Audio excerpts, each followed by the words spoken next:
Hey Todd, so let's talk about countries. All right, let's do it. So you live in Japan right now. Yes, that's right. I live in Japan and I teach English in Japan. Oh, cool. And tell me, what's expensive in Japan? Well, Japan is a very, very expensive country. So transportation is very expensive in Japan. Train tickets are expensive. Also, sometimes taxis are expensive. Even buses are expensive. Wait, so you don't have a car in Japan? Actually, I do have a car. That's funny because in Japan, cars are very cheap. So cars are cheap, but taxis are expensive.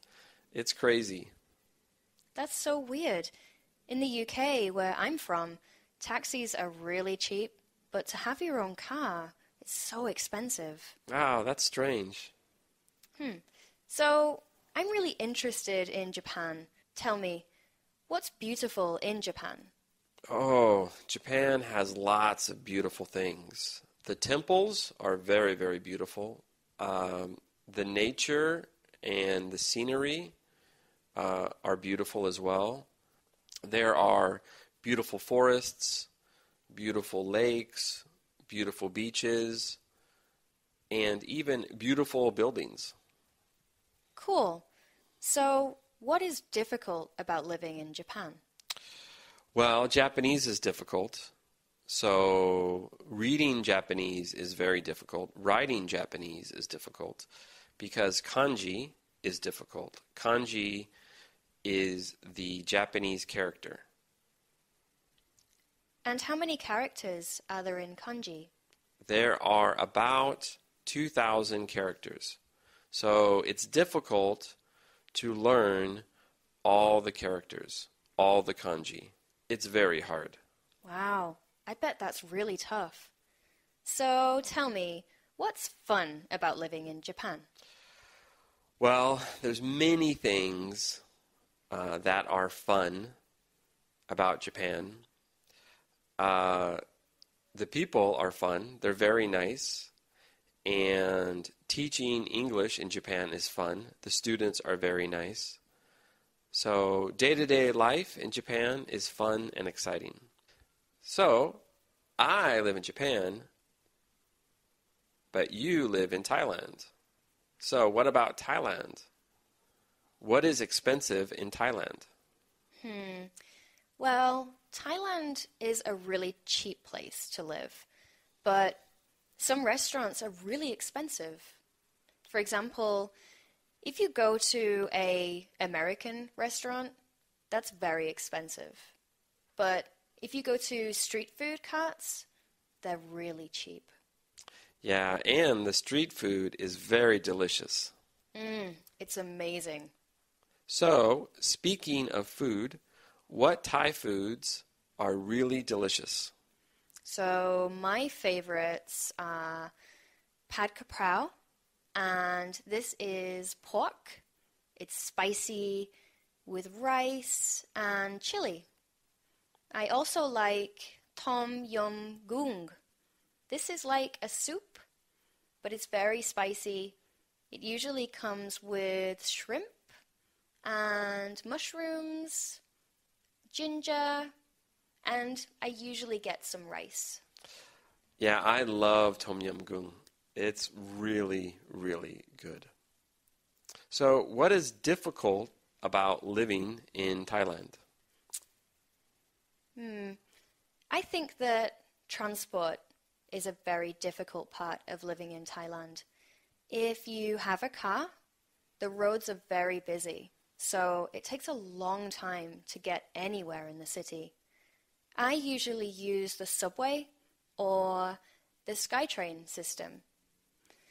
But these get really busy in the morning, so when I'm taking the train to work, there's usually so many people on the train at the same time. Sometimes it actually makes me late for work. Yeah, the trains in Japan are really busy too. And what is fun about life in Thailand? Good question. So, I really like the people here. Thai people are so friendly. They're very fun and they always like to hang out. Yeah, Thailand sounds like a nice place to live. Yeah, it's a great place to live, actually.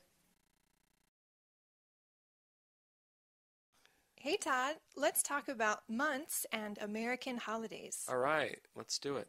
Great. What holiday is in January?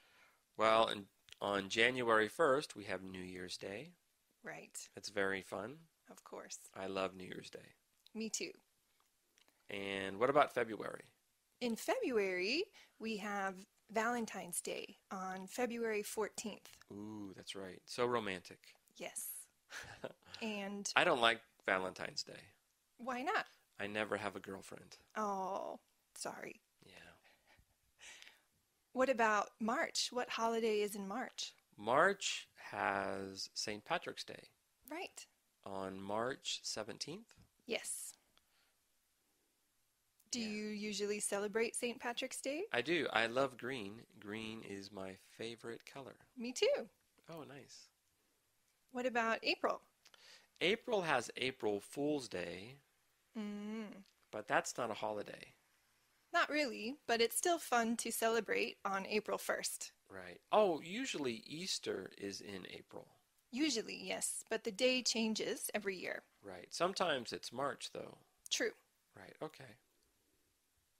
What about in May? What holidays are in May? In May, I think a lot of countries have a holiday on May 1st, but America doesn't have a holiday on May 1st. But we do like to have fun celebrations for Cinco de Mayo, May 5th. Right. What do you usually do for Cinco de Mayo?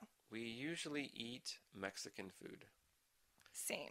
And I hear that in Mexico, they don't celebrate Cinco de Mayo. Really? Yeah, it's only in America. That's funny. Yeah, funny, huh? I actually heard that St. Patrick's Day also is not popular in Ireland. Oh, that's surprising. Yeah, I don't know. Maybe. Maybe. Okay, what about June? In June, we have the first day of summer. Ooh, what day is that? I think it's on June 21st, I think so. the longest day of the year. I love that day. Me too. It's the best. Yeah. And July? In July, in America, of course, we have July 4th, Independence Day. Yeah. What do you do on July 4th, Independence Day? Usually, I would have a barbecue with friends and family and watch fireworks. Yeah, me too. The same. It's fun. What about August? Is there a holiday in August? I can't think of a holiday in August, but my brother's birthday is August 15th. Ooh, that's great. Yeah, my younger brother. Oh, wow. Do you know of any holidays in August? I don't, but usually school is out in August. So Right. for the whole month, there's no school. Yeah, vacation time. What about September? Well, September has Labor Day, Mm-hmm. but I don't remember the day. Is it September 1st? I'm not sure. I think it's September 1st, 2nd, 3rd, or 4th. I think it changes every year. Maybe it's the first Monday. I think so. Let's see. After September, what holiday is in October? The best holiday, Halloween. Yes, I love Halloween. And Halloween is October 31st. Right, every year. Plus, October has my birthday, Oh, what day is your birthday? October 2nd. Nice. Yeah, when is your birthday? Not until December. Coming up. Yes. Okay, so what holiday is in November? November, we have Thanksgiving Day. Yes, actually, Thanksgiving is my favorite holiday. Oh, you said Halloween. I know. I changed it. What day is Thanksgiving? It changes like Easter. It's on the third Thursday Is it the third or the fourth Thursday? It's the fourth Thursday. Oh, okay. You're right. It's on the fourth Thursday of every November. Right. How do you usually celebrate Thanksgiving? I have dinner with my family, Me and I too. watch football. Yes, it's tradition. Watch football, yes. Right. Okay, what about December? Well, December has Christmas, which is December 25th. Yes. And we also have New Year's Eve, which is December 31st. Right. Both fun holidays. Yeah, really good holidays. I like it because you get lots of time off work or school Yeah, it's good to spend time with friends and family. and get presents. Of course. So when is your birthday? December 14th. Ooh, nice. I have to Yeah. remember. Yes, you could give me a gift. So what is your favorite holiday? My favorite holiday is actually Halloween. Ooh, okay, I change again. Me too.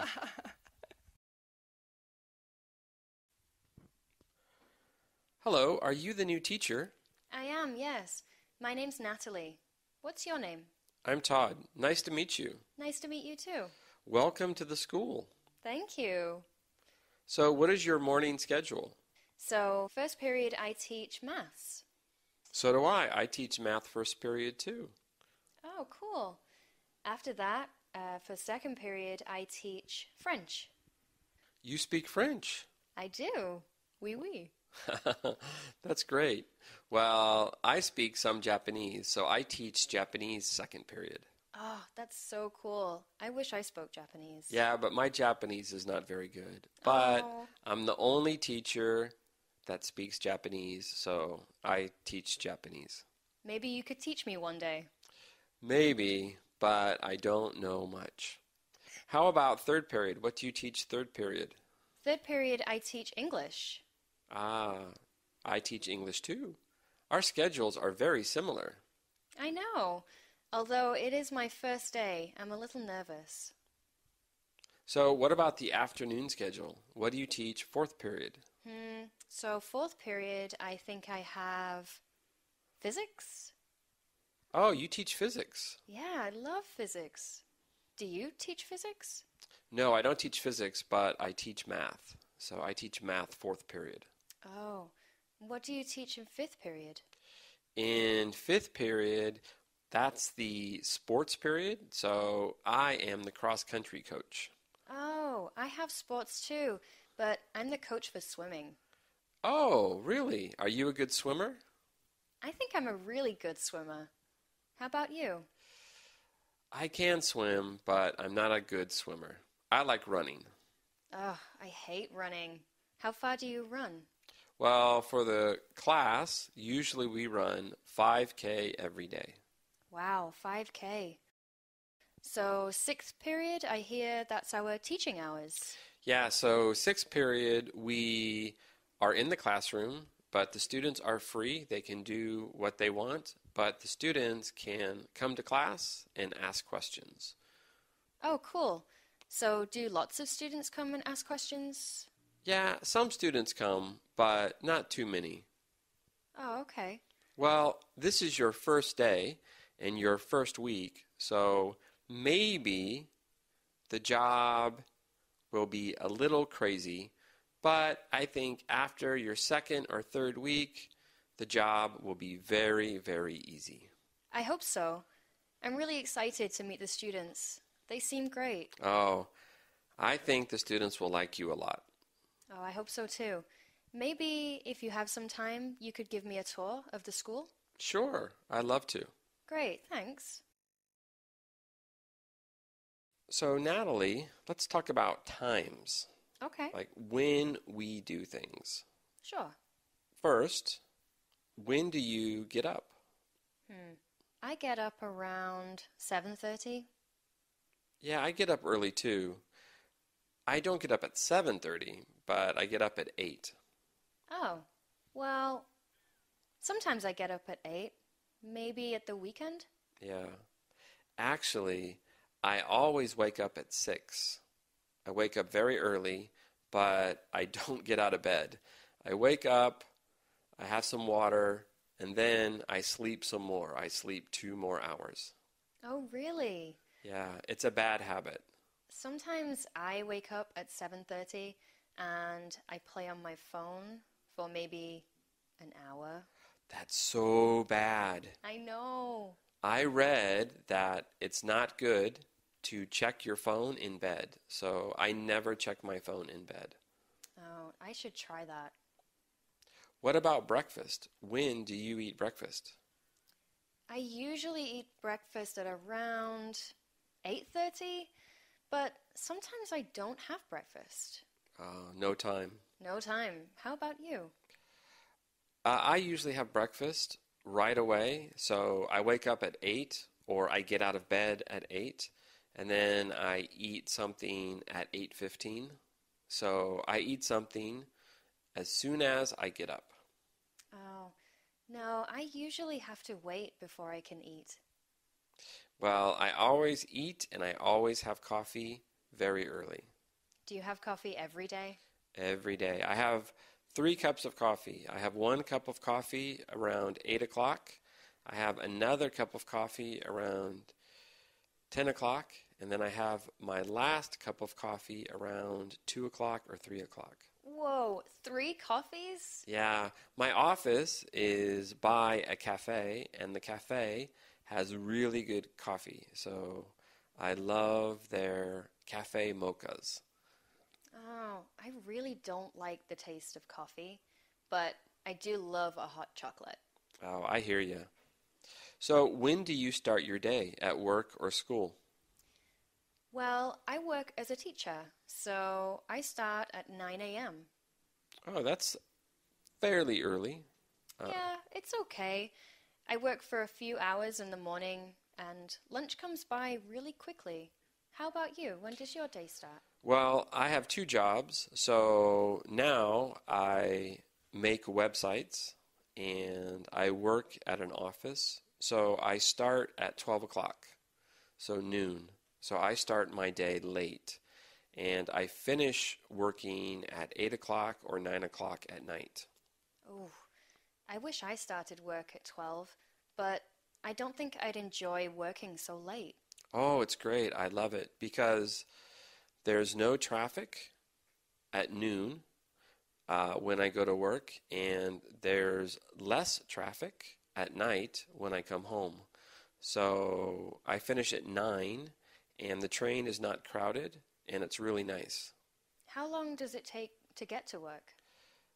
It takes 15 minutes by train, and if the weather is nice, on nice sunny days, I walk to work, it takes 1 hour, and I walk home, it takes another hour.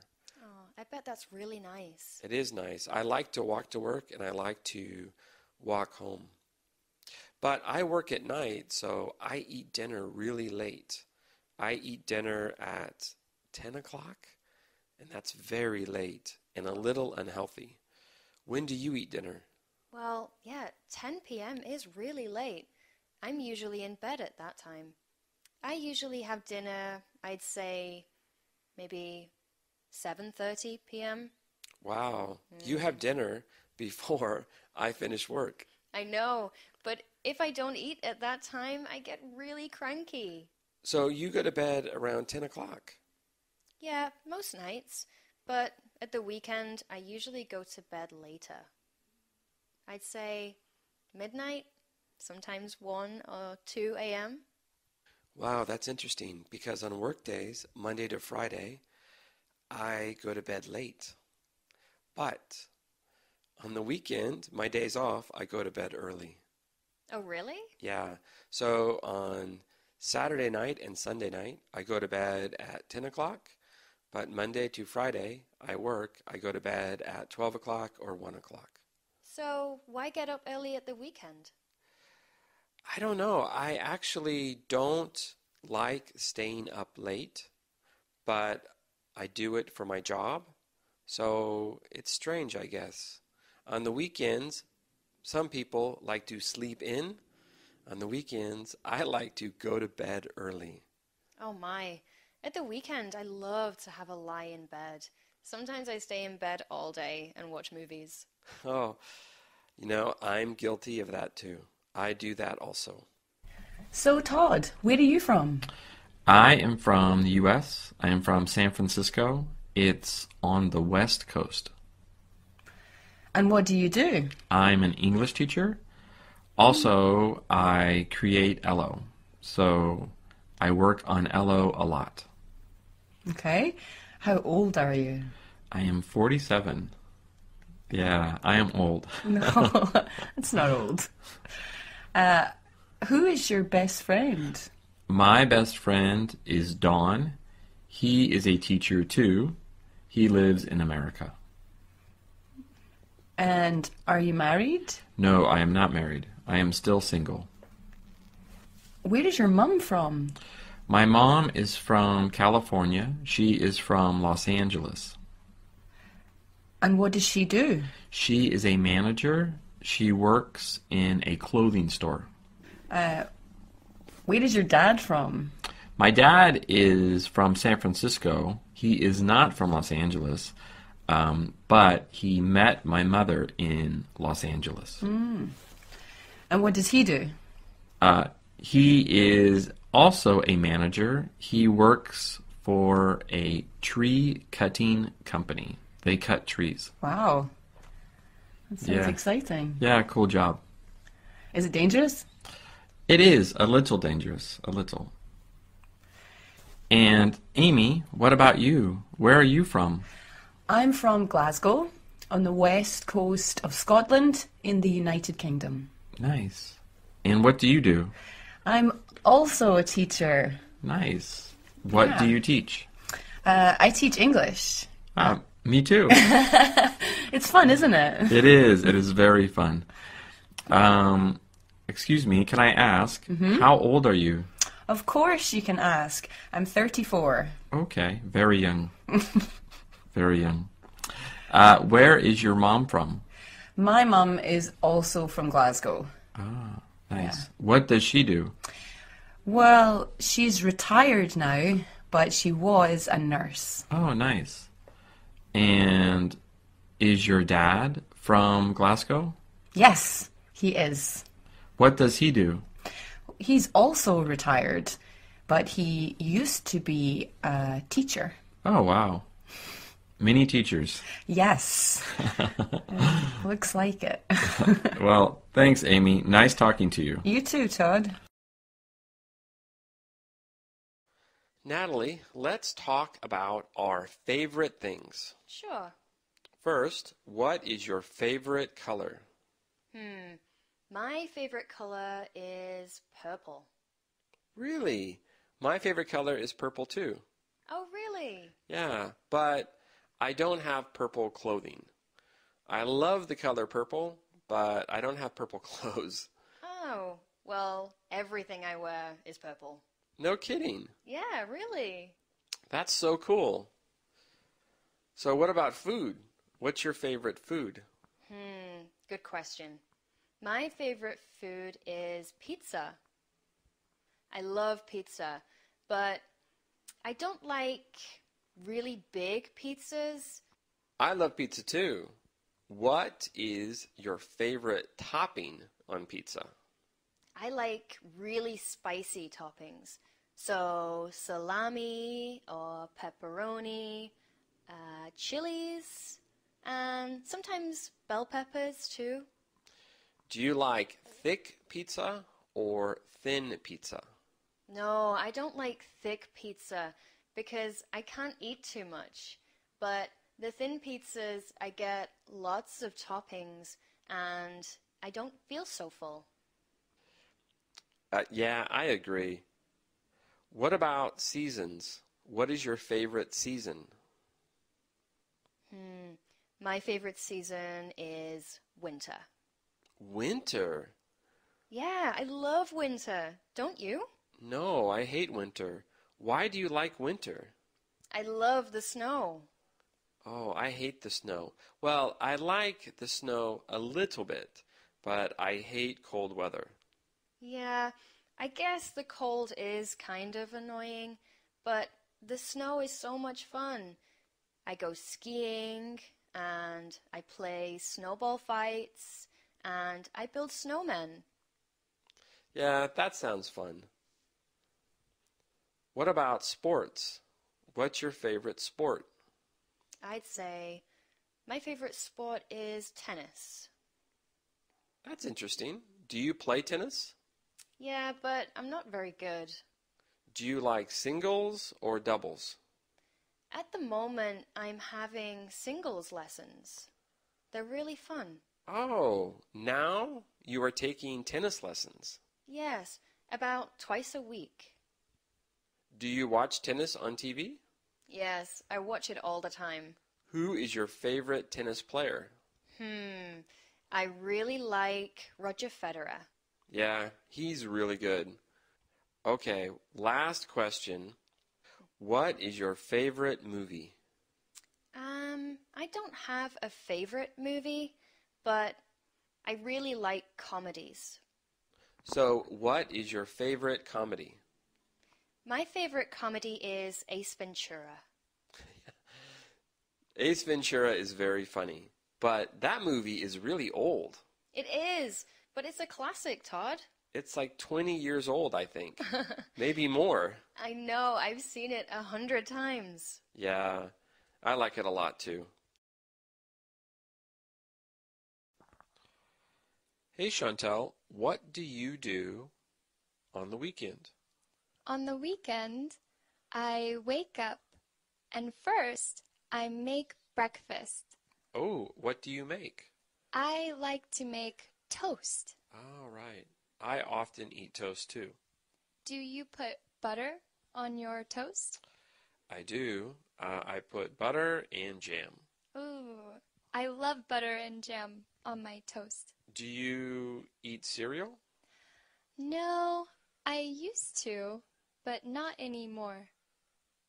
Yeah, on the weekend, I don't eat cereal. On the weekend, I cook a nice breakfast, but I eat cereal during the week. What else do you do on the weekend? Let's see. After I eat breakfast, I clean the kitchen and make my bed. What about you? I also clean my house. I clean my rooms.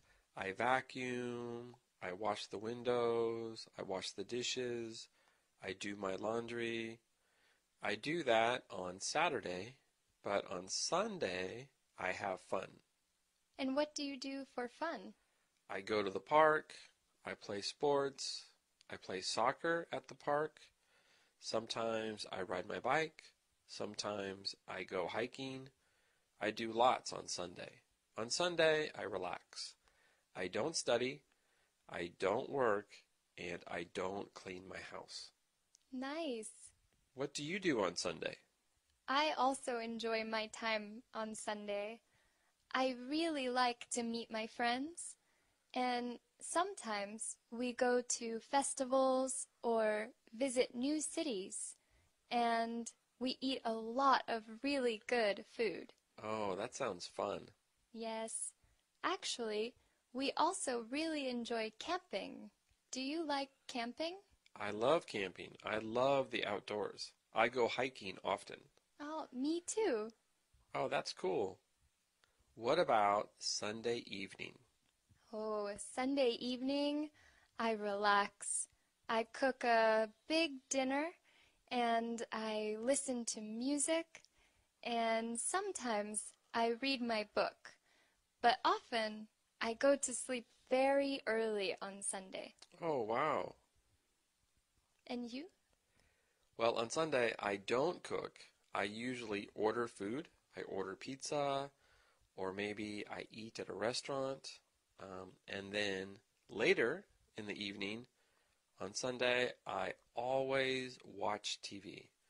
So my favorite TV show is on Sunday night. And what's your favorite TV show? My favorite TV show is called Billions. Billions? Yeah, it's about money and power in New York. It's very interesting. Nice. Maybe I should watch it. Oh, you should, but you go to bed early. Yes, around 9 o'clock. Oh, okay. Maybe you can see it. Okay. Hey Todd, let's talk about colors. All right. What is blue? Ooh, the ocean is blue. The sky is blue. During the day, the sky is blue. And my eyes are blue. Oh, mine too. What is red? Red, let's see. Well, tomatoes are red. Strawberries are red. And And roses are red. roses are red. That's right. Yep. What is green? Well, lots of vegetables are green. So lettuce is green. Cabbage is green or purple. And asparagus is green. Asparagus, right. Also, grass is green. Ah, that's right. Grass is green. What is yellow? Ooh, well, lemons are yellow. The sun is yellow sometimes, or orange. Or red? What else is yellow? Sunflowers are yellow. Ooh, sunflowers are yellow. That's nice. What is orange? Also, sometimes the sun is orange. Oranges are orange. Of course. And persimmons are orange. Yes. Oh, I know. What? Carrots. Carrots. Carrots Of are course. orange. Carrots are orange. What is black? Sometimes dirt is black. The night sky is black. Right. And your shirt is black. It is. I like my black shirt. What is white? Vanilla ice cream is white. The snow is white. Yes. And clouds are white. Clouds are white. Ooh, and sometimes clouds are black Yes, when it's going to rain. or gray. Right. What is pink? Ooh, some flowers are pink. Ooh, cotton candy is pink. Yes. And sometimes lollipops are pink. Yeah, a lot of candy is pink sometimes. Now, sometimes women's clothing is pink. Or men's. Or men's. Do you like pink shirts? I don't usually wear pink shirts. What about you? I don't like pink shirts. No. I don't like pink, actually. Oh, that's too bad. So what is your favorite color? My favorite color is orange. Really? Orange. Yeah, Nice. I love orange. It's so bright. What about you? I have three. I like the same. I know. I like green. Wow. I love green. I love blue. I love purple. You like the cool colors. Right. And I don't like orange. I don't like yellow. And I don't like pink. You don't like the warm colors. Yes. Bright colors, not so much. Ah, I see. What about red? Do you like red? I don't especially like red. I like red poppies, a type of flower, Oh, right. Yeah. but I don't like to wear red. Yeah, me too. Do you dislike any colors? Actually, I don't like brown. I think it's a boring color. Yeah, that's true. But often dogs are brown. And I love dogs. I also like dogs, so a brown dog is okay, but a brown shirt, no thank you.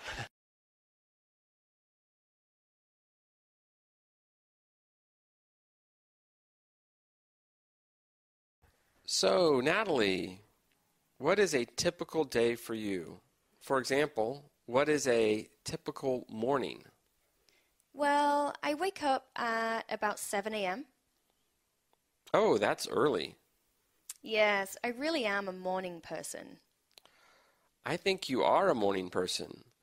I'm not a morning person at all. Well, I don't actually get out of bed until about 7:30. Okay, so what do you do? Well, I play on my phone, I check my emails, I check Facebook, and I read the news. And do you eat breakfast at home? I usually prepare breakfast at home, yeah. What do you eat? Oh, just the simple stuff. Eggs, bacon, sausages. Sometimes I'll have toast. Do you drink coffee or tea?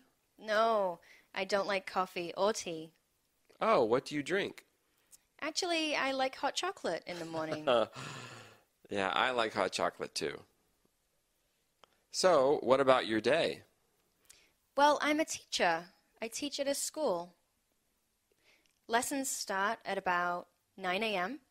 and we have lunch at noon. How many classes do you have in the morning? Each class lasts an hour, so I have 3 classes. Do you eat lunch at school?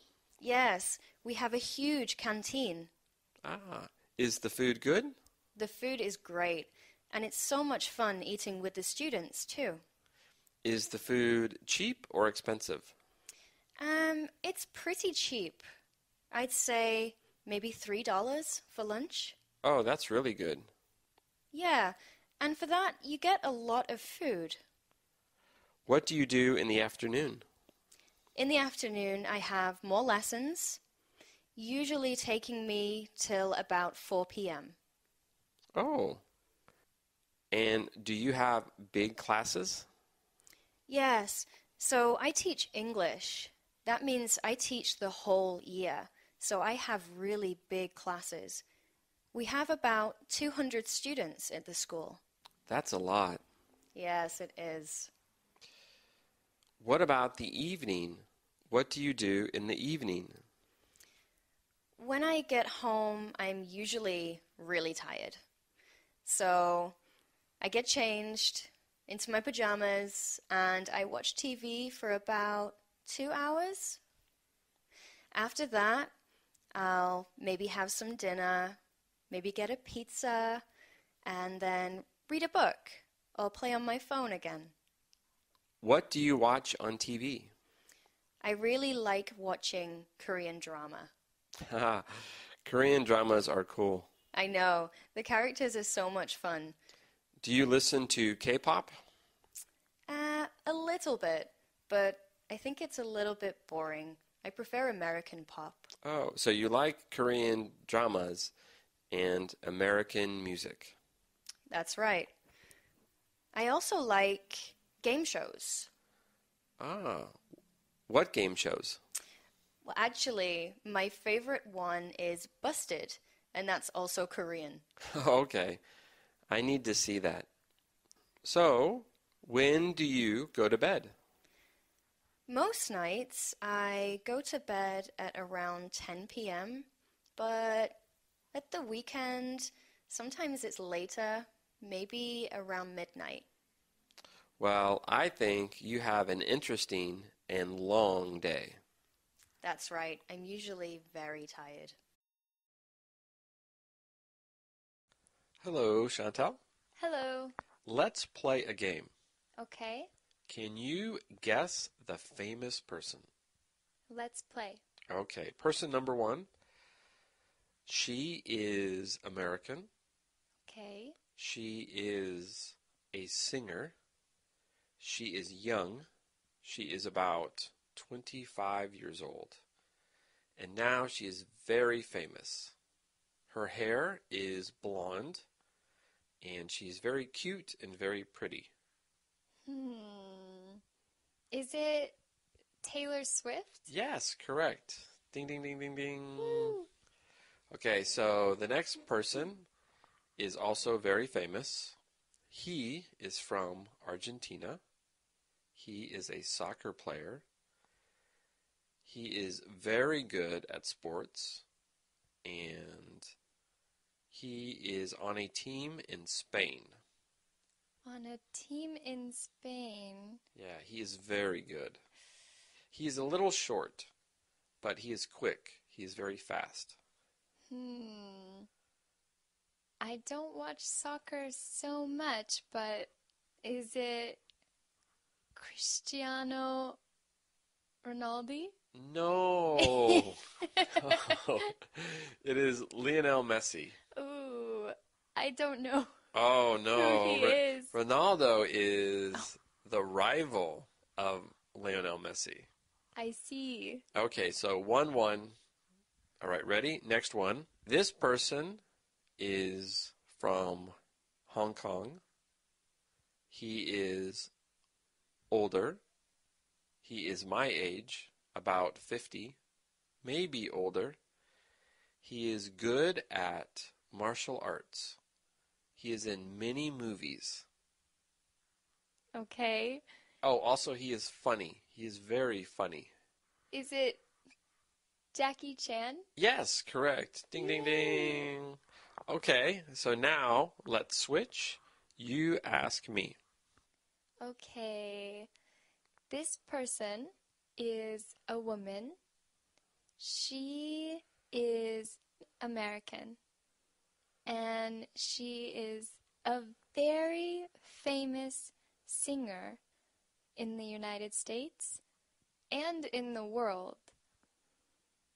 And she is married to a very famous rapper. Do you know who she is? Is she Beyonce? Yes, Hey. very good. Bing, bing, bing, bing. She is Beyonce. Oh, nice. Okay, are you ready for the next person? I'm ready. Okay. He is a Jamaican and he runs really fast. Okay. He is fast. He's from Jamaica. And he is so fast, he joined the Olympics and won many times. Is he a gold medal winner? He is a gold medal winner. Oh, I know. Who is it? It is Usain Bolt. Correct. Hey. Ding, ding, ding. Thanks, Chantel. So, Todd, you live in Japan. Do you see your family often? Yes, I see them often. I see them usually once a year, but I write to them often and I call them sometimes. Okay. And when you see them, do you go to the United States to visit them, or do they come to Japan?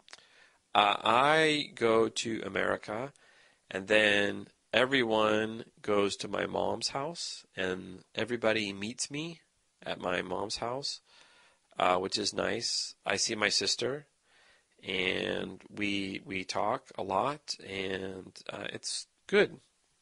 Does your mother miss you? Yes, she misses me, and I miss her a lot, so it's very nice to see her.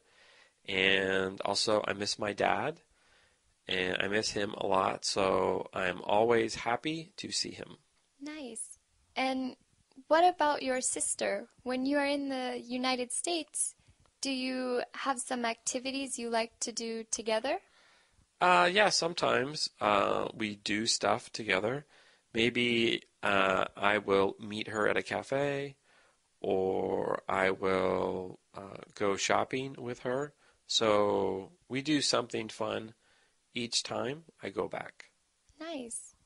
Also, when I go home, I see my best friend, and that's always nice. I usually meet him for dinner, and of course, I call him, and it's always nice to see my best friend. And how about your family? Well, since I live in Japan, I also call them and write them, but usually we only Skype about once a month. Ah. So, who do you Skype with the most? Your mom or your dad? I Skype the most with my father because he wakes up very early. So his time and his schedule match my schedule. So it is easy for us to Skype. Do you call him or does he call you? I usually call him, but sometimes he calls me. Usually, if he calls me, it's because I haven't called in a long time. Uh-oh. Mm-hmm. So sometimes you make him mad. A little angry. Right. That's nice. But And you have a brother too, right? I do have a brother, and I call him less frequently because he is so busy with his job. So we speak about once or twice a month by messages or by phone. Oh, that's nice. So, do you follow your family on social media? Yes, I use Facebook. Oh, I use it too. It is a really easy way to keep in contact with them. Yeah, I agree. What about other social media? Do you use Twitter? No, I don't use Twitter, and I don't use other social media either. Only Facebook. That's good, I think. Too much is too bad. I agree. But I do love Facebook because I can speak with my brother and my mother and my father anytime. So, with Facebook, do you check it every day? I do check it every day. Maybe it's a bad habit, but I do like to check it every day. Do you check your Facebook every day? Not every day. I check it maybe 3 times a week. 3 times a week? Yeah, I don't use it much, and I don't use it on my phone. Oh, that's a good idea. Yeah, I like my free time. Do you use other social media, such as Twitter or Instagram? I do use Twitter, but I don't use it on my phone. I only use it on the computer. Okay. What about Instagram? Oh, I don't use it at all. Do you use it? No, I don't use it. Oh, that's right. You only use Facebook. I only use Facebook. Oh, interesting. Well, that's nice that we can talk to our family on Skype and Facebook because Japan is so far from America. Yes, and I think they are very happy too. Yeah, I think they are happy. Hey, Natalie, I like your outfit. It looks really cute. Oh, hey Todd, thank you. So that shirt looks expensive. Did it cost a lot? Oh, this one? Yeah, it was about $50. $50. That's a lot. I know. It's an American brand. Do they have that shirt in different colors? Yes. So I actually have this top in 6 colors. Really? What colors? I have it in purple, blue, red, gray, white, and black. Actually, I have 2 black ones. So that's 7. You have 2 shirts in black? Why? Well, black is such a good color to wear. It matches everything. Yeah, so true. So true. What about your pants? Those pants are pretty cool too. Oh, these? Yeah, these were much cheaper than the tops. I bought these in San Francisco. They cost about $40. Ooh, those are cheap. That's a good price. It is, and I only have 1 pair of these.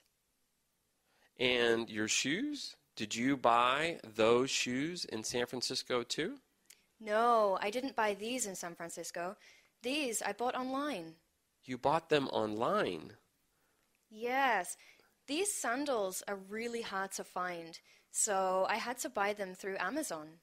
Oh, I like Amazon. I buy lots of things on Amazon. For example, I bought this watch on Amazon. How much did it cost? Well, this watch was really cheap. This watch only cost about $20. Whoa. But I have two watches. And I also bought a nice gold watch on Amazon. That watch was very expensive. It cost $200. Whoa, $200 on a watch? I think my watch only cost, maybe $70, but I really like this watch. It's an Apple Watch. I bought it in Malaysia. I've had it for about 2 years now, but I think now that I have an Apple Watch, I'll always have Apple Watches. Yeah, that is a nice watch. I want an Apple Watch too. Yeah, they're so cool. I spend so much time on my phone, and the watch works really well with my phone. I definitely recommend it. Yeah, I like this cheap watch because if it rains, or if I play sports, or if I am traveling, I can take my cheap watch because this watch is not important. I can break it, I can lose it, I can do anything. But my gold watch, that watch is expensive, so I keep it at home. I only wear it on nice occasions. Oh, well, it's nice to have something a little more expensive, but my watch can tell me what the weather's like. My watch can tell me how many calories I've burnt, and my watch can tell me what the time is anywhere in the world. You know, I think I need to get a watch like that. This is the greatest watch. Hey Todd, what is your hometown? My hometown is San Francisco. Oh, nice. Is your town beautiful? Yes, San Francisco is very beautiful. It has a nice view of the ocean. Sounds nice. Is your town clean? It's pretty clean. Sometimes it's dirty. Some places are dirty, but usually the city is clean. Oh. Is San Francisco dangerous? No, it's not too dangerous. Sometimes we have crime, but it's safe. Great. Is your town expensive? Yes, San Francisco is very expensive. Everything is expensive. Food is expensive. Housing is expensive. Shopping is expensive. Everything. Oh, really? Is San Francisco famous? Yes, it's very famous. In America, it's famous for its bridge. We have the Golden Gate Bridge. It's the world's most famous bridge, I think. I know that bridge.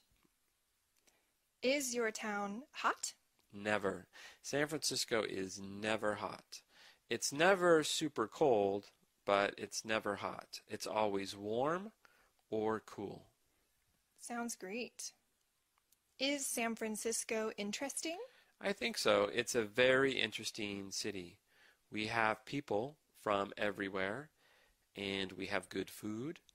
We have nature nearby, and we have interesting buildings. Wow, I'd like to go there. Ooh, you should. What about your city? What's your city?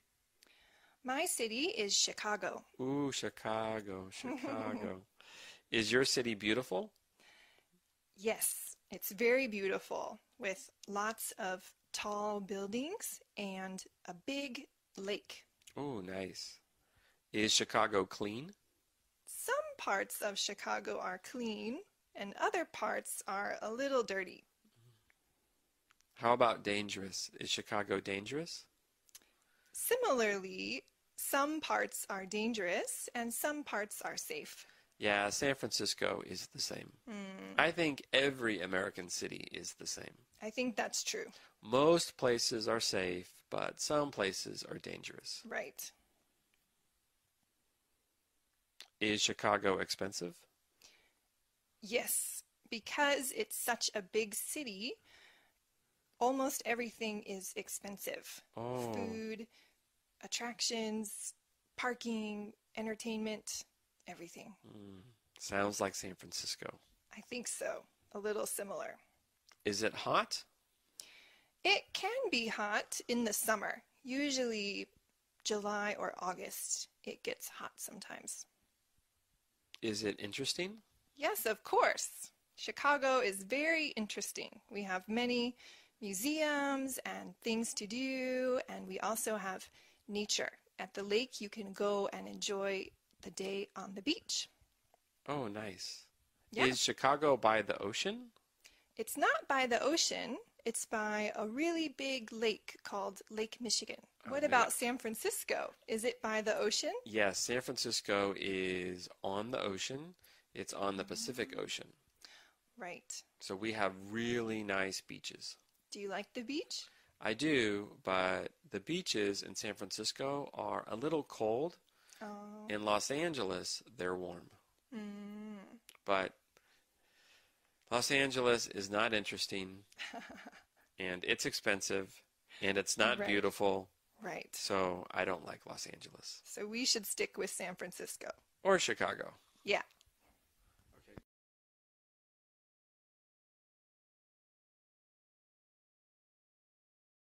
So Meg, are you busy? Do you have a busy week? Yes, I usually have a busy week. Yeah, me too. So what day is your busiest day? My busiest day is Thursday. Ooh, why? On Thursday, I have to work from early in the morning until around 6 p.m. I have to teach classes. And then after that, I need to do my shopping at the supermarket. Oh, okay. I do my shopping on Saturday. Oh, really? Yeah, always on Saturday. What else do you do on Saturday? On Saturday, I do all my boring activities. Like what? I do my shopping, I do my laundry, I run errands, I clean my apartment. I do boring stuff because on Sunday, I like to have fun. What do you like to do on Sunday? On Sunday, I often go hiking, or I go to the park, or I go to the beach. I go to the beach almost every Sunday. Wow, that sounds really fun. Yeah, the beach is beautiful. Nobody is there. It's really nice. Yeah, it sounds great. How about you? What do you do on Sunday? On Sunday, I always go to church in the morning, and sometimes I'll have lunch with friends after church. Oh, cool. And then I usually clean as well Sunday evening before the new week starts. Now, do you work Monday to Friday? Yes, I work every weekday. What about you? I work Monday, Tuesday, Thursday, Friday. I don't work Wednesday. Oh, what's your schedule like on Wednesdays? On Wednesdays, I usually stay at home and I relax. Sometimes I go shopping. Sometimes I go to the park. Sometimes I prepare lessons because I'm a teacher. So sometimes you do a little work on Wednesdays. Yes, but I do work at my house. Right. I never go to school on Wednesday Why not?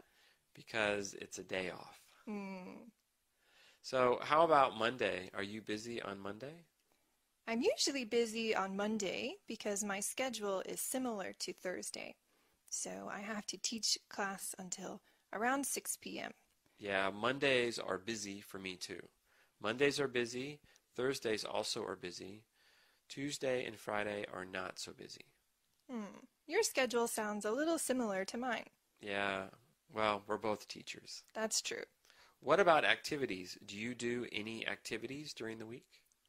During the week, if I have free time, sometimes I will watch a TV show or a movie, And I also go to Japanese language class. Oh, nice. Yeah, so sometimes I have homework, so I have to do my Japanese language homework some nights. What about you? I play futsal on Tuesday nights.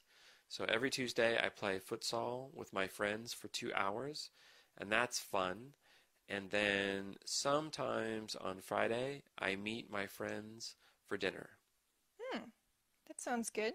And I also like sports, so I usually watch sports on TV on Monday. What sports do you usually watch on Monday? I watch everything. I watch baseball, I watch basketball, I watch American football, and I watch soccer. So I come home and I watch a video of a game from Saturday or Sunday. So I don't watch sports on Saturday or Sunday. I watch the video later on Monday night. Is it better that way? Yeah, usually I don't check the internet, so I don't know the score. Ah, well, sounds like you have a busy schedule. You too.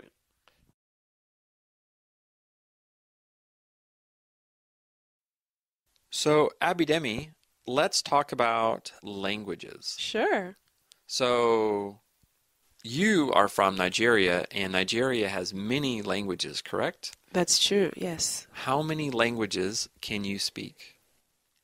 I would say that I can speak one language very well, Me too. and that would be English. But I speak other languages fairly well. Yoruba, which is a Nigerian language, French, and a little bit of Japanese as well. Now, you are Canadian also, and in Canada, students study French, correct? That's true, Okay. yes. Do you speak French often in Canada? While I was living there, I spoke it a lot more, yes. Do you like French? I love French. I love learning languages. French, I think, is very hard for some people, myself included, because the pronunciation of some words is very different than the pronunciation of American English. So I think it's funny that there are some words in French that look exactly the same as words in English, but we pronounce them completely differently. For example, I will say the word in English, and you say the same word in French, okay? I will try. For example, impossible. Impossible. Right, so that is so interesting. Again, impossible. Impossible. And they're spelled the same, correct? That's true. Yeah. How about reservation? Réservation. That's so cool. I have never thought of it like that before, Todd. But you're right. They look the same, but the pronunciations are different. I think it's a trick because we see the word and we know how to say it one way, but we have to say it a different way. That's true. We just can't do that well. That's true. Yeah. So you can speak Uruba?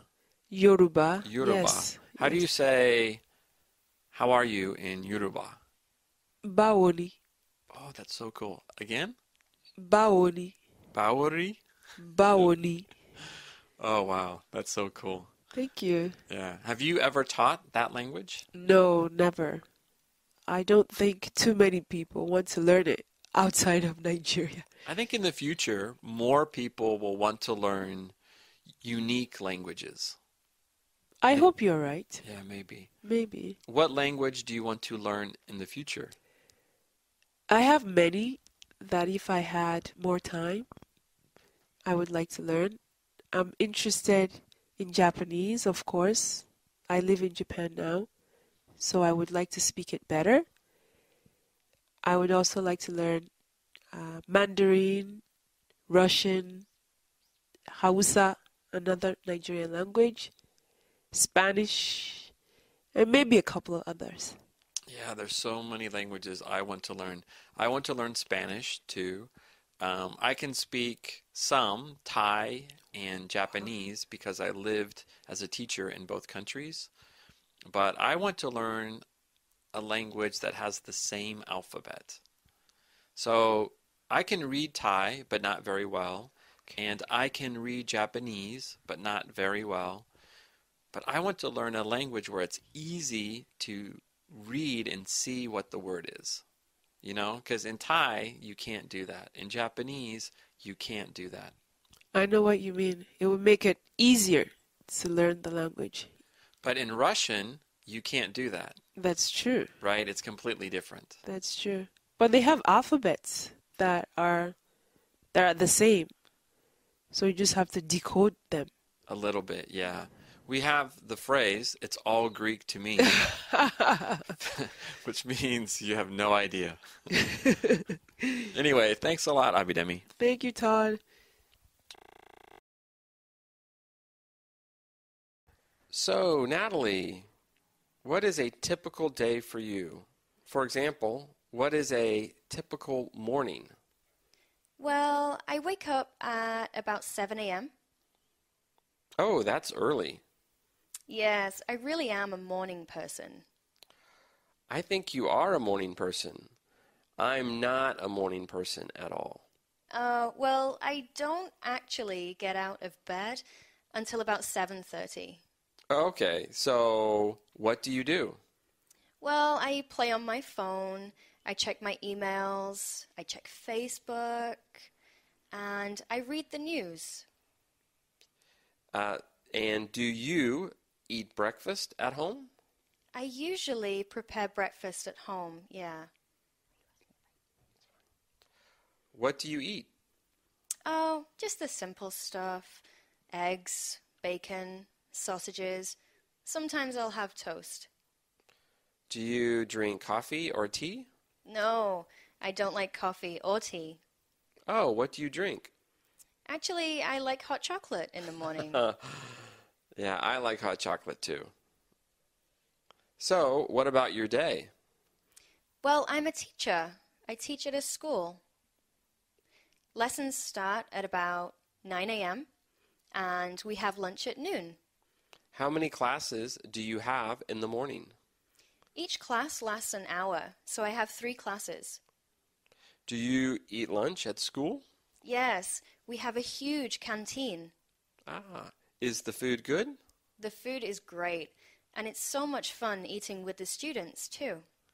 Is the food cheap or expensive? It's pretty cheap.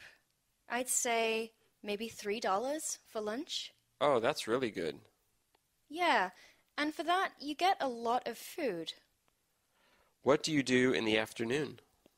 In the afternoon, I have more lessons, usually taking me till about 4 p.m. Oh. And do you have big classes? Yes, so I teach English. That means I teach the whole year, so I have really big classes. We have about 200 students at the school. That's a lot. Yes, it is. What about the evening? What do you do in the evening?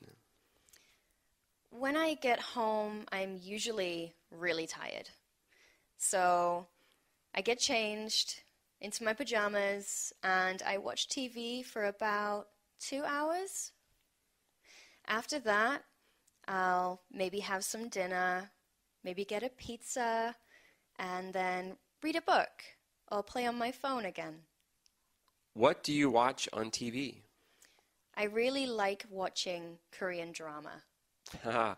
Korean dramas are cool. I know, the characters are so much fun.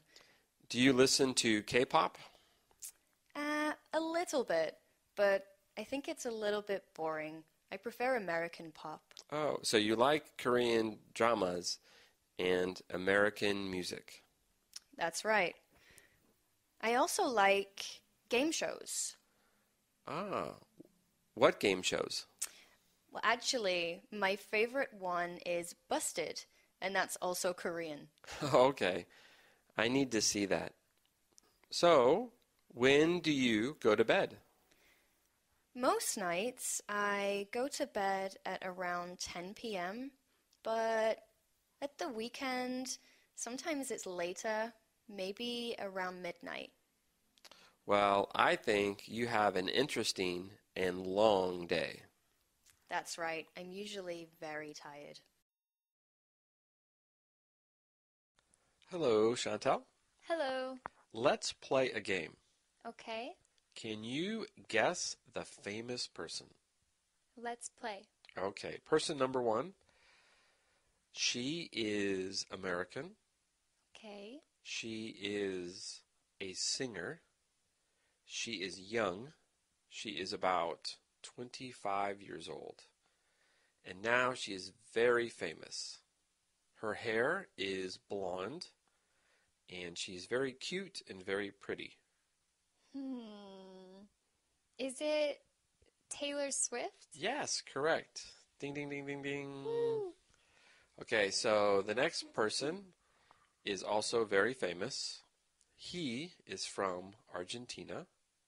He is a soccer player. He is very good at sports, and he is on a team in Spain.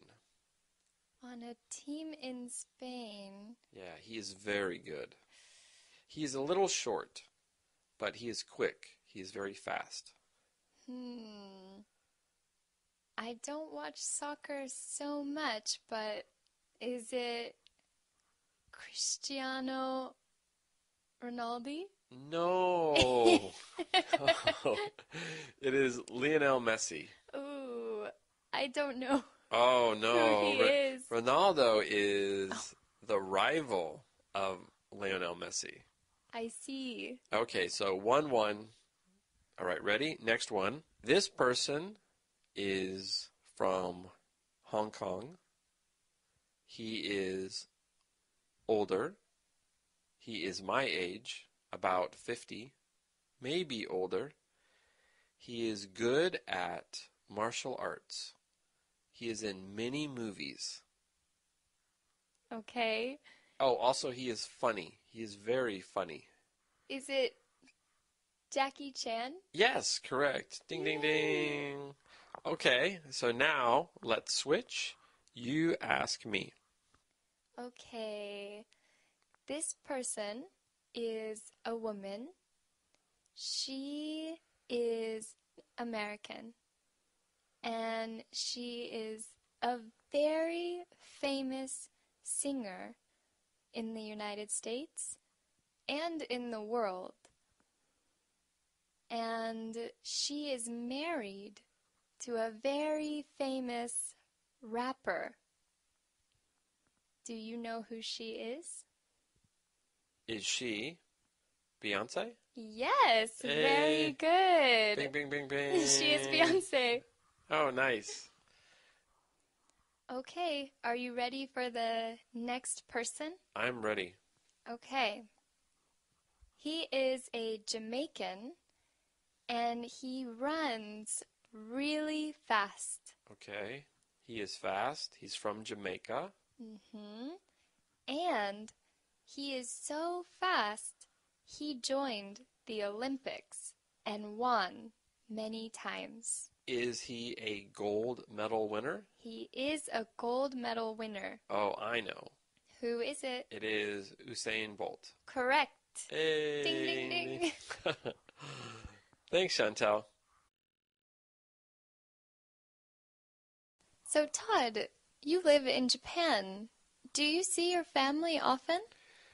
Yes, I see them often. I see them usually once a year, but I write to them often and I call them sometimes. Okay. And when you see them, do you go to the United States to visit them, or do they come to Japan?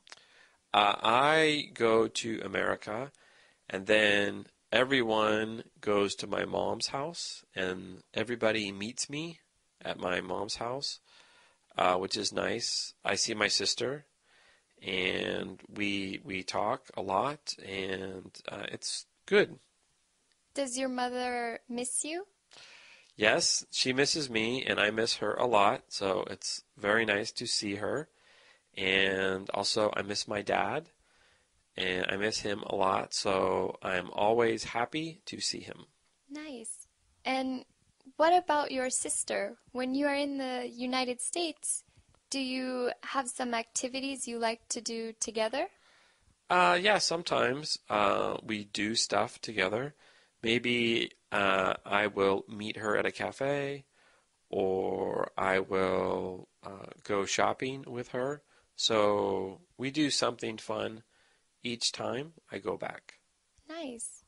Also, when I go home, I see my best friend, and that's always nice. I usually meet him for dinner, and of course, I call him, and it's always nice to see my best friend. And how about your family? Well, since I live in Japan, I also call them and write them, but usually we only Skype about once a month. Ah, so who do you Skype with the most, your mom or your dad? I Skype the most with my father because he wakes up very early. So his time and his schedule match my schedule. So it is easy for us to Skype. Do you call him or does he call you? I usually call him, but sometimes he calls me. Usually, if he calls me, it's because I haven't called in a long time. Uh-oh. Mm-hmm. So sometimes you make him mad. A little angry. Right. That's nice. But And you have a brother too, right? I do have a brother, and I call him less frequently because he is so busy with his job.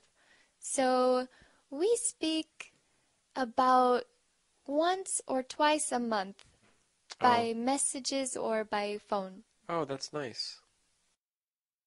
So, do you follow your family on social media? Yes, I use Facebook. Oh, I use it too. It is a really easy way to keep in contact with them. Yeah, I agree. What about other social media? Do you use Twitter? No, I don't use Twitter, and I don't use other social media either. Only Facebook. That's good, I think. Too much is too bad. I agree. But I do love Facebook because I can speak with my brother and my mother and my father anytime. So, with Facebook, do you check it every day? I do check it every day. Maybe it's a bad habit, but I do like to check it every day. Do you check your Facebook every day? Not every day. I check it maybe 3 times a week. 3 times a week? Yeah, I don't use it much, and I don't use it on my phone. Oh, that's a good idea. Yeah, I like my free time. Do you use other social media, such as Twitter or Instagram? I do use Twitter, but I don't use it on my phone. I only use it on the computer. Okay. What about Instagram? Oh, I don't use it at all. Do you use it? No, I don't use it. Oh, that's right. You only use Facebook. I only use Facebook. Oh, interesting. Well, that's nice that we can talk to our family on Skype and Facebook because Japan is so far from America. Yes, and I think they are very happy too. Yeah, I think they are happy. Hey, Natalie, I like your outfit. It looks really cute. Oh, hey Todd, thank you. So that shirt looks expensive. Did it cost a lot? Oh, this one? Yeah, it was about $50. $50? That's a lot. I know. It's an American brand. Do they have that shirt in different colors? Yes. So I actually have this top in 6 colors.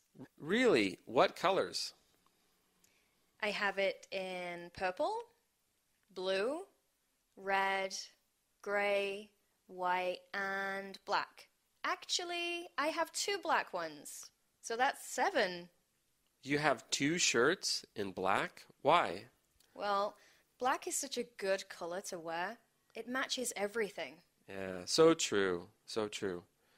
What about your pants? Those pants are pretty cool too. Oh, these? Yeah, these were much cheaper than the tops. I bought these in San Francisco. They cost about $40. Ooh, those are cheap. That's a good price. It is, and I only have 1 pair of these. And your shoes? Did you buy those shoes in San Francisco too? No, I didn't buy these in San Francisco. These I bought online. You bought them online.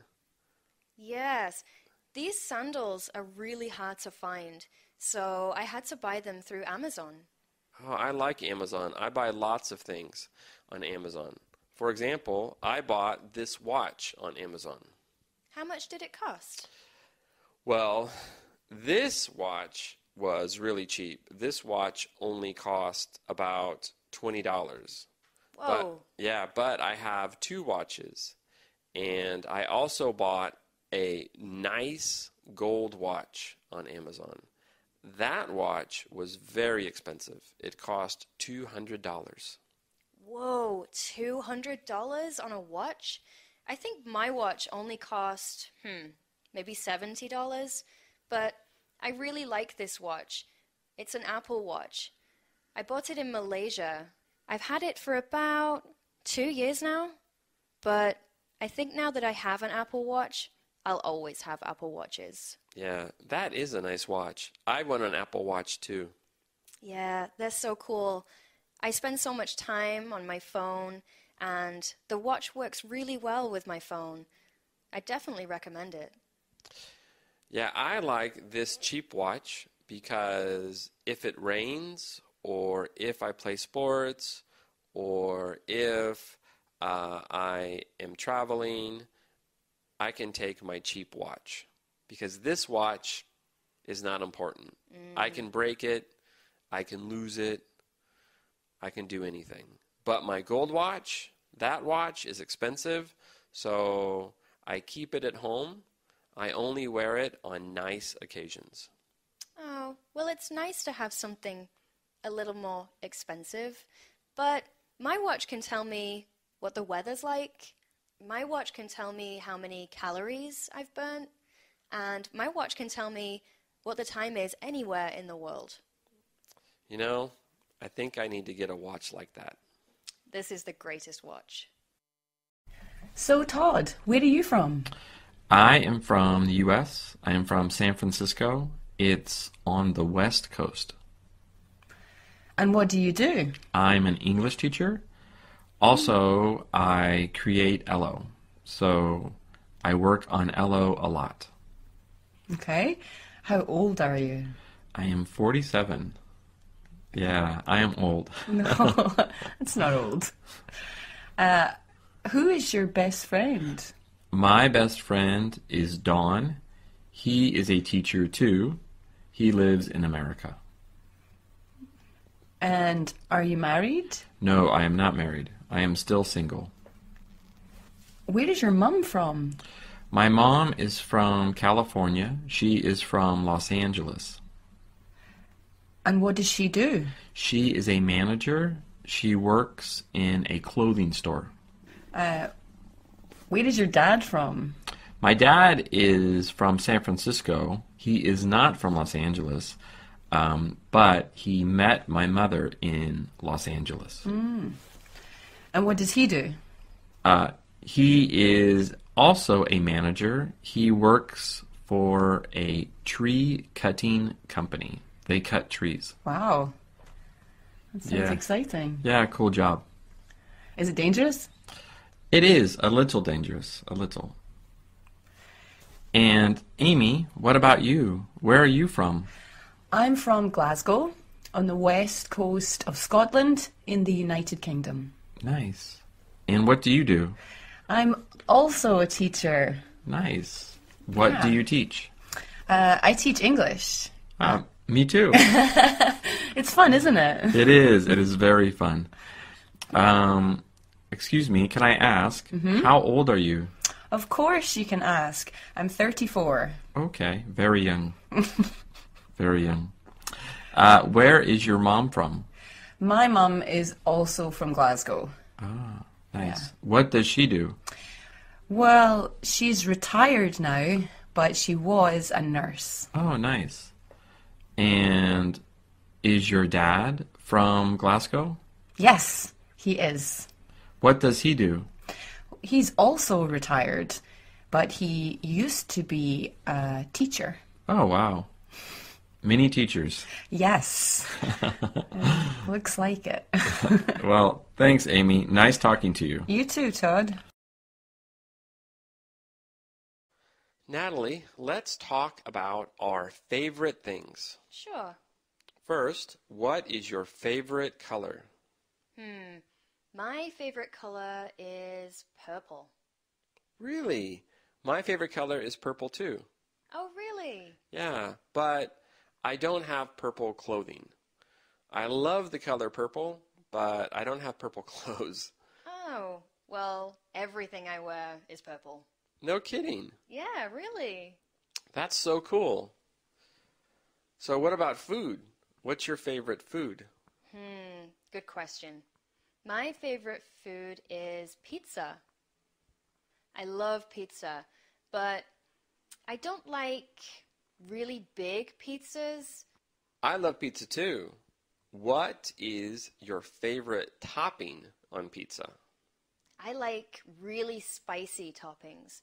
So salami or pepperoni, chilies, and sometimes bell peppers too. Do you like thick pizza or thin pizza? No, I don't like thick pizza because I can't eat too much. But the thin pizzas, I get lots of toppings and I don't feel so full. Yeah, I agree. What about seasons? What is your favorite season? My favorite season is winter. Winter? Yeah, I love winter. Don't you? No, I hate winter. Why do you like winter? I love the snow. Oh, I hate the snow. Well, I like the snow a little bit, but I hate cold weather. Yeah, I guess the cold is kind of annoying, but the snow is so much fun. I go skiing, and I play snowball fights, and I build snowmen. Yeah, that sounds fun. What about sports? What's your favorite sport? I'd say my favorite sport is tennis. That's interesting. Do you play tennis? Yeah, but I'm not very good. Do you like singles or doubles? At the moment, I'm having singles lessons. They're really fun. Oh, now you are taking tennis lessons. Yes, about twice a week. Do you watch tennis on TV? Yes, I watch it all the time. Who is your favorite tennis player? I really like Roger Federer. Yeah, he's really good. Okay, last question.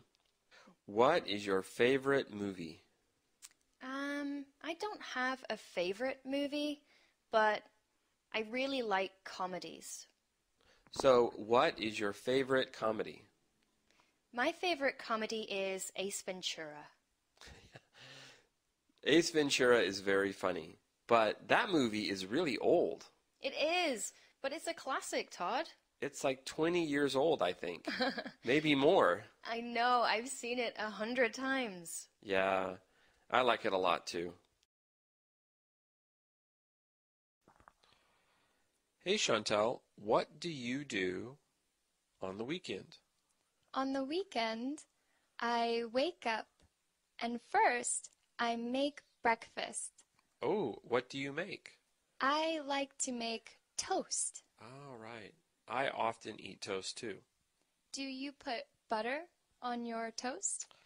I do. I put butter and jam. Ooh, I love butter and jam on my toast. Do you eat cereal? No, I used to, but not anymore. Yeah, on the weekend, I don't eat cereal. On the weekend, I cook a nice breakfast, but I eat cereal during the week.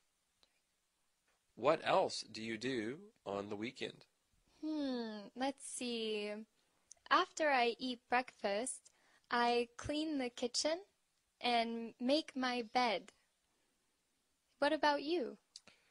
I also clean my house. I clean my rooms. I vacuum. I wash the windows. I wash the dishes. I do my laundry. I do that on Saturday, but on Sunday, I have fun. And what do you do for fun? I go to the park. I play sports. I play soccer at the park. Sometimes I ride my bike. Sometimes I go hiking. I do lots on Sunday. On Sunday, I relax. I don't study. I don't work. And I don't clean my house. Nice. What do you do on Sunday? I also enjoy my time on Sunday. I really like to meet my friends, and sometimes we go to festivals or visit new cities, and we eat a lot of really good food. Oh, that sounds fun. Yes, actually, we also really enjoy camping. Do you like camping? I love camping. I love the outdoors. I go hiking often. Oh, me too. Oh, that's cool. What about Sunday evening? Oh, Sunday evening, I relax. I cook a big dinner and I listen to music and sometimes I read my book. But often I go to sleep very early on Sunday. Oh, wow. And you? Well, on Sunday, I don't cook. I usually order food. I order pizza, or maybe I eat at a restaurant. And then later in the evening, on Sunday, I always watch TV. So my favorite TV show is on Sunday night. And what's your favorite TV show? My favorite TV show is called Billions. Billions? Yeah, it's about money and power in New York. It's very interesting. Nice. Maybe I should watch it. Oh, you should, but you go to bed early. Yes, around 9 o'clock. Oh, okay. Maybe you can see it. Okay. Hey Todd, let's talk about colors. All right. What is blue? Ooh, the ocean is blue. The sky is blue. During the day, the sky is blue. And my eyes are blue. Oh, mine too. What is red? Red, let's see. Well, tomatoes are red. Strawberries are red. And roses are red. roses are red. That's right. Yep. What is green? Well, lots of vegetables are green. So lettuce is green.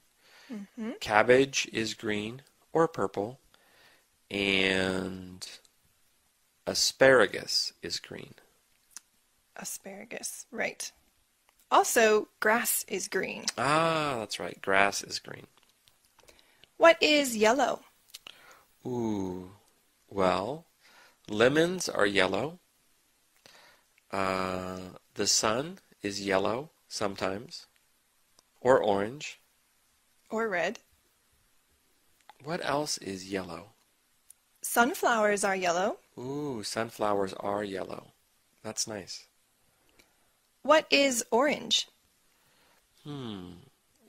Also, sometimes the sun is orange. Oranges are orange. Of course. And persimmons are orange. Yes. Oh, I know. What? Carrots. Carrots. Carrots Of are course. orange. Carrots are orange.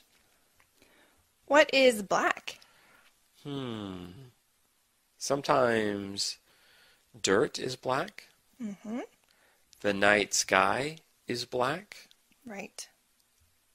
And your shirt is black. It is. I like my black shirt. What is white? Vanilla ice cream is white. Mm, The snow is white. yes. And clouds are white. Clouds are white. Ooh, and sometimes clouds are black Yes, Or- when it's going to rain. or gray. Right. What is pink? Ooh, some flowers are pink. Mm-hmm. Ooh, cotton candy is pink. Yes. And sometimes lollipops are pink. Yeah, a lot of candy is pink sometimes. Now, sometimes women's clothing is pink. Or men's. Or men's. Do you like pink shirts? I don't usually wear pink shirts. What about you? I don't like pink shirts. Oh. No. I don't like pink, actually. Oh, that's too bad. So what is your favorite color? My favorite color is orange. Really? Orange. Yeah, Nice. I love orange. It's so bright. What about you? I have 3. I like the same. I know. I like green. Wow. I love green. I love blue. I love purple. You like the cool colors. Right. And I don't like orange. I don't like yellow. And I don't like pink. You don't like the warm colors. Yes. Bright colors, not so much. Ah, I see. What about red? Do you like red? I don't especially like red. I like red poppies, a type of flower, All right. Yeah. but I don't like to wear red. Yeah, me too. Do you dislike any colors? Actually, I don't like brown. I think it's a boring color. Yeah, that's true. But often dogs are brown. And I love dogs. I also like dogs, so a brown dog is okay, but a brown shirt, no thank you.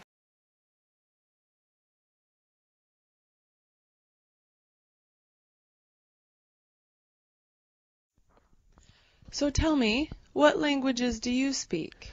Well, I speak 2 languages. I speak Thai and I speak Japanese, but my Japanese is not so good and my Thai is just okay. Now I live in Japan, so I study Japanese and I use Japanese every day. I can speak Japanese at the supermarket.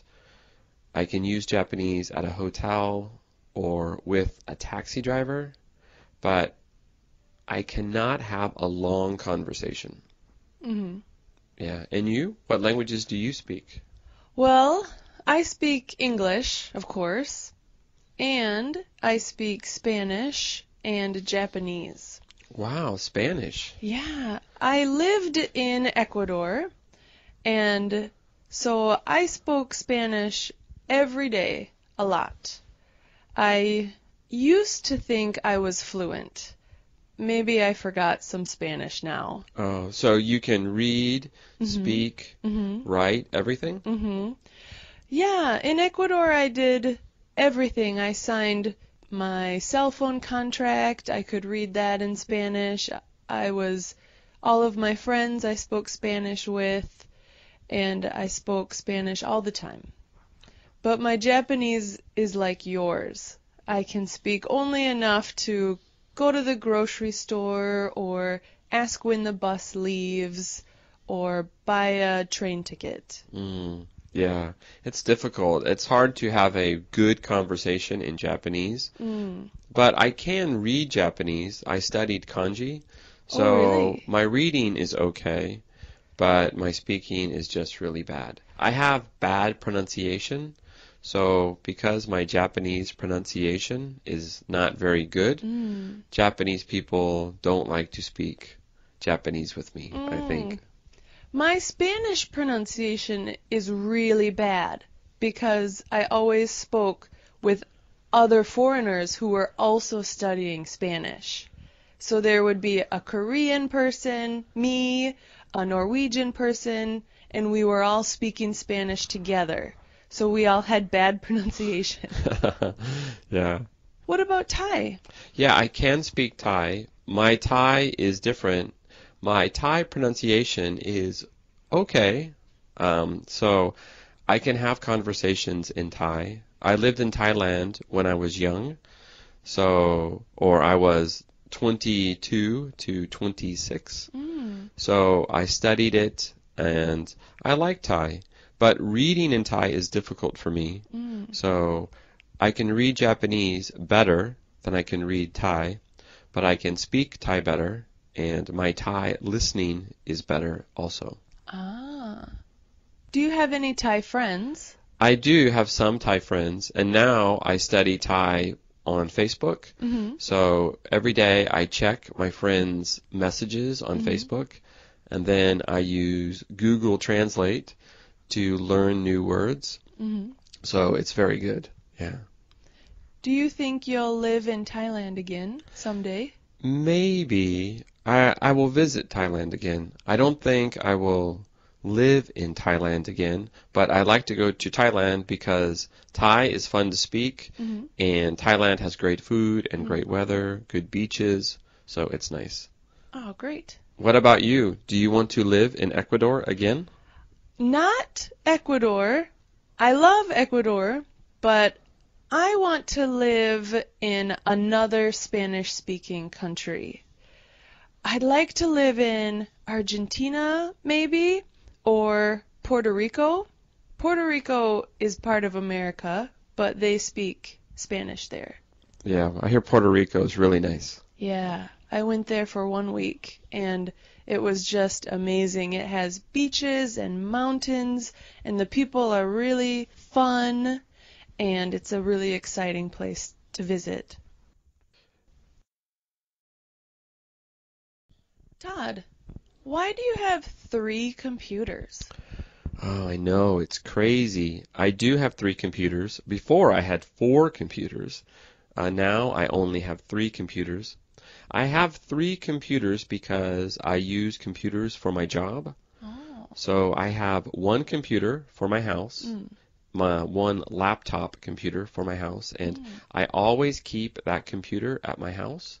So it's heavy. It's a MacBook Pro, and I don't like to carry it, so I leave it at home. And I have a MacBook Air. It's very light. It's not heavy. And I use my MacBook Air when I travel, when I go to school, when I go downtown to a cafe. So, yeah, I have 1 computer for home and 1 computer for when I travel. And how about the other one? Oh, the other computer. The other computer is old. It's also a MacBook Pro, and it's 7 years old. Wow. Yeah, it still works. It works really well, but I use it as a backup computer. So sometimes I need a computer in case 1 computer fails. Also, sometimes my friends need a computer, and I lend my computer to my friends. Oh, that's nice. Yeah, it's easy. I like that. What do you do if you need something that's on the other computer? Well, I use cloud computing, so I use Dropbox. So Dropbox shares everything. So all computers are linked, and they share all the files. So it's no problem. How about phones? How many do you have? I have 3 phones, also for my job. I have an iPhone, I have a Samsung Galaxy, and I have a Nokia Windows Phone. Oh, really? Yeah. Which one do you like the best? That's tough. I think I like the Samsung Galaxy the best because it's bigger and it's easy to read. but the iPhone has good apps. I like the apps on the iPhone, and the iPhone is very reliable, so it always works. So yeah. How about the Nokia? The Nokia is also a good phone. It's a Windows phone, and I travel a lot. So when I travel, I always take the Nokia phone, and I use a new SIM card in the country, and then that is my phone when I travel. I usually leave my Galaxy phone or my iPhone at home. You say you use your phone for work. How? Oh, so I create websites, and so I need to check how websites look on different phones. So every time I make a website, I check it on the Nokia phone, I check it on the Samsung phone, I check it on the iPhone. So I make sure the website works on all smartphones. Does the website often have problems with one phone or a different phone?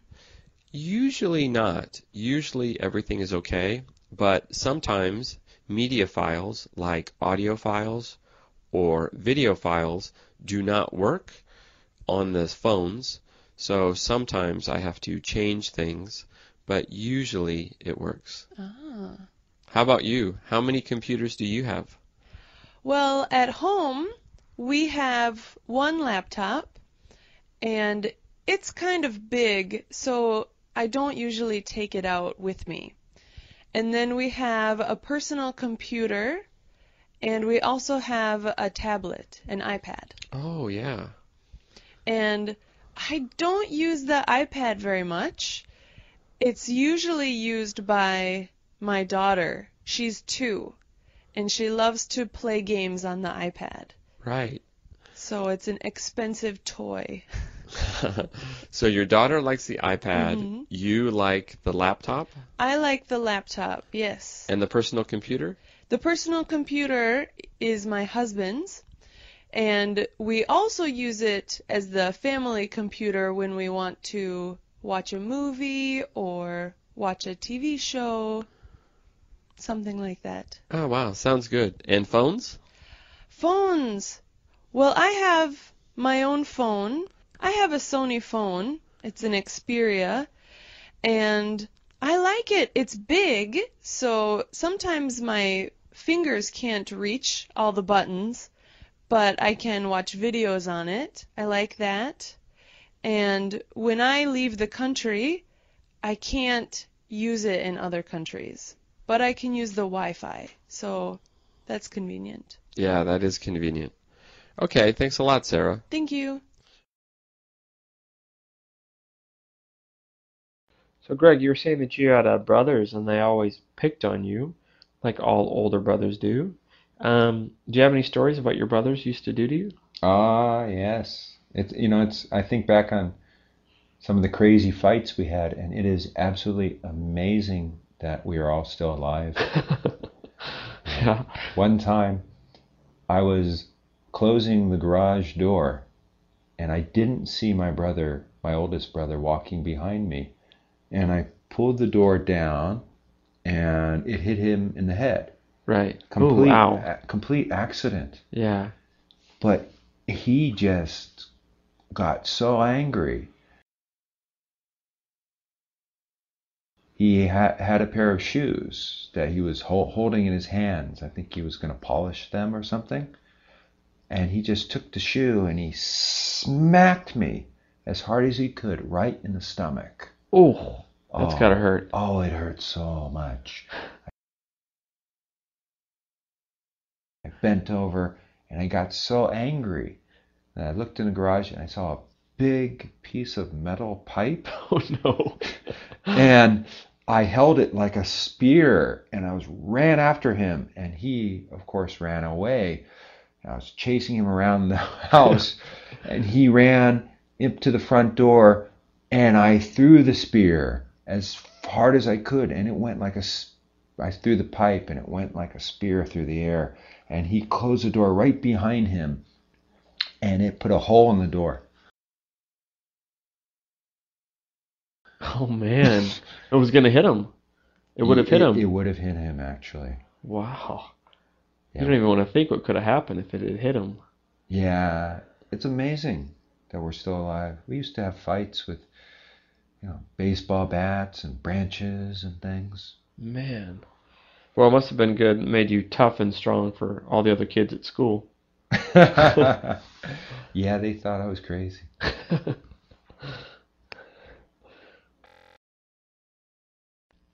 So, Akane, tell me about your family. Who do you get on well with in your family? Well, I think that I get along the best with my mother, I would say. So why is that?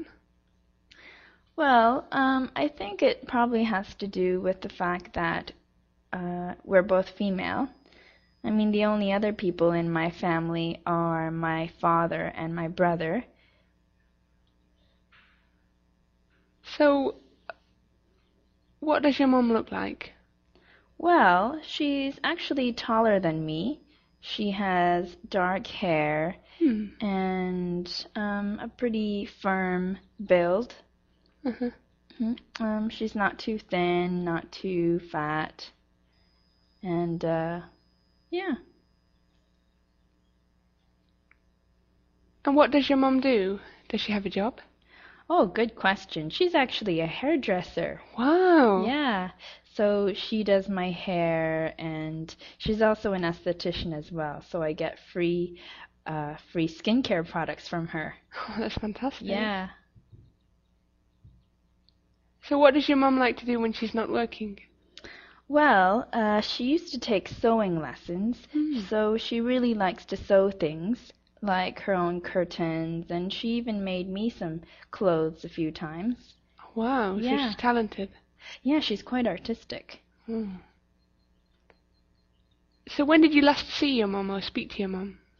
Well, the last time I saw her was this spring. I stayed at my parents' house for about a week, and yeah, that's when I saw her. Was that a couple of months ago?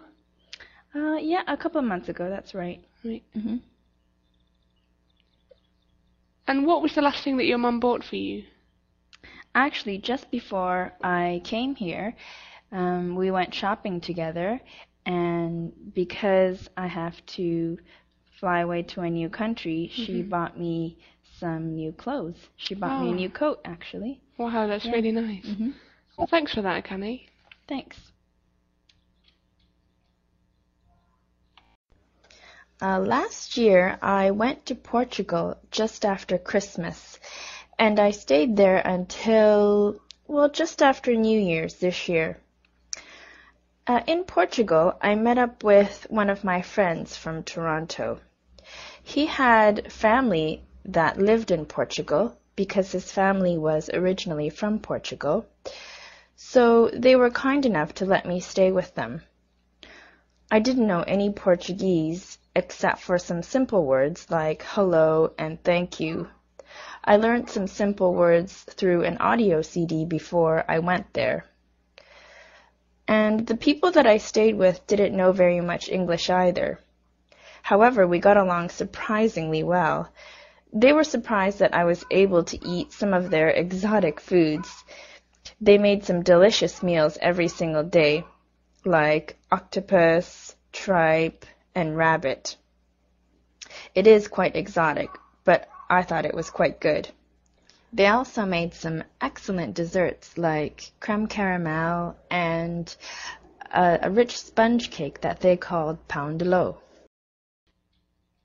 Okay, now I'll talk about my winter vacation. This winter vacation, I spent 2 weeks in my hometown, which is Daytona Beach, Florida.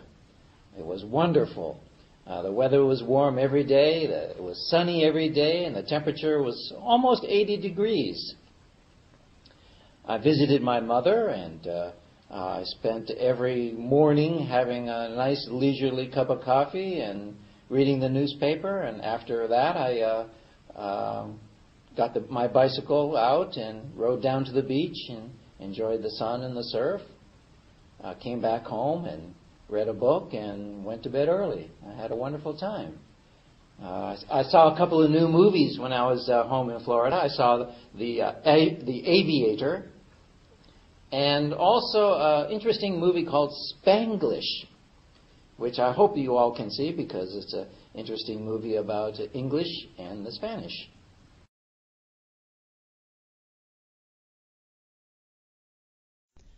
John, tell me about your day. What time do you wake up? Well, let's see. Some days I wake up early, maybe about 6 o'clock. Yeah, sometimes I wake up at 6 o'clock. When I get up early, I like to get ready for the day, take a shower, and have breakfast. But other days I don't like getting up early. Maybe I'll sleep in until 10 or 11. Wow. Yeah, I like sleeping in late, so sometimes I wake up at 11. On those days, if I know I won't wake up until 11, I'll take a shower the night before I go to bed. How about you, Sarah? When do you usually wake up? Well, I like every day to be the same. Oh. So I wake up every day at 8 o'clock. 8? 8. And I always do the same thing. First, I make coffee right away. Then I wake up my kids and we have breakfast together at about 8:30. Really? Yes. We usually have something easy like bread and yogurt and fruit. I like to have coffee every morning. Whether I wake up at 6 or at 10, I'm still going to have coffee. But I often skip breakfast. Do you always eat breakfast every day? Yes. If I don't eat breakfast, I'm so hungry. What about lunch? What time do you have lunch? Lunch is the same every day for me. I always eat lunch at 12:30 p.m. So whenever I wake up, I do some things, and then I always have lunch at 12:30 p.m. Just half past noon. And I always have a simple lunch, maybe some soup or spaghetti or a sandwich, something light. And it's always at half past noon. What time do you eat lunch? That's interesting. I have breakfast at the same time every day, but lunch is always at a different time. Really? Because I'm busy in the morning. I go out, maybe I go shopping, sometimes I clean the house. So I might have lunch at 11 o'clock or 12 o'clock, sometimes as late as 2:30. Oh, that's getting late. Yes, but it's always an easy lunch, like you. Maybe crackers and cheese, or a sandwich, or a baked potato. I see.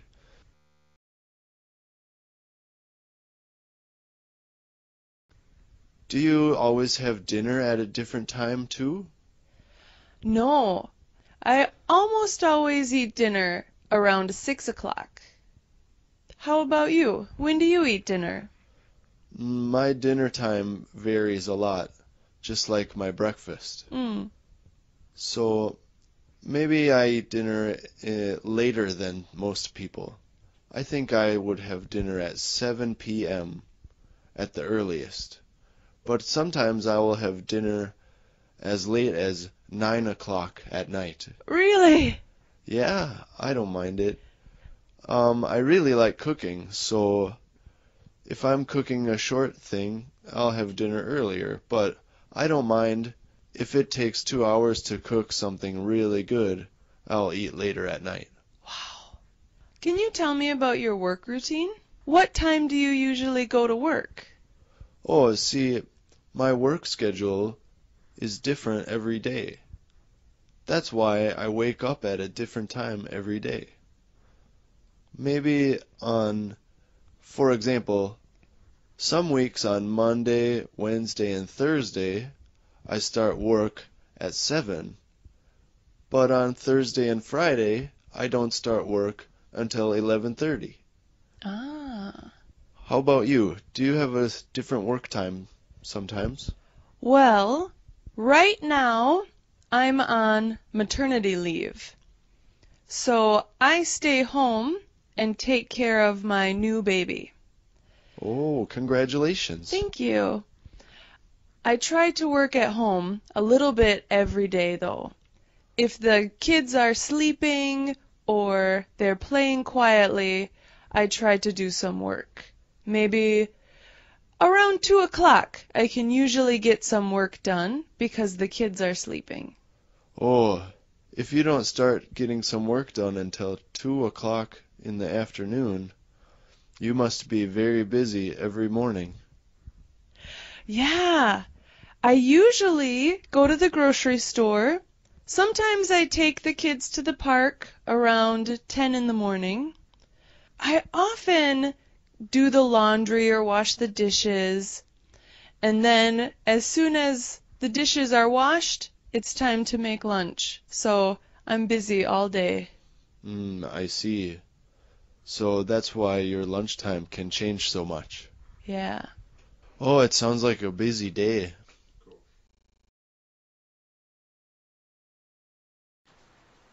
So, Hannah, tell me, do you cook much? Yes, I always cook. I often cook with my roommate, and we always make Chinese or Japanese food. How about you? Well, I don't really cook that often because I'm really busy during the week. So I always get something in a shop and eat that. But during the weekends, I always cook during the weekends because I really like making food. So that's what I do.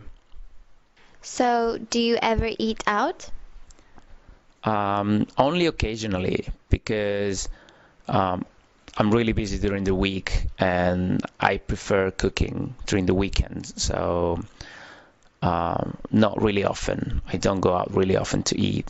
But whenever I'm tired or I don't have time to cook during the weekend, I go and eat out with a friend. So how about you?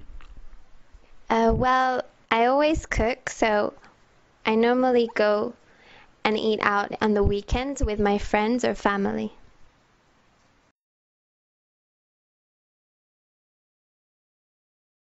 So do you ever buy takeaway?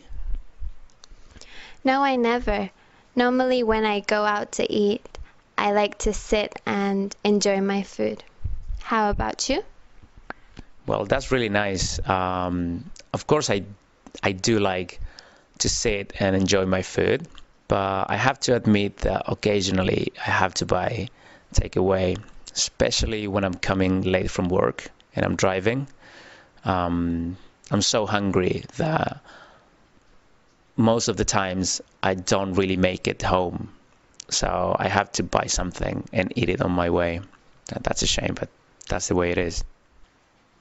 And do you usually have people over for dinner? Yes, I sometimes do. I really like cooking, so occasionally I invite my friends over and I cook for them, or we all cook together. How about you? Not really. I do love cooking, but the problem is my place is really small. So even though I want to invite my friends, I never do it because my place would only fit 1 or 2 people. So unfortunately, I never have my friends over for dinner.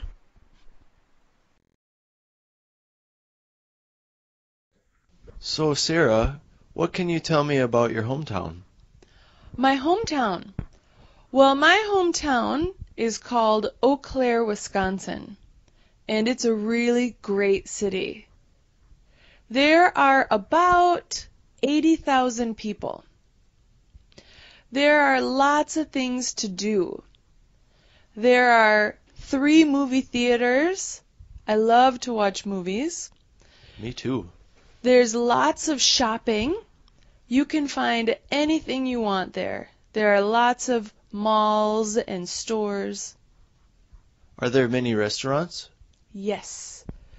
The thing I like is you can eat any type of food. There are Chinese restaurants and Korean restaurants, Italian restaurants. There is a big variety of restaurants, and they're all good. That sounds great. What about parks?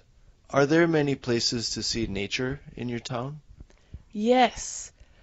We have a lot of rivers and lakes and hills. My hometown has 4 seasons. So in summer, it's great because there are lots of lakes to swim in, lots of forests to play in. In winter, there is a lot of snow. So you can go ice skating or ice fishing or even skiing. Wow, that sounds really fun. Yeah, it's a really nice city. It's also really safe. There are lots of nice people there. Good. Is there much to do at night? Well, maybe not. There's not many things to do at night. There aren't any nightclubs. There aren't many bars. So, actually, maybe there isn't much nightlife. That's okay. It sounds like a nice place to have a family. Yeah, it is. It's a great place to have a family. There's lots of good schools and libraries.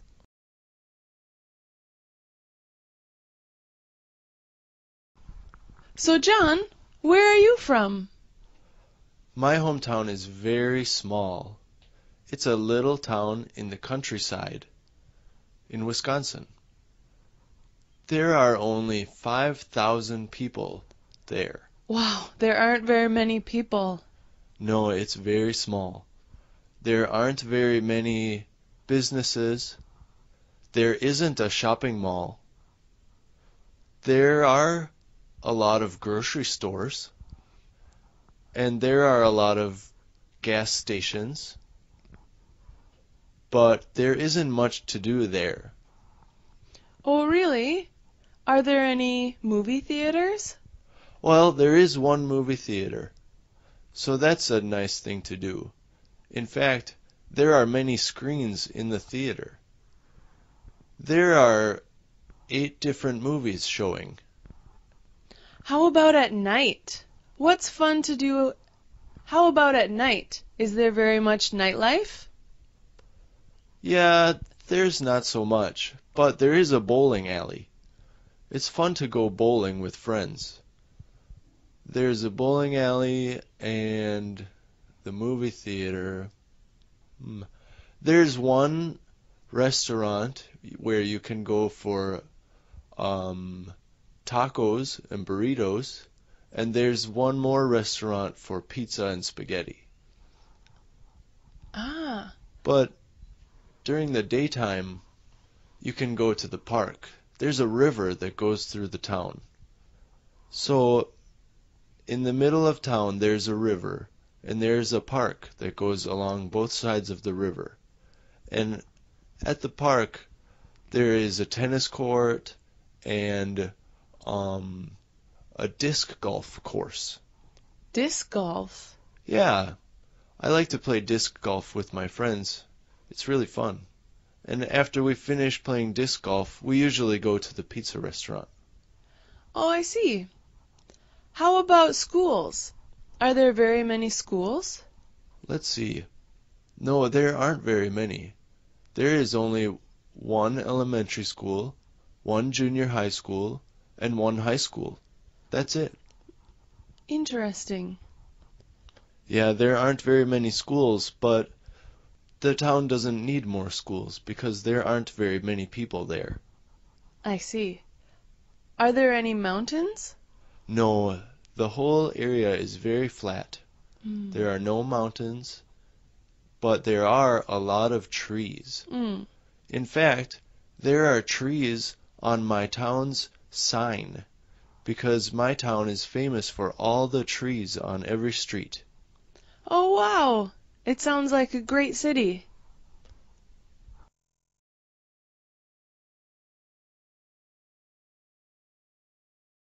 Hey, Hannah, how are you? I'm fine, thank you. How are you? I'm fine, thanks.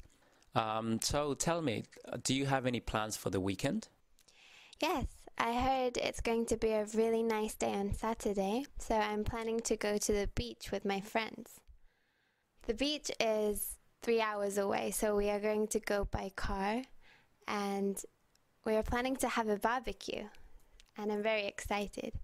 In the evening, we are going to have fireworks, so it's going to be very beautiful.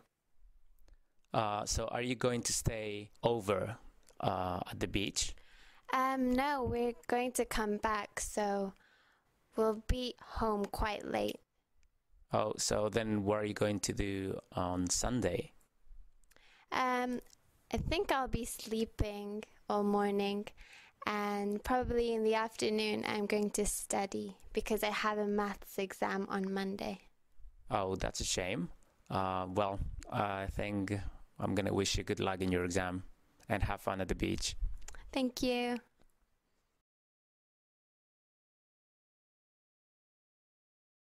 Hello, how are you? I'm good, thanks.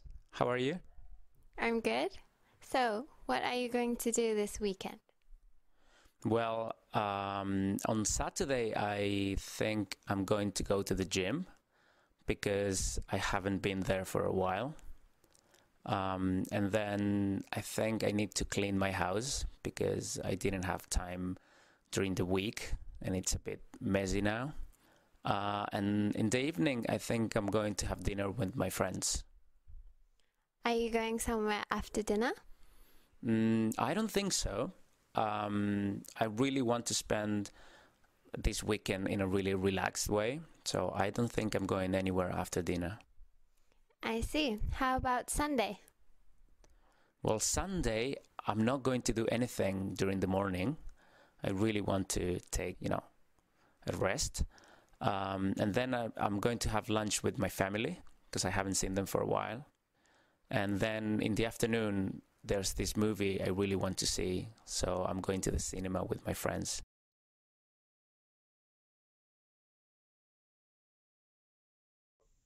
John, I've never met your family. Do you have a big family? Yeah, kind of. There are 5 people in my family. Oh. So it's a medium family. I have 2 brothers, so there are 3 boys in my family. And there's my mother and my father. How about your father? Do you look like him? Yes, I do. I do look like my father. When he was younger, he had blonde hair, like me. And he has glasses. So do I. My mother has glasses too. I'm the same height as my father.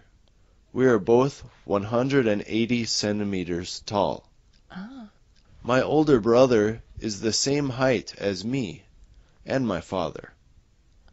But my younger brother is shorter than us. He has blonde hair and glasses too, though. Oh. How tall is your younger brother? He's a bit shorter than us. I'm not sure, but I think he's around 170 centimeters tall. Oh. How about your mom? My mom is short too. She is the same height as my younger brother. Oh. And my mom has red hair. Her hair is bright red. So my mother has different hair from the rest of my family. There are 4 people with blonde hair and 1 person with red hair. But actually, all 5 of us wear glasses. Oh, really? Yeah. So, John, you're thin. What about the rest of your family? Are they thin too? Well, my mother is skinny too, like me. But my brothers are more like my dad in their body type. They are a little bit more muscular than me. They have big muscles and they're very strong. So they are heavier than me. That's my father. He weighs more than I do. And my brothers are also heavier than me. Oh, sounds like a good-looking family. Thank you.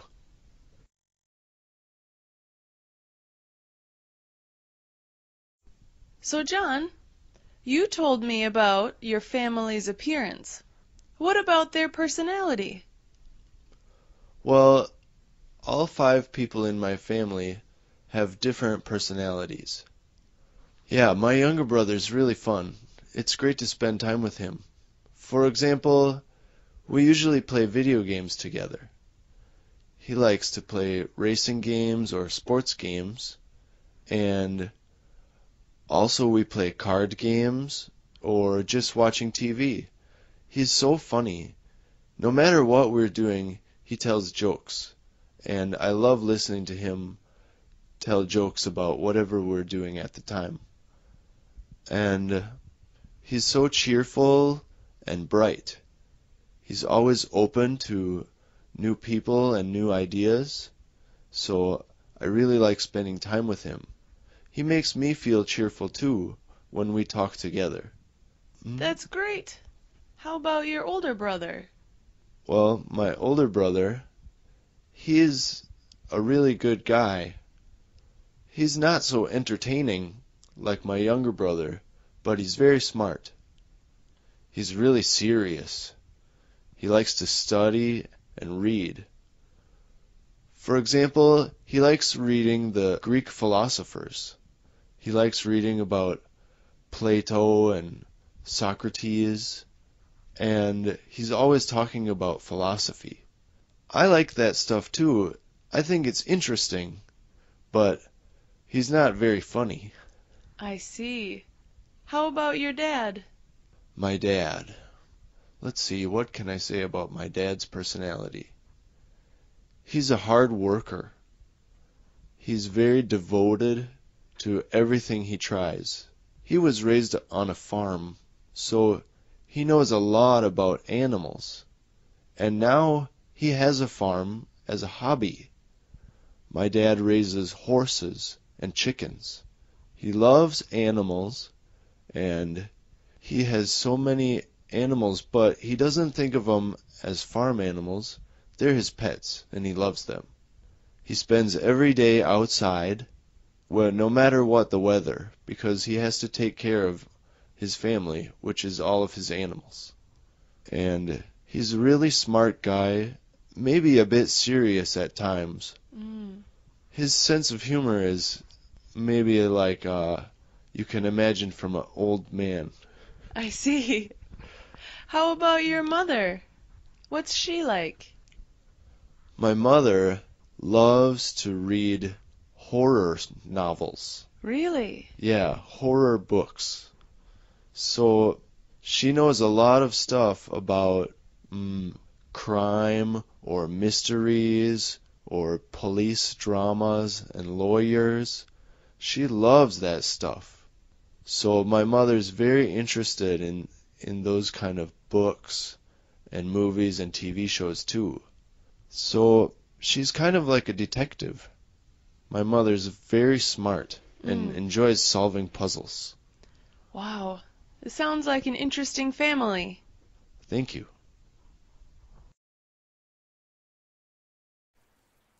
Hey, I'm really sorry I'm late. I came as fast as I could.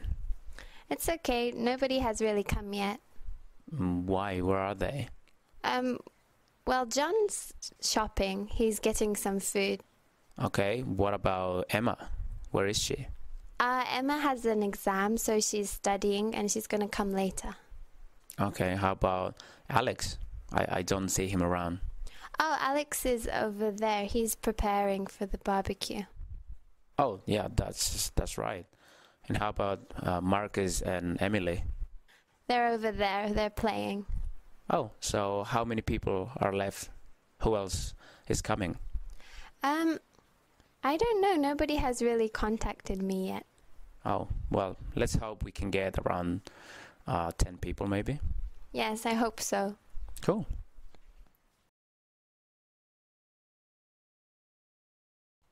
Hello. Hello, come in. Where is everyone? Well, everyone is doing something right now. Oh, really? Where's your mum? My mom, she's at the mall. I think she's shopping. I think she's getting the groceries for the week. Oh, how about your dad? Well, every weekend he goes to the country club, so I think he's playing golf with his friends now. Where's your brother and sister? My brother, he's upstairs. I think he's probably sleeping or playing video games, as he always do. And my sister, she's at school, and she's playing soccer because she has a game today. Oh, really? When does the game start? I think in 20 or 30 minutes. Let's go watch it. Really? That sounds fun. Let's go.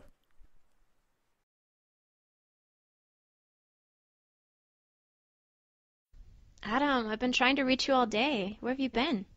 Oh, sorry. When did you call? I first called you at 3 o'clock. Oh, sorry. I was playing soccer. Well, I tried calling you again at 5. Oh, I was going home on the train. Well, why didn't you return my message? I was sleeping. Well, what happened when you got off the train? As I was leaving the train, I saw a friend and we started talking and I just didn't look at my phone. What was it that you wanted to talk about? Oh, I was thinking about getting a new boyfriend.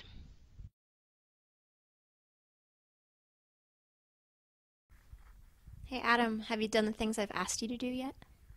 What did you ask me to do? I asked you to take out the trash. I haven't done that yet. How about wash the dishes? I washed a few dishes. Wash the car? No, I haven't washed the car. What did you do today? I was sleeping mostly.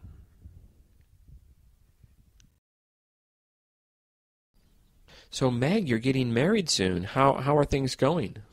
Things are going pretty well. We have a lot of planning to do. I bet. So, have you hired a band yet? No, we haven't hired a band yet. My brother has some friends who are in a band, so he's going to ask them. Oh, cool. And have you gotten a caterer for the wedding? Yes, we have gotten a caterer because the food is very important, so we ordered it in advance. Oh, what kind of food? We're going to have traditional American food. Oh, nice, nice. So, have you bought a dress yet? Yes, of course, I have bought a dress. That's the most important part, so last week I picked up my new dress. Have you tried it on yet? Yes, I've tried it on many times already. Okay, cool. Have you shown it to your groom-to-be? No, I haven't shown it to my groom-to-be because it has to be a surprise on the wedding day. Oh, that's right, that's right. So, have you ordered the flowers? No, not yet. I haven't ordered the flowers because I'm waiting for some special flowers from the florist, so still waiting. And have you sent out the invitations? Yes, we have sent out the invitations. We sent them out maybe a month ago. Oh, cool. So then I assume you have booked the hall. Yes, we have booked the hall because we wanted to have it at a special hall, so we booked it probably 6 months ago. Okay, cool. Well, the only one problem, I didn't get an invite. Am I invited to your wedding? Oh, I brought the invitation with me today. Okay, great. Thanks.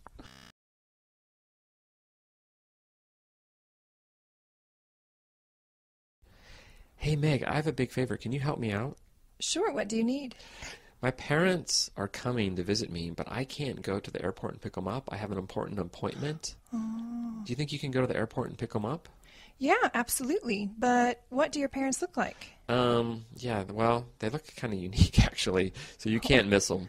My dad, he's really tall, and he's really hairy. He's got big kind of fro-like hair, and he's got a facial hair. He's got Fu Manchu, so he has a mustache and a little goatee, and he's kind of muscular. Wow, so I think I should be able to see your dad very easily. Right, so you can't miss him. And also, my mom's pretty easy. It's like kind of 60-ish. She's in her 60s, and she kind of has blondish, grayish hair. She's kind of medium build, and she's kind of average height. Okay, well, it sounds like no problem. I think I can find them at the airport. Okay, and there'll be one other person with them, and she might be the one actually looking around trying to find you, and that's my niece. Oh, what does your niece look like? Okay, so she's in her 20s. She's very thin, and she has long blonde hair, and yeah, she's quite energetic, so you'll probably see her running around. So I have a feeling she's going to be the one looking for you. Okay, great. Then I'll look for your niece. Okay, great. I really appreciate this. No problem.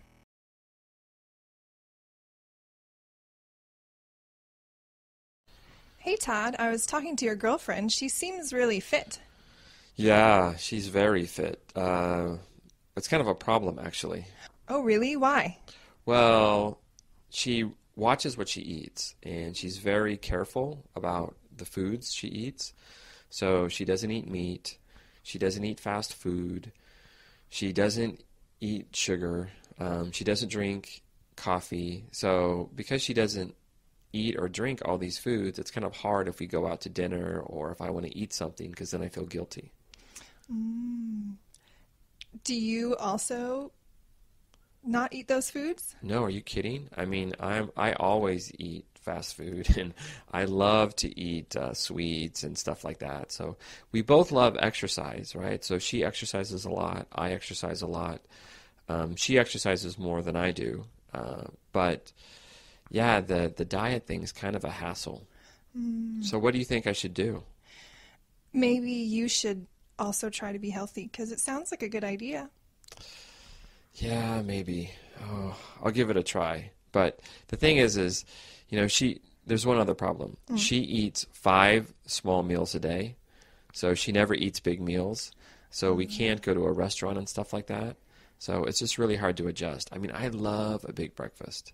You know, she never eats a big breakfast. She always eats these small little meals. So, yeah. Well, maybe you can cook at home together. Maybe. Or maybe I should just get a new girlfriend. Maybe. Good luck.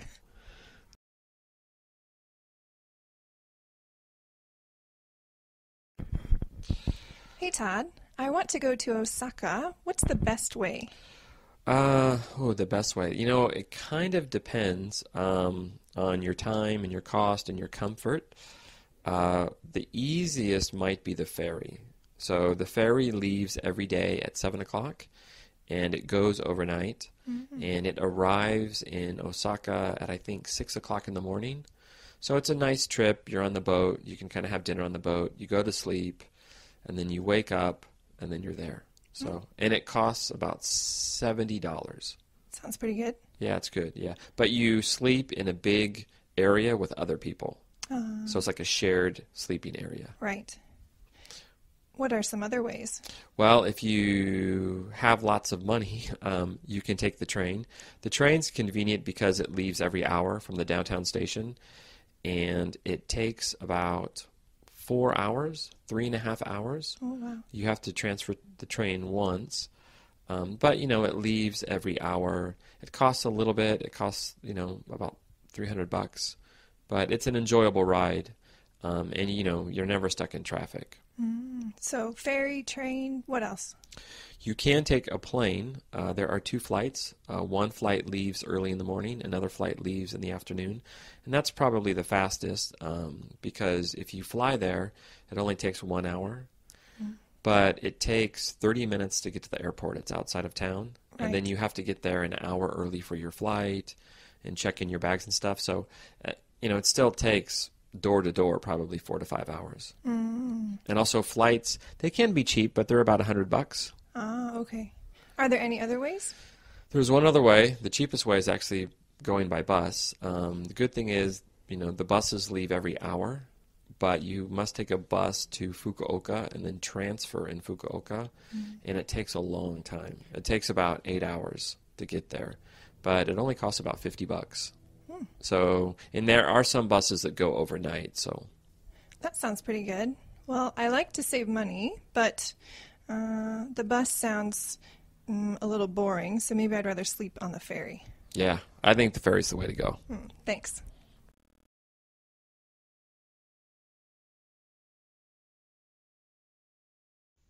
Okay, Sarah and John, we are going to play a guessing game. Great. Sounds great. I will describe a city. What city is this in America? First city.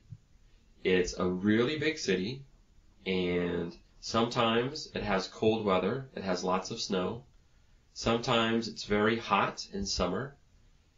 It has all seasons. Oh, I know. Is it Milwaukee? No, not Milwaukee. It has really tall buildings. I know.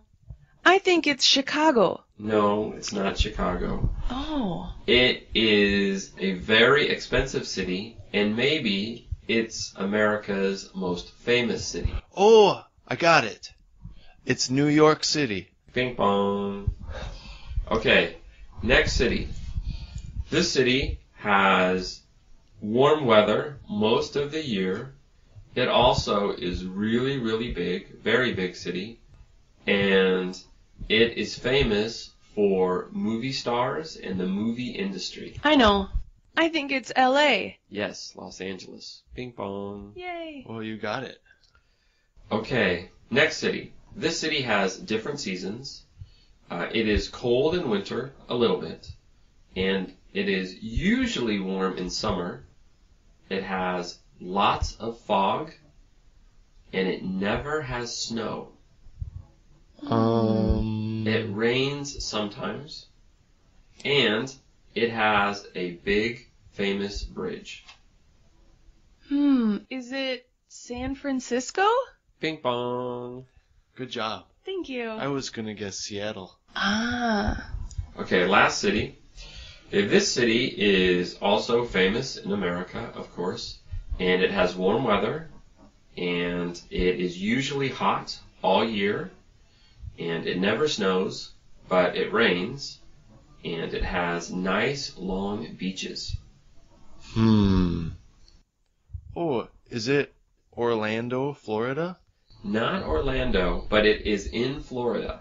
Is it Miami? Bing bong. Good job. Thank you. So I think it's tied 2-2. Yeah. Wow. Okay, so one more city. Can you guess the city? Okay. So this city has 4 seasons. So it has snow, it has rain, it has beautiful colors in the fall, lots of leaves, and it has old historical buildings.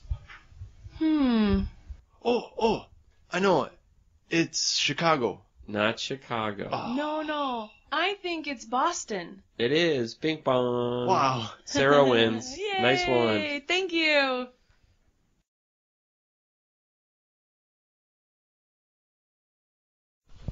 Okay, guys, we will do another guessing game. This time, guess the movie. Sounds fun. Okay, this movie is very famous. It's about 20 years old, maybe 18 years old, and it is about a love story and about 2 people that meet on a big ship, and the ship sinks. It's really, really famous. Is it Titanic? Right. Ping pong. Titanic. Okay, the next movie is also a famous movie, but I never saw this movie, but I know about the movie. And the movie is about a fight between 2 creatures. And both creatures, monsters, come from the ocean. They come out of the ocean and they fight each other. 2 monsters from the ocean. Sometimes they fight in Japan, but the last movie, the monsters fight in America. I think they fight in San Francisco. Is it Godzilla? Bing bong. Yay! Good job. Thank you. Okay, so the next movie is also a movie many teenage boys like, and it's also about fighting, and it's about machines that fight each other, and I think the machines come from space. So the machines are not from Earth, and the machines can change, and the machines have special powers. Machines that have special powers and change. I know. It's Transformers. Is that right? Yes, Transformers. Ping pong. Yay! Okay, so now I'm going to go way back. So this is a movie also about an alien, and this alien is very kind, and the alien is very shy, and the alien meets a boy, and Oh, I know it. they become friends. Do they ride a bicycle? They do ride a bicycle. It's E.T. That's right. Bing bong. Yes. Good job. Okay, so now one more movie. Okay. So this movie is also old. This movie is maybe over 25 years old. Oh, over 20 years old. I'm better at the old ones. Yeah, and in this movie, there is a scientist. And the scientist is trying to find a special treasure. And he goes all around the world, and he needs to find a special treasure. And he goes to Egypt, he goes to Asia, and he wants to find something, but he has to fight people in the movie. I think it's Indiana Jones. Bing bong. John wins. Oh, Yeah. good job. Thank That's you. great. I tried really hard.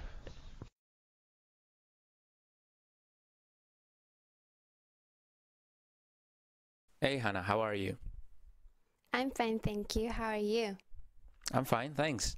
So tell me, do you have any plans for the weekend? Yes, I heard it's going to be a really nice day on Saturday, so I'm planning to go to the beach with my friends. The beach is 3 hours away, so we are going to go by car, and we are planning to have a barbecue, and I'm very excited. In the evening, we are going to have fireworks, so it's going to be very beautiful. So are you going to stay over at the beach? No, we're going to come back, so we'll be home quite late. Oh, so then what are you going to do on Sunday? I think I'll be sleeping all morning, and probably in the afternoon I'm going to study because I have a maths exam on Monday. Oh, that's a shame. Well, I think I'm going to wish you good luck in your exam and have fun at the beach. Thank you.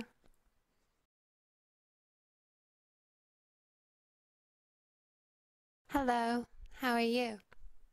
I'm good, thanks. How are you? I'm good. So, what are you going to do this weekend?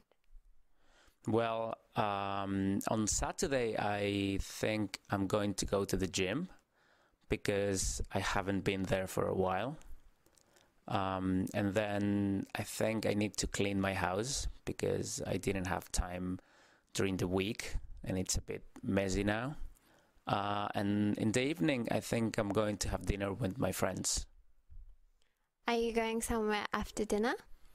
I don't think so. I really want to spend this weekend in a really relaxed way, so I don't think I'm going anywhere after dinner. I see. How about Sunday? Well, Sunday, I'm not going to do anything during the morning. I really want to take, a rest. And then I'm going to have lunch with my family because I haven't seen them for a while. And then in the afternoon, there's this movie I really want to see, so I'm going to the cinema with my friends.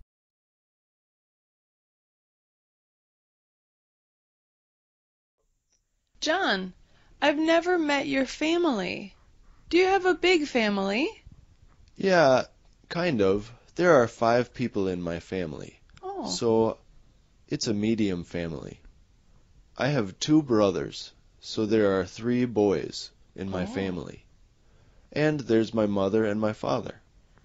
How about your father? Do you look like him? Yes, I do. I do look like my father. When he was younger, he had blonde hair, like me. And he has glasses. So do I. My mother has glasses too. I'm the same height as my father. We are both 180 centimeters tall. My older brother is the same height as me and my father. But my younger brother is shorter than us. He has blonde hair and glasses too, though. Oh. How tall is your younger brother? He's a bit shorter than us. I'm not sure, but I think he's around 170 centimeters tall. Oh. How about your mom? My mom is short too. She is the same height as my younger brother. Oh. And my mom has red hair. Her hair is bright red. So my mother has different hair from the rest of my family. There are 4 people with blonde hair and 1 person with red hair. But actually, all 5 of us wear glasses. Oh, really? Yeah. So, John, you're thin. What about the rest of your family? Are they thin too? Well, my mother is skinny too, like me. But my brothers are more like my dad in their body type. They are a little bit more muscular than me. They have big muscles and they're very strong. So they are heavier than me. That's my father. He weighs more than I do. And my brothers are also heavier than me. Oh, sounds like a good-looking family. Thank you.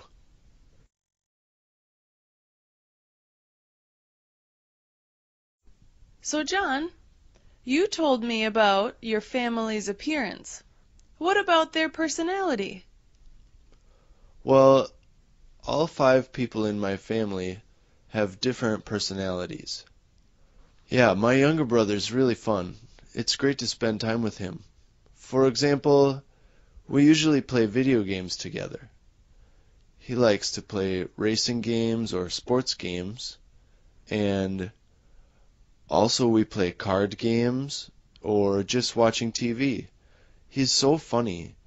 No matter what we're doing, he tells jokes, and I love listening to him tell jokes about whatever we're doing at the time. And he's so cheerful and bright. He's always open to new people and new ideas, so I really like spending time with him. He makes me feel cheerful too when we talk together. That's great. How about your older brother? Well, my older brother, he's a really good guy.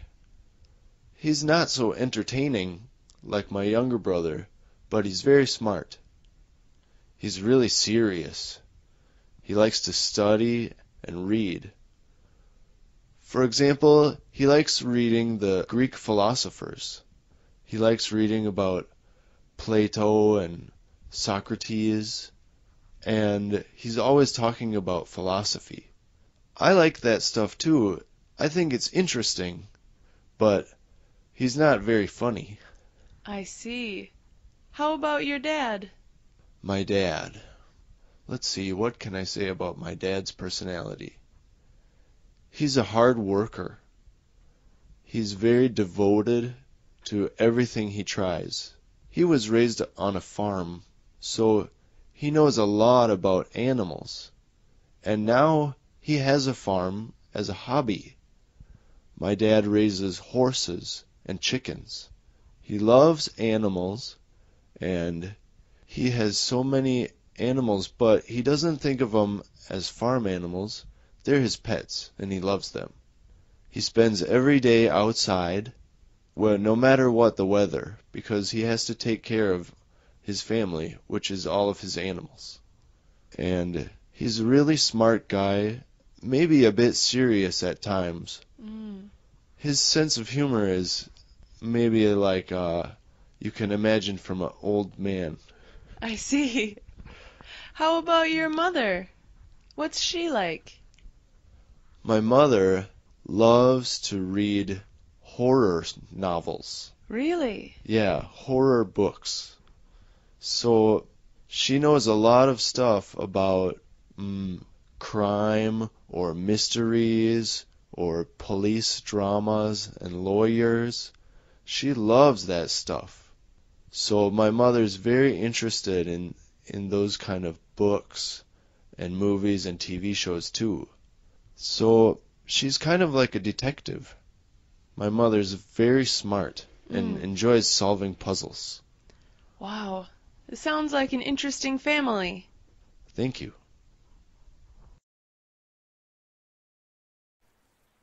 Hey, I'm really sorry I'm late. I came as fast as I could.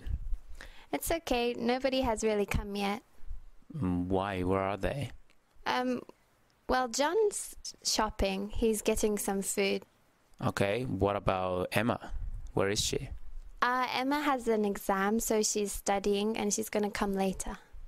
Okay, how about Alex? I don't see him around. Oh, Alex is over there. He's preparing for the barbecue. Oh, yeah, that's right. And how about Marcus and Emily? They're over there. They're playing. Oh, so how many people are left? Who else is coming? I don't know. Nobody has really contacted me yet. Oh, well, let's hope we can get around 10 people maybe. Yes, I hope so. Cool.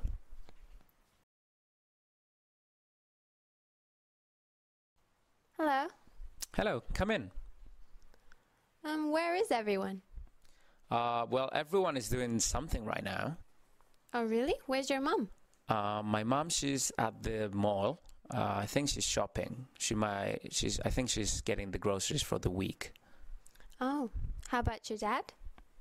Well, every weekend he goes to the country club, so I think he's playing golf with his friends now. Where's your brother and sister? My brother, he's upstairs. I think he's probably sleeping or playing video games, as he always did. And my sister, she's at school, and she's playing soccer because she has a game today. Oh, really? When does the game start? I think in 20 or 30 minutes. Let's go watch it. Really? That sounds fun. Let's go.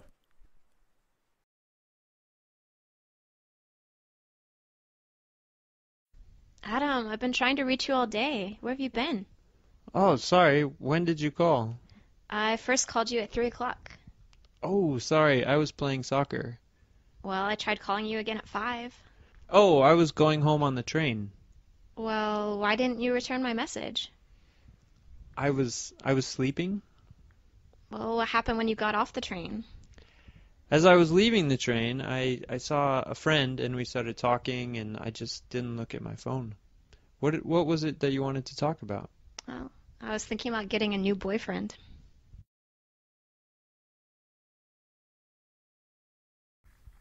Hey, Adam, have you done the things I've asked you to do yet? What did you ask me to do? I asked you to take out the trash. I haven't done that yet. How about wash the dishes? I washed a few dishes. Wash the car? No, I haven't washed the car. What did you do today? I was sleeping mostly.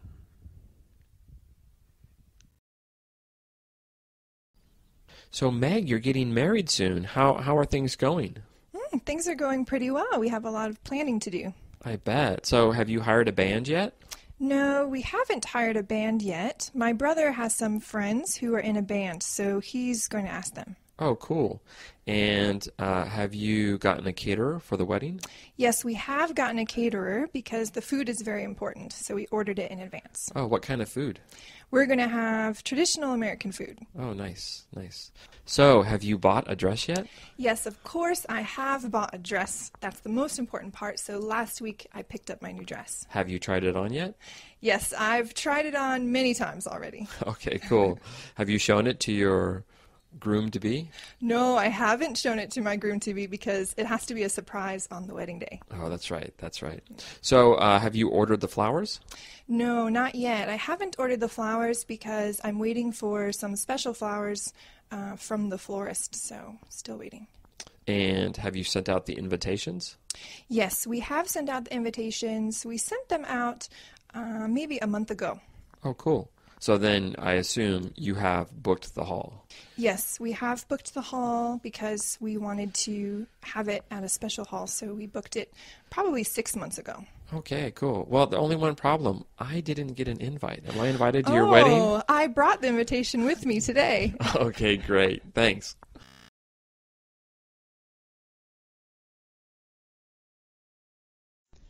John, tell me about your day. What time do you wake up? Well, let's see. Some days I wake up early, maybe about 6 o'clock. Yeah, sometimes I wake up at 6 o'clock. When I get up early, I like to get ready for the day, take a shower, and have breakfast. But other days, I don't like getting up early. Maybe I'll sleep in until 10 or 11. Wow. Yeah, I like sleeping in late, so sometimes I wake up at 11. On those days, if I know I won't wake up until 11, I'll take a shower the night before I go to bed. How about you, Sarah? When do you usually wake up? Well, I like every day to be the same. Oh. So I wake up every day at 8 o'clock. 8? 8. And I always do the same thing. First, I make coffee right away. Then I wake up my kids and we have breakfast together at about 8:30. Really? Yes. We usually have something easy like bread and yogurt and fruit. I like to have coffee every morning. Whether I wake up at 6 or at 10, I'm still going to have coffee. But I often skip breakfast. Do you always eat breakfast every day? Yes.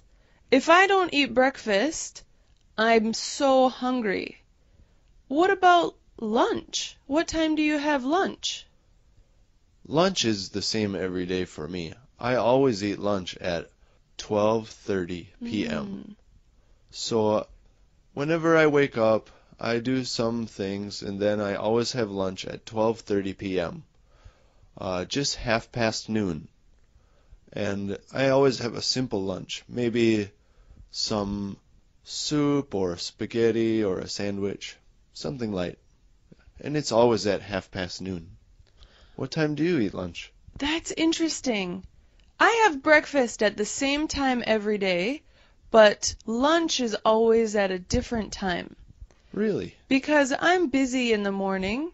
I go out, maybe I go shopping, sometimes I clean the house. So I might have lunch at 11 o'clock or 12 o'clock, sometimes as late as 2:30. Oh, that's getting late. Yes, but it's always an easy lunch, like you. Maybe crackers and cheese, or a sandwich, or a baked potato. I see.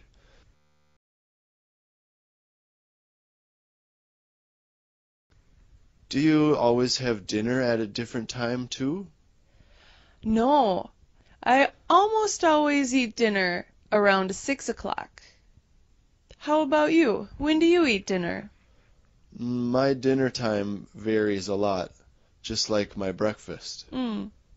So maybe I eat dinner later than most people.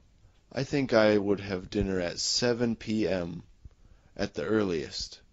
But sometimes I will have dinner as late as 9 o'clock at night. Really? Yeah, I don't mind it. I really like cooking, so if I'm cooking a short thing, I'll have dinner earlier, but I don't mind if it takes 2 hours to cook something really good, I'll eat later at night. Wow. Can you tell me about your work routine? What time do you usually go to work? Oh, see, my work schedule is different every day. That's why I wake up at a different time every day. Maybe for example, some weeks on Monday, Wednesday, and Thursday, I start work at 7. But on Thursday and Friday, I don't start work until 11:30. Ah. How about you? Do you have a different work time sometimes? Well, right now I'm on maternity leave. So I stay home and take care of my new baby. Oh, congratulations. Thank you. I try to work at home a little bit every day, though. If the kids are sleeping or they're playing quietly, I try to do some work. Maybe around 2 o'clock I can usually get some work done because the kids are sleeping. Oh, if you don't start getting some work done until 2 o'clock in the afternoon, you must be very busy every morning. Yeah, I usually go to the grocery store. Sometimes I take the kids to the park around 10 in the morning. I often do the laundry or wash the dishes. And then as soon as the dishes are washed, it's time to make lunch. So I'm busy all day. I see. So that's why your lunchtime can change so much. Yeah. Oh, it sounds like a busy day.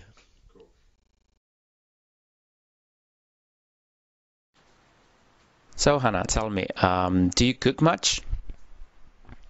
Yes, I always cook. I often cook with my roommate, and we always make Chinese or Japanese food. How about you? Well, I don't really cook that often because I'm really busy during the week.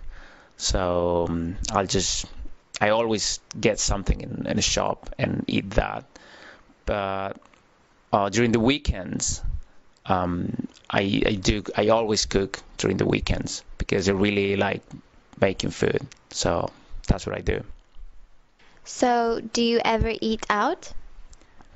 Only occasionally because I'm really busy during the week and I prefer cooking during the weekends. So not really often. I don't go out really often to eat. But whenever I'm tired or I don't have time to cook during the weekend, I go and eat out with a friend. So how about you? Well, I always cook, so I normally go and eat out on the weekends with my friends or family.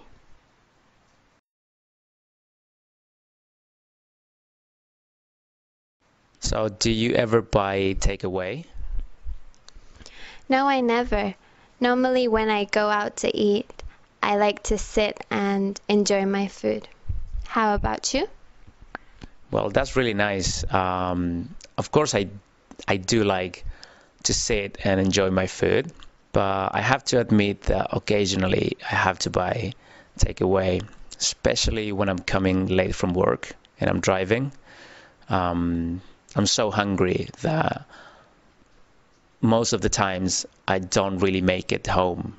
So I have to buy something and eat it on my way. That's a shame, but that's the way it is. And do you usually have people over for dinner? Yes, I sometimes do. I really like cooking, so occasionally I invite my friends over and I cook for them, or we all cook together. How about you? Not really. I do love cooking, but the problem is my place is really small. So even though I want to invite my friends, I never do it because my place would only fit 1 or 2 people. So unfortunately, I never have my friends over for dinner.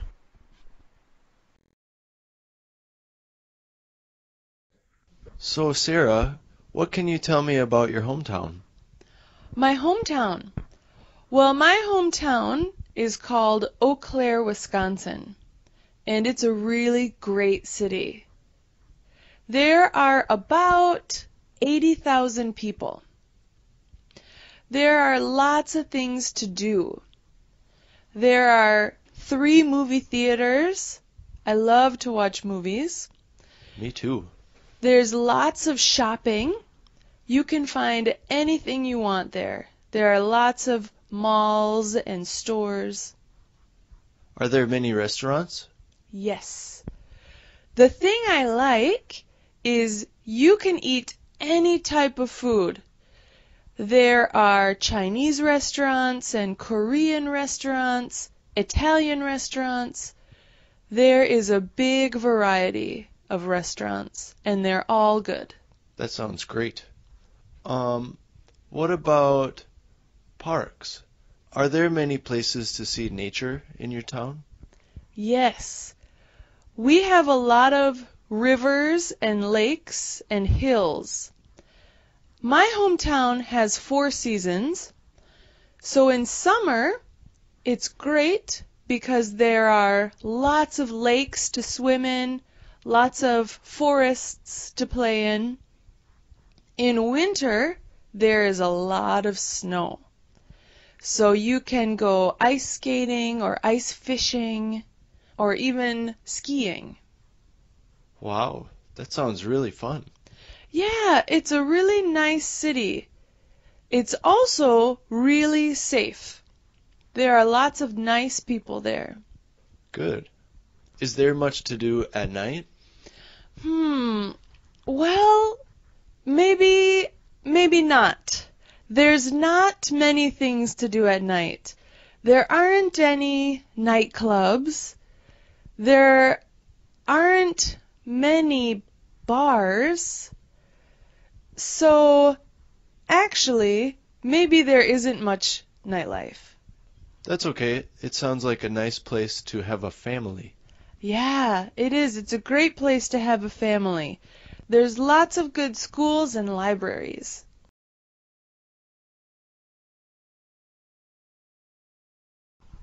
So, John, where are you from? My hometown is very small. It's a little town in the countryside in Wisconsin. There are only 5,000 people there. Wow, there aren't very many people. No, it's very small. There aren't very many businesses. There isn't a shopping mall. There are a lot of grocery stores. And there are a lot of gas stations. But there isn't much to do there. Oh, really? Are there any movie theaters? Well, there is one movie theater. So that's a nice thing to do. In fact, there are many screens in the theater. There are 8 different movies showing. How about at night? What's fun to do? How about at night? Is there very much nightlife? Yeah, there's not so much, but there is a bowling alley.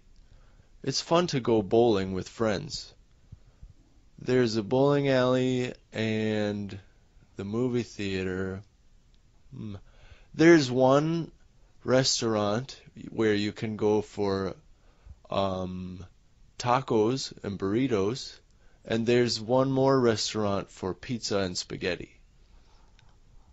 Ah. But during the daytime, you can go to the park. There's a river that goes through the town. So, in the middle of town, there's a river, and there's a park that goes along both sides of the river. And at the park, there is a tennis court and a disc golf course. Disc golf? Yeah, I like to play disc golf with my friends. It's really fun. And after we finish playing disc golf, we usually go to the pizza restaurant. Oh, I see. How about schools? Are there very many schools? Let's see. No, there aren't very many. There is only one elementary school, one junior high school, and one high school. That's it. Interesting. Yeah, there aren't very many schools, but the town doesn't need more schools because there aren't very many people there. I see. Are there any mountains? No, the whole area is very flat. There are no mountains, but there are a lot of trees. In fact, there are trees on my town's sign because my town is famous for all the trees on every street. Oh, wow. It sounds like a great city.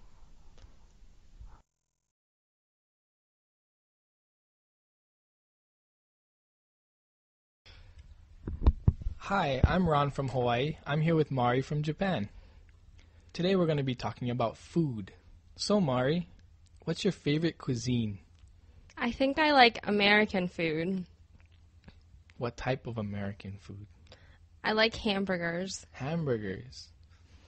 Is that your favorite dish as well? That is my favorite dish. My favorite hamburger place is right near where I went to university, and they have this hamburger called the Danish burger, and the Danish burger has blue cheese inside the hamburger. So my favorite dish has to be the Danish burger. Do you like any side things like French fries with your hamburger? I love French fries, but I know that eating hamburger and French fries is a little bit unhealthy, so I always replace the French fries for a salad.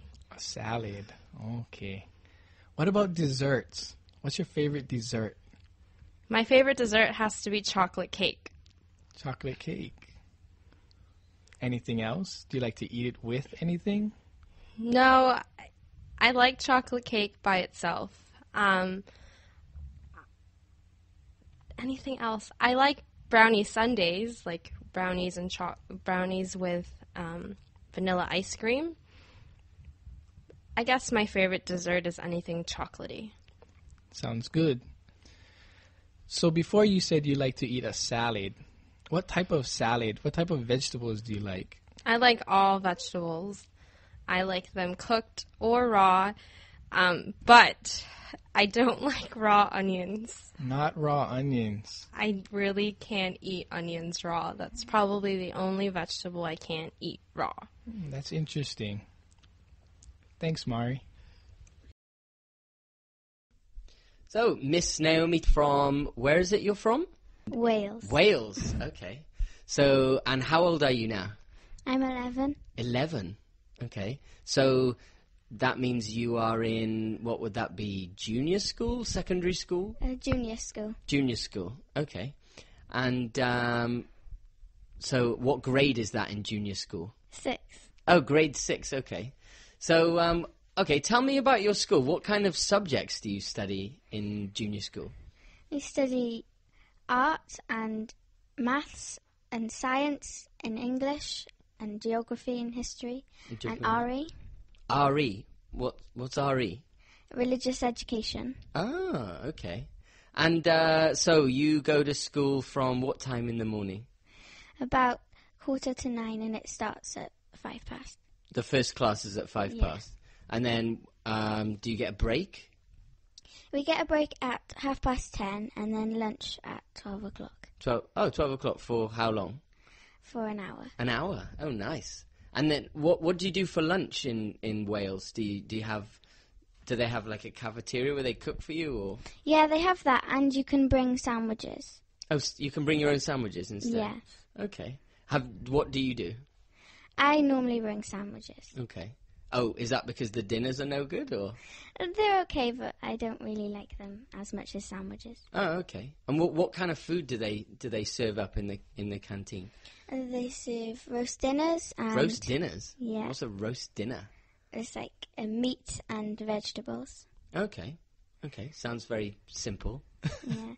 And pizza and chips and ham and all sorts of stuff. Oh, okay. Oh, it sounds good. And do they give you lots of homework? No. Oh, really? No. Oh, that's good to hear. So what's your favourite subject then in junior school? Art. Art? Yeah. Okay, why is that? I don't know. I just like painting and drawing. Okay. And then what's the subject that you find most boring? Maths. Maths? Yeah. Oh, really? Yeah, I'm not a big fan of maths. So I guess if you're in grade 6, you'll be going on to your next school soon? Yeah, secondary school. Okay. And are you looking forward to that? Yeah. Okay. Great. Okay, well, it's very nice talking to you, and good luck in your next school. So, Naomi, so you're from Wales, and you're 11. So what does an 11-year-old girl do for fun in Wales? I do music. I play the piano and the violin. Okay, how long have you played the piano for? Since I was about 8.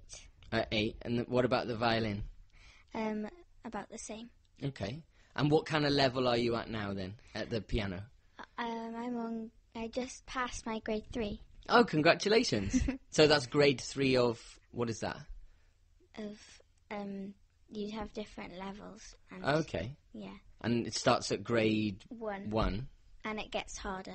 Up till, what's the highest grade you can get? Grade 8. Oh, grade 8. So you're at grade 3 now? Yeah. So I guess the next one you're going to do is grade 4. Yes. Okay. And so what do you have to do? What kind of test is it? It's you learn 3 pieces. 3 pieces of music? Yeah. Right. And you have to play them. And you have to do some singing. Oh, really? Yeah. Okay. And some... Is that like sight reading? You look at the script and you have to sing the notes, or...? No, somebody plays a tune for you, and you have to sing it exactly the same tune that they played. And there's sight reading where you have to look at a page and then play it on the piano. Oh, wow. Is that hard? Yeah. Yeah, I can imagine. So how much do you practice the piano then? It probably should be once a day. Yeah. But I normally do it 3 times a week, about that. Okay. And you enjoy it then? Yeah. Okay. Great. And you play the violin too? Yeah. Yeah. And is that fun? Sort of.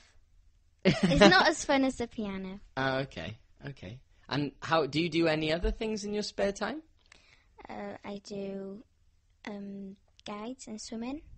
Guides? Yeah. What's guides? It's like a group of girls, and they do activities and everything. And they meet each week to do activities. Okay. Like, what kind of activities do you do? Well, you go camping sometimes. Yeah. And you just do activities like sometimes you do sports and outside activities and lots of things. Okay. Oh, is it like kind of like the Cub Scouts for the Yes. boys? Okay. So you have to wear a uniform? Yes. Okay. What? Can you explain the uniform for me? It's dark blue, and you can either wear jeans or joggers or these trousers. Joggers? Yeah. What are joggers? The trousers that you wear for sports. Oh, for like jogging? Yeah. Oh, okay. Okay. Well, sounds like you do a lot of fun things in your spare time. Yeah. Okay. Well, it's very nice to talk to you, and good luck with your piano and your violin. Thank you. So, Naomi, so you're from Wales, and you're 11. So what does an 11-year-old girl do for fun in Wales? I do music. I play the piano and the violin. All right. And I play sports, netball. And, Netball? Yeah. What's that?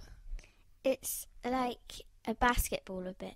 Yeah. But, mostly girls play it. And you have 2 teams, and you have to try and get the ball in each other's nets. Oh, okay, so it's just like basketball. You bounce Yeah. it around. Well, you don't really bounce it that much. You can only bounce it once. Oh, really? Yeah. Oh, okay. Okay. I see. And you play it indoors then, or? Yeah, mostly indoors. In the summer, sometimes outdoors. Okay. Oh, that sounds good. Yeah, so you can only bounce it once? Yeah, there's 3 different passes you can do, but one is you use a bounce called bounce pass, Okay. and you can only use a bounce once. Okay. To pass it to your teammate? Yeah. Okay. And what are the other passes? There's chest pass. And what's that? It's just sort of a straight pass from chest to the other person's chest. Okay. And shoulder pass, which is just sort of lob. Like a lob, you throw it over Yeah. your shoulder kind of thing. Okay. Yeah. So it's just, well, like basketball, then somebody throws it in the net, and then how many points do you get? It's a 1 point for every ball that you get in the net. Oh, okay. And how long is a game of netball? Probably about an hour. Oh, really? Yeah. So like half an hour each side, or? Yeah, I think so. Okay. And how many people are there on a team? 7. 7? Yeah. Okay, nice.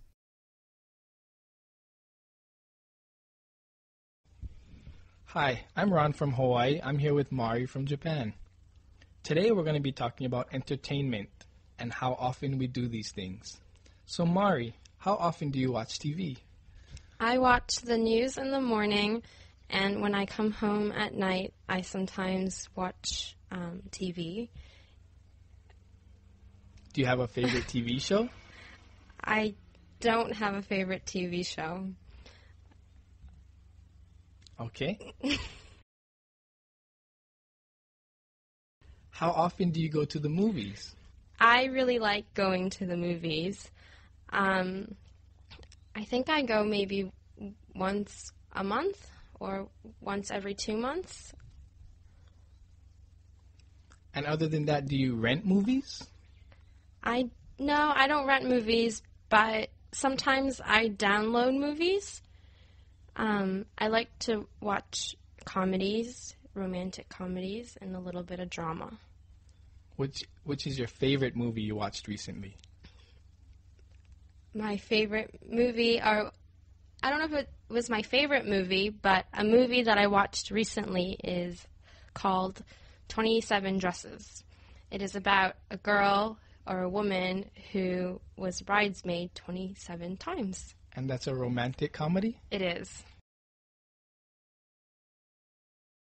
What about reading? Do you like to read books? I do like to read books. Right now I'm really busy with work, so I don't have a lot of time to read. But when I'm on vacation or whenever I have free time, I like to read books. What kind of books? I like to read nonfiction, usually, like biographies of people.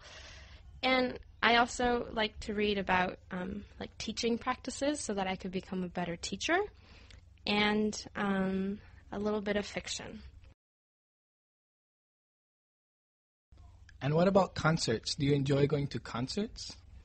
I don't go to music concerts. I don't think I've ever been to one, actually, but I like to go see musicals, and I also like to go to sporting events. Hi, this is Mari. I'm here with Ron. Today we'll talk about types of entertainment and how often we do these things. Let's first start with watching TV. Ron, how often do you watch TV? Usually I watch TV every day. I don't watch TV very long, but I usually watch TV every day. Usually I watch the news. Why just the news? I like to know what's going on in the world, so I usually watch CNN or BBC. And that's it? Nothing else? Usually, yes. Usually. Other than that, sometimes I'll watch sporting events, such as baseball or football. But that's it? Yeah. Okay. Next, do you go to the movies? How often do you go to the movies? I don't go to the movies very often. Maybe twice a year, I would say. That's it? Yeah. Do you rent movies?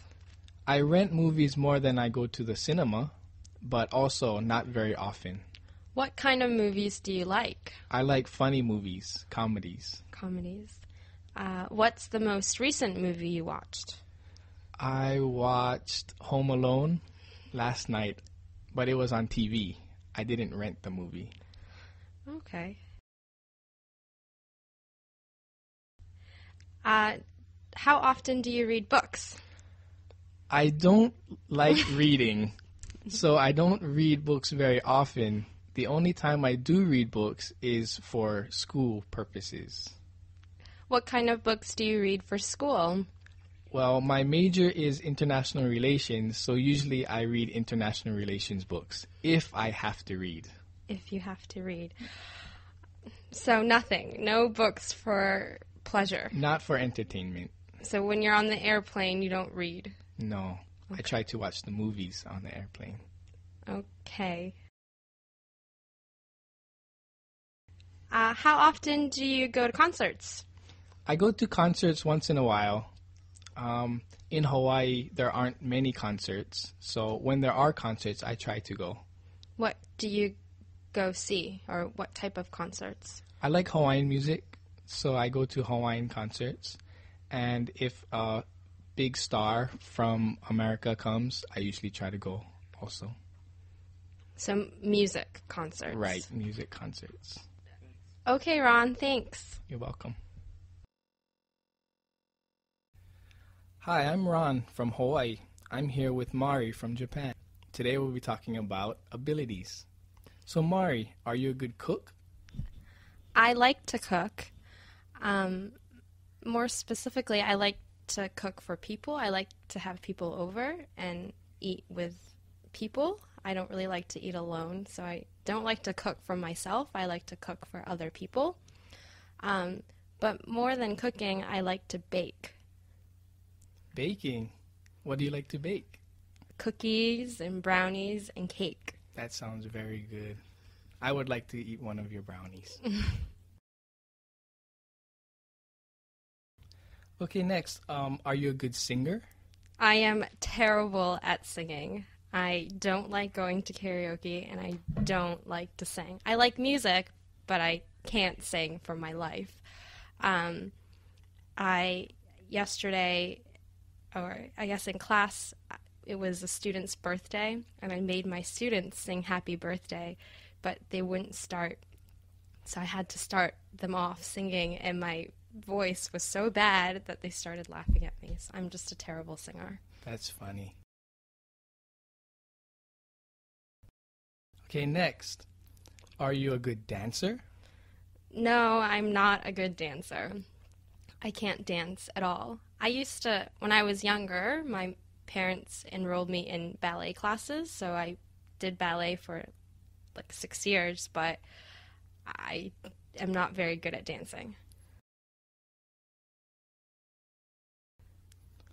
So you're a teacher now, right? So were you a good student when you were a student?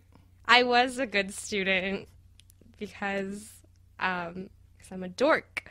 No, yeah, I think I was a good student. I tried hard in all of my classes. I always did my homework. I was always focused and took notes during class.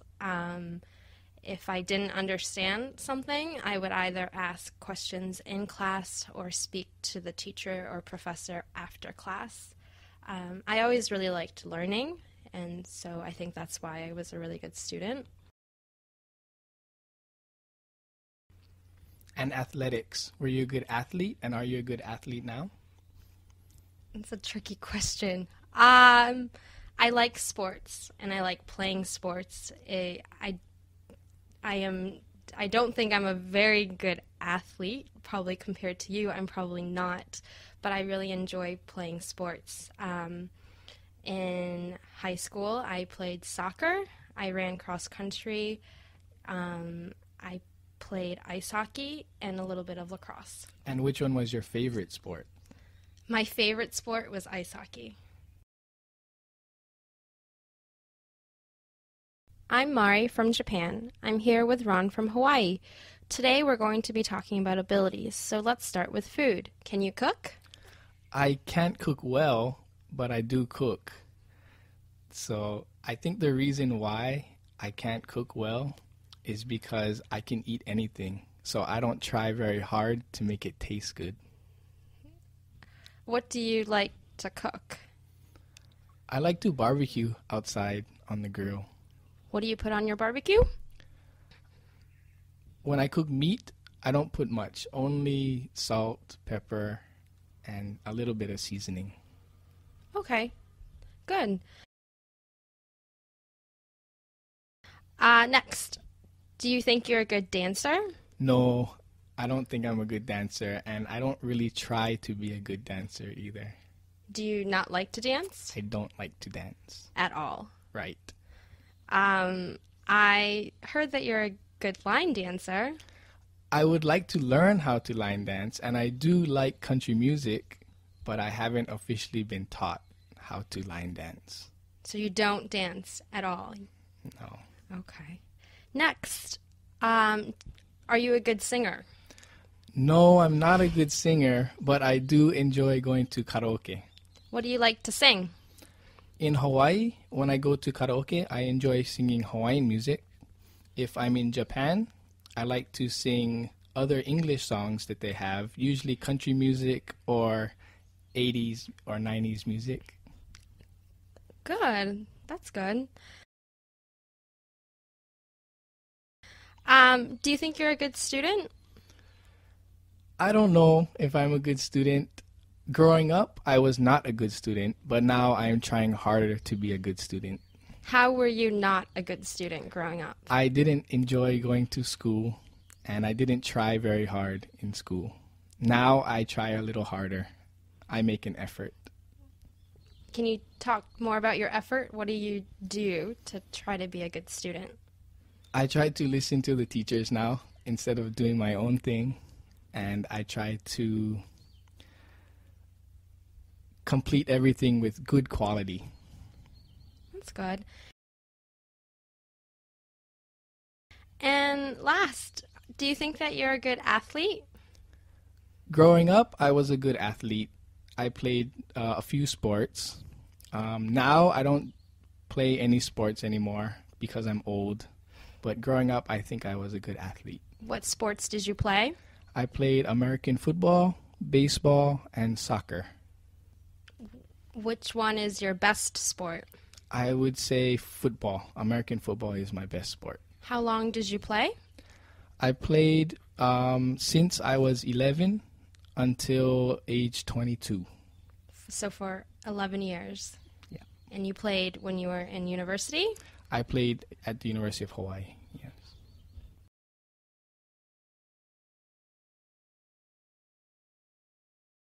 So, after Laos, where did you go? After Laos, I flew to Vietnam. And actually, I took the bus into Vietnam. Okay. Yes. And in Vietnam, I traveled from the north, from Hanoi to Ho Chi Minh City. But because my time was so short, I could only spend 1 or 2 days in each city. What city did you like the most? I think I prefer Hanoi the most. The food, the street food is amazing. It's a very lively city, lots of motorcycles and traffic. So it reminded me of Nigeria, where I was born, a little bit. Oh, cool. Yes. And what did you do in Vietnam? I spent time in Hanoi. I also went to visit Sapa, which has a lot of rice terraces. So these are mountains where they've planted rice fields. So the scenery, the view is really beautiful. And you also get to meet the native peoples, the local peoples there. So I enjoyed it. And then from there, I went to Hoi An, which is a very historical city. Very beautiful night scenery by the river. And then I went to Ho Chi Minh City, but I could only spend 1 night there before leaving for Myanmar. Okay. And then how was Myanmar? What did you do there? Myanmar was my last stop, and I didn't have so much time there, but I managed to visit some of the places I really wanted to see, like Yangon, Bagan, and Mandalay. I would say that Bagan was the highlight. They had many temples from the past, and just seeing that many of them, it was very impressive. Oh, that's fantastic. Yes. So, what country was your favorite? It's hard to say. They each have their own good points, but I think I would definitely like to visit Thailand again. Oh, okay. Thailand. That's in a great place. Anyway, thanks, Abidemi. Thank you, Todd.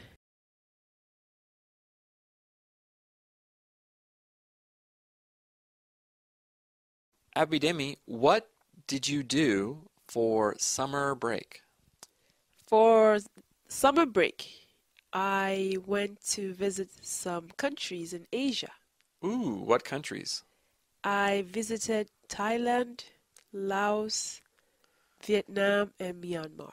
Oh, great. What did you do in each country? In Thailand, I was there for about a week. I ate a lot of delicious food and I met many nice people. I love Thailand, so I hope to return again. What foods did you eat? I don't remember the names, but I just remember that they were all good. Yeah. Thai food is so good. Yes.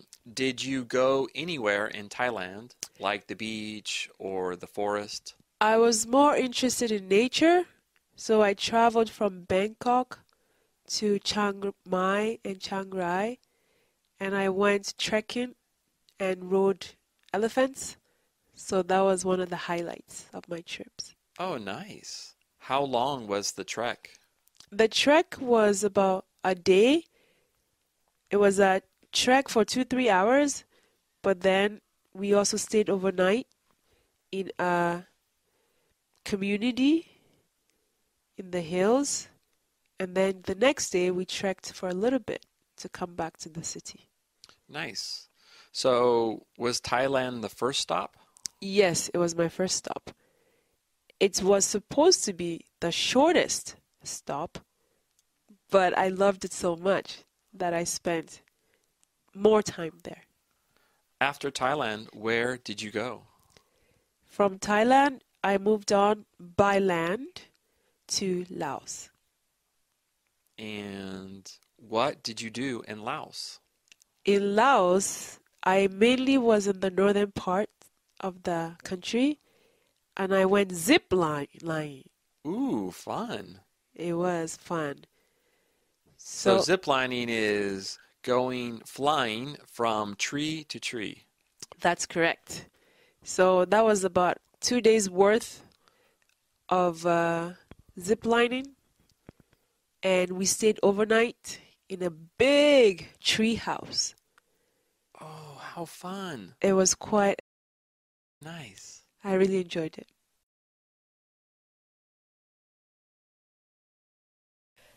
Hey Todd, can I ask you a favor? Sure, anytime. I really need a place to stay, Uh-huh. and I heard that your house is on Airbnb.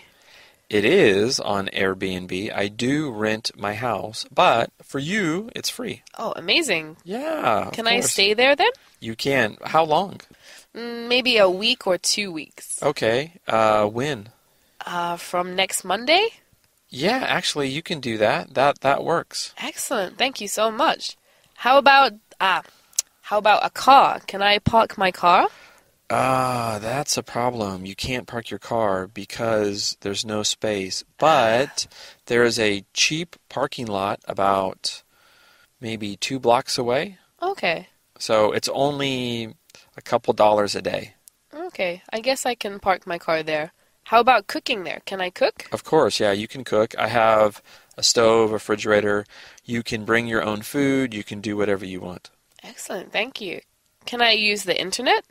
You can use the internet. There's a password. I will write down the password before I leave, and I will write down the password before you get there.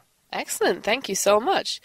I was thinking about asking my friend if he can stay. Could my friend stay over? Yeah, sure. So your friend can stay. Not a problem, I don't think. He has a dog. Can he bring his dog? Ooh, that is a problem. Does the dog have a cage? No, but we can get a cage. I'm not sure about the dog. If the dog is in a cage, it's okay in the house, but I think, yeah, you can't have the dog in the house. Okay. How about smoking? Mm-hmm. My friend is a very heavy smoker. Can he smoke outside? Yeah, he can smoke outside. Just please pick up cigarette butts. But, of course, he can't smoke inside. Okay, he can't smoke inside? No. Okay. How about if we want to have a party? Can we have a party? Yeah, you can have a party. That's okay. But please be quiet. Don't be too loud. The neighbors live very close to my house. All right, that sounds good. Thanks. And I have one more question. Uh-huh. Can I use the washing machine? Yeah, of course. You can use anything. You can use the washing machine. You can use the internet. You can use the TV. You can use anything you like. Wow, excellent. That sounds great. Thank you so much. Yeah, I will write down directions for my house, and I will send you a map, and you can check it out and get all the information. And just I will leave the key for you with my neighbor. Excellent. Thank you very much. Sure, no problem.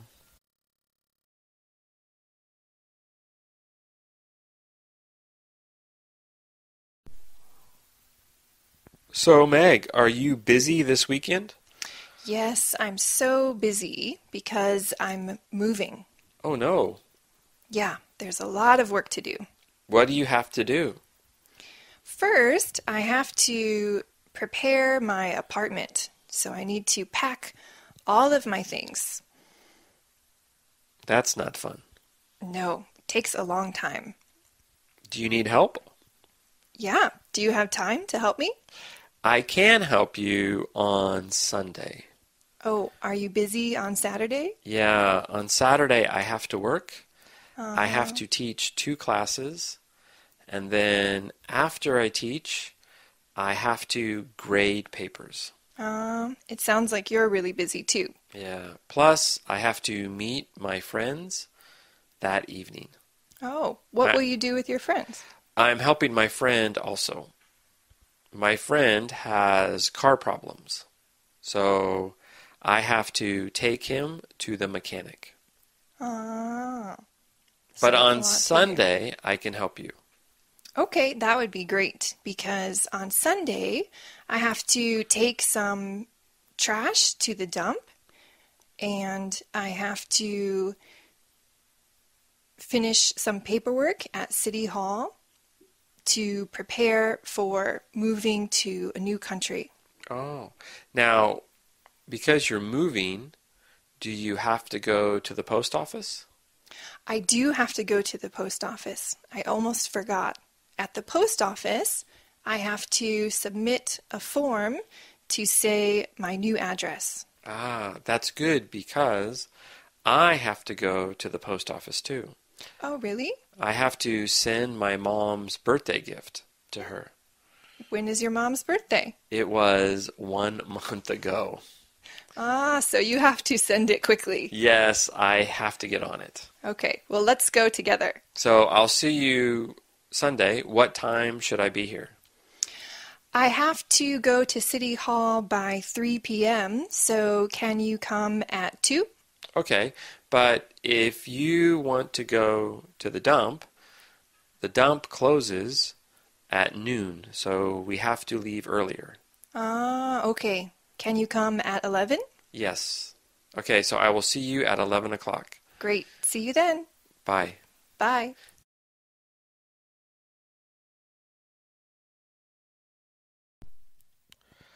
Okay, Katie. Yeah? Let's take an international test. Oh, okay. How international are you? Let's find out. Let's find out. Okay, first, have you ever eaten Greek food? Greek food. I've eaten, how do you say it, falafel? Oh, is that Greek? I think so. Okay. I've had that, but apart from that, I've never eaten Greek food. Okay. How about you? Have you? I think I have. Well, I've eaten Greek yogurt. Does that count? That counts. That counts? That counts. Okay. Have you ever eaten Russian food? What's Russian food? I think like Russian food, like, is it borscht? Borscht is like a soup, a cabbage soup. I've never eaten Russian food. Yeah, maybe I haven't eaten Russian food either. Okay, last one. Have you ever eaten Vietnamese food? I see it written down. Is it pho? Pho, the noodles? Yeah, I've eaten pho before. Yeah, I've been to Vietnam, so I've eaten Vietnamese food a lot. And pho, the noodles, is really good. It's delicious. I've had that too. Okay, now let's talk about languages. Oh, okay. Have you ever studied French? I have. I've studied French for 5 years. Ooh, can you still speak French? Nope, not at all. Yeah, me too. I once studied French years ago, but I haven't spoken French in so long, I can't remember anything. I can't remember anything either. Yeah. Have you ever studied an Asian language? I've studied Japanese. Ooh, okay. I can still speak it a little bit now. And I studied a little bit of Korean, but I don't speak Korean. Oh, really? Okay. Wow, like I've studied Thai. Okay. Because I lived in Thailand for 5 years. And like you, I've studied Japanese, but my Japanese is terrible. How about your Thai? My Thai is okay. It's okay. I can talk a little bit. Okay, so have you ever met a Spanish person?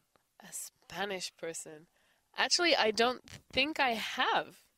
Really? I don't think I have met a Spanish person. Oh, interesting. I've been to Spain, so I've met a few, and we have a Spanish teacher at my school. Oh, maybe I have met a Spanish person then.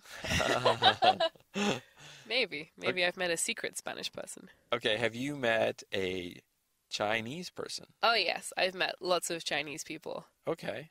And have you met a Brazilian person? I feel like if I say no, then I have.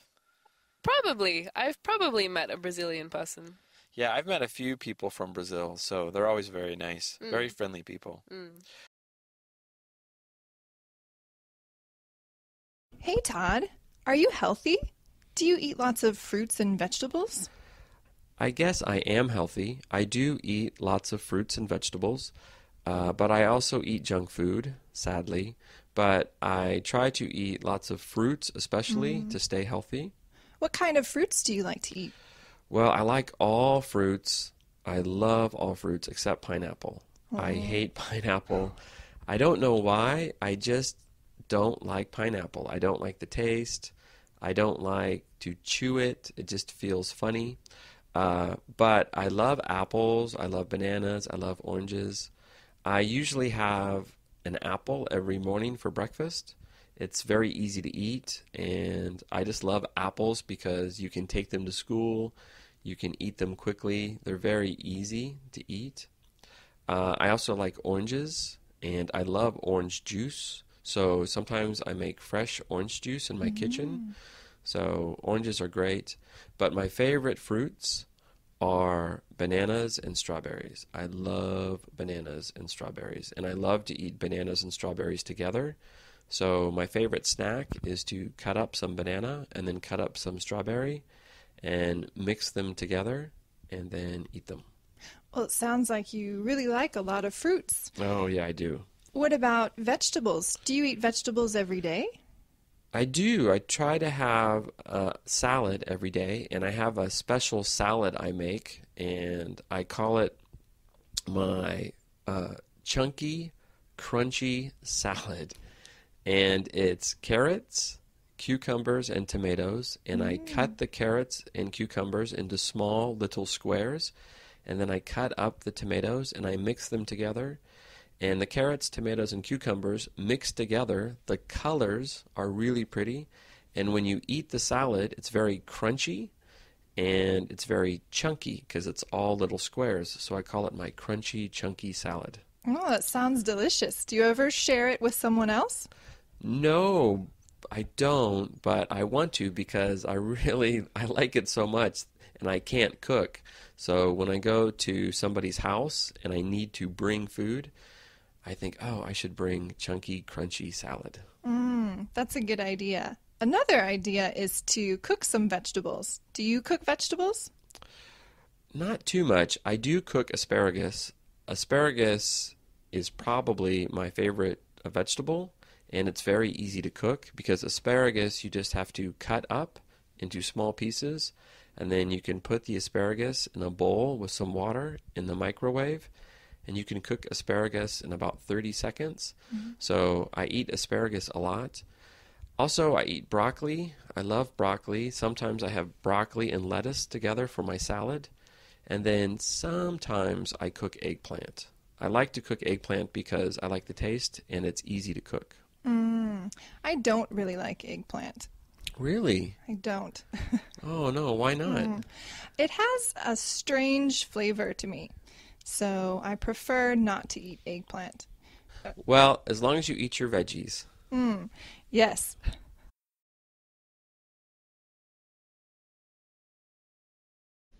So, Meg, you look like a healthy person. Do you eat lots of fruits and vegetables? I do eat lots of fruits and vegetables, especially fruit. I love to eat fruit because it's so sweet. Yeah? What fruits do you like? I love bananas because they're so healthy for you, and so usually in the morning for breakfast I'll have a banana.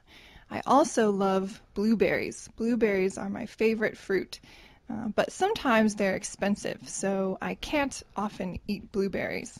Oh, I agree. Blueberries are so good. I love blueberries in oatmeal.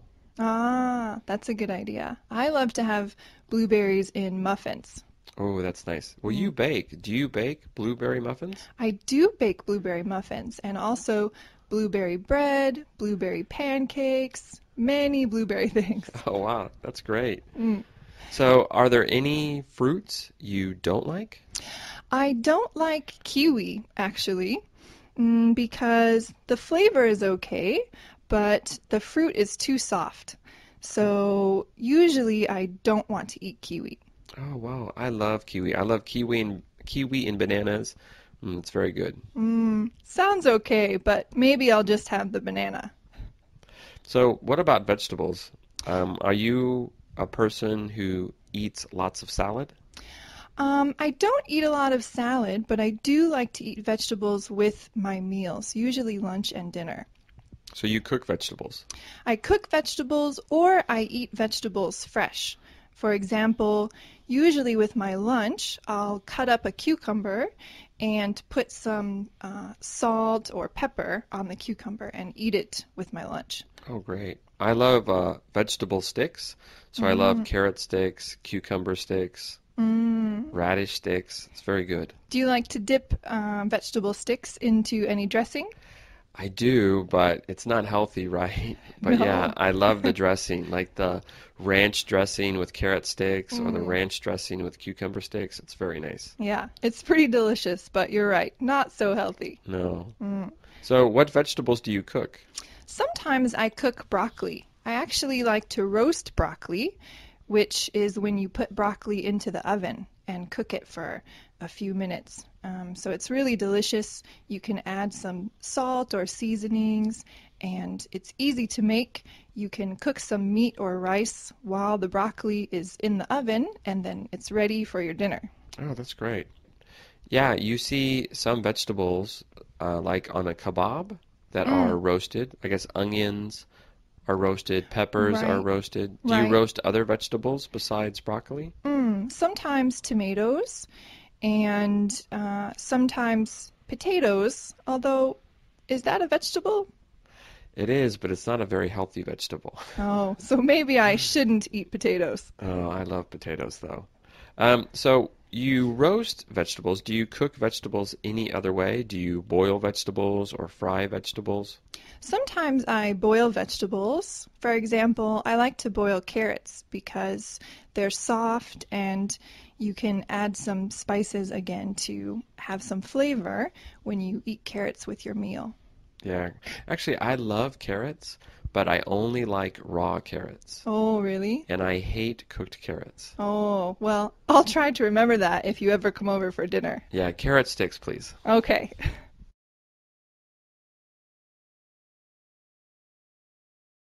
So, Meg, we are talking about animals. Do you like to go to the zoo? I love to go to the zoo.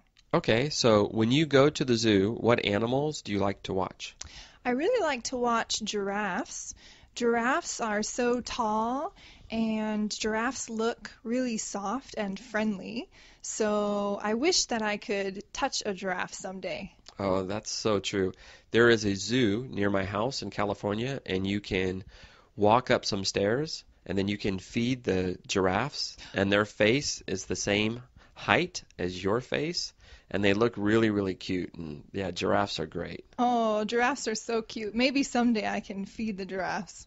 I like how giraffes look. I love their face, and I also love camels also because I think camels have a similar face. They look really cool. I don't think camels are very cute. Really? Yeah, they're so hairy. Camels have so much hair that they look ugly. Oh, really? Oh, I like camels. They always look cool and relaxed. They do look relaxed, but I like giraffes better than camels. Well, what about llamas? Llamas are kind of like camels and are kind of like giraffes. They kind of have the same face. Do you like llamas? I think llamas look cute, but I've heard that llamas aren't very friendly. Really? Have you heard about llamas spitting at people before? No. Actually, I think I heard camels do that, but maybe llamas do it too. I'm not sure. Okay, so what about other animals? What other animals do you like at the zoo? I really like the zebras because zebras are black and white with stripes, so the zebra stripes are really cool, and zebras are similar to horses, so sometimes I think I could ride a zebra if I had one. Yeah, that would be cool. Zebras do look pretty cool. Are there any other animals? Well, there's one animal that I'm afraid of, and that's a bear. Yeah, bears are pretty scary. Bears are really scary, and they're so big with huge teeth and giant claws, and I feel like a bear would eat me if I met it in person. Actually, have you seen a bear in the wild? No, I've never seen a bear in the wild, and I really don't want to.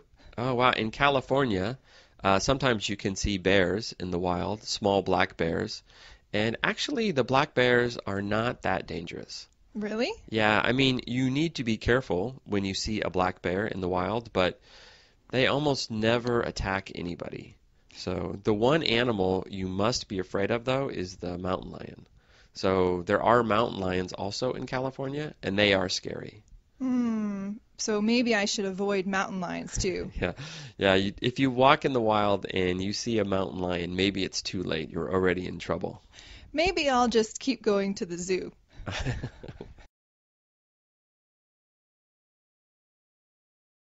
Hey, Todd, did you have any pets when you were a kid? I did. I had many pets, actually. I had a dog, of course, and I had some cats. But actually, I grew up on a farm. Yeah, so we raised lots of animals, and on the farm, I always felt like the animals were my pets. So it was pretty cool. Wow, that sounds really exciting for a kid. Oh, it was great. It was the best. What kind of animals were on your farm? We had almost every, farm animal possible. For example, we had pigs. We raised a lot of pigs. And pigs actually are really good pets. They're very fun. Pigs are very friendly animals, and they're not really dangerous. So also, pigs like people. So sometimes when we were little, we would ride on the pig's back. But if our grandpa saw us riding on the pigs, he would yell at us. We always got in trouble. Uh-oh. Yeah. Also, aren't pigs dirty? They are dirty. So when you would go in the pig pen, you would get very, very dirty. But, when you are small, when you are young, you don't care. It's just fun. What about other animals like chickens? We did have chickens, and lots of chickens, and the chickens maybe were the least friendly animals. So chickens don't like people, Really? and the chickens, you have to go get the eggs. So working with chickens was not easy, and I never really liked the chickens that much. Plus, the chickens you eat more often, so it's a little different. Right. Yeah, I don't think I've ever seen a chicken in person. Really? No. Oh, wow. You must be a city girl. I am. Although when I was young, I always wanted to have a horse. Did your farm have horses? We had one horse for a while, and then we had a pony. So, yeah, we had one horse and we had one pony. The pony was great because when I was little, we could ride the pony, but the pony was actually really mean. So the pony would bite you if you were not careful, and if you tried to ride the pony, sometimes the pony would get angry, very angry. But it's okay. When you're small on a farm, it's normal. Oh, that pony sounds scary. Were there any other animals that you had that were more friendly? Yeah, actually, the best pet you can have is a goat. Really, a goat? Yeah, goats are fantastic. Goats love people. They really, really love people. And they're very social. And goats follow people. So when you are little on the farm and when you walk around, the goats become your friend. So when I was little, I would walk and I had friendly goats that would follow me everywhere, and they were great. And they're very curious. They like to see what you're doing, and and they like to be petted. So you know how like you pet a dog, you pet a cat? Goats also like for you to pet them. They're very, very social. And it's interesting because goats and sheep are kind of similar, but really they're very different. So goats are very social, goats are very friendly, and sheep are very shy, and sheep don't like people at all. So sheep stay away from people, and goats always get close to people. Sounds like a goat is a good pet to have. Goats are the best. They are so friendly. And goats are cool because goats talk to you. So they like to make a sound, you know, like bah, they bah, or whatever, they make a sound. And when you walk around as a young boy or young girl, the goats are great. They follow you, and you feel like the goat is talking to you, which is cool. That sounds really fun. Now I wish I had some goats. Yeah, you got to. The only other animal we had, we also had cows. Oh. And cows are cool. Some cows are friendly. Most cows are shy. But cows, you know, they always come to you because they think they will get food. But if they see you have no food, then cows stay away. So cows, like sheep, are a little afraid of people. Oh. But pigs and goats love people, and they're very social. Oh, it sounds really cool growing up on a farm. It was. I was lucky.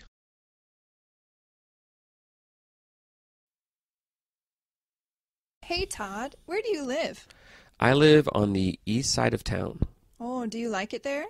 I do. I live in an older house, but it's a big house, and it's really relaxing. It's a nice place to live. Wow, sounds nice. How many rooms does it have? My house is pretty big. It's 4 rooms. It has a big sleeping room.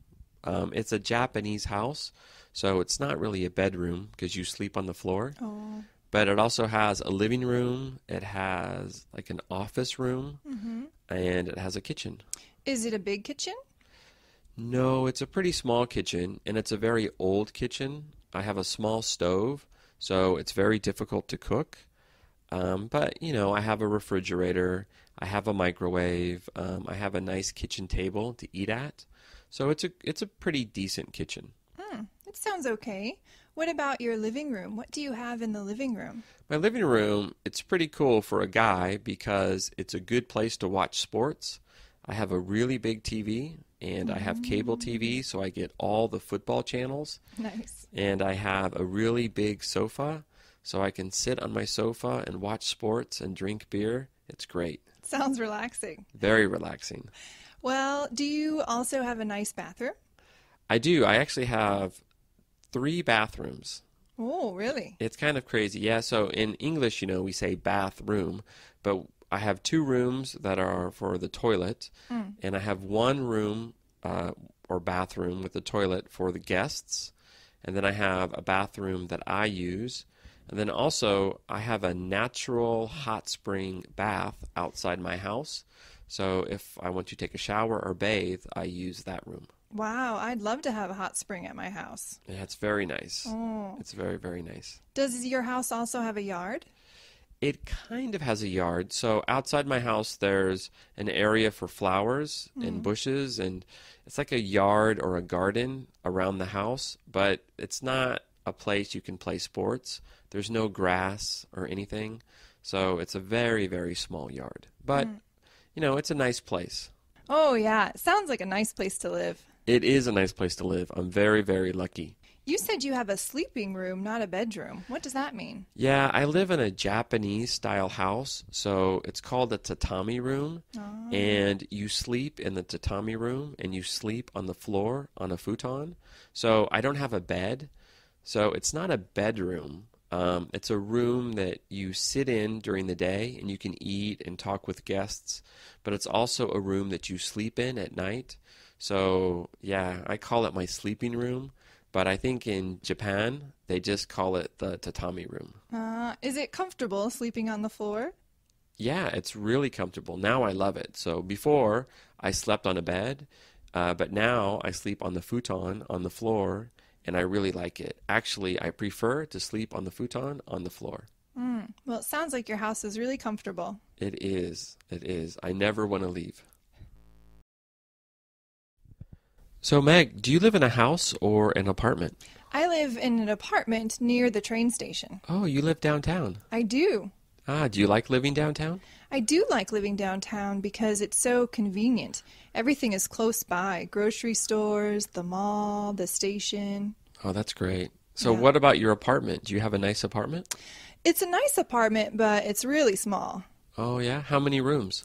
Well, there are 3 rooms, but each room is pretty small. Mm-hmm. There's a bedroom, a sitting room, like a living room, and the kitchen room. Oh, wow. So in your bedroom, like, do you have like a big queen-size bed, a small bed? I have a small twin-size bed or a single bed in the bedroom because it's pretty small, so there's not much space for a big bed. All right. So do you have a TV in your bedroom? No, actually, I don't own a TV at all. Really? So there's no TV in the living room, too? There's no TV anywhere in the apartment. Wow. What do you do in your house? I have a laptop computer, so usually I can watch some TV shows or videos on my laptop. Oh, right. Okay. Do you like to watch movies in bed? Yeah, sometimes I like to watch movies in bed, or sometimes I prefer to sit in the living room and watch movies. Right. So you must have high-speed internet. I do, yes. I have an internet box that my laptop can connect to. Okay, cool. Do you have a nice big sofa? I have 2 small sofas, so you can push them together to make one big sofa, or you can keep them separate. Usually I keep them separate because there's more room for people to sit on. Okay. Now, you like to cook, so you must have a nice kitchen. Unfortunately, I have a very tiny kitchen. Oh, no. How do you cook? I have to use some extra tables to have more space. The counter is really small, so there's not much space. So I have an extra table I use for preparing the food. Okay. Do you have an oven? I have a very small toaster oven, so it's not really an oven. Right. So do you have a microwave? I do have a microwave and a small refrigerator and one burner, like a stovetop burner. Okay. Do you cook every night? I don't cook every night. Sometimes I'm too busy, and sometimes because my kitchen is so small, I get a little frustrated, so I just pick up some food from a restaurant. Oh, right. Now, you live in an apartment, so how many floors does your apartment building have?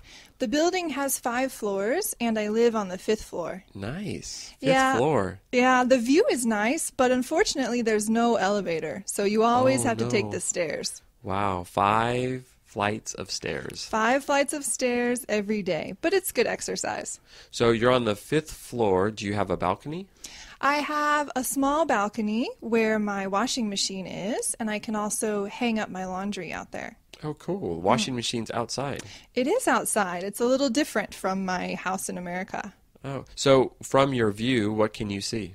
I can see the train station from one window and all the restaurants downtown, and from a different window, I can see the mountains. Oh, nice. Yeah, the mountains are nice. Yeah, it's really pretty.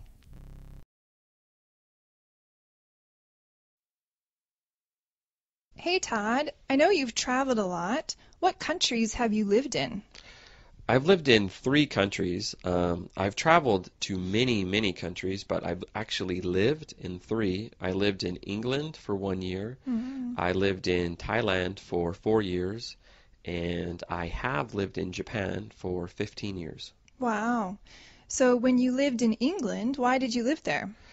It was the first country I traveled to after college, and I had a work permit, a work visa for 1 year, and I worked at a pub restaurant, which was great. It was in the countryside, and I really enjoyed it. And then I did that for 6 months. I lived near Cambridge, so I was near Cambridge University, and then after that I moved to London, and again I worked at a restaurant, and I lived in London and just worked.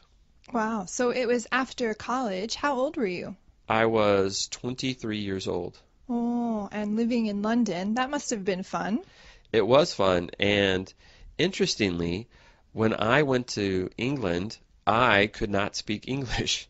So I could not understand British people. It took me maybe 2 months before I could understand their English.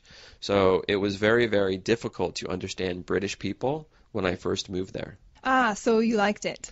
I did like England. It was fun. It was my first country. But the weather was cold for me. So I'm from California, Right. and California in the United States is very warm. So I didn't like the weather, but that's okay because all British people don't like the weather too. Oh, really? Yeah. Everybody complains about the weather. Ah, so after England, did you move someplace warmer?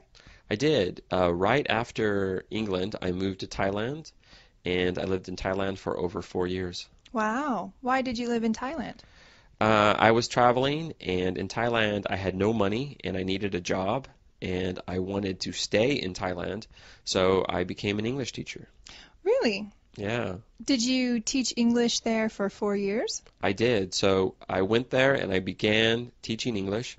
Then I got a teaching course certificate to teach English in Thailand, and I really enjoyed it. The Thai students were really fun. And Thailand is a great place to live because the weather is really nice, the people are really friendly, and the food is delicious. It has the best food in the world, I think. I've also heard that Thailand is beautiful. Is it true? It is. It has many, many beautiful islands, and it has lots of beautiful places with nature in the mountains. It has jungles, it has beautiful beaches, so it's a nice place to live. So you liked Thailand too? I did. Thailand was great, yeah.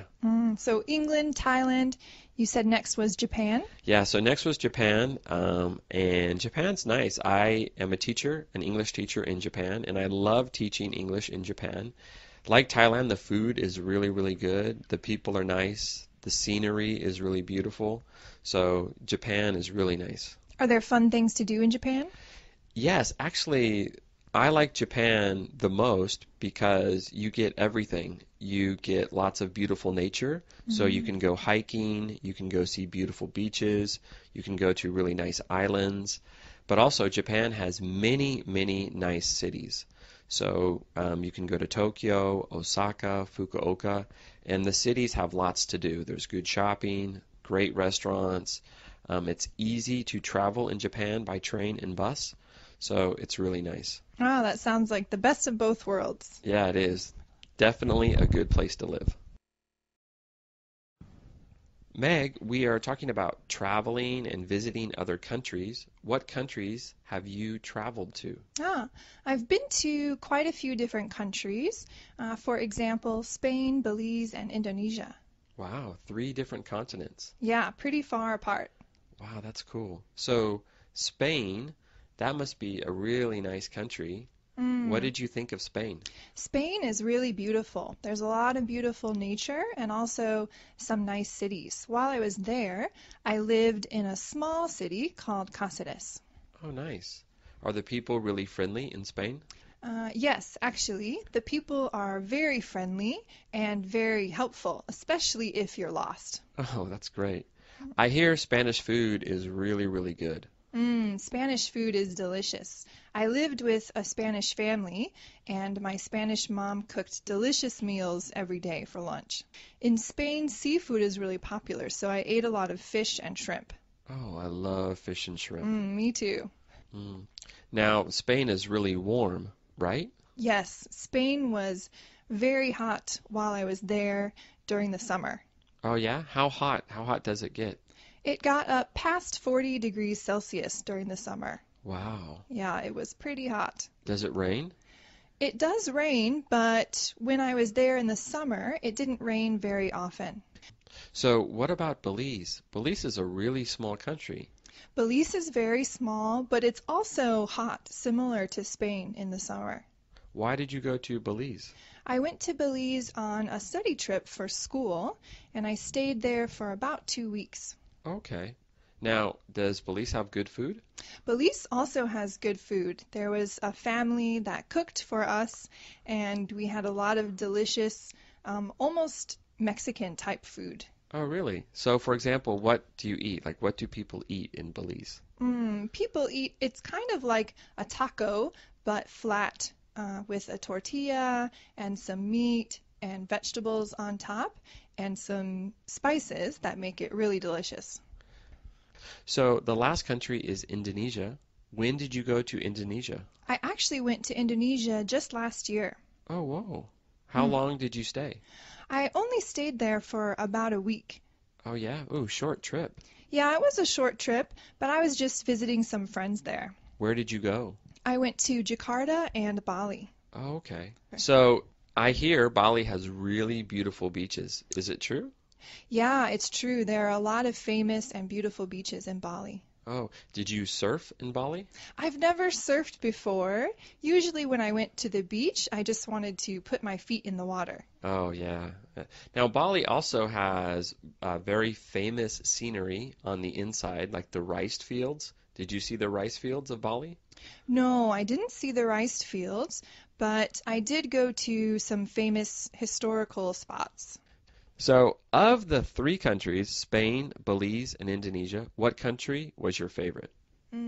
Maybe Spain was my favorite because I love learning language and it was really nice to stay with my Spanish family. Yeah, I could see that. I really want to go to Spain, and I hope to go soon. I hope you can go too. It's beautiful. So, John, do you like to play golf? Well, no, I don't play golf very much, but I play disc golf. Disc golf? What's that? Well, some people call it frisbee golf. Basically, there are courses at parks. It's similar to golf, but the courses are much smaller. You use frisbees, or flying discs, and you have to throw it. So it's different from golf. You're not aiming for a small hole, but actually you need to throw the frisbee into a basket. Oh, that sounds fun. Is it very easy? Well, it can be easy or it can be very difficult. It depends on the course. Many different parks have different disc golf courses, and you can be a easy beginner or you can be an expert. It all depends on how much you want to get involved. I see. My friends and I, we're beginners, so we just like to have fun. So we just do the easy courses and have a good time. I think it's relaxing. So you only need one frisbee? Well, actually, it's better to have 2 or 3. You can play with one, but in fact, when you learn more about disc golf, there are different sizes and weights of the discs. Why would you want a different size disc? Well, it's similar to the clubs in golf. When you throw your first throw, you want it to go very far, so you should use a heavier disc. But when you're near the basket, you should make a short throw, so you want a lightweight disc. I see. That's interesting. Yeah, so as I said, when you want to become an expert, you have to spend more money to get better equipment. It's like any sport, I guess. In fact, they have disc golf competitions now. So you can even participate in a tournament and win some prize money. Did you ever compete? Oh no, I'm just a beginner. I don't think I want to be too serious about it. So golf has 18 holes. How about disc golf? Does it have 18 holes too? Well, not usually. Golf courses are very large, but disc golf courses are usually found in parks. So they usually have only 6 holes, but you can play 18 holes by doing all 6 3 times each. I see. How do you keep score? Scorekeeping is like real golf. So the winner should have the lowest score. Every time you throw a frisbee or a flying disc, you have to mark 1 point. So if you can do a hole in one, that means you can hit the basket on your first try. Then you'll only have 1 point. That's best. Mm-hmm. But I'm not that good at it, so usually I have 3 or 4 points for each course. I see. You said disc golf is at the park. Do you have little kids playing in the middle of the course? Sometimes the kids, of course, they can play wherever they want. And the courses do go through the park where kids play, so we have to be very careful. And we have to use good sportsmanship to wait for the course to be clear. It sounds like a lot of fun. It is fun. Maybe you can join us next time. That sounds great. Thank you. So Sarah, I see you eat soup every day at work. Why are you eating soup every day? That's because I love to cook soup. So you make the soup? Yes, it's very easy to make. So you cook it and then you just bring it to work every day? Yeah, I just make a lot on Monday, and then I bring it to work every day of the week. Oh, nice. So how do you make the soup? What's your secret? Well, I like to cook very easy, so I buy meat that's already cut up, usually chicken, and then some rice, usually brown rice, and then I buy some vegetables. So after I bought the ingredients, I chop them up, and I put them all together in water until it boils and add some seasoning. Okay. So you say the water boils, so as soon as the water boils, that's when you put in all the ingredients? Yes, that's right. So you don't put in the ingredients before the water boils? No, I guess it's just easier for the water to be hot, because then the vegetables and the meat cook a little faster. So how do you give the soup flavoring? I usually add salt and pepper, maybe some garlic, and depending on the type of soup, either maybe some soy sauce or lemon juice. Okay. Do you put in the flavoring after you put in the ingredients or before you put in the ingredients? Maybe after, but usually right about all at the same time. Okay. So I just put everything in at one time. And then after you cook the soup, do you put the soup in the refrigerator? Do you let it sit outside? I usually eat some right then. And I also put it in containers for the week. But I let it sit in the containers out on the counter for a while for it to cool before I put it in the refrigerator. All right.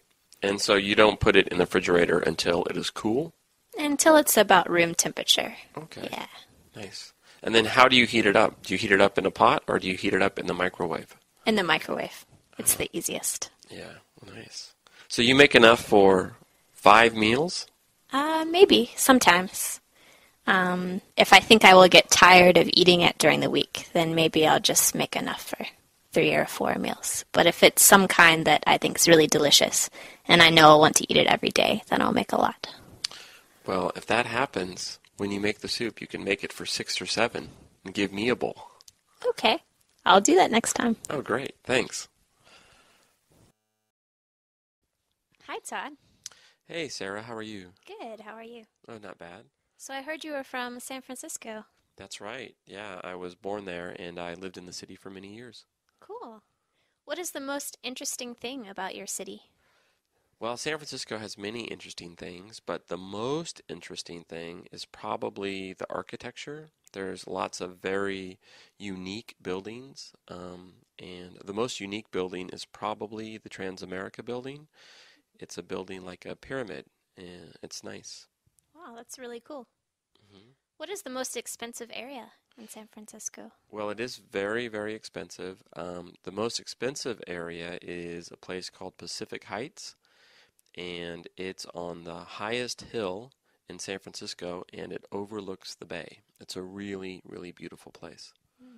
That area, by far, has the best views of the city. What is the most beautiful place in San Francisco? Well, actually, the most beautiful place is outside the city. It's a place called Muir Woods, and it has the tallest trees in the world. And some of these trees are really old. They're the oldest trees in North America. Some of them are over 2,000 years old. Wow, sounds like some place I would like to see. So it sounds really expensive. Where's the cheapest place to live? The cheapest place to live is a place called Sunset. And Sunset is on the west side. And the houses are kind of old and they're a little bit cheap. But one thing about Sunset is it has the nicest view of the ocean, and you could watch the sunset every night. That's why it's called the Sunset area. If I wanted to go there, when is the best time to visit? Ooh, the best time is probably in the fall because that's when the weather is the nicest. It's not too cold and it's not too hot, and it doesn't rain that much. So when would be the worst time to visit? The worst time to visit would be probably February and March, because February and March are the coldest and wettest months. So, well, March isn't that cold, but sometimes it's wet, so it rains a lot. Wow, that sounds really great. I want to go there. Yeah, you should. It's a great place. Hey, Shirley. You're from Australia, right? Yeah, that's right, from down under. Okay. Are you from Sydney? No, I'm not from Sydney. Actually, I'm from Melbourne. Melbourne? Mm-hmm. Okay. So are there any nice parks in Melbourne? Well, you know, Josh, Melbourne is a great city. And one of the reasons is because there are lots of parks. There's a really big park right in the centre of the city. Is it beautiful? It's gorgeous. It's called the Botanical Gardens, and they have plants from many different places around the world. And there's a lake, a small lake in the centre. But what I really love about that park is at one time of the year, they have lots of big fruit bats that fly into the park and they hang upside down from the trees. They're really huge, like big sacks. It's very cool. That sounds beautiful. Yeah. So, is there good shopping in your city? Oh, there's great shopping in Melbourne. You know, Melbourne has people from many different countries. So we have a great variety of things and clothing, cars, coffee shops, foods from many different countries. So it's a great place to shop. Wonderful. What about housing? Is there cheap housing or is it really expensive? Well, it's not cheap, but it's not as expensive as Sydney. Sydney is the biggest city in Australia. It's very expensive to live. But in Melbourne, the housing is so-so. How do you get around in Melbourne? Do you take the bus? You can take the bus, but Melbourne has something very special that no other city in Australia has. We have a tram system. I think they're called trolley cars in America, maybe. Yeah, that sounds familiar. Yeah. Well, Melbourne has a really big tram system, so you can go lots of places in the city by tram. It's really good fun. What about the tram? Is it expensive? Not so expensive. Cheaper than the bus. Maybe about the same as the train. Cheaper than a car. Probably one of the cheapest ways to travel in the city. What about schools in Melbourne? Is there a big university? Melbourne has 3 or 4 really big universities and some smaller universities too. Also, they have some very good private high schools and some very good public high schools. Great. That sounds like a great place to go to school. It's a pretty great place to live.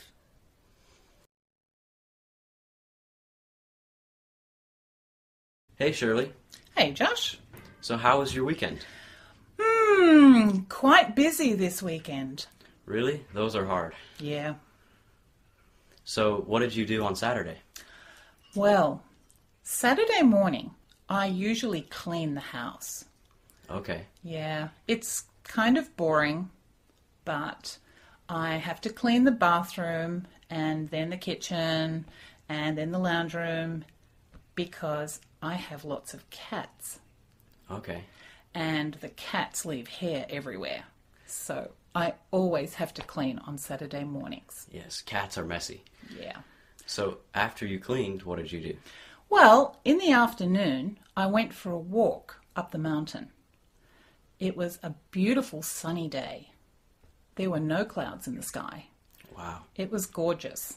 So I walked up the mountain and I saw a ferret. A ferret? Yeah. Wow.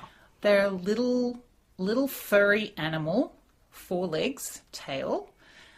Not like a rabbit, but about the same size as a rabbit. Okay. And they're kind of gold-brown colour. Wow. Did you see any other animals on your walk? No. I Okay. didn't see any other animals on the ground, but I did see a beautiful bird flying in the sky. Wow. Do Yes. you know what kind? I think it was an ibis. It's a big bird that usually walks in the water.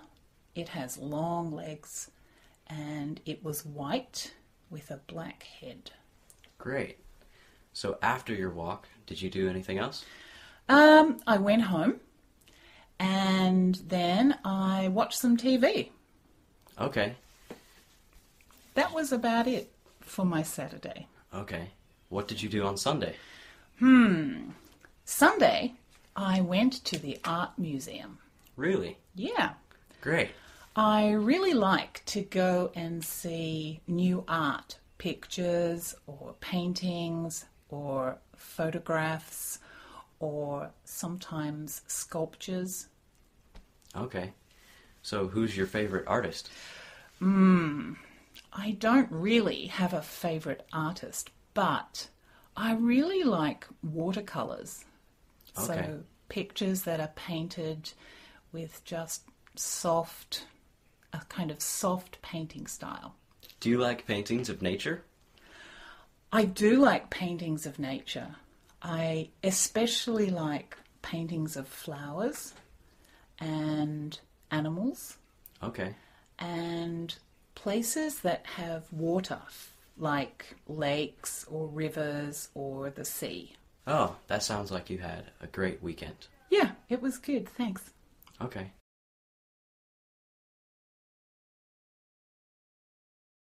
So, Anna, you're from Portugal, right? Yeah, right. Okay, because I'm actually thinking of going to visit Europe this summer, and I thought Portugal would be a great place to visit. Oh yeah, Portugal is great, especially in the summer. It will be really warm, and you can go to lots of places in Portugal. You can go to the north, where we have a lot of mountains, and you can do all kinds of activities like archery and horse riding. Oh wow, that's interesting. Well, actually, I was thinking of going to the beach. Can you give me some advice for what's the best time of year to go when perhaps there are not too many tourists around? Oh yeah, if you want to avoid tourists, you should definitely not come in August. August is really crowded and there are just so many people in the south of Portugal. You can try to come in June. June is Right. already warm, but there are not too many people, so it will be easier for you to find accommodation. There are some really nice hotels and hostels around. So, what kind of place were you thinking of staying in? Well, actually, I don't really mind too much. I think I'd like to see what it's like to maybe for normal people in Portugal, what it would be like to go on holiday and have an authentic Portuguese experience. So maybe I don't really want to stay in a big international hotel. What's a typical Portuguese place to stay in that's nice for a summer holiday? That's interesting. Yeah, in that case, you should definitely avoid the big hotels or any hostels. There are some apartments that you can rent. So you can just live in an apartment by the beach. All right. And yeah, they're just in a normal building with other Portuguese people, but you can rent it and stay there, and it's really close to the beach. It's like a 1-minute walk, so it will be really convenient for you. And is this is by the Atlantic Ocean? Yes, it is. All right, that's sounds like a very good idea, staying at an apartment. How much should I budget for that? I am not really sure. It will probably be a bit more expensive than a hotel, Really? but not in the long term. You can pay about 30 euros per night, I think. Wow, that's for cheap. a nice location. Yeah. If you come with friends, though, you can also rent a villa.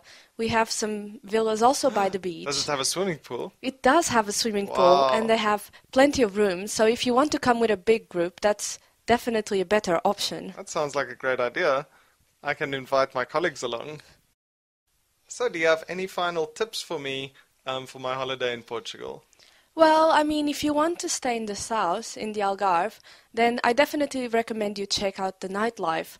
It can be really lively, and there are night markets and where you can buy lots of souvenirs and people just hang around. So I definitely recommend that. Okay, and what was the name again? The Algarve? The Algarve, yeah, that's the southern part of Portugal, so Ooh. you can't miss it. Gotta remember that. Thank you very much.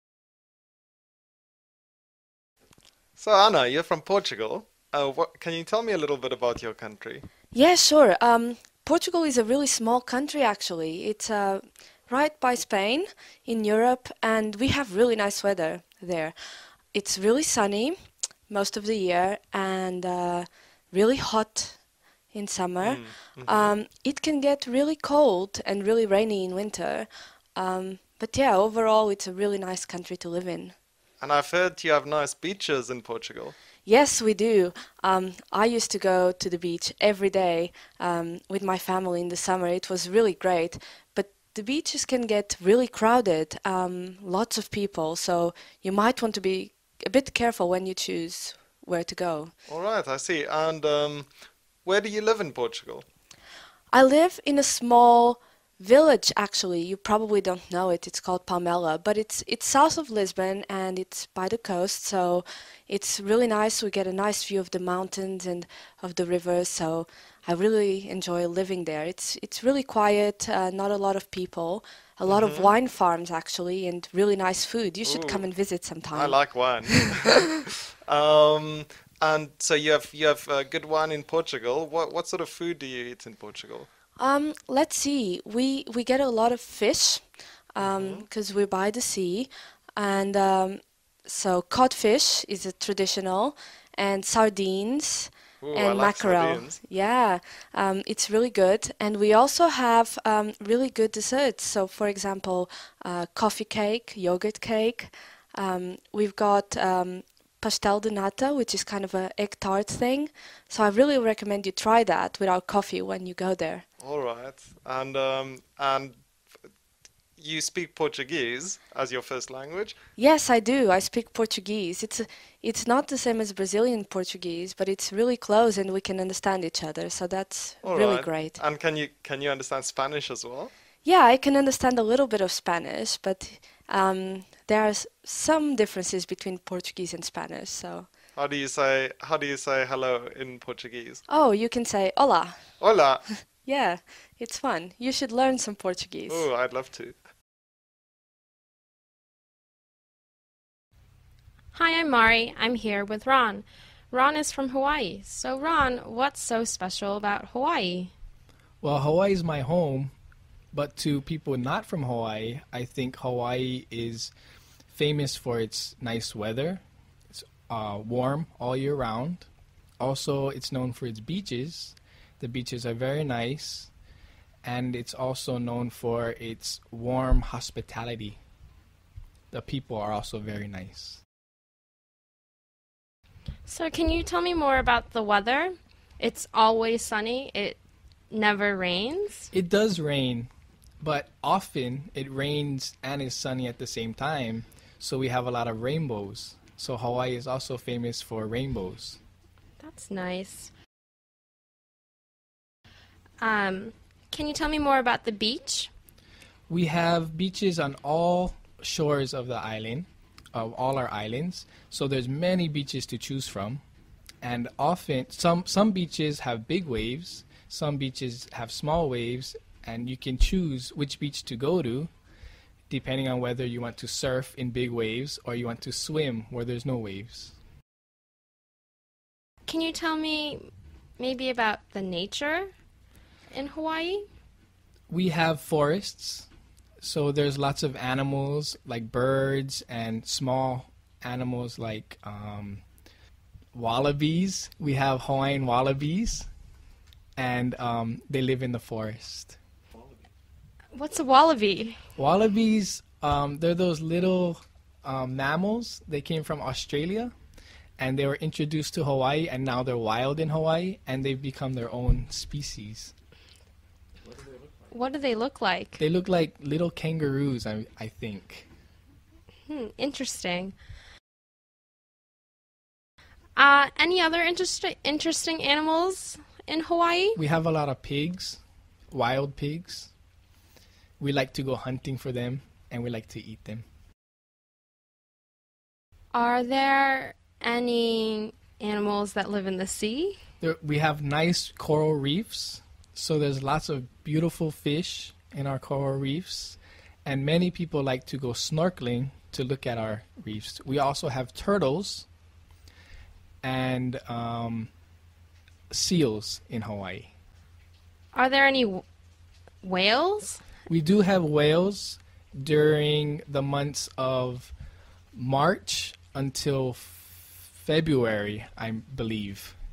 They come from Alaska, and they come to Hawaii during those months, and then they return to Alaska. Wow, there are a lot of animals that live in Hawaii.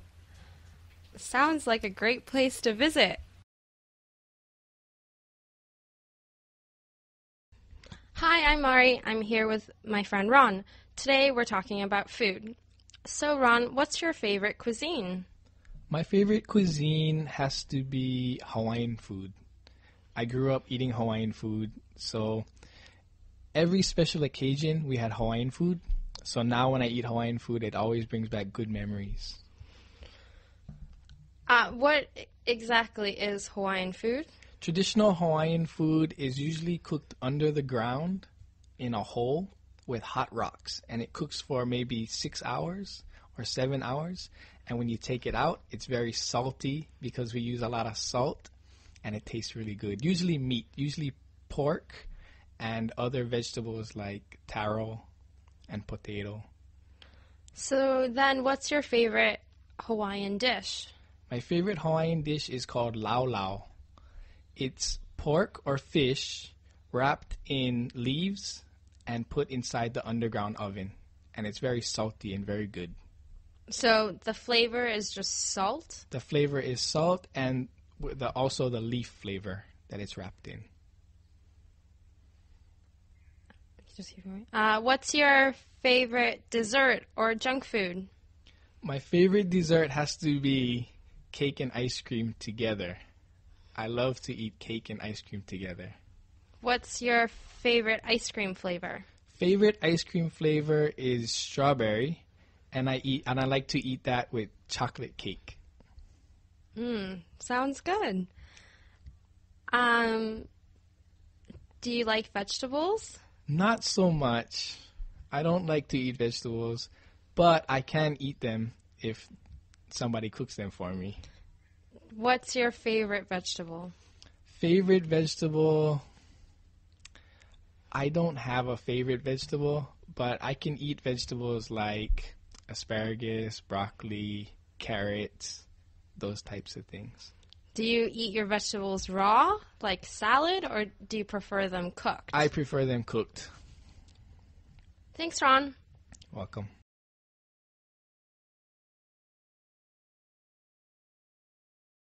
So, after Laos, where did you go?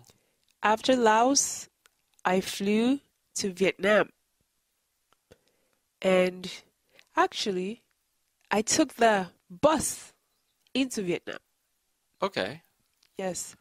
And in Vietnam, I traveled from the north, from Hanoi to Ho Chi Minh City. But because my time was so short, I could only spend 1 or 2 days in each city. What city did you like the most? I think I prefer Hanoi the most. The food, the street food is amazing. It's a very lively city, lots of motorcycles and traffic. So it reminded me of Nigeria, where I was born, a little bit. Oh, cool. Yes. And what did you do in Vietnam? I spent time in Hanoi. I also went to visit Sapa, which has a lot of rice terraces. So these are mountains where they've planted rice fields. So the scenery, the view is really beautiful. And you also get to meet the native peoples, the local peoples there. So I enjoyed it. And then from there, I went to Hoi An, which is a very historical city. Very beautiful night scenery by the river. And then I went to Ho Chi Minh City, but I could only spend 1 night there before leaving for Myanmar. Okay. And then how was Myanmar? What did you do there? Myanmar was my last stop, and I didn't have so much time there, but I managed to visit some of the places I really wanted to see, like Yangon, Bagan, and Mandalay. I would say that Bagan was the highlight. They had many temples from the past, and just seeing that many of them, it was very impressive. Oh, that's fantastic. Yes. So, what country was your favorite? It's hard to say. They each have their own good points, but I think I would definitely like to visit Thailand again. Oh, okay. Thailand. Such a great place. Anyway, thanks, Abhidemi. Thank you, Todd.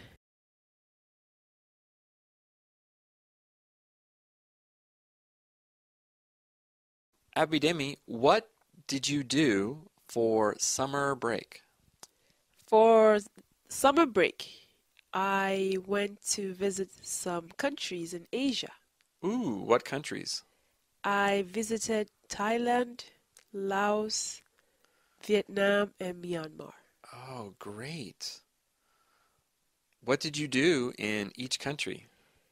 In Thailand, I was there for about a week. I ate a lot of delicious food, and I met many nice people. I love Thailand, so I hope to return again. What foods did you eat? I don't remember the names, but I just remember that they were all good. Yeah, Thai food is so good. Yes. Did you go anywhere in Thailand, like the beach or the forest? I was more interested in nature, so I traveled from Bangkok to Chiang Mai and Chiang Rai, and I went trekking and rode elephants. So that was one of the highlights of my trips. Oh, nice. How long was the trek? The trek was about a day.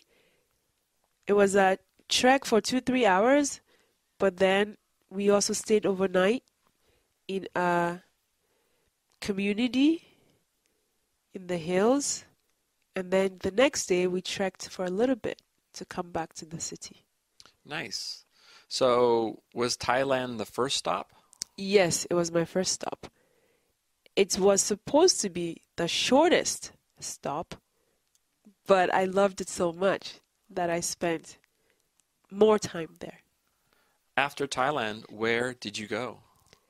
From Thailand, I moved on by land to Laos. And what did you do in Laos? In Laos, I mainly was in the northern part of the country. and I went zip line. Ooh, fun. It was fun.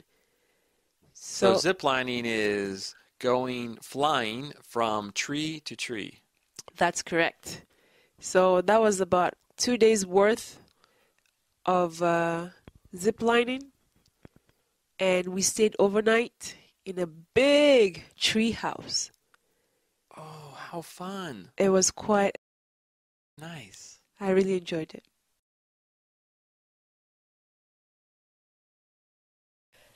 Hey Todd, can I ask you a favor? Sure, anytime. I really need a place to stay, Uh-huh. and I heard that your house is on Airbnb. It is on Airbnb. I do rent my house, but for you, it's free. Oh, amazing. Yeah, of Can I course. stay there then? You can. How long? Maybe a week or 2 weeks. Okay. When? From next Monday? Yeah, actually, you can do that. That works. Excellent. Thank you so much. How about a car? Can I park my car? That's a problem. You can't park your car because there's no space. But there is a cheap parking lot about maybe 2 blocks away. Okay. So it's only a couple dollars a day. Okay. I guess I can park my car there. How about cooking there? Can I cook? Of course, yeah, you can cook. I have a stove, a refrigerator. You can bring your own food. You can do whatever you want. Excellent. Thank you. Can I use the internet? You can use the internet. There's a password. I will write down the password before I leave, and I will write down the password before you get there. Excellent. Thank you so much. I was thinking about asking my friend if he can stay. Could my friend stay over? Yeah, sure. So your friend can stay. Not a problem, I don't think. He has a dog. Can he bring his dog? Ooh, that is a problem. Does the dog have a cage? No, but we can get a cage. I'm not sure about the dog. If the dog is in a cage, it's okay in the house, but I think, yeah, you can't have the dog in the house. Okay. How about smoking? Mm-hmm. My friend is a very heavy smoker. Can he smoke outside? Yeah, he can smoke outside. Just please pick up cigarette butts. But, of course, he can't smoke inside. Okay, he can't smoke inside? No. Okay. How about if we want to have a party? Can we have a party? Yeah, you can have a party. That's okay. But please be quiet. Don't be too loud. The neighbors live very close to my house. All right, that sounds good. Thanks. And I have one more question. Uh-huh. Can I use the washing machine? Yeah, of course. You can use anything. You can use the washing machine. You can use the internet. You can use the TV. You can use anything you like. Wow, excellent. That sounds great. Thank you so much. Yeah, I will write down directions for my house, and I will send you a map, and you can check it out and get all the information. And just I will leave the key for you with my neighbor. Excellent. Thank you very much. Sure, no problem.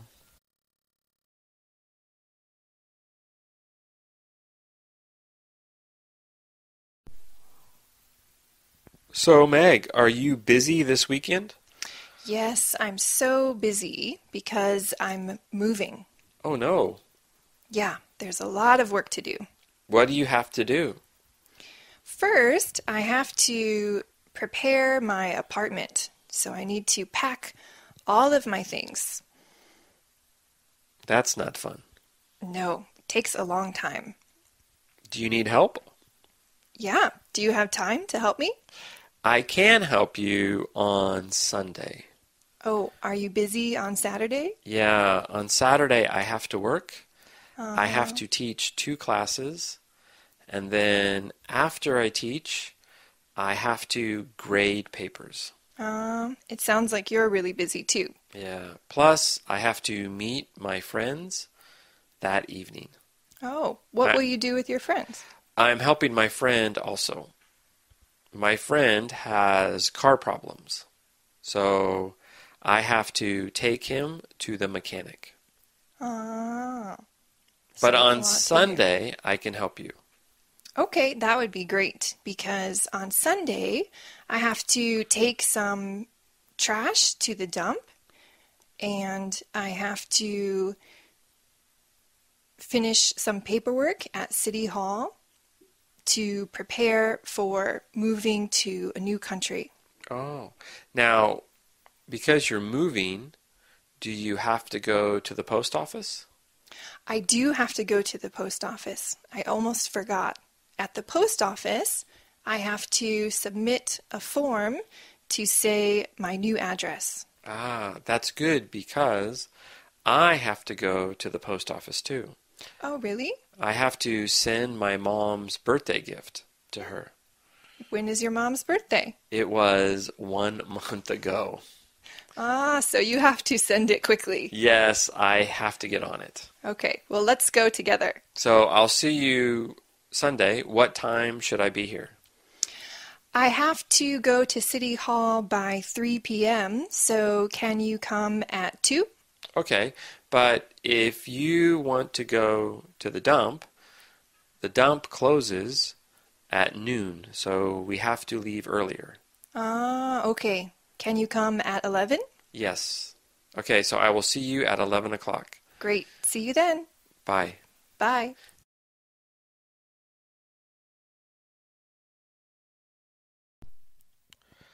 Okay, Katie. Yeah. Let's take an international test. Oh, okay. How international are you? Let's find out. Let's find out. Okay, first, have you ever eaten Greek food? Greek food. I've eaten, how do you say it, falafel? Oh, is that Greek? I think so. Okay. I've had that, but apart from that, I've never eaten Greek food. Okay. How about you? Have you? I think I have. Well, I've eaten Greek yogurt. Does that count? That counts. That counts? That counts. Okay. Have you ever eaten Russian food? What's Russian food? I think like Russian food, like, is it borscht? Borscht is like a soup, a cabbage soup. I've never eaten Russian food. Yeah, maybe I haven't eaten Russian food either. Okay, last one. Have you ever eaten Vietnamese food? I see it written down. Is it pho? Pho, the noodles? Yeah, I've eaten pho before. Yeah, I've been to Vietnam, so I've eaten Vietnamese food a lot. And pho, the noodles, is really good. It's delicious. I've had that too. Okay, now let's talk about languages. Oh, okay. Have you ever studied French? I have. I've studied French for 5 years. Ooh, can you still speak French? Nope, not at all. Yeah, me too. I once studied French years ago, but I haven't spoken French in so long, I can't remember anything. I can't remember anything either. Yeah. Have you ever studied an Asian language? I've studied Japanese. Ooh, okay. I can still speak it a little bit now. And I studied a little bit of Korean, but I don't speak Korean. Oh, really? Okay. Wow, like I've studied Thai. Okay. Because I lived in Thailand for 5 years. And like you, I've studied Japanese, but my Japanese is terrible. How about your Thai? My Thai is okay. It's okay. I can talk a little bit. Okay, so have you ever met a Spanish person? A Spanish person? Actually, I don't think I have. Really? I don't think I have met a Spanish person. Oh, interesting. I've been to Spain, so I've met a few, and we have a Spanish teacher at my school. Oh, maybe I have met a Spanish person then. Maybe I've met a secret Spanish person. Okay, have you met a Chinese person? Oh, yes, I've met lots of Chinese people. Okay. And have you met a Brazilian person? I feel like if I say no, then I have. Probably. I've probably met a Brazilian person. Yeah, I've met a few people from Brazil, so they're always very nice, very friendly people. Hey, Todd. Are you healthy? Do you eat lots of fruits and vegetables? I guess I am healthy. I do eat lots of fruits and vegetables, but I also eat junk food, sadly. But I try to eat lots of fruits, especially to stay healthy. What kind of fruits do you like to eat? Well, I like all fruits. I love all fruits except pineapple. I hate pineapple. I don't know why. I just don't like pineapple. I don't like the taste. I don't like to chew it. It just feels funny. But I love apples. I love bananas. I love oranges. I usually have an apple every morning for breakfast. It's very easy to eat, and I just love apples because you can take them to school. You can eat them quickly. They're very easy to eat.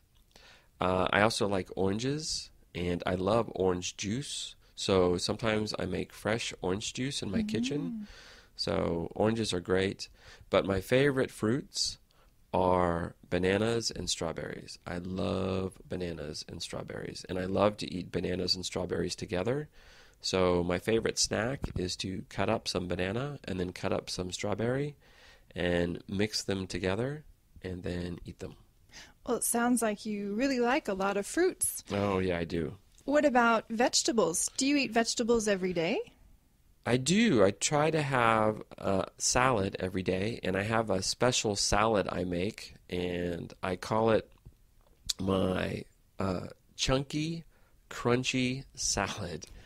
And it's carrots, cucumbers, and tomatoes, and I cut the carrots and cucumbers into small little squares, and then I cut up the tomatoes, and I mix them together. And the carrots, tomatoes, and cucumbers mixed together, the colors are really pretty. And when you eat the salad, it's very crunchy and it's very chunky because it's all little squares. So I call it my crunchy, chunky salad. Oh, that sounds delicious. Do you ever share it with someone else? No, I don't, but I want to because I like it so much and I can't cook.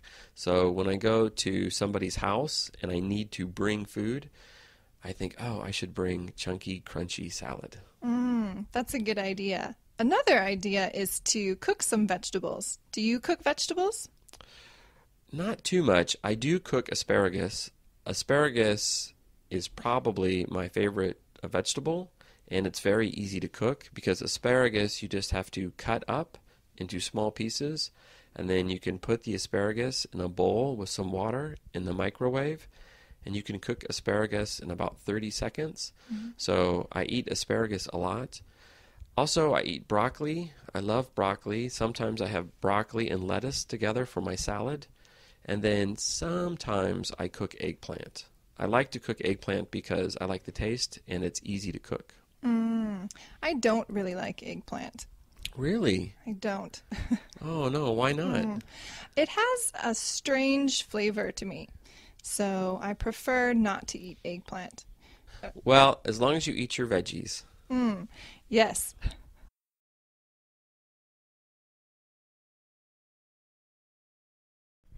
So, Monica, you are from New Zealand? Yes, that's right. So for people going to New Zealand, what would you recommend? What are 3 or 4 places that you must see in New Zealand? Oh, okay. 3 or 4 places you must see. Well, depends what you're looking for, really. I think a lot of people that come to New Zealand enjoy an outdoor lifestyle, so there's lots of outdoor activities and places you can go to enjoy in New Zealand. Personally, I find the South Island of New Zealand very scenic in comparison to the North Island.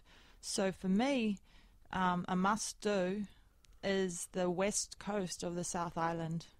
It's very pretty. The West Coast. Yeah. In particular, there's 2 glaciers, Franz Josef and Fox glaciers, which are very stunning to look at. And you can either have a look at them by foot, or you can pay for a helicopter ride that takes you up and shows you an aerial view of them. Now, do people ever walk across the glaciers? There are guides that can walk you across.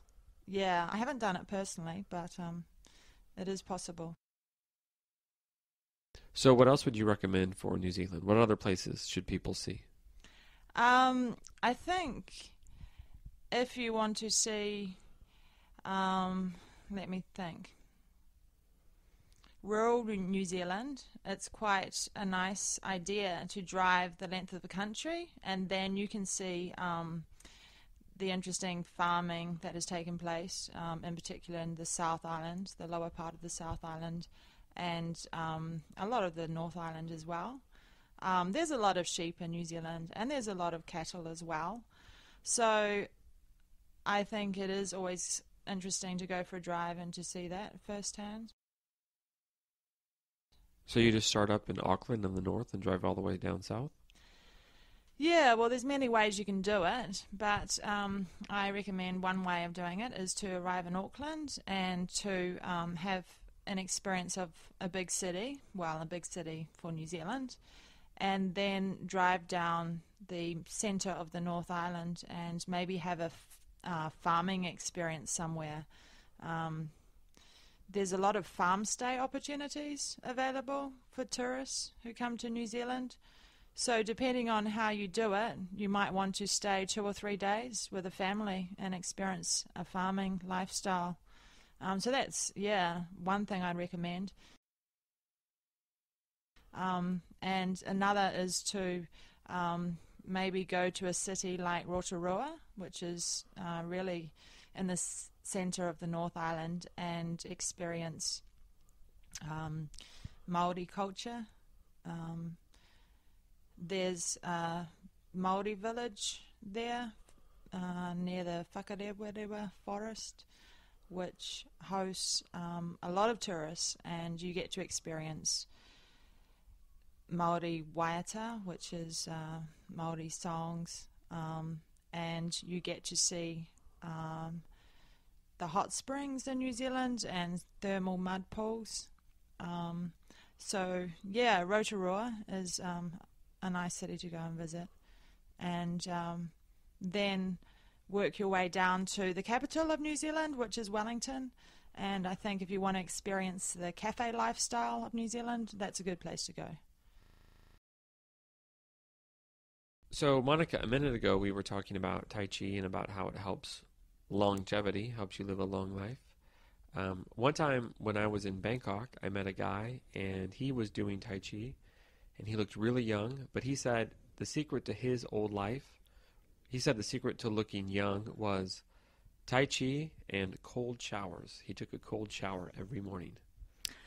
Wow. Could you do that? No, I don't think I could, actually. Yeah, I actually tried it for a while. I tried it for about a week, and I did feel so energized. And it was easy in Bangkok, so it's really warm. But I couldn't keep it up, especially now that I'm in a cold climate. There's no way. Yeah, I remember when I was young, my mother used to teach me to splash my face with cold water in the morning because she believed that helped wake you up. And I remember as a child not liking that at all because I just found it too cold. Right. So I preferred to splash my face with warm water.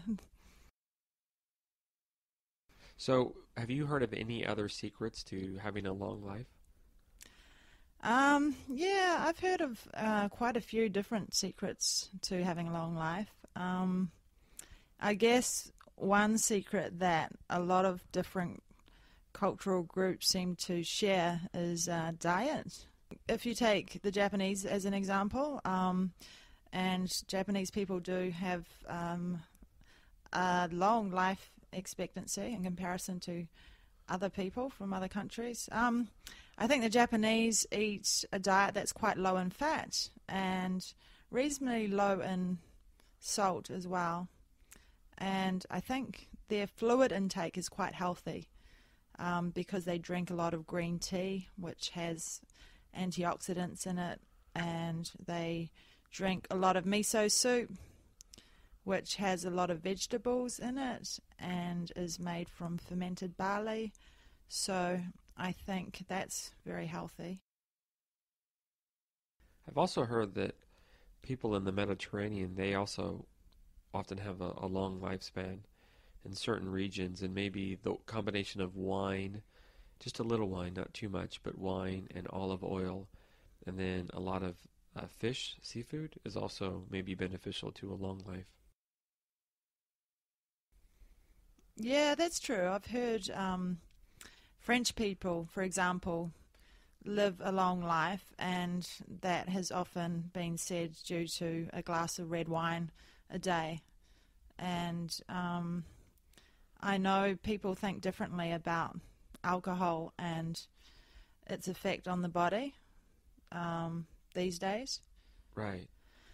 Yeah, because alcohol used to be considered quite a bad thing and discouraged in all forms, but now people tend to think that a glass a day is actually quite beneficial to your health.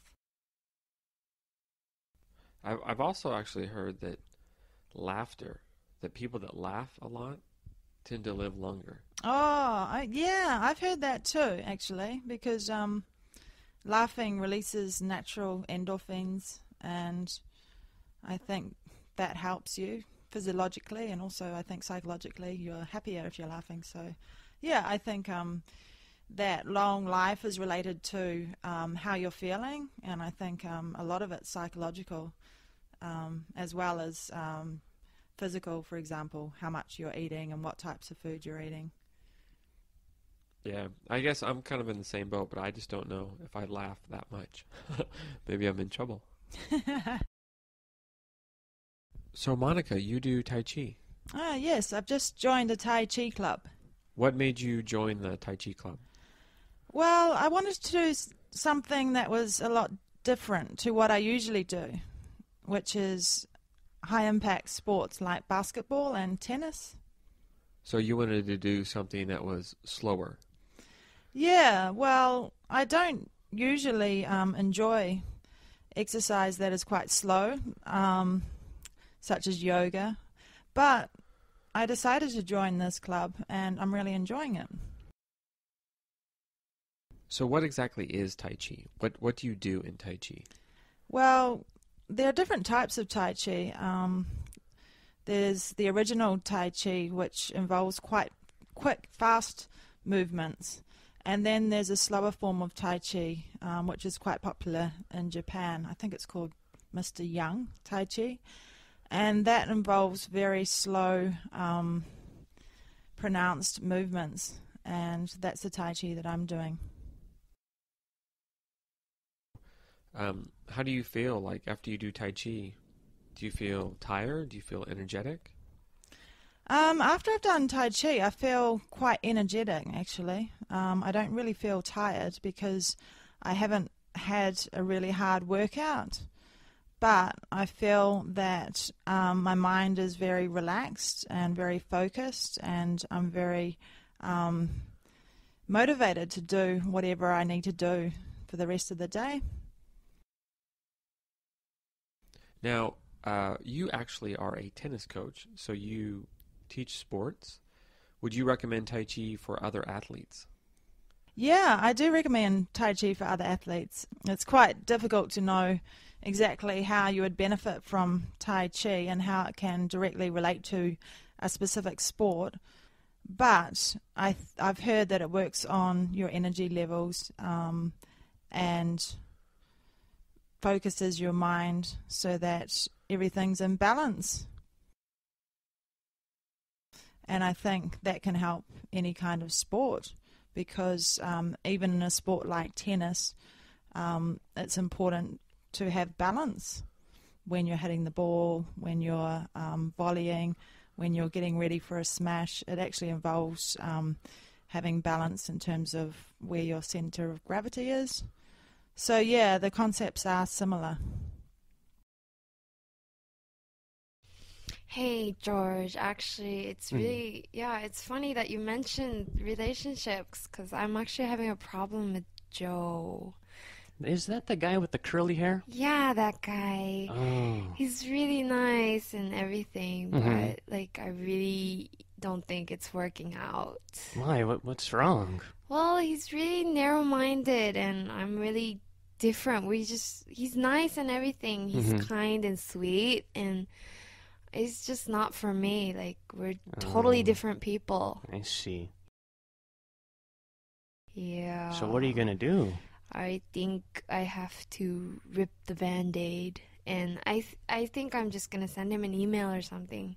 An email? But you've been dating for a while now, and you like him, right? Yeah, we're so sweet together, but it's just, I mean, I don't see a future. But isn't an email just a little too cold and Yeah. He might tell other people about it. I mean, rumors spreading and whatnot. Mm-hmm. Okay, then what do you think I should do? How should I do it? Well, you should probably just, meet him face to face and... Oh, face to You know? face. Okay. Where should I meet him? Like, do you think I should just invite him over to my place? Nah, you should probably do it in public where, Oh, good. I think that's I don't know, better. maybe that cafe. Oh, that cafe, yeah. Well, while I'm having my date, you could be breaking up with your boyfriend. It'll be great. You're so mean. I'm sorry, that was uncalled for. I don't know what to say. What do you think would hurt him less? I gotta say, honesty would be the best policy. Honesty. Okay, so Mhm. this is what I'm gonna say. Joe, you're great, Mm-hmm. but we're not meant to be. I How's see. that? Yeah, it's great. It's great. Okay, so okay, I'm done. I think I'll meet him at the cafe, and okay, things will work from then. I'll improvise. Great. Hey, Crystal, I need some advice here. What's up, George? So, there's this, redheaded girl in class, and I kind of got a crush on her, but... Ooh. But, yeah, I don't know, how to ask her out. I don't even know if she knows my name, but yeah. Oh, come on. You got any advice? I would personally just be natural and just go straight forward Go straight forward and ask her out. How I do that? I don't know. For my personal advice, I think you should just go straight forward and say, "Hi, my name is George," and give Mhm. her an appearance. Hold on, I'm going to write this down. Okay. Okay. Okay, and next step is if you are free, though you always have to check if she's either married or if she's a lesbian Mhm. or if she is single. Okay. So number 3 is what you're looking for. Okay, number 3. So if she's single, just say, "Hey, how about we go out for a cup of coffee or something?" Mm-hmm. And Coffee. And yeah, that's how you get her. So yeah, what if she doesn't like coffee though? I mean, what else could we do on a date? Assuming she will say yes. Yeah, what's fun to do on a date anyway? Fun to go do on a date is just the fact that you're being with her and just try to get her to know her more. Hey, wait 1 sec. Do I need to pay for this or? I don't think you should pay on the first date. I think sometimes that can be offensive to women. Oh, that's great because I'm totally broke. I think you should just ask her casually, not like a date. Just say, "Hey, I would like to know you a little bit more," and just go out for a small little drink. Like, go to that new cafe that's open. Like a lot of girls think that place is so cute. I think you should take her there. But I think cafes are boring. Cafes are boring. Men! Women don't think so. Oh. This is the point. Okay. Write it down. All right. So we're talking about going local as we're in a different country. How much of the local culture do you absorb? How much local, because we both live in Japan, right? Yes. How much in percentage, for example? How much Japanese food would you say you eat? Oh, I would say probably 80% of That's my a lot. food is Japanese food. Yeah, I like it because most of it is healthy and it's actually what I can get in the cafeteria at work. So, yeah. It's convenient. It's convenient. What about you? Well, I mostly make my own food, and Japanese food is really difficult to make, I think. I'm really challenged when it comes to cooking anyway. I'm really bad at cooking.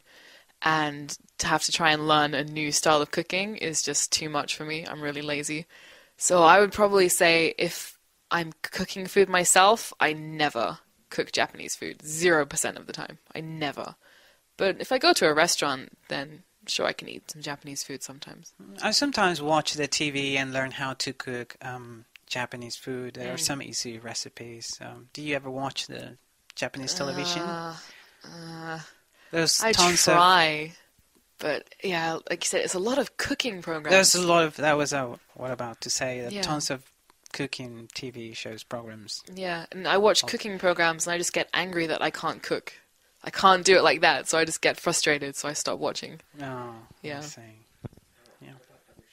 What about other kinds of shows? So like not just cooking shows. Well, I guess they have pretty funny shows, but I don't understand what they're saying, but I try to follow them, and yeah, sometimes they're very interesting. They also talk about clothing season, what's trending in Japan, what young people are doing. They have some interviews sometimes, very interesting interviews, and they're always teaching you something. So it's something that I like about Japanese TV. You're always learning something from other countries as well. That's true. So how about like your friendship circles? How much percentage of your friends would you say are Japanese versus international? Oh, I would say probably 40% are Japanese. Yeah, the rest of them are international people because I work with international people, so I spend most of the time with them. And when you're with your Japanese friends, do you speak mostly in English or mostly in Japanese? Oh, I would say like probably 70% Japanese and the rest would be English because normally when they know a second language is English, not Spanish. So I like 0% Spanish with Japanese, but yeah, like I would say 70% of the conversation is in Japanese also because I want to practice my Japanese. Right. Yeah, what about you? Well, I'd say out of my friends, recently I've had like no time to socialize. So probably about 30% of my friends are Japanese. But when I speak with them, it's mostly in Japanese. I don't like speaking in English. Oh. It's just like probably for the same reasons as you. Like I want to practice my Japanese. But I would say that from my Japanese friends, like most of them, probably like 80% of them always want to speak in English because they want to practice English too. So it's like a give and take. Like we speak a little bit in Japanese, but sometimes we speak more in English. Yeah. It depends also the topic and what you're talking about. If it's a topic you can talk about, then yeah, go for it in Japanese. But if it's a difficult topic. Yes, exactly. Yeah. So, Gilder, we're both teachers and we both live and work abroad, right, from our home countries. I'm from Scotland and you're from Venezuela. So, I'm sure we both have to deal with homesickness because we're so far from our home. How do you deal with homesickness? Oh, it's very difficult because, as you said, I'm so far from my country. Yeah. And like special seasons like Christmas or during the Holy Week is something that we celebrate a lot. I feel really homesick, especially because of the food we have. Particular food and also meeting with your friends, hanging out with them, going to the beach. So all those things that I don't have here is it really makes me feel homesick. But one thing I do is I always try to go for things in the country where I'm living. So what do the locals do? Is there any interesting? And it's a sort of like an adventure because you're doing something new, so you're kind of replacing something that you're used to do by something new. So in a way, it's nice dealing with homesickness. Yeah. What about you? Well, that's kind of what I was going to say. You said replacing. I was going to say just distract yourself with other activities. Obviously, we've met new people living here, and I've made some new and wonderful friends. And it's not the same as your life back home, but it's a good distraction, I think. You mentioned activities, so yeah, just exploring the new culture that we're in, and if feeling homesickness in regards to food, there's a lot of delicious food here. Here in Japan, delicious food, so we can distract our needs, I guess. Yeah, that's one of the good things of being in Japan is the fact that you get to know people from all over the world Yeah. and try so many different things. Yeah. So yeah, it's a distraction. It's a good distraction. Mhm. Yeah. One strategy I have as well for homesickness is whenever someone comes to visit, which is very rare, but it does happen, I send them a list of things that they can fill their suitcase with to bring over for me. Foods from home, Yes. and just tea bags from the local supermarket, and some cosmetics or toiletries that I cannot buy here, particular brands that I like. And it's little things like that that help me, I think, deal with not having them. Basically, having them, that helps me deal with not having them. I also do that Mhm. sometimes. Like my family try to visit me once a year, Mhm. so their suitcase packed of stuff from Venezuela, which is very important for me. Uh-huh. And also, I try to find those supermarkets from South America, like Brazilian supermarkets. Right, yeah. Or sometimes the Filipino supermarkets, they have stuff that we have Yes, in Venezuela. yes. So yeah, it's very nice. I actually used to live up in a different part of Japan where there was quite a large Brazilian population, Mhm. and there were many, like a Brazilian convenience store. Yes. Wonderful bread. The meat was good too. Yeah. Lots of really good products. So I guess a shop like that would help you in particular. Yes, I guess Brazilians, they don't have the same issue that we have with homesickness because they can get a lot of stuff from Brazil here That's in Japan. true. Yeah. Well, of course, there are international stores around. I'm lucky enough to, even in a small city like this, I have an international store that's reasonably close. So there are a few products that I feel happy about, I guess. Maybe I wouldn't even buy them at home, but when I see them in the shop here, I feel like, oh, I can't get Yeah. other things, so I'm going to buy Likewise. these biscuits. Likewise, something that you can read. Yeah, well, yeah, that's true. Just peel the language sticker off the top and read the English Yes. below. Yeah, there are different ways to cope with it, I think. Yes. So, do you think that we should send people to Mars or the moon to spend all this money on space travel? Well, I think we should. Space travel can give people hope for the future, and space travel can unite people from different countries for a common goal. But do any countries work together to travel in space? Oh, certainly. The International Space Station Mm-hmm. has astronauts from different countries working together. And I think that a joint effort is the best way to do space missions. I think that we could go back to the moon and learn much more by going there than we can learn if we don't go there.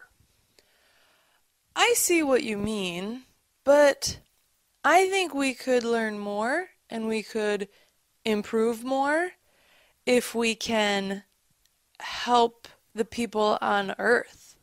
Think of everything we could learn from the children that can't get an education these days. Maybe the next Einstein is a poor little girl who doesn't have the money to go to school. If we spent more money on school and clean water and vaccines, maybe we could learn more from ourselves than from going to space and going to Mars.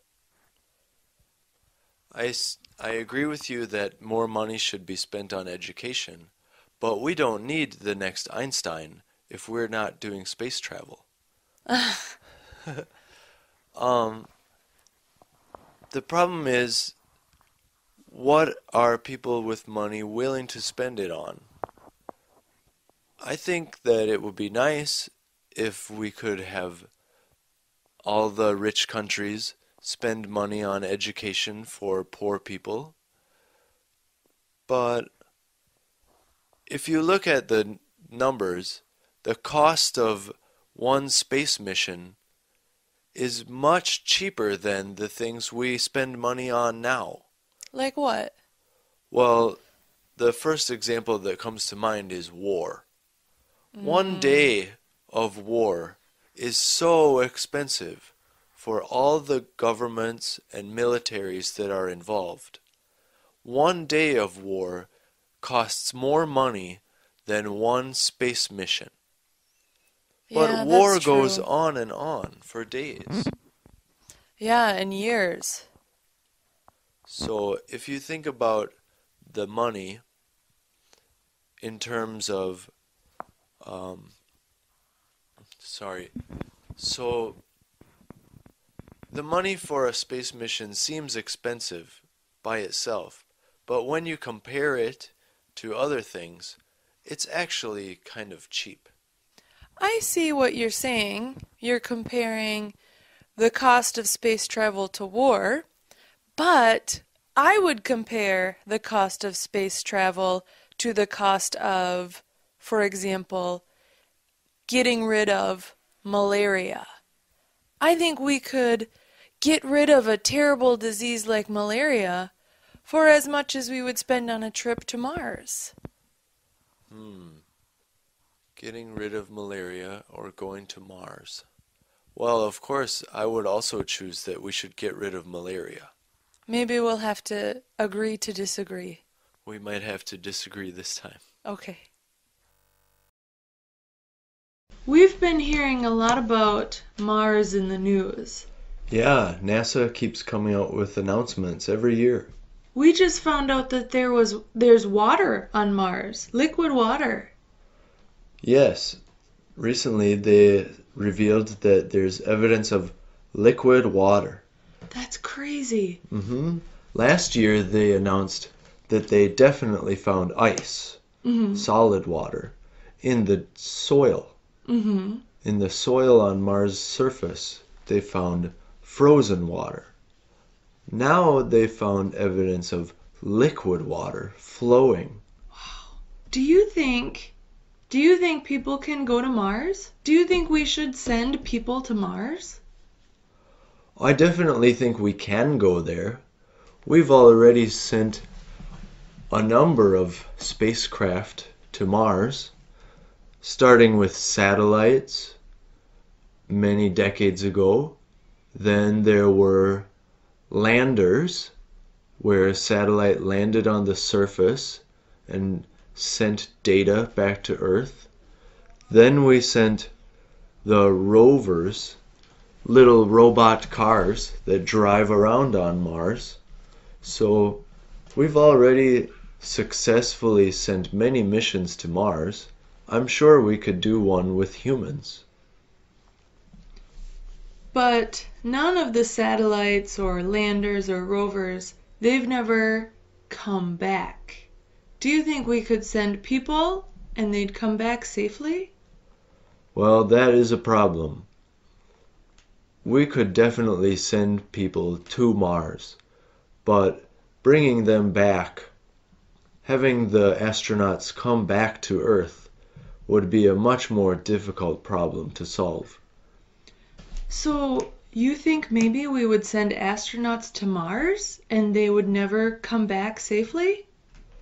Well, if you think about the old explorers in the olden days, explorers used to leave their home and find new regions and not plan to go back. Yeah. People used to take a risk that maybe they couldn't return. So I think there are people who are willing to go on a one-way trip to Mars. I'm sure there are people willing to do that. But are the rest of the people willing to send someone on that mission? I think people would Some people will say yes, and some people will say no. I don't know what the percent would be, but I'm willing to allow someone to do that. If someone says, I want to go to Mars, I know it's a one-way trip, but I want to go. I think that's okay. We should let them go. How about you? Would you volunteer to go? Oh no, not me. I'm staying here on Earth. Okay.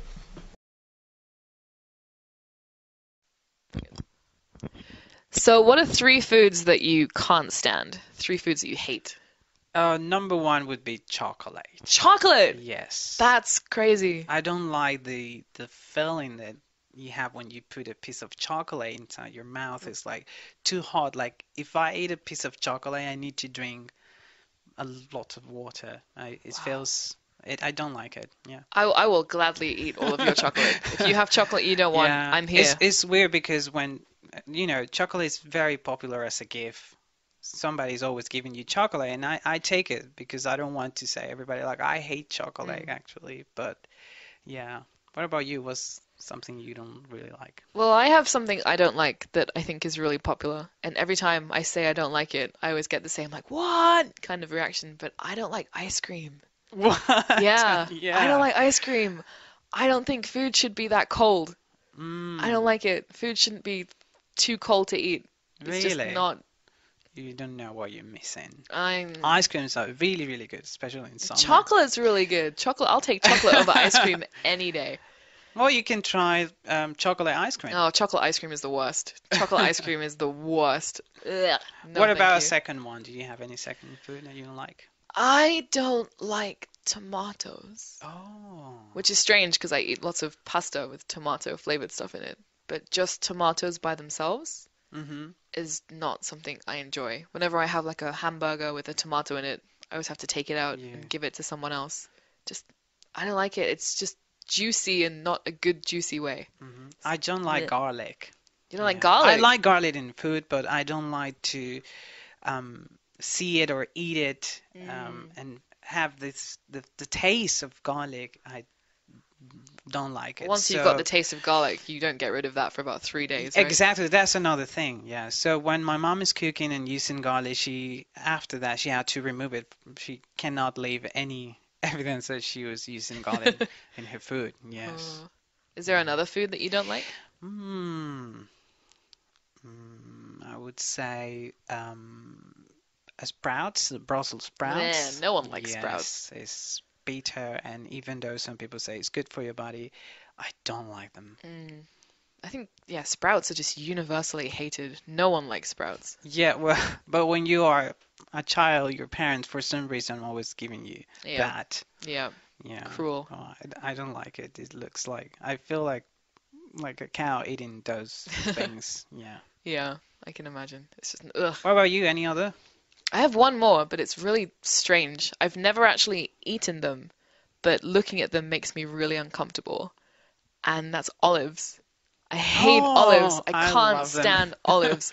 Just looking at them makes me want to scream. Really? Like, I think it's the hole. I don't like the hole in olives. I'm like scared of olives. It's really strange, but I no. like them. Very You can have tasty. my olives. Green, black. Ugh, no. If I see them in a jar at Better the than supermarket, chocolate. just no. Ugh, no. Don't like them. Scared of olives. It's the craziest thing ever, but no. Don't like olives. Keep them away from me.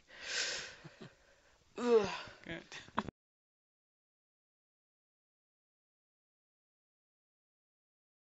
So what are 3 foods that you absolutely have to have, that you can't live without?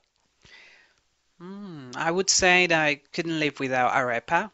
Is like my daily breakfast in Venezuela. Arepa that? is made of corn flour, and it looks like a hamburger. So you put anything you want inside, and it's very tasty. And I would say like 95% of Venezuelans eat arepas every day. Well, it's kind of like a high carb diet in my country, so I need rice also for lunch. And bread. Bread is another thing. In the afternoon, a piece of bread, sweet bread with coffee, is kind of like mandatory. So lots and lots of carbs in your diet. What about you? What about in England? Well, English breakfast is not the healthiest of breakfasts. It's like a big plate with fried eggs, fried sausages, hash browns, like hashed potatoes, beans, just everything fried and everything delicious. And I would say that I can't live without that, but if I ate it every day, then I would probably not be able to leave my house because I would be so fat. But it's definitely a food that is in my top foods of all time. That's probably my favorite. But recently I've been eating lots of tofu as breakfast. Yeah, so a little bit of tofu, a little bit of soy sauce just for breakfast, which is just, it's a bit of a boring breakfast, but it's really healthy, I guess. So I've been eating that a lot every day. So I probably can't live without that recently. And also pizza. Oh, pizza, yes. Pizza. I think everyone can't live without pizza. Yes. Pizza is the best. Pizza is definitely a Yeah, food that I can't live without. Pizza probably once a week, I would say. Yeah. What's your favorite topping? That would be cheese. Cheese, classic. Definitely. Bacon. Cheese and bacon. Oh, that sounds yes. Good. Very, very tasty. Just cheese and bacon or anything else? No. I'm going for anything actually, but I will always need to have cheese and bacon on my pizza. Pizza's not pizza without cheese. Yes. Has to have cheese. Now, what else do you have? So you said tofu, pizza. What other food can you live without? Well, my grandma is part Italian, so we have lots of like pasta and lasagna in our family. Good. So I try not to eat a lot of pasta because I'll get really fat, but pasta is definitely something that I can't live without. Yeah, Italian food, so good. Yeah, and again, lots of cheese. Yeah, we also do a lot of lasagna. But, well, we call it pasticcio. Pasticcio. It's a different name, but it's the same lasagna, and it's also very tasty. So good. But so like a real comfort food, isn't it? Lasagna. Yeah. Oh, so good.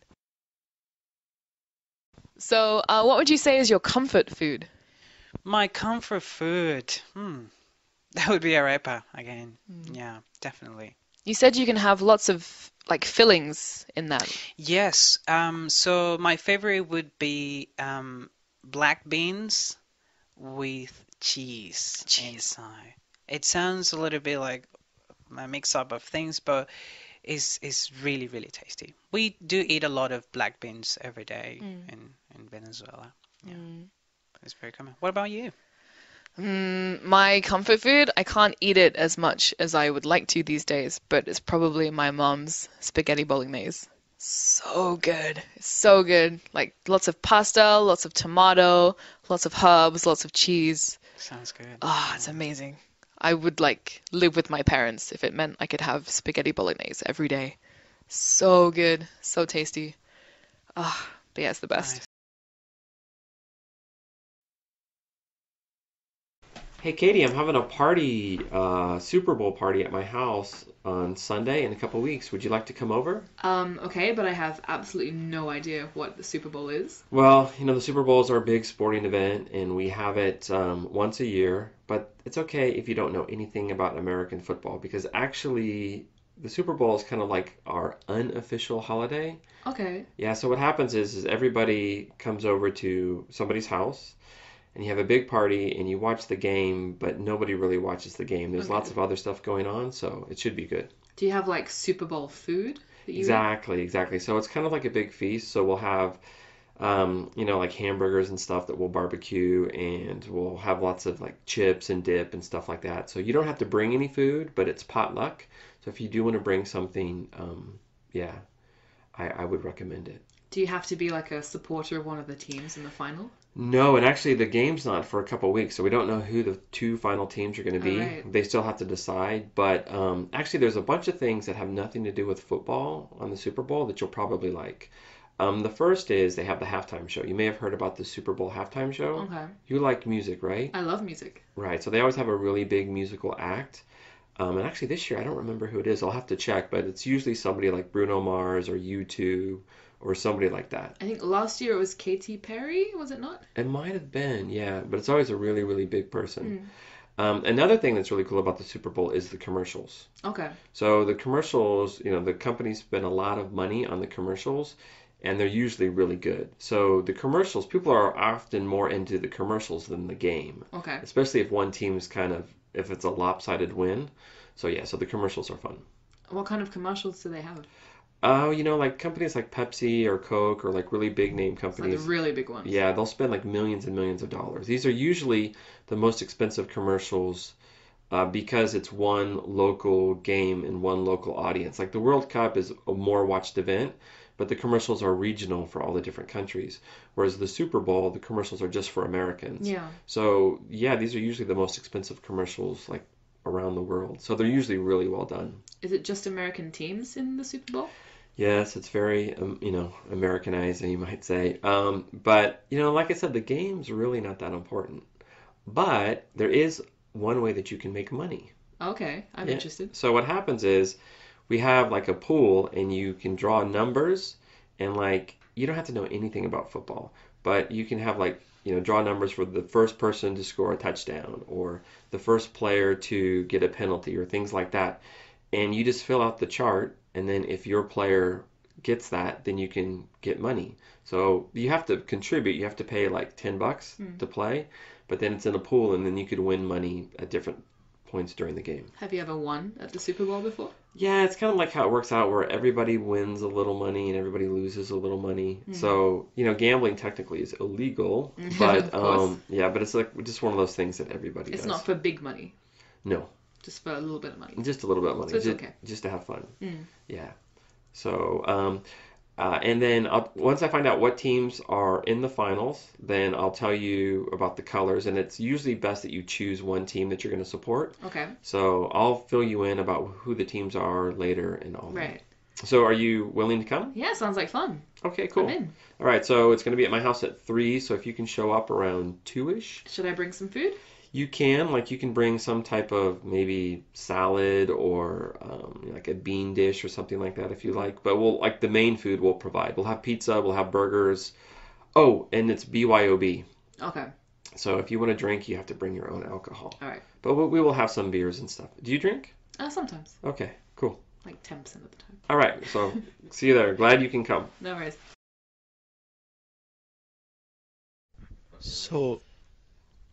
So we've been talking about women's roles in society, and are you a stay-at-home mom or a working mom? Well, I guess I'm both. Right now, I'm on maternity leave, and I'm on month 6 of maternity leave. What does that mean? So maternity leave is when you have a job, but then you become pregnant or you're going to have a baby, maybe adopt too. So you're going to have a baby, and so you take time off of work to stay home with the new baby. Oh, I see. Do you still get paid? I do. I get about half of my wage. So I do still get paid, and I'm very grateful for that. So I've been at home with the new baby for 6 months, and I'm going to go back to work next month. Oh. What will happen with the baby? So I have 2 kids, actually. I have a toddler and a baby. And both of them will go to daycare during the day. I see. So I signed up for the daycare before the baby was even born. It's really hard to find good daycare that you can afford, that's near your house. So you have to start planning before the baby's even born if you're the type of person who wants to go back to work. I see. I don't think many men worry about getting good daycare for their children when they think about their jobs. No. Even when there's a family and the mother and father both work, still it's the mother that has to do everything with the kids, usually. Usually the mom has to, for example, get the bag ready for the kids to take to daycare. They have to arrange the daycare. They have the daycare has the mother's phone number, usually. And so the mom has to do a lot of extra work, even though mom and dad both have full-time jobs. I see. Are you saying that things should be different? Yes, I think things should be different. I'm so lucky. My husband agrees with me. And my husband, he drops the kids off at daycare and he picks them up and he does the laundry and the dishes. And it helps me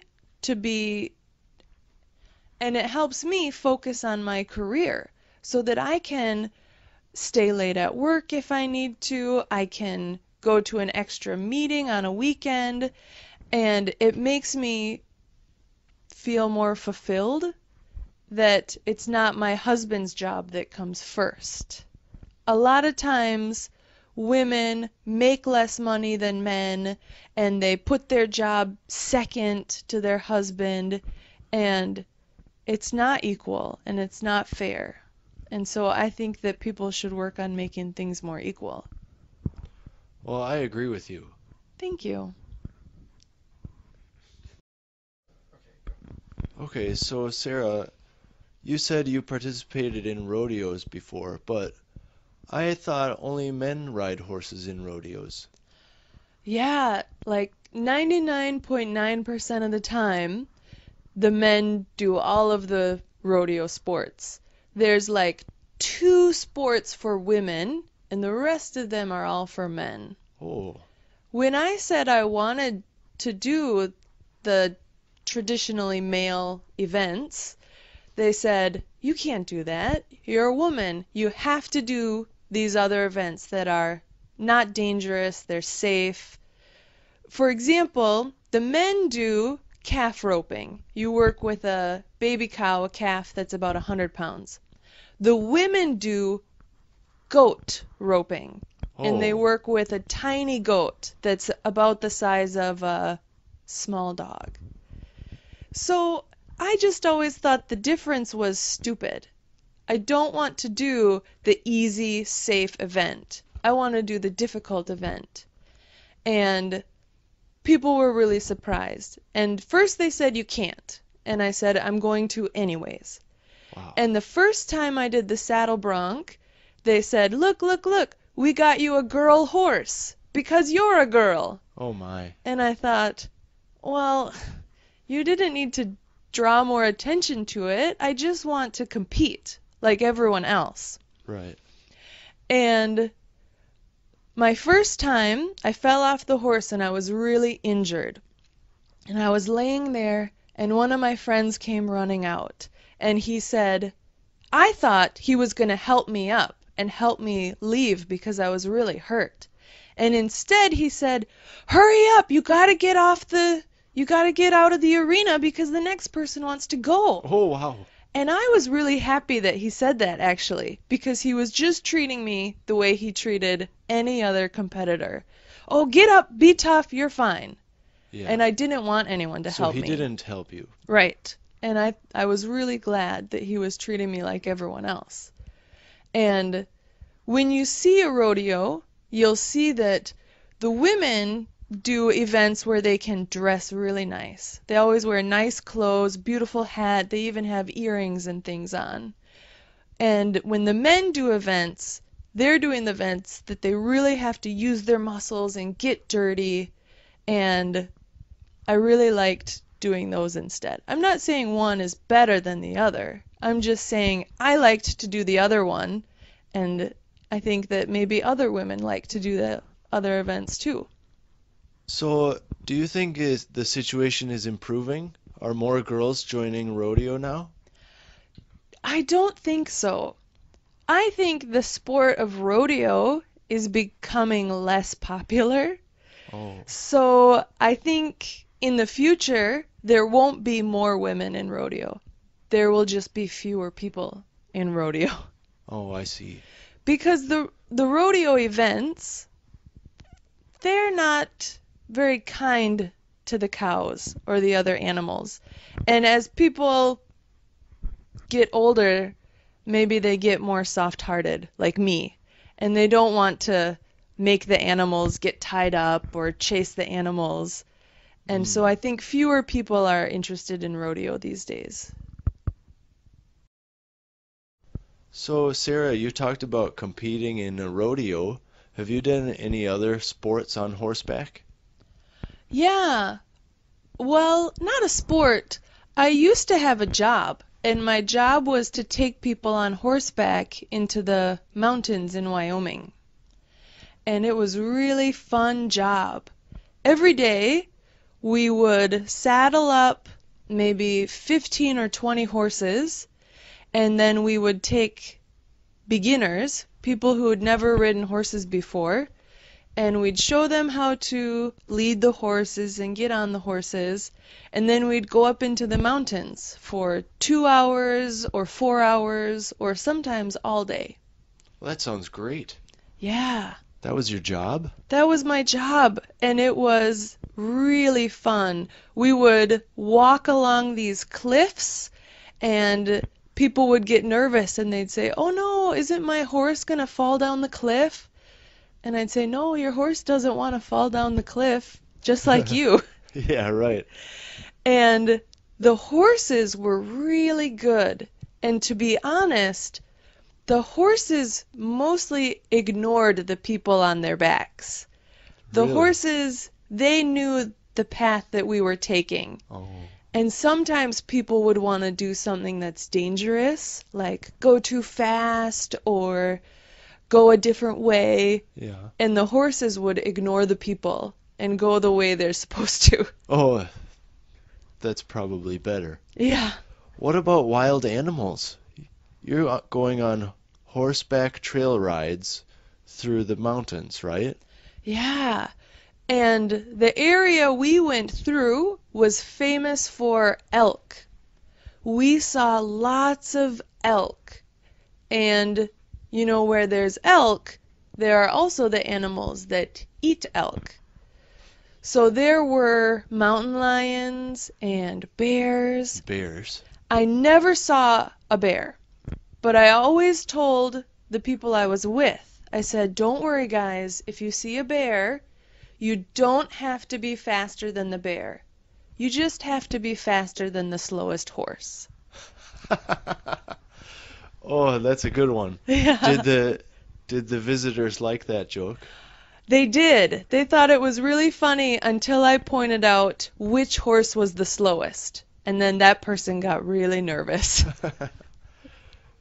Yes, what about mountain lions? Did you see mountain lions? Did you ever see a mountain lion? I never saw a mountain lion, but one time the horses were all acting really nervous and they wouldn't go forward. And I didn't know why they were acting this way. Oh. They refused. And so I ended up turning around and we went off the trail and we had to make a big circle. Really? And then later I found out that there had been a warning that there were mountain lions in the area. And so I think that's why the horses refused to go. Wow, those horses sound pretty smart. Yeah. Sometimes in the morning, when we are the first people on the trail, I would see tracks, like wolf tracks or cougar tracks. But I never saw the real animal. Oh, that's probably lucky. Yeah. Sounds like you had a really fun time at that job. Yeah, it was really fun, and we were outdoors every day. That was my favorite part. The air was so clean, and I loved working with the animals and being in the sunshine. It was great. That's awesome. So, Sarah, I was wondering, what kind of sports do you like to play? Well, I love riding horses. And actually, when I was in college, I took a lot of classes about horseback riding. So I can do all sorts of sports on horseback. Wow, that's amazing. Don't you think riding horses is scary? I think it's part of the fun. For example, I used to be in the rodeo, and I did a sport called saddle bronc riding. And the way you do this is they put the saddle on the horse, and then they let the horse just go crazy. And the horse runs and bucks and tries to get you off. And you try to stay on. And it's really scary, but it's also really exciting. Wow. That's what's called a bucking bronco, right? Yeah, and it's really hard to stay on. In fact, you win if you can stay on 8 seconds. Oh, that doesn't seem very long. It's really, really long. It's really long when you're on the horse. My first time, I only stayed on about 4 seconds, and then I fell off in the middle of the ring, and I got knocked out. Oh. Yeah, and the rest, yeah, and I had a big black eye for about 2 months. Wow. From falling off a horse. That's why it seems scary. Isn't it really dangerous? It is really dangerous. And they don't make you wear helmet or any safety gear. I didn't wear a helmet my first time. I think it was pretty stupid. So the horse starts in a metal cage, so the horse can't move.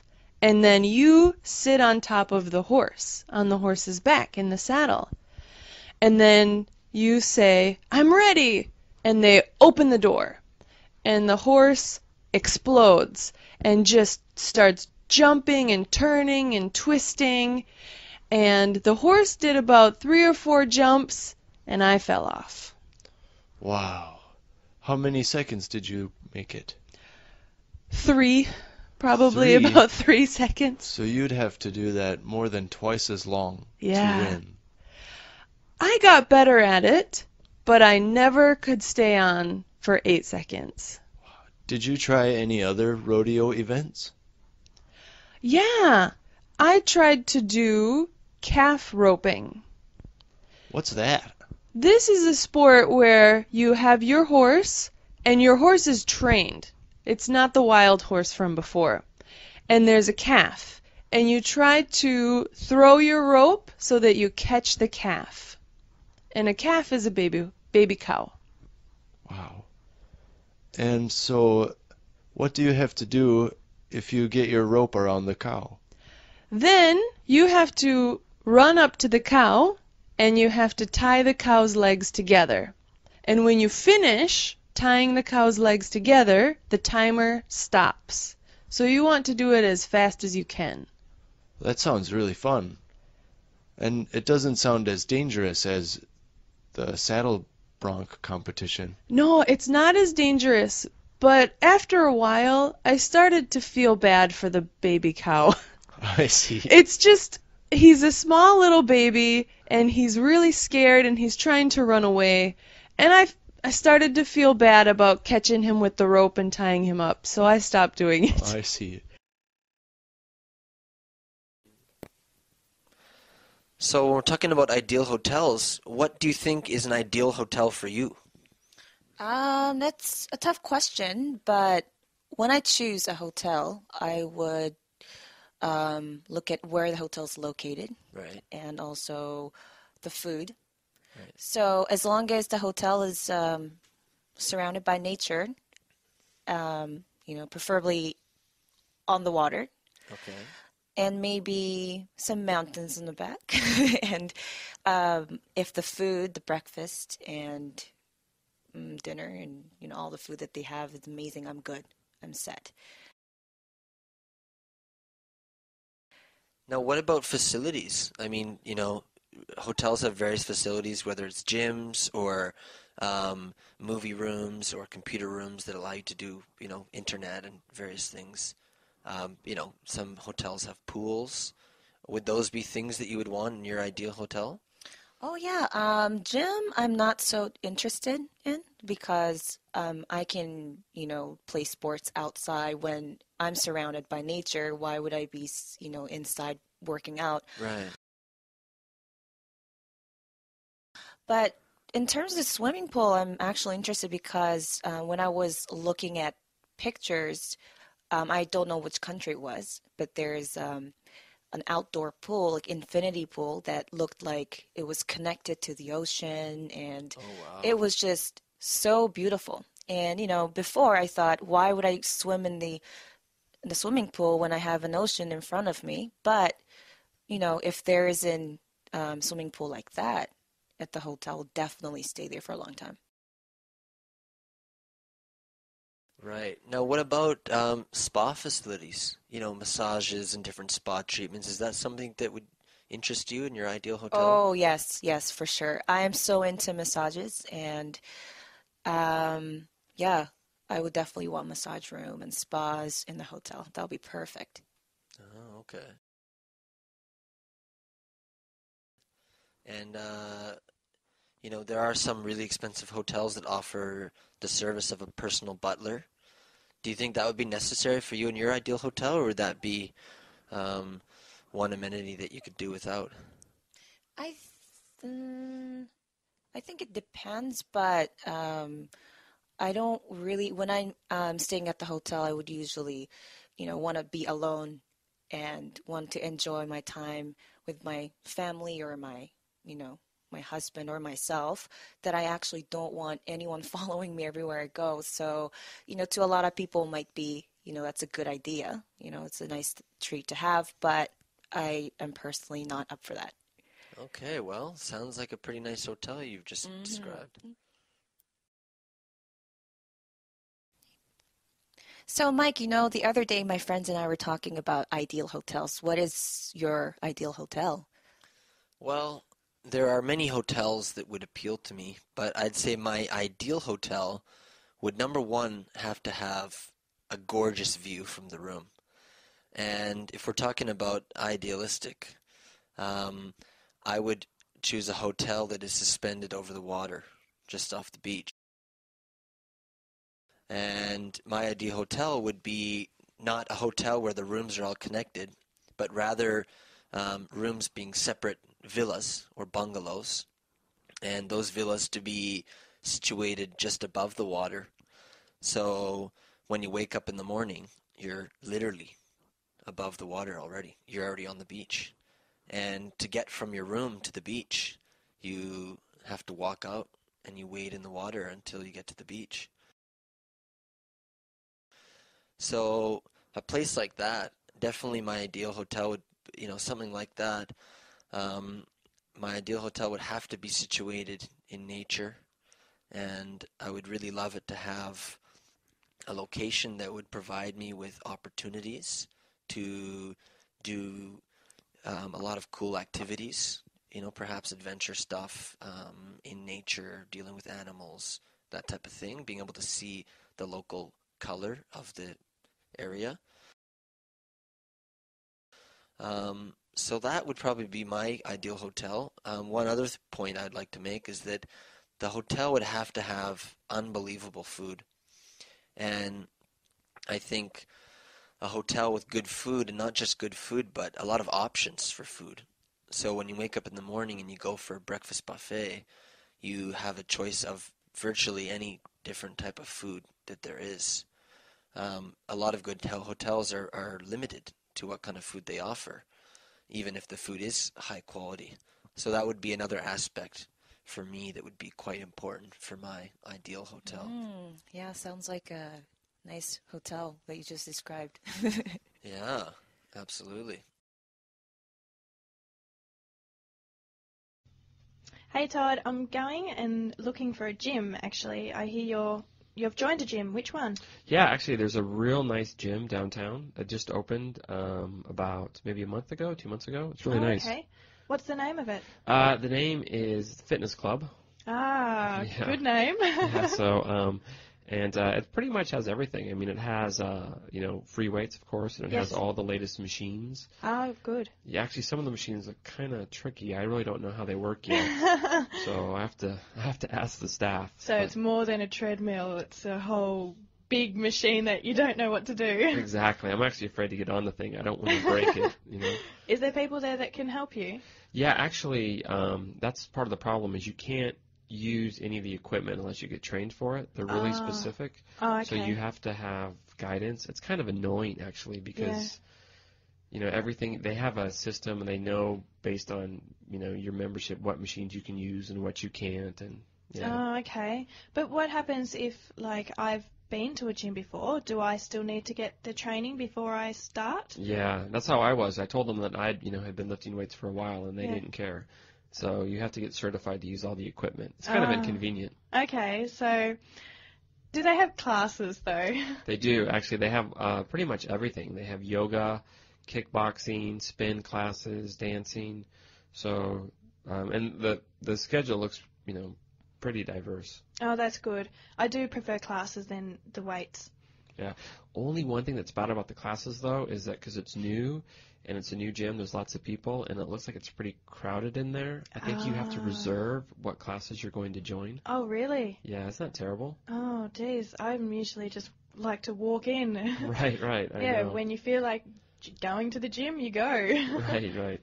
Hmm. One thing that is nice though is they have an actual gym floor, like a basketball gym, so you can play basketball. They have volleyball tournaments.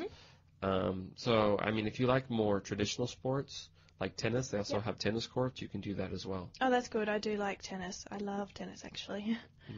Well, actually, if you're interested, I'd be glad to take you down to the gym and show you. Yep. I think you get a free trial workout. Oh, that's good. That's Yeah. good. So how much would it cost per month? Well, because it's new, it's kind of expensive. Oh. It costs about $50 a month. Oh, wow. Yeah, but if you buy a membership, a 2-year membership, Mhm. you can get a 2-year membership, I think, for $800. So it saves you some money, so it's kind Yeah. of reasonable. And I suppose if you pay for two, you have to go then. Right.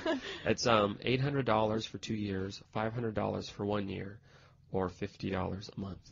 Okay. So, Yeah. one thing that's really cool too is they have a social center.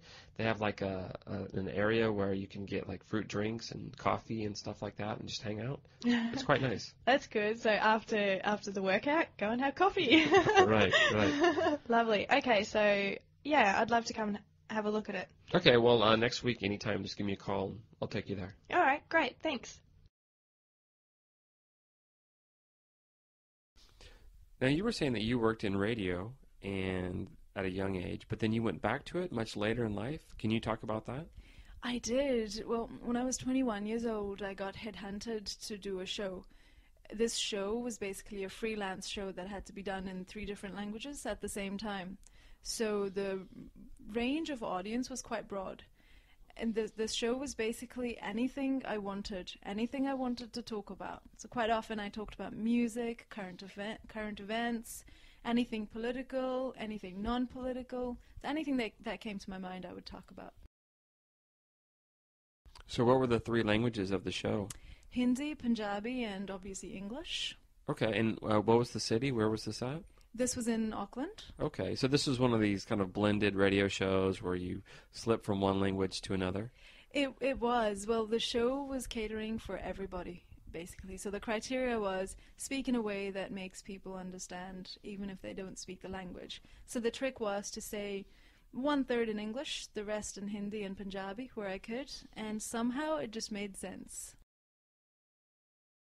How do you go about doing that? Like, did you plan it, or does it just kind of roll off your tongue? For me, I think it's quite natural because my parents speak in Hindi and Punjabi, and so for me, English is quite natural, and so are the other 2 languages. Blending them together was never a problem. Now, when you hear languages being switched back and forth like that, are you conscious of it, or sometimes are you not even conscious that you're speaking one language or the other? I don't think I'm conscious of it at all. It just happens. It's a slip of tongue. All 3 languages I'm quite fluent in. So for me, to switch from one to the other is just a natural course of a day. So since you have experience in the music industry, what do you think makes a good DJ? A good DJ is one that's neutral when they need to be, and one who can switch sides very quickly and make things controversial from being neutral. What I mean by that is if you have an interesting topic and a caller calls you up and is very positive about it, a good DJ would be able to flip it over very quickly and say something that would make it controversial. Now, do you think there's a certain balance, like how much you should talk and how much music should be played? And there is absolutely a balance. Quite often people listen to radio for music. So you need to make sure that your music ratio is more than how much you talk. But the amount you talk has to be interesting, but quite limited. All right, thanks a lot. No, you're welcome.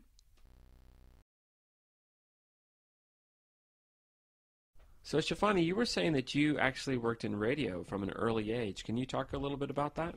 That's right. Well, I worked on the radio at the age of 12. What basically happened was that I used to call up the radio station quite a lot, answer questions and quizzes and all that sort of stuff. And one of the announcers thought my voice was nice and so wanted me to come and work for him. Without realizing that I was 12 years old, he called me in and had me on. So, were you a little scared? I mean, you're only 12. It was very daunting at first. So the first couple of days, I had no idea what was going on.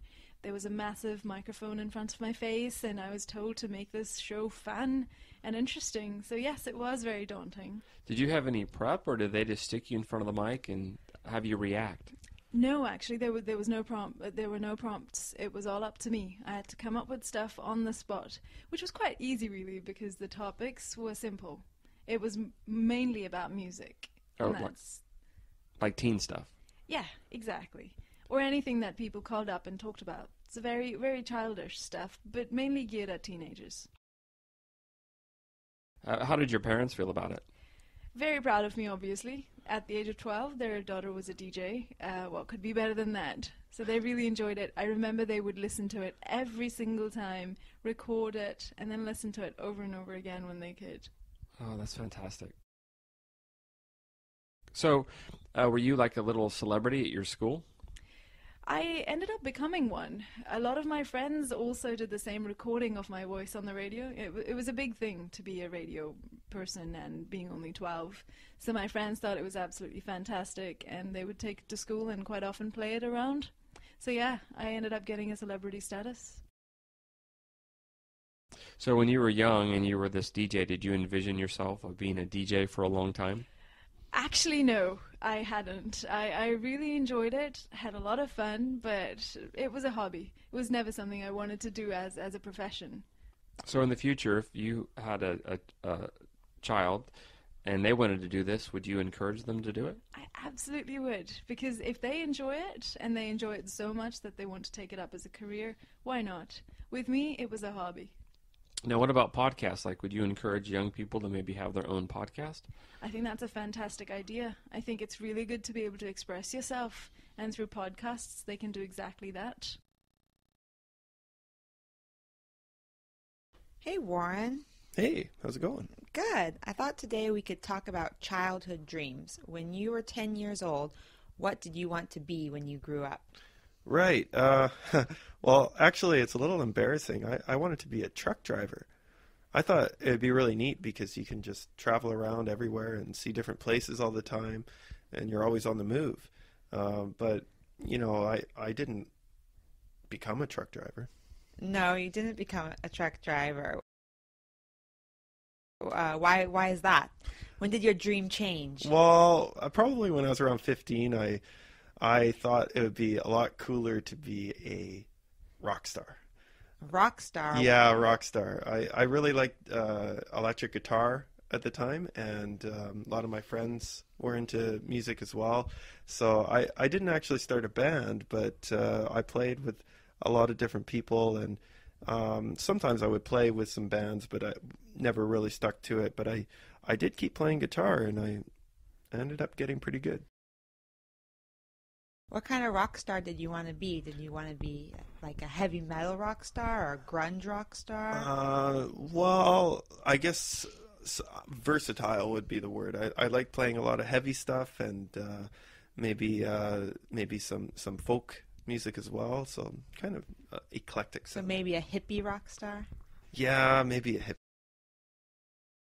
So then when you were 20, did you still want to be a rock star? No, I didn't, but I still played guitar then. I actually wanted to be a classical guitarist by then. Okay. What is classical guitar? Well, it's funny you say that because it's not just classical music. Classical guitar is for one thing, it's a type of guitar. It has nylon strings, not the steel strings like you see on a folk guitar. Okay. And there's different styles you can play on it, like Spanish music or flamenco, South American music, some classical music like Beethoven and things like that, or Baroque music like Does it Bach. have a singer with it? Or Sometimes there are singers. Usually it's solo, but you can play some chamber music with other instruments as well. And yeah, I played some pieces with vocalists, but it wouldn't be pop music. And so now you're older. Did your dream come true? Did you become a classical guitarist? I did, but I actually decided to change my dream after I became a classical guitarist. So what's your dream now? Well, my dream now is to become a university professor. Oh, and are you making steps to achieve that dream? I am actually. I'm working at a university now, not as a professor, as a part-time lecturer, but I'm taking some courses and studying hard and hoping that my future will allow me to become a professor. Okay. Well, unless you change your dream again, I bet you'll achieve your dream, Warren. So good luck. Oh, great. Thank you.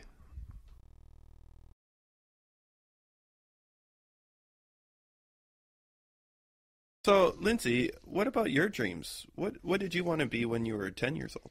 Well, when I was 10 years old, I wasn't very realistic, but I knew I wanted to be very powerful. So I thought the dream job would be Wonder Woman. She can fly anywhere. She has the powers to do good and to help everyone, and she's very badass. So I wanted to be just like her. Unfortunately, it didn't come true, as I'm not Wonder Woman right now.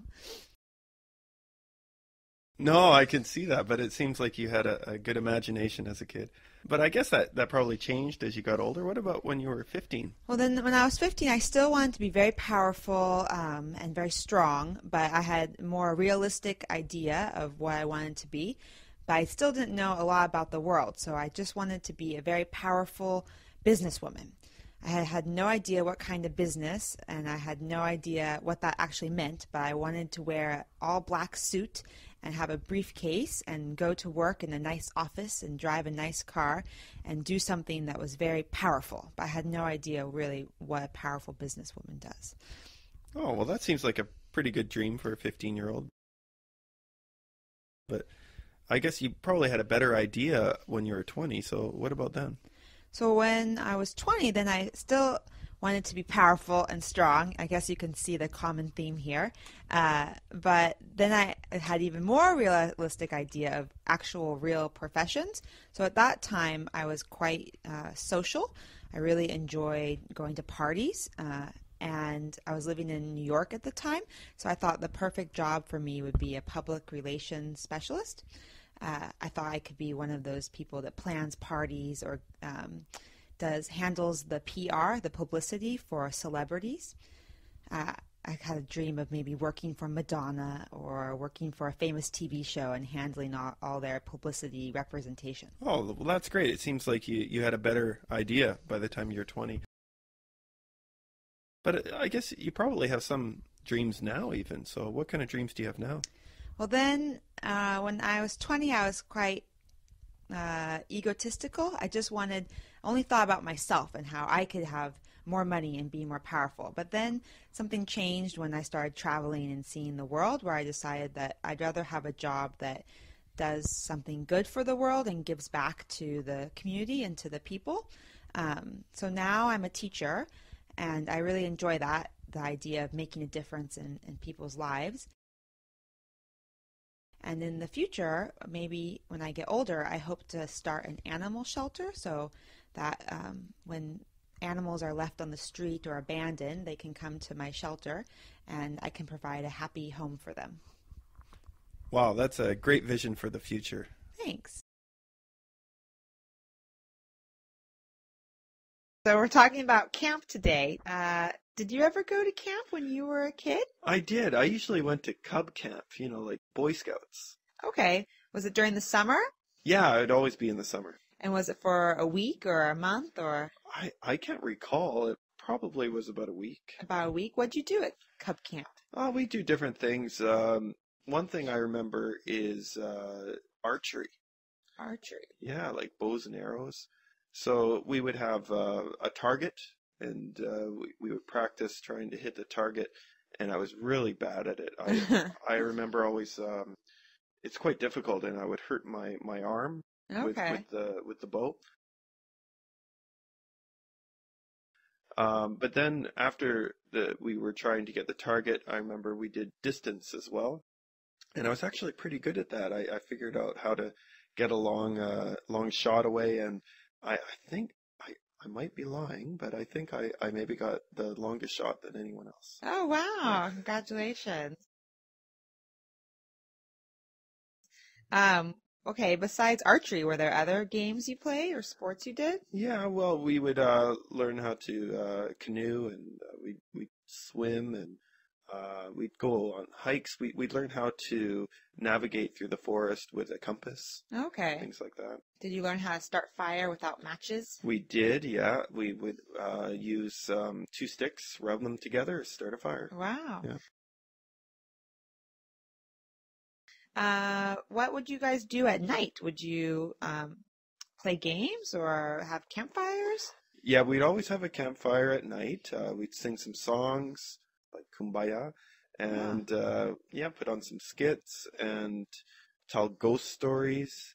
But my favorite thing to do at the campfire was roast marshmallows. Oh, that's the best. Yeah, I'd spend hours trying to find the perfect stick to carve and roast marshmallows on. And sometimes we'd even make the chocolate s'mores with the marshmallows.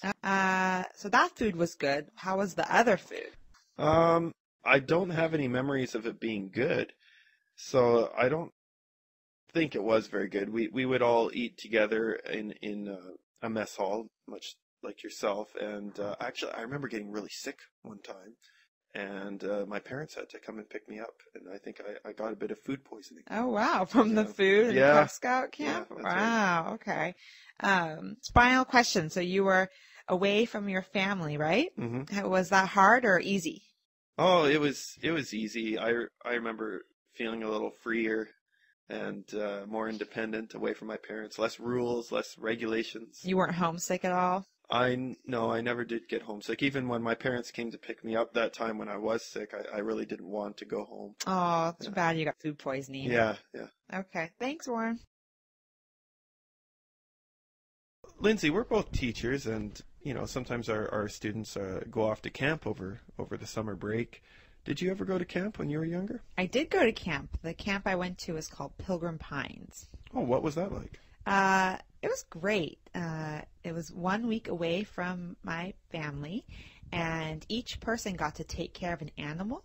Some people took care of horses, some people took care of sheep, but I got the lucky task of taking care of Xanadu the llama. What was that like? Oh, it was awesome. When I was a kid, my favorite animal was a llama, so that's why we looked into this camp to begin with, and I had to brush it. And I had to feed the llama.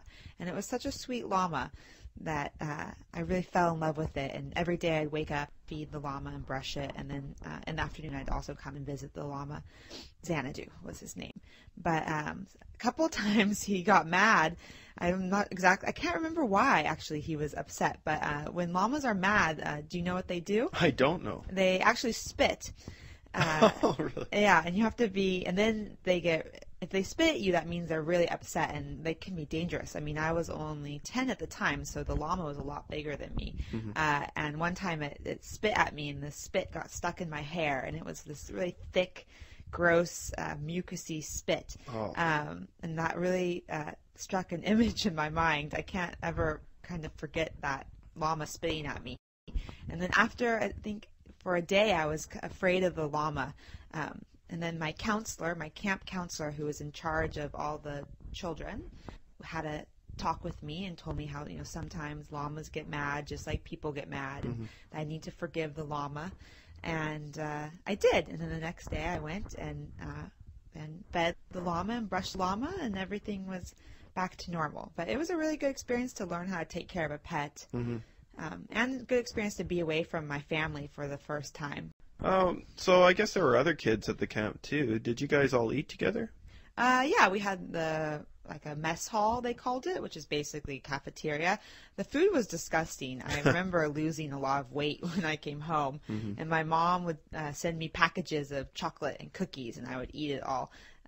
But yes, we all ate together this like gross cafeteria slob food, like Sloppy Joe for lunch, or just imagine like turkey and gravy for dinner, but the turkey was kind of a blue color or something. Everything was just a little bit gross.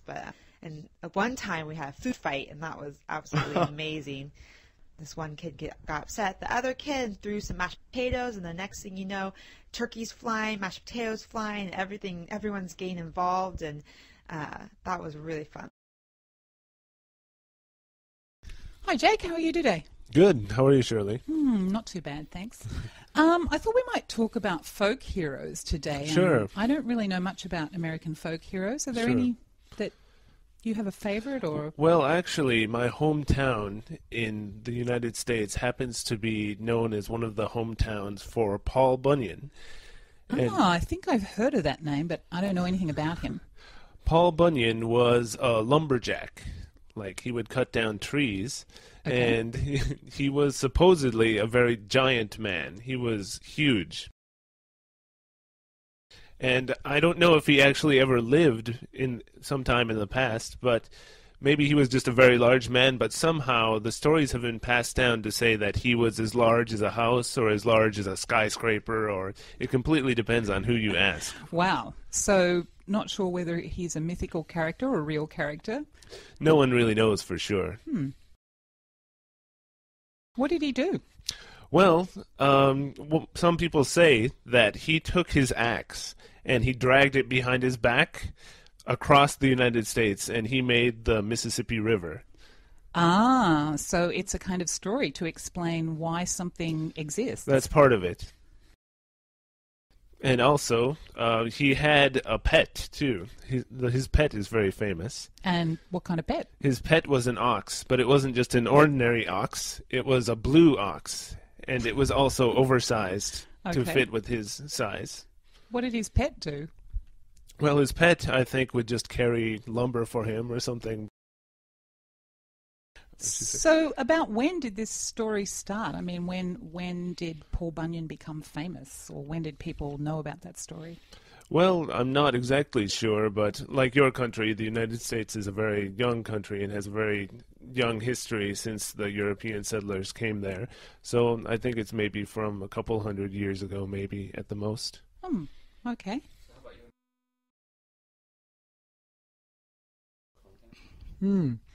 You've lived in 3 different parts of the world, so is there any difference between each part in terms of physical contact? Yeah, I have lived in Hong Kong, Guam, and the U.S. Hong Kong is in Asia, Guam is in the middle of the Pacific Ocean, and the U.S. is American culture. So in Hong Kong, I think most people would not touch each other, just give each other a little bow. I find that a bow is very common in Asia. If you're very good friends, you wouldn't really hug. Hugging, I think, is a very American thing to do. I think you would just touch each other on the shoulder or give each other a side embrace, a mini hug. In Guam, you would definitely greet your friends and family with a kiss on the cheek. A handshake is much too formal for island culture because island culture is so relaxed and laid back. You would only do a handshake with business partners or in a really formal setting. But usually a kiss on the cheek is what you receive and give when you see your family and friends. In the U.S., hugging is most common, I think, for friends and family. But if you're not friends and family, a handshake would probably be the most common. Is the handshakes always the same, or is there different styles of handshake? From what I've observed, Guam has American culture, so Guam handshakes and U.S. handshakes are the same. I think in Hong Kong, it's got a British background, so that's also very similar. I don't see any difference with the handshake. So what about young people? Is there a different way they interact physically with each other? Yes, definitely. In Guam, I always see people do a fist bump for close buddies of theirs. Girls would definitely hug and give each other a kiss. In Hong Kong, I don't see the fist bump often. I don't think I've ever seen it at all, actually. But for close friends, I think a side embrace or a semi-embrace would happen, but mostly just some form of touch or acknowledgement of the other person.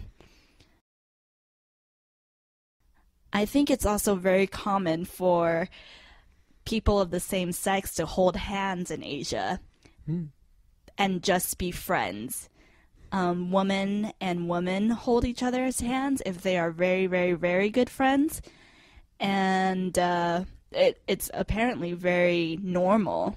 I don't know about a guy holding another guy's hand, but if a woman and a woman hold each other's hands, it does not signal that they are together as a couple. It might just signal that they are very, very good friends or sisters. In Australia, that would be very strange. Yes, it would, wouldn't it? Even in America and Guam.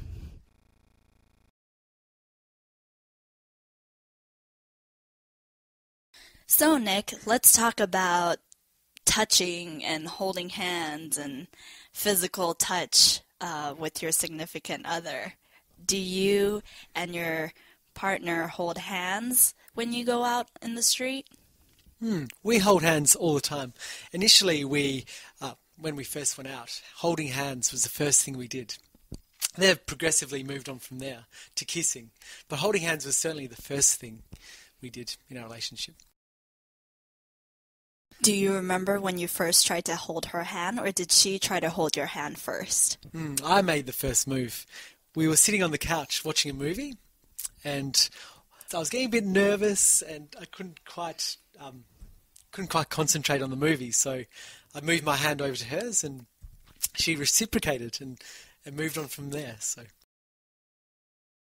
you know, that's funny that you bring that up, because one of the most common moves that is made fun of in movies as well is when the guy takes a big yawn, a fake yawn, and he opens his arms wide and places it around the girl's shoulder and thus embraces her.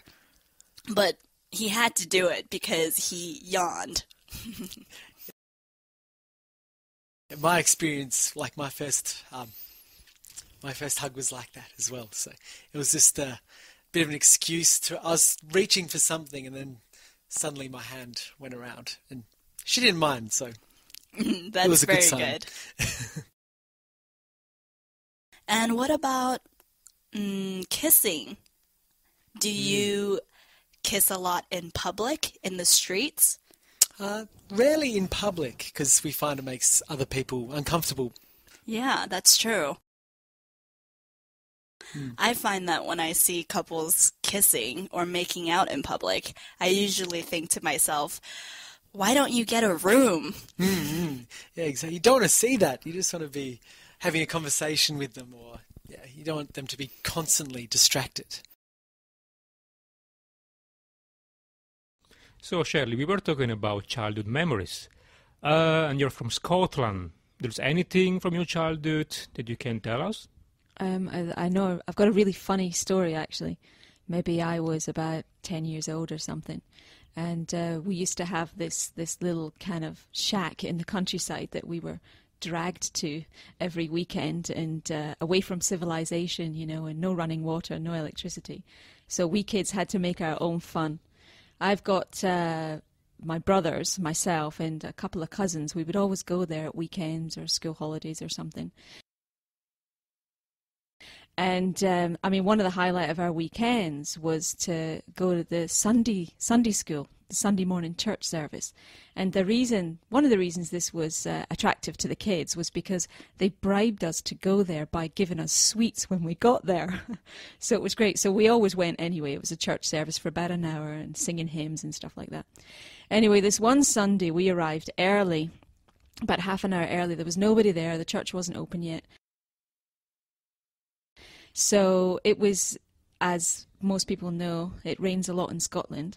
So on that rainy day, we all were wearing our cagoules, which is a kind of a rain jacket with a big pocket in the front. And while we were waiting for everybody else to arrive, we started just kind of playing around in the trees. There was a little river nearby. And it was at the time of year when the tadpoles were turning into baby frogs. So we got this crazy idea to collect all these. I mean, I'm talking hundreds of frogs were around. So we all got a big handful of baby frogs, put them in this big pocket of our cagoule, went off into church. So there we are. We're kind of in the middle of the crowd. You know, we weren't at the front or the back, kind of in the middle. And everybody's standing up singing the hymns and really getting into, you know, the church singing and stuff like that. And then we decided that we would get the frogs out.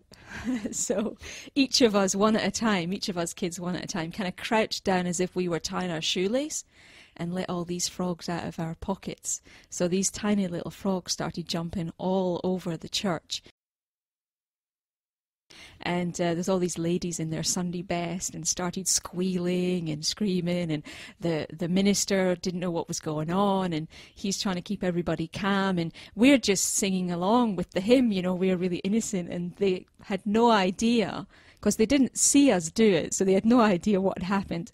And yeah, I mean, we got away with it. We didn't get told off because we didn't get caught. And yeah, after the church service, you know, we had such a laugh after the church service. And yeah, that's one of my greatest childhood memories, getting up to mischief with my brothers. Monica, you mentioned a farm homestay in New Zealand. Have you ever actually lived on a farm? I haven't lived on a farm as such, but I've visited family friends who have lived on farms. Oh, did you like it? Yeah, I remember loving visiting my family friends on farms. Yeah, especially riding horses. I loved riding horses when I was young. So are you good? Are you an equestrian professional? I wouldn't say that. I do remember one time my mother always seems to tell people this story about when I was young, and we were at her friend's farm. I was on a horse, and the horse took off, and I was only about, I think, 10 at the time, and I was hanging off the side of this horse, and my mother was really worried for me. Yeah. And then when the horse finally stopped, she, you know, she came running up and asked me if I was okay and things. And apparently I said to her, "Oh, it's okay. I wanted it to go fast." That's cute. You're lucky you didn't get hurt, though. Yeah, wow. I guess I just didn't sense the danger. Actually, I kind of grew up on a farm. My grandfather had a ranch growing up, so I spent every summer on his ranch. So I have quite the, I don't know, I guess I have a lot of experience. Oh, okay. Yeah, it's good. I mean, I remember when I was young, I thought the life on a farm was just the best. I mean, I had it so good, and I loved everything about living on a farm, and I thought when I was going to get older, I would want to be on a farm, but now that I'm older, I couldn't imagine doing it ever again. Oh, what can't you imagine doing? I don't know. I guess I just couldn't imagine all that work. And I think I'm just so addicted to city life or suburban life, and living in a house and just, you know, doing work on computers and things like that. I couldn't go back to that lifestyle. But when I was young, I have to admit, I enjoyed it a lot. So how about you? Could you see yourself moving and living on a farm? Well, yeah, I think my thoughts are similar to yours in that I'm very used to being inside using a computer, and I'm used to a very different lifestyle to one that involves being on a farm. but yeah, I've never had a long period of time where I've stayed on a farm like you, so yeah, maybe it's a bit different for me. In Australia, there's lots of snakes as well. Is there snakes in Guam? Oh, yeah. There's plenty of snakes in Guam. One of which is very famous is the brown tree snake.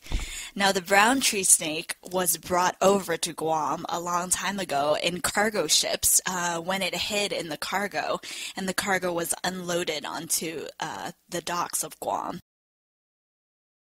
So when these brown tree snakes were accidentally released onto Guam soil, they subsequently destroyed most of Guam's bird population. Can you believe that?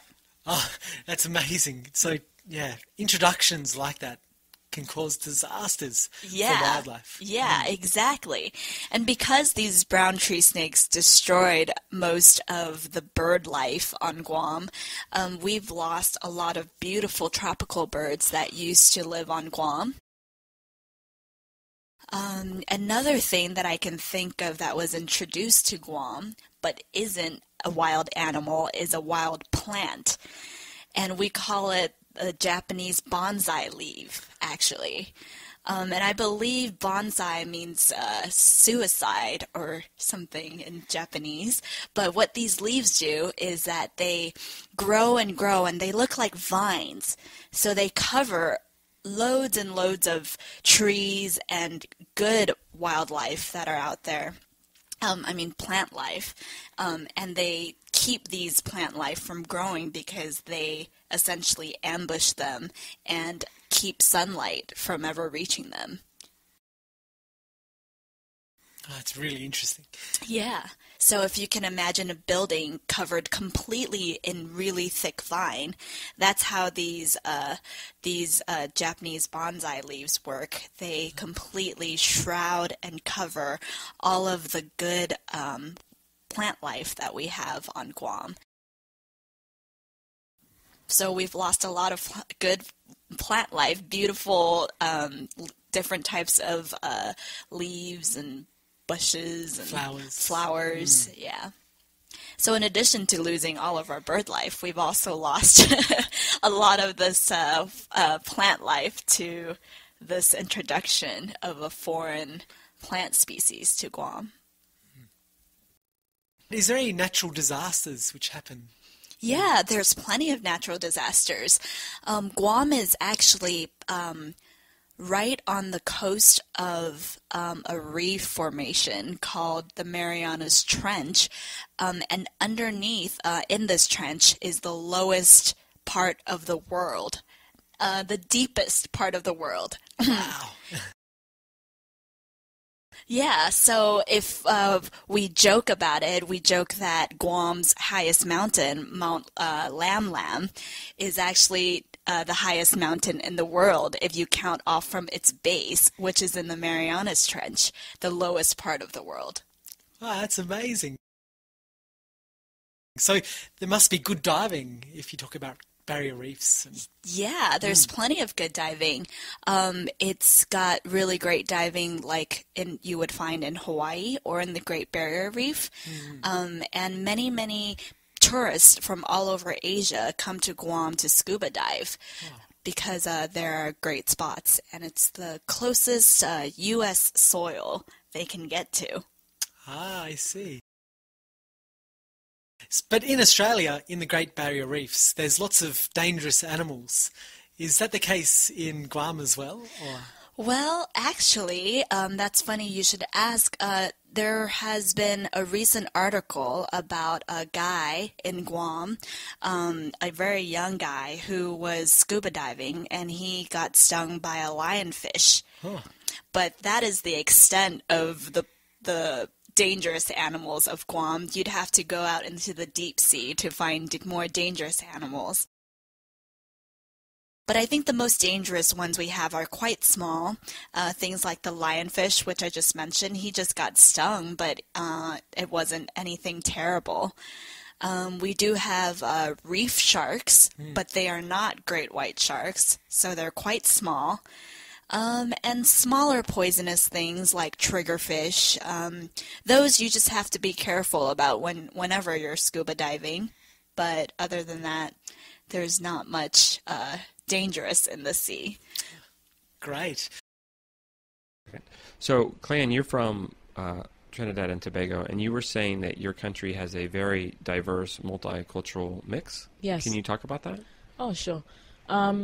Trinidad and Tobago mostly were made up of people from Africa, African descent, who came as slaves, and Indians who came from India mostly. I think we also may have some from parts of Bangladesh, Pakistan, and Sri Lanka. But they came as indentured laborers closer to when slavery was being abolished. And these two groups actually make up the two largest ethnic groups in Trinidad. However, there's a lot of mixing. It's very difficult to find someone in Trinidad and Tobago who is extremely purely of one ethnic group, because everyone is sort of mixed. We have also a lot of whites or Caucasians who are native to Trinidad and Tobago, who speak exactly like me with my Caribbean accent. And many people find it very strange because they will walk around in Trinidad and think that they're tourists, but realize that they're actually native Trinidadians. And many also come from Europe to settle in Trinidad after retirement and have their families here. So this is how they came to stay here. We have a very large Chinese population, and it's growing because now the government is encouraging immigrants from China to come in to help us with our development to build our capital city. So we have a lot of Chinese. We have a lot of Colombians, Venezuelans, people coming from South and Central America, migrating to Trinidad because Spanish is now being promoted as a second language for Trinidad. So street signs in our capital city are in English and Spanish. So with all of this mixing of different people, it's very, as I said, very difficult to find one person who is of just one ethnic group. And it's reflected in our food, it's reflected in the kind of music we listen to, sometimes in the way we dress. For me, for example, I am mostly of African descent, but my dad is mixed with people from South American ethnicity and Chinese. So, as I said, although I am mostly African, everybody still has a little bit of something in them. Okay, Monica, we're going to debate winning in sports, especially for young people. So do you think that winning should be stressed with sports, with, let's say, high school athletes? Well, it depends on the situation and what they're training for. But generally, I think that winning is overemphasized in sport. I think that participation is more important. Yeah. Why would you say that? Well, I think if you concentrate too much on winning, then the problem is if you don't win, you don't enjoy the sport. So the emphasis is shifted from enjoyment to basically results.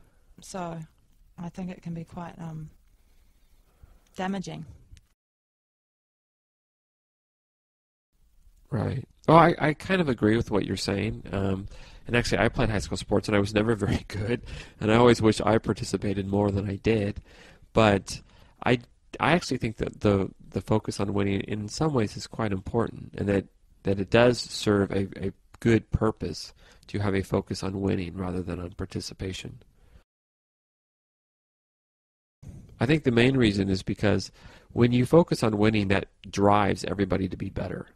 So if you want to win, if you want to be on the team, etc., you have to force yourself to be better, and it's the carrot on the end of the stick, and it makes people train harder, work harder. It sets a goal for them, and it kind of prepares them for life. That sometimes you fail, and sometimes you don't get what you want, and so that's why sports and the whole focus on winning is good, because it's exactly how life is in the real world. would tend to argue the other way and say that actually sport doesn't reflect life in terms of winning and losing. I mean, let's take a work situation. It's not about winning or losing. It's about cooperating with people that you work with. And so if you have had an upbringing where you've been in a sports team that has been overly competitive, you could transfer that competitiveness into a workplace, and it can be counterproductive because it may mean that you're just not very good at being a team player in a work environment. That's actually a really good point. But you could also argue that actually, even a work environment is like sport, and that you have teamwork and you have to work together. And if you don't work together in a very productive way, maybe you'll be out of a job or your company won't be productive. So you need to have that instinct to continually drive to be better than other people. And it sounds really brutal, but I think that's just how business works.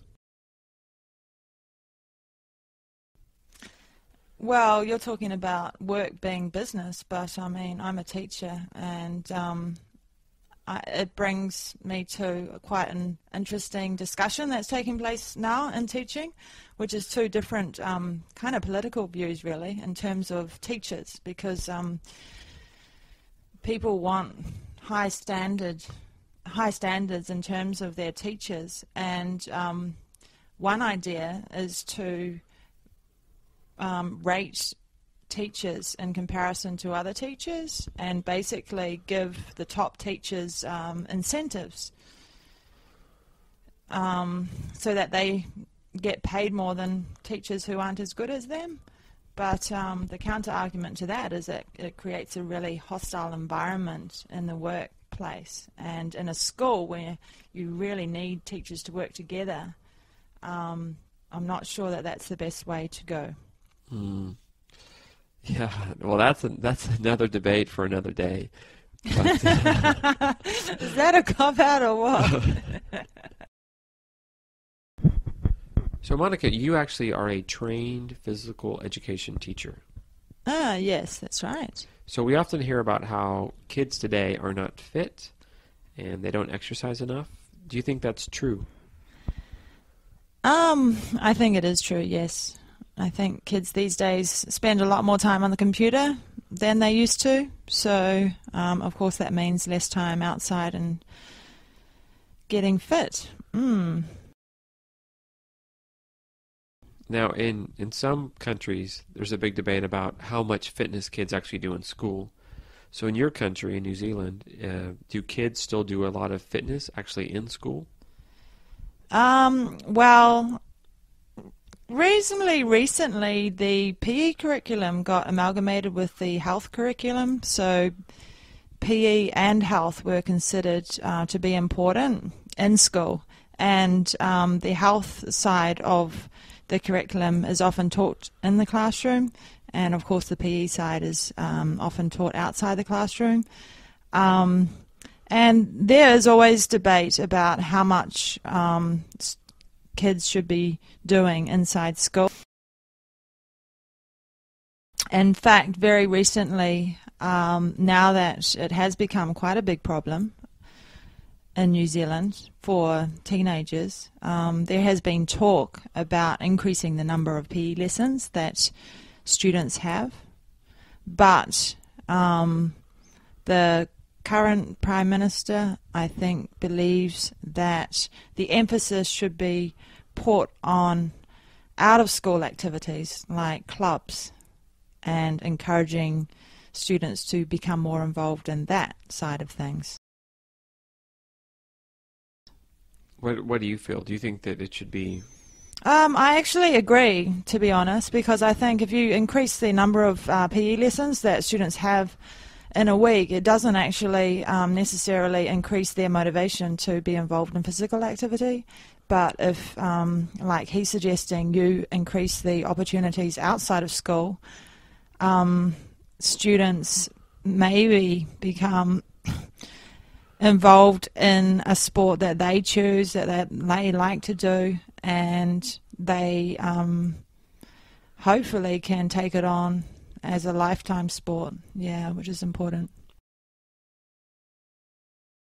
But wouldn't the counter argument be that only kids that actually have a natural inclination to play sports will want to join those clubs, and that the kids that are more sedentary or don't enjoy physical activity won't join a club, and so you need to actually make them do fitness in school? Yeah, that's true. That is a counter argument, and a very good one. So I guess to argue on some other occasion. Of course, I can talk about that side of the argument as well, if you want me to. No, it's okay. It's okay. So, but basically, you say it's both sides make a good point.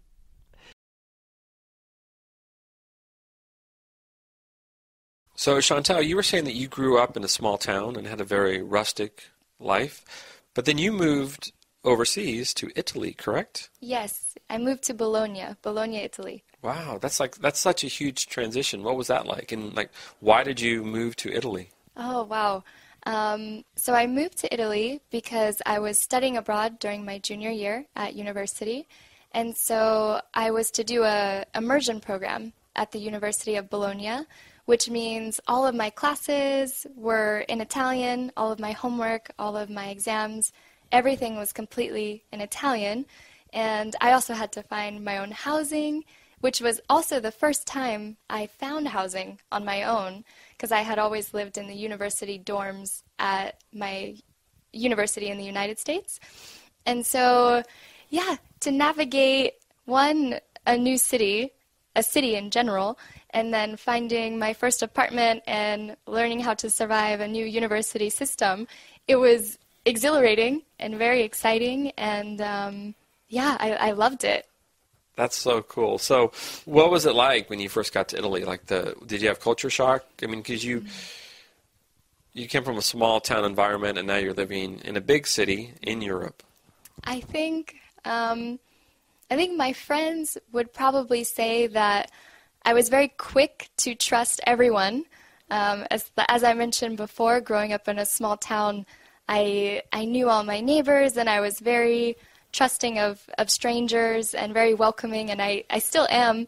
But in hindsight, when I moved to Italy, I think I was maybe a little too naive sometimes, and especially not knowing the language, it was easy to sort of put my trust or my faith in someone when I needed help, because I needed help often, whether for translating or even just grocery shopping. And so sometimes I think I look back and I'm like, oh, maybe I should have walked away a little bit sooner or something like that. Yeah. Oh, so compare life in Italy to life in the States. What was it like? How was it different? Life in Italy feels so much slower. People are still very productive, and they're very passionate, and they go to their jobs and they go to work, but there's just this sense of how important it is to enjoy your time and to enjoy your time with family and with friends. So, for example, I feel like in the United States, people, and this is very general, but I feel like people have their jobs and they work really hard, and to the point where maybe they're so tired they go home and they just want to watch Netflix or watch TV and relax, and that's their way of relaxing, is being at home. And in Italy, it feels like the way people recharge and the way that they relax and get their energy back is being in the company of their friends and being in the company of their family. So they'll finish work and everyone will meet up for a drink in the center of town, and it's not to drink a lot, it's really just to have a glass of wine, eat some delicious food, and just sit and talk, but about nothing really. Just enjoy the time, and eventually people decide to go home, but it'll be hours later, even though they're exhausted from work. But that's how they relax, and that's how they get their energy back, and they go to work the next day and are productive, and I really enjoyed that the most. I can relate to that. I was in Spain for about 2 months just traveling around, and the one thing that I still remember the most is that I would go into a little pub or a bar late at night, 10 o'clock at night, and there would be old people, and I'm not talking like 50 or 60. I'm talking like 75 years old maybe, and they're well dressed and they're sitting at a table with their friends, and I could never imagine that happening in the United States. And it was so impressive. I was so impressed by that people really in the later years of their life still had that social spirit. They go out, they socialize, they have a good time, and we're talking late at night, like 10 o'clock. You would never see that in America, ever. Yeah, I completely agree, and it's very similar in Italy, too. So what about the food? I hear the food is fantastic. Everyone, raves about Italian food. Yes, it is so good, and I probably, where to begin with food? I love the cheeses. There's just so many different kinds of cheese, and I'm a huge cheese, meat, jam person, and so the combination of having all of that available in Italy, and especially the different regions are known for different foods. So sometimes you can't even eat a specific type of food unless you're in that city, or otherwise you'd have to pay a lot to get it at a different part of the country. So yeah, I mean, pizzas were delicious too. I know it's stereotypical, but the pizzas were awesome, and they're so different than the U.S. They're so thin, super, super thin. There's no like deep dish pizza in Italy or double crust or cheese-filled crust that doesn't exist. Exactly. Like it melts in your mouth, right? Yeah, and it's so delicious, and pastas, of course, are great, and their wines are delicious too, and yeah, I miss Italian food a lot. Well, I am thinking of going there, so you'll have to give me some tips. I would love to. So I'm here with Chantal, and we both are from the United States, and we both are teachers in Japan. So I thought we would talk a little bit about some of the stereotypes that people might have in other countries, for example, Japan or other countries, about Americans. So first, we're going to talk about hamburgers. Okay, so hamburgers. How often do you actually eat a hamburger? Hamburgers. I would say it's actually not that often. Although I love hamburgers, I love them very much, but maybe only a couple times a month or so. Yeah, I agree. I think hamburgers is the one thing that does not meet the stereotype that we don't eat them that often. Like, I never have hamburgers in America. Okay. Pretty much never. Like, I'll have them if somebody's barbecuing it, maybe for a picnic or something. Yeah, and if I do eat fast food, it's usually not a hamburger. I eat something else. Like, I eat tacos or burritos, right? Yeah. I don't eat hamburgers. So that's one. I think hamburgers don't really match the stereotype myth. Yeah, I agree. I agree, especially because I know many of my students here in Japan, they will ask me often what I eat for lunch. And before I respond, because they're playing a joke on me, they'll say like, "Oh, hamburger." And I have to tell them that, now I do live in Japan, but in the United States, I don't typically eat hamburgers every day. Yeah. But that is a lot of what they think. They think that I eat hamburgers regularly, or at least fast food, but their image of fast food is only hamburgers. So true.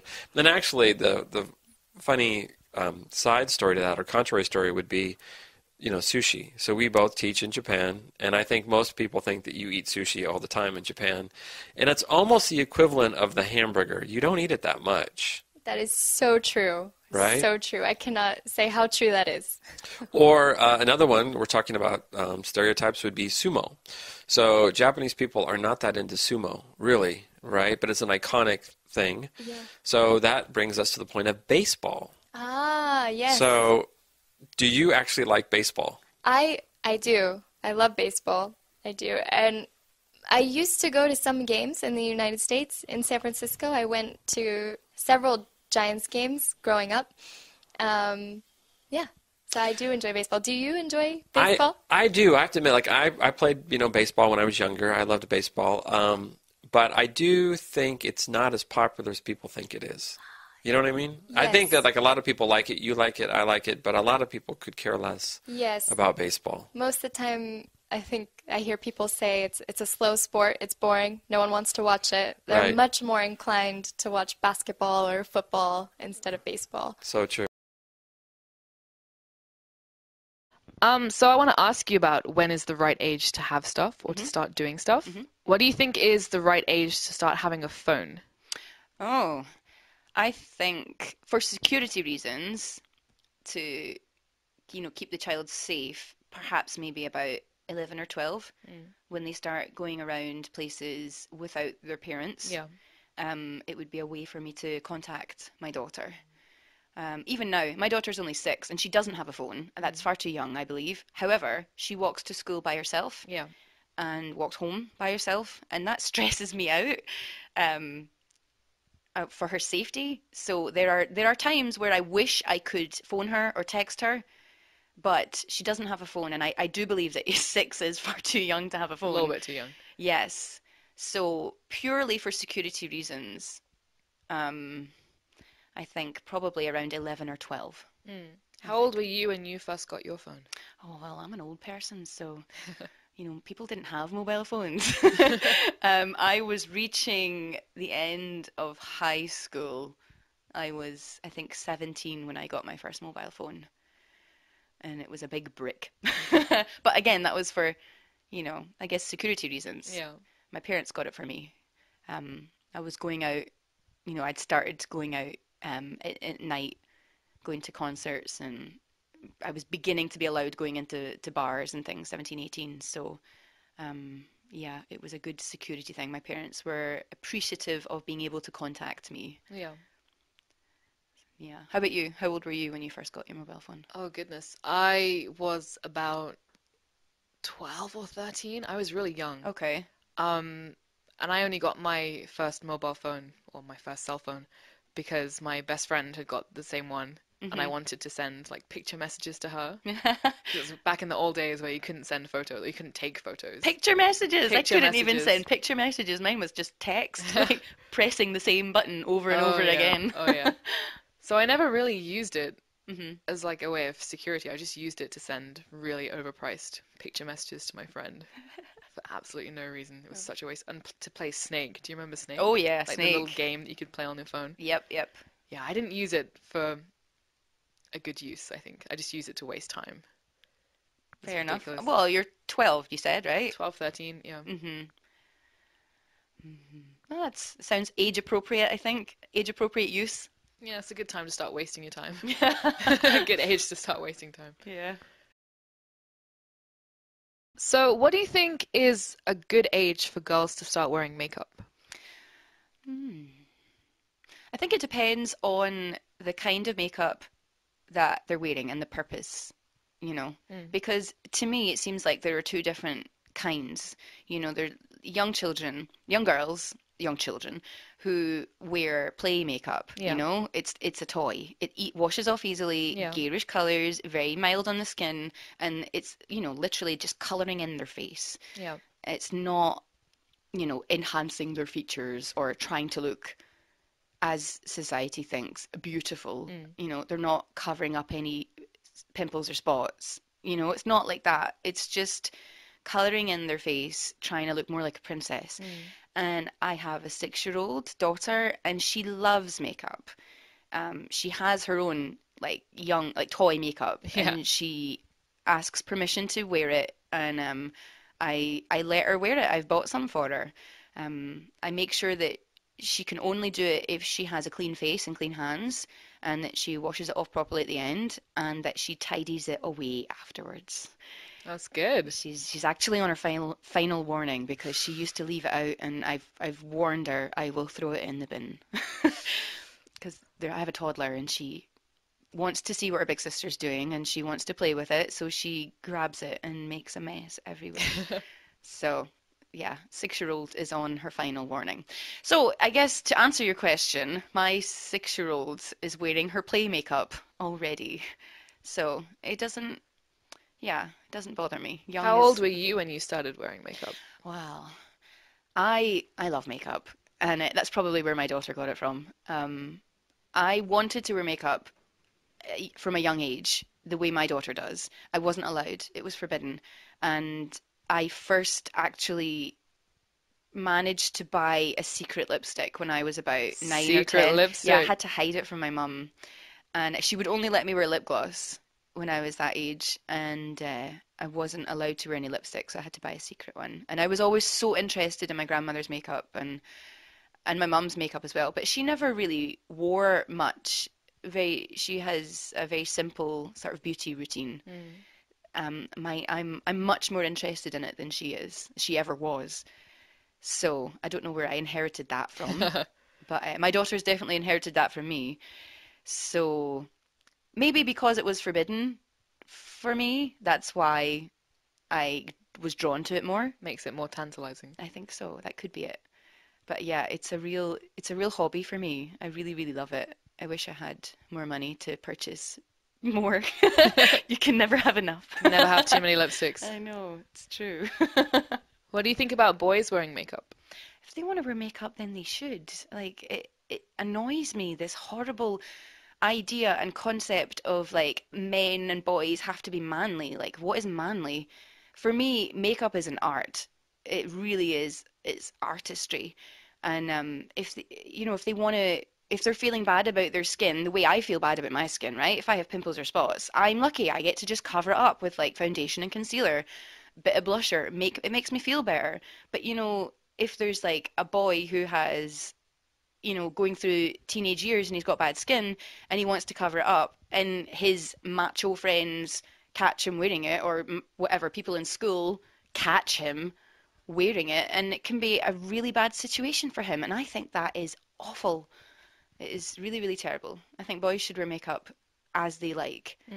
I actually follow quite a lot of makeup artists on social media, and I look at many, many pictures of different products and the art that they produce, and I follow male makeup artists as well, and the skills they have are unbelievable.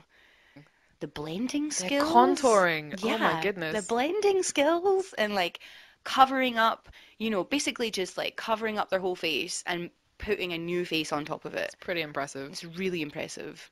It's so amazing. I would really enjoy a makeup lesson from from some of the artists that I follow on different social media sites. Absolutely. So your favorite age group is the junior high school age. Yeah. Do you have much experience teaching younger children? Younger children, like toddler age? Well, how about elementary school? Yeah, elementary school I've been teaching for about 5 or 6 years. They're fine. You just have to be a bit silly with those kids. Yes. Just have a good time. Can't really be too serious when you're teaching young kids because they're still kids. That's true. So how about younger than that? How about the kindergarten age? How are they for you? They're probably my Achilles heel.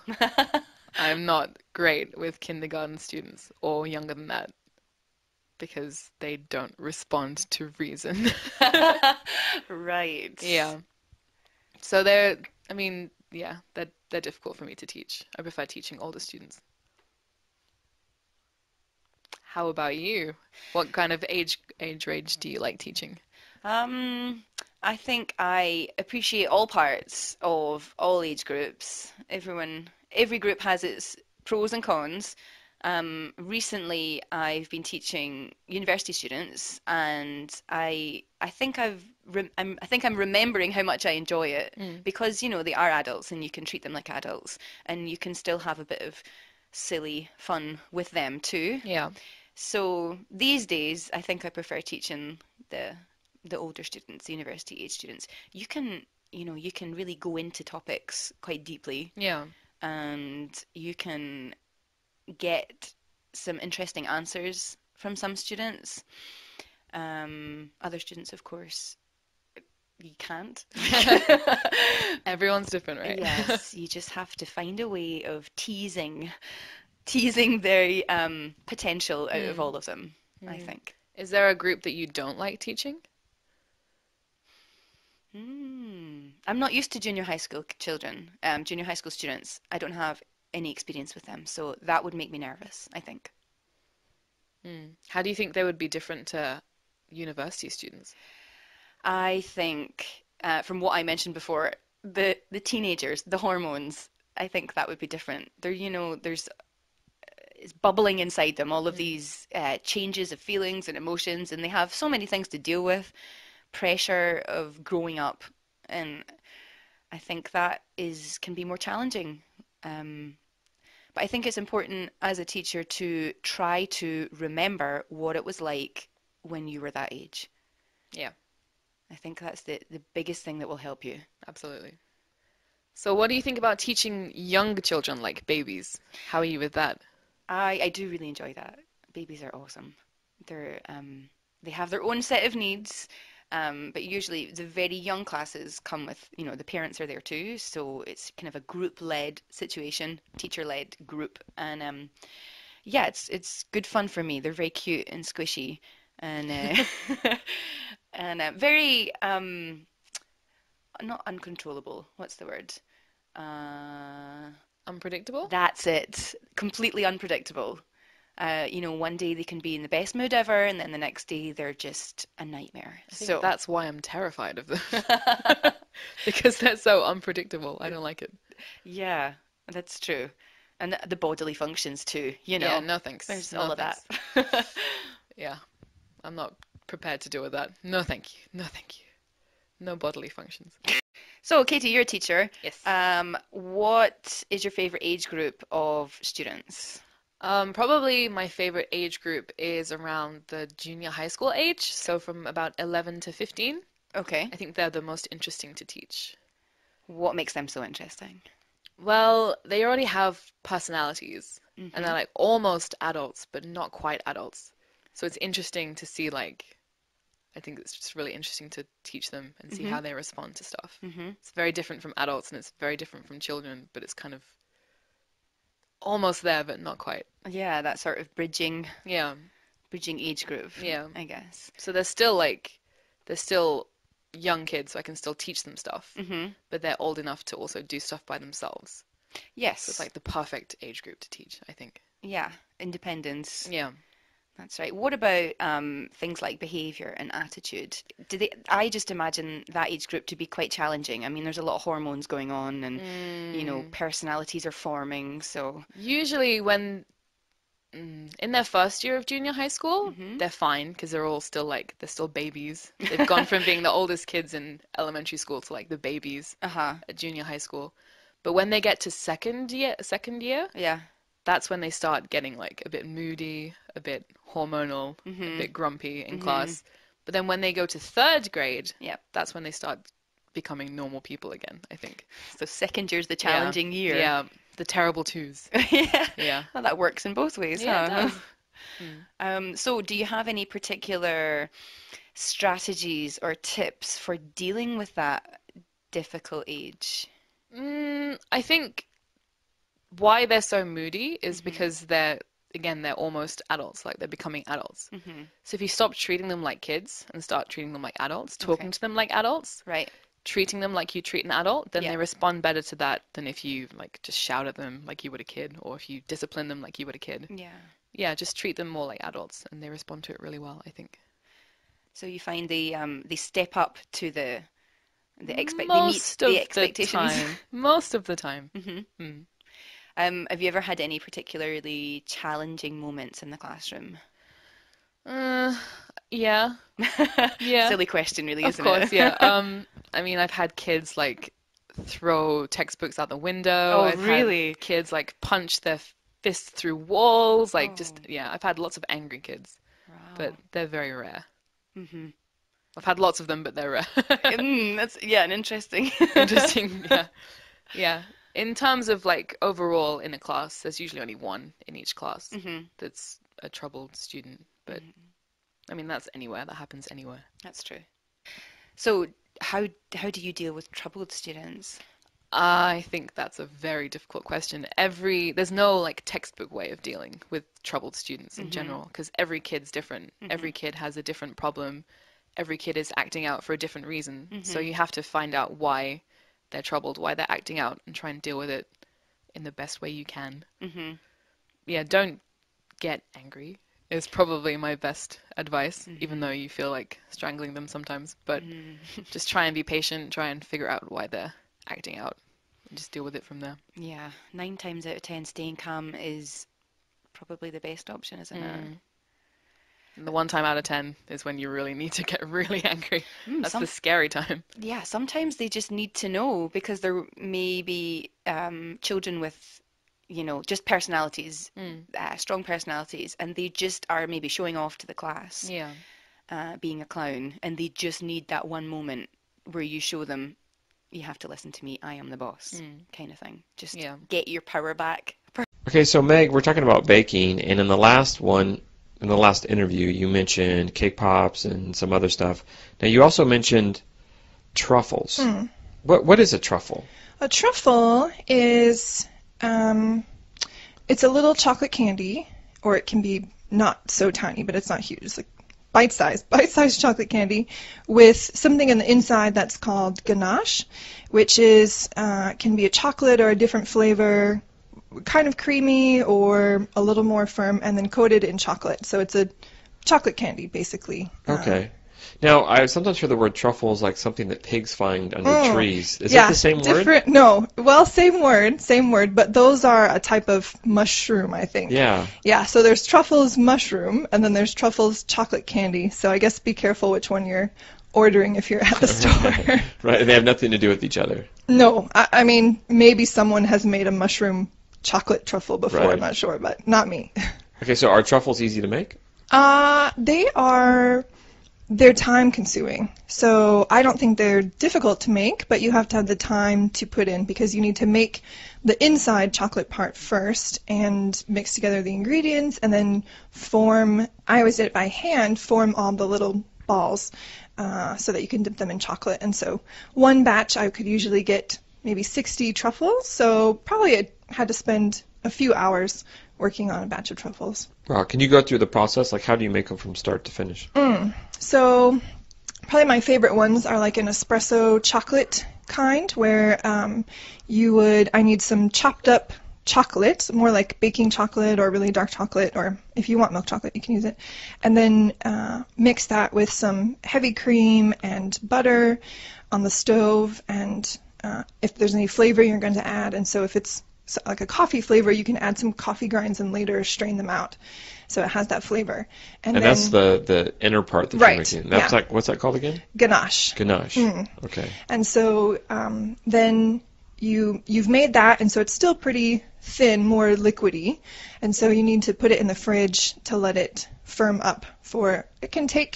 That recipe can take a few hours before it's ready. And then once it's ready, I just use like a small spoon to scoop a little out, and then use my hands to roll it into like a ball shape, and then let that sit. And I might have to put it back in the fridge because your hands kind of warm the chocolate back up. And then once it's out, you can use a special dipping fork or just a regular small fork and have some melted coating chocolate that you can get at craft stores, or there's fancy kinds or cheap kinds or whatever. And then you need to dip each ball individually and put it down on wax paper, like a special paper that it won't stick to. And then you let them, if you're going to add anything on top, like sprinkles or anything, you can do that. And then that's it, you're done. Wow, and then you just put them in the fridge. You chill them, right? You don't have to. They're better actually if you keep them out of the fridge, because if you put them in the fridge, then you maybe have to handle issues with it going from cold to warm. And chocolate, you might not know, chocolate, if it gets too cold sometimes, or like frozen, little white spots can come to the surface, and so it kind of ruins the prettiness of the chocolate. So, okay. Yeah, so you can just leave them out. That's good to know. Yeah. Oh, thanks. Well, I might give it a try, but it still sounds pretty well, hard. I'll help you. So, Meg, I hear that you're quite the baker. You like to bake brownies, cookies, things like that? Yeah, I love to bake. It's pretty relaxing for me and kind of fun, kind of a creative outlet, baking. Well, everybody notices it in the office when we see you bring in brownies for your students, and we're all jealous. We wish we were in your class. So, what's it with baking? Like, is it just something you do to relax? Yeah. Well, personally, I love sweets. Like, would eat only sweets if my body could handle it, but Right. I try to eat regular food too. So I think I inherited that from my mom. But so because I love sweets so much, it ends up being really fun making something like brownies or cookies. And for the creative outlet aspect, I love to make cupcakes or cakes, and I don't know if you've heard of cake pops, and No, decorate them. what's a cake pop? A cake pop is like a little piece of cake on a stick coated in chocolate. Oh, really? That Yeah. sounds pretty good. So in America right now, they're getting pretty popular. There's some people are saying it's the new cupcake. So I don't know if you know, a few years back, cupcakes got pretty popular, and so now we have cake pops. And I was in the process of starting a little cake pop business before I moved to Japan. So it's really fun because you can make the cake pops, and it takes a while, but then you can decorate them in all these really creative ways for different holidays or parties or birthday or just cute things. So yeah, so the creativity plus something sweet makes it fun for me. That's awesome. But what cake pop, is it like a corn dog, but like a cake? No, it's just like a little round piece of cake. So the process is you should bake a cake like normal, Yeah. and then sift it up so it's just tiny little crumbs. So ruin the cake that you've made, sift it up till it's just crumbs, and then mix in just a little bit of like cream cheese frosting, Uh-huh. and it makes kind of a dough, a formable, moldable dough. Uh-huh. And then you mold balls, put it on a stick, dip it in chocolate, and then you can decorate it. So it can be chocolate or like a vanilla colored type. You know, you can have different colors, things Wow. like that. So Cake pops. yeah. So cake pops are probably my favorite thing to make, but also decorating cakes. I took a couple of cake decorating classes, and making frosting and using the special frosting tools to swirl it on Yeah. cupcakes or whatever. So So yeah. have you ever made like a wedding cake or anything like that? I did actually make one wedding cake. I never really wanted to make wedding cakes because they're very complicated and there's so much pressure for it to be extremely perfect because it's someone's wedding. Yeah. And so, but there was a couple that I knew who were just doing a really like low budget, cute wedding, and they weren't too concerned about it being a huge cake. They just needed something smaller. And so I did a couple of tiers, and it was actually a chocolate cake, so it wasn't even white. But so I did one chocolate cake, but I've done cake pops for a few weddings as like favors for the guests. Wow, the cake pops are just the thing. Yeah, cake, because they come out so cute. I actually have a cake pop set that I can make where it looks like a little bride and a little groom, like a little Right. tuxedo. And so Yeah. those are probably my most popular ones for weddings.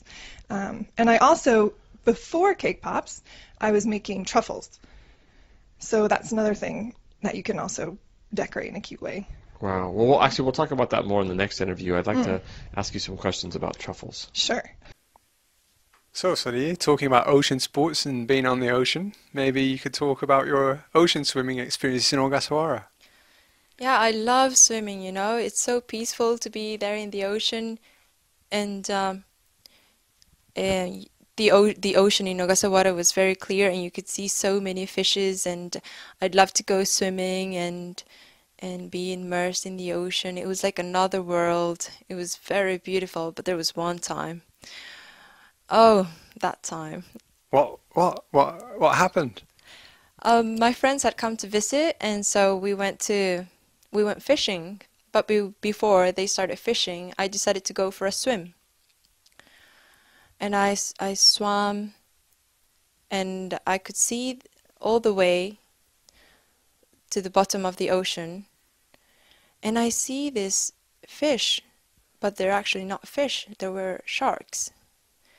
They were white tip sharks. Wow. There were 4 of them at the bottom of the ocean.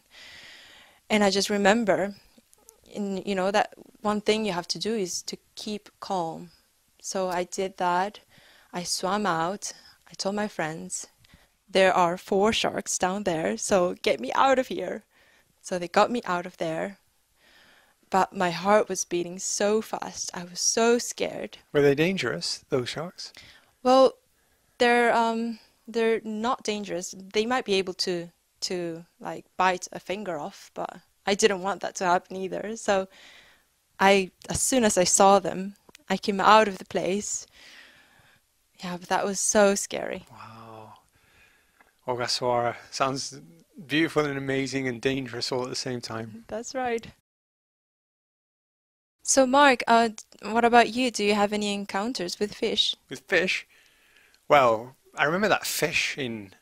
Don't you remember when we saw it together? We were swimming in that beach called Cominato, and we swam out around those rocks where we always went, and we're looking. We had our snorkels on. It's all peaceful and pretty and like just tranquil, and we're looking at all the fish, and then suddenly that freaky fish like started staring at us. Do you remember that? Yeah, with huge eyes. Huge eye, and then it started coming towards us. That's right. So in the middle of the ocean, we decided, okay, let's just split. We And, split. We were swimming away from it, and it was swimming after us. This little fish, like it was very small. It was like 30 centimeters long, but it looked really scary. and we were quite far out from the beach, and we did split up, didn't we? And Like, then what I went happened? that way, and you went that way, and guess which way it went? My way. And And it it's- chased you all the way into the sea, into That's the right. beach. So I was swimming really quickly and trying to get out of the beach, and it was very close to me, and I thought it would bite my toes, but it didn't do anything. But I can't forget that time that a small fish got me out of the ocean. It was so weird, wasn't it? Like fish don't do that. Fish They never- don't, and it was the only fish. Like there were no other fish around. Strange. Mysterious. Okay, Julia, we're talking about types of people. Mhm. We have some more that we can discuss. So the next one is worrywart. Are you a worrywart?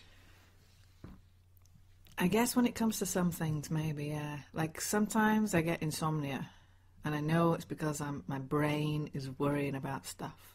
Right, you just can't let it go. Yeah, which is kind of why I took up yoga, meditation, because just calming down those, those thoughts that are just going crazy around in your head. Mhm. So I would be a worrywart if it wasn't for my yoga practice. I think the yoga helps me keep my mind calm. Oh, cool. But I have that natural tendency, I think. Okay, so what about things around the house? Are you a clean freak? No. No, I am messy, like ridiculously messy. I don't see mess. I don't see it. It's like a blind spot. So you're a slob. Yeah, kind of, yeah. And this is the one thing that drives my husband crazy, because he's very tidy, he's very clean, very neat. So you guys are yin and yang. go. Yeah, he likes things to go in the proper place, and he likes things to be tidied up, put away. And for him, it's very sort of a therapeutic thing. It's, I guess, the mirror of his mental state. If there's a mess going on, he feels uneasy, so he needs to tidy up in order to kind of be focused and calm. I'm kind of the opposite. If everything's too tidy and neat, I get a bit freaked out. I'm comfortable in mess. That's Very good. comfortable in mess. Comfortable in chaos. Yeah. Well, that leads us to the next one. Maybe this relates to your husband. Is Mhm. he a control freak? Yes. Absolutely. He is, yes. So He can likes you to be- explain what a control freak is? Control freak is someone who likes to be in control, has to be in control all the time of all things. And if there's disorder or something's left, It causes him stress. Yeah. It causes him stress. So just simple things like maybe like a house guest.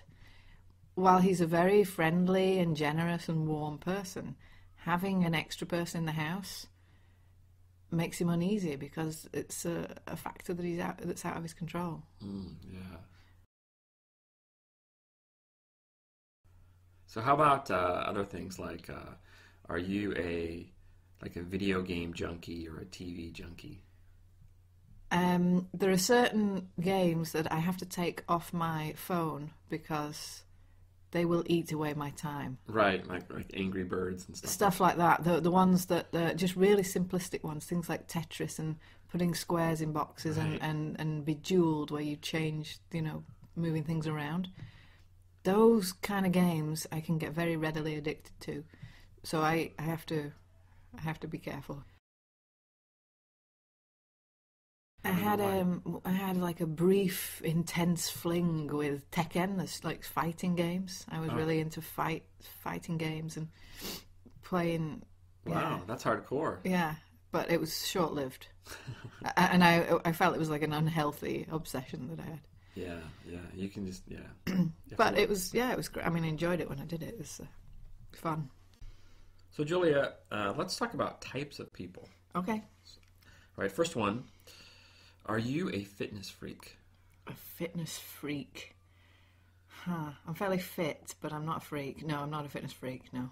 No, so you exercise, but it's not like you do it all the time. No, and I do some unhealthy stuff as well. I like to drink, and I'm a former smoker, and no, I'm not a fitness freak. Right, yeah, I think, fitness freak is like somebody who exercises compulsively. I indulge in bad stuff too, so no, I'm not a fitness freak. Okay, so that leads us to the next question. Are you a party animal? Not anymore. I'm too old now. But when you were younger, you were a party animal. Yeah, I'd say that was probably the type that I most fitted into. Oh, nice. I was never a party animal. No, I've always been pretty tame. I've always been pretty tame. Yeah, I was pretty wild when really? I was younger. Yeah. So you used to drink, smoke, stay up late. Yeah, all that and more. Yeah. Come home in the wee hours of the morning. Oh yeah. Oh, nice. That's cool. Okay, next one would be, do you know anybody in your family who's a couch potato? Couch potato. Because I know that you're not a couch potato. I'm not a couch potato, no. My brother sometimes demonstrates couch potato traits. Yeah. He likes to play video games and stuff like that, and he'll spend a lot of time watching movies, and so he does spend a lot of time sedentary compared to me. He makes me look like a fitness freak, I guess, because he doesn't do so much exercise. Right. And so for people listening, the couch potato is somebody who watches a lot of TV and sits on the couch. Spends a lot of time on the couch, yeah. Well, how about the similar personality trait of the bookworm? Are you a bookworm? A bookworm? No, but I think my husband's probably a bookworm. Yeah. So he spends a lot of time reading books. He reads very fast, so he gets through a lot of books. He's a speed reader.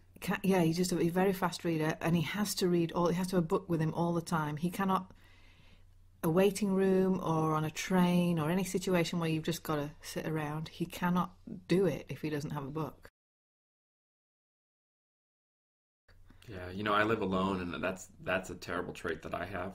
I cannot sit and eat and just eat without something to occupy my attention. I have to read, or I have to be like watching something on the computer. And if I go to a waiting room or anything like that, or I'm on a plane, I'm the same. I have to have something to read. It drives me nuts. See, I can't read on transport because I get sick. It makes me sick, makes me nauseous. I get seasick. Yeah. So I don't have a habit of reading on a bus or a car. Oh my God, no, I can't read. There's no way. But my husband reads everywhere all the time. Now there's a couple that are not as nice. They can be positive or negative. Like, for example, a helicopter parent. A helicopter parent, what's that? So a helicopter parent is basically a parent that just hovers over their child all the time. They're always worried about their child. They follow them everywhere. They want to know what they're doing at all times, and they just worry a lot.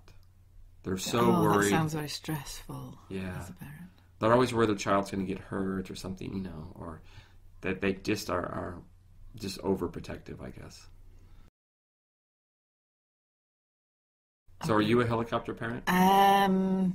No, I don't think so. No. I'm very happy for my daughter to have independence. So. Yeah, that's good. Yeah. That's good. So you don't, like, if she goes outside for a few minutes, or if she's, you hear some clanging in the next room, you don't go rushing over. No. I wait for the tears before I go over. Smart. And then recently, because of a very popular book we have, it's called A Tiger Mom. A tiger mom? Yeah, a tiger mom. Sounds cool. Is it a positive term, or it is kind of? The tiger, I think, comes from the Asian reference. It's like for an Asian mother. And it's basically really strict, really driven. Like, really push your kids, make them study hard, demand good grades, demand that they do extracurricular activities, really push them to have high-paying careers or successful careers, do well academically, stuff like that. From very young, does this? From very young. The woman wrote a book. I think it's actually called Tiger Mom, and she was a Yale professor, and I think she was of Chinese ancestry, and she raised these very successful daughters, and so she wrote a book and basically saying you need to be strict and push your kids and demand excellence. I think that's what she wrote. Is it reference to like the Chinese horoscope then, maybe like the characteristics of the tiger for that year? No, actually, I just think it has to do with being a tiger comes from Asia. I think that's it. Well, a tiger does have a pretty kind of aggressive or driven sort of image. Like right. When a tiger gets something in its sights, like totally. No, so, I'm not so much a tiger mom. No. So you're a soccer mom? More of a soccer mom, I think. Yeah. That's good. Yeah, that's what I would want, a soccer mom. Soccer mom, yeah.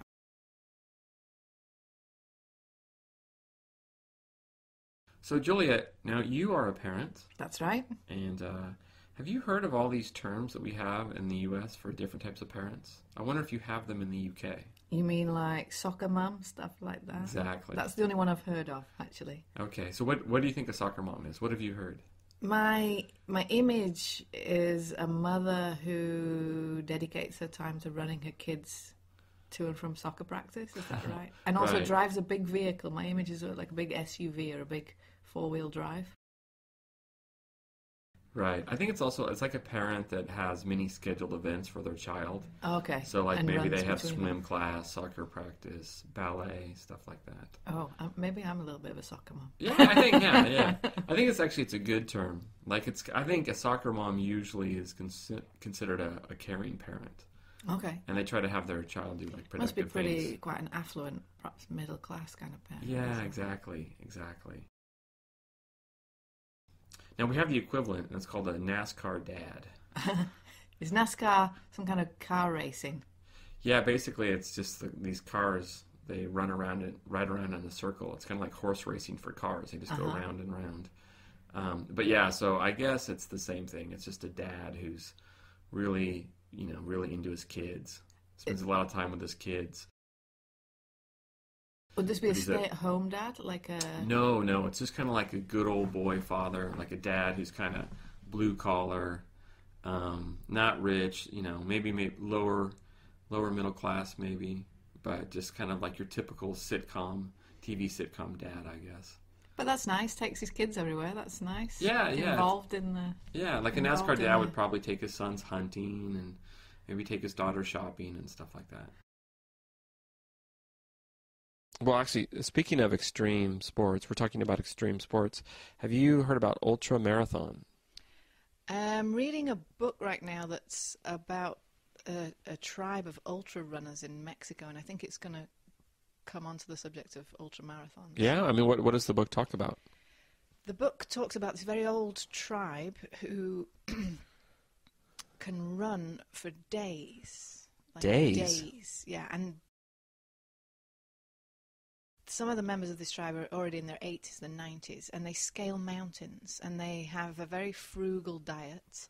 They run barefoot. Barefoot? They run barefoot. In the desert, on rocks? Desert. Yeah. Wow. And they are they run they don't, as soon as they learn to walk, they're running, and they run their whole lives, and they run like 100 miles is just like a walk in the park to them. They just... That's insane. At very high speeds. Well, I mean, do they have some secret, some traditional secret? Well, yeah, they do. They're a very mystical tribe, and they're not that well known. The book's written by a journalist who investigates, and he records his story of how he gets to meet it. Just even finding them and meeting them is a huge ordeal in itself. Because, I mean, physiologically, it sounds like that's impossible. Like the human body can only run so far because it needs water, it needs food, it needs rest. I don't know. I think the part of the philosophy of the book is that we're limited by our belief in that, and that in fact this tribe don't have that belief, therefore they don't have those limits. They kind of surpass those limits simply by they just do it. Nobody told them they couldn't, so they just did nobody it. told them they needed a pair of $100 shoes in order to run. They just it's like it's a natural human thing, and it's like an atavistic thing. Wow. You know, humans, we can run down gazelle. We can run faster than horse. I mean, we can run further than horses and these creatures that we think have an. Are you sure about ability. that? Absolutely, yeah, yeah. Really? Yeah. I've never heard that before. That's why, you know, people who it's quite dangerous to run with a dog, for example. People who run and take the dogs because dogs can't run as far as humans. Really? Yeah, and dogs can't sweat. Humans can run and run and run for days. That's how they killed prey when we were in the caves. They just never gave up. You can outrun an antelope because antelope can only have short, sharp bursts of speed, but a pack of humans can run down any animal on the planet. Well, that's good to know. If I ever need to kill an antelope. Well, yeah, obviously you can't just, stick your shoes on and set off and. Wow. Good stuff, though. So, but would you like to try it someday? Try one of these ultra marathons? I think it's good to have a goal, but I like training for these kind of things. And ultramarathon, mentally, I don't know I have that ability to run for that far and that long. I'd like to have. I'd like to try and develop that stamina. Yeah. I think maybe in my younger days, but no, I don't. Or another life, but I'm going to pass. I think that running actually requires a lot of maturity. So the older you get, the better you are at running because you give up on stuff when you're young and your brain's quite, you can't concentrate. You learn concentration and discipline, and they come with age and maturity. So I think we get better runners as we get older. That's what I'm banking on anyway. Yeah, me too. So I got that on my side. Hey, Julia. Hey, Todd. How you doing? Good. Now, Julia, you are really fit, and also you are a yoga instructor and a runner. So you are the perfect person to talk about extreme exercise. Extreme. I wouldn't say I'm an extremist, but go on.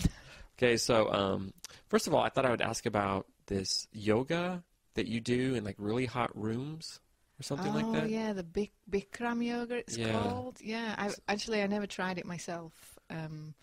I know it's kind of a growing craze. Maybe Madonna made it really popular.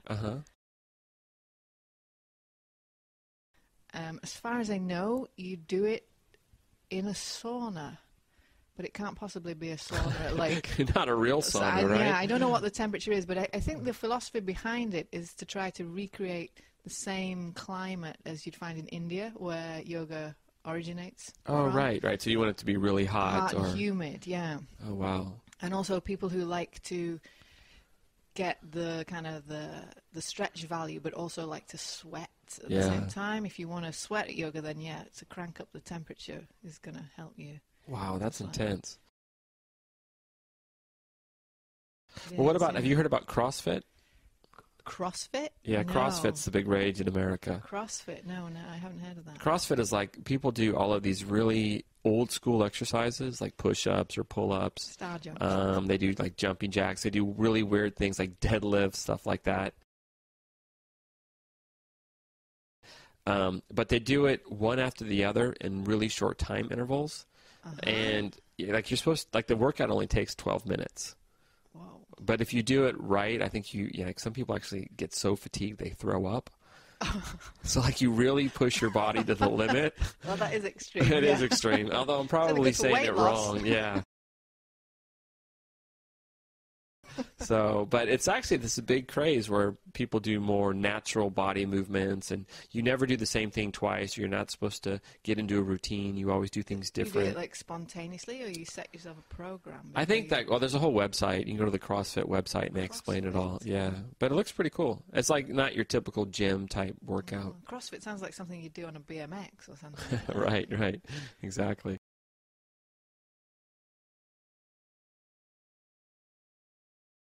What about your personality or your characteristics?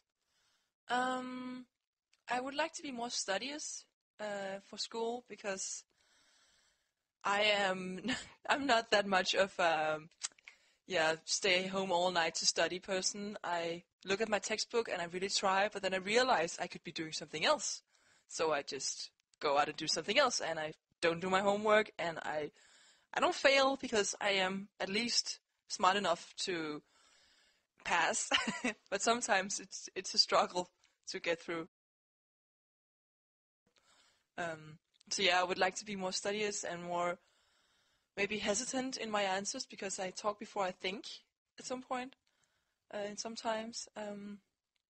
I do like my open personality though, like being, like, for example, when we went out partying yesterday, I was talking to everybody, which was very nice, and people seem to like that open attitude, as long as you're not being open and arrogant, because I try not to. Yeah.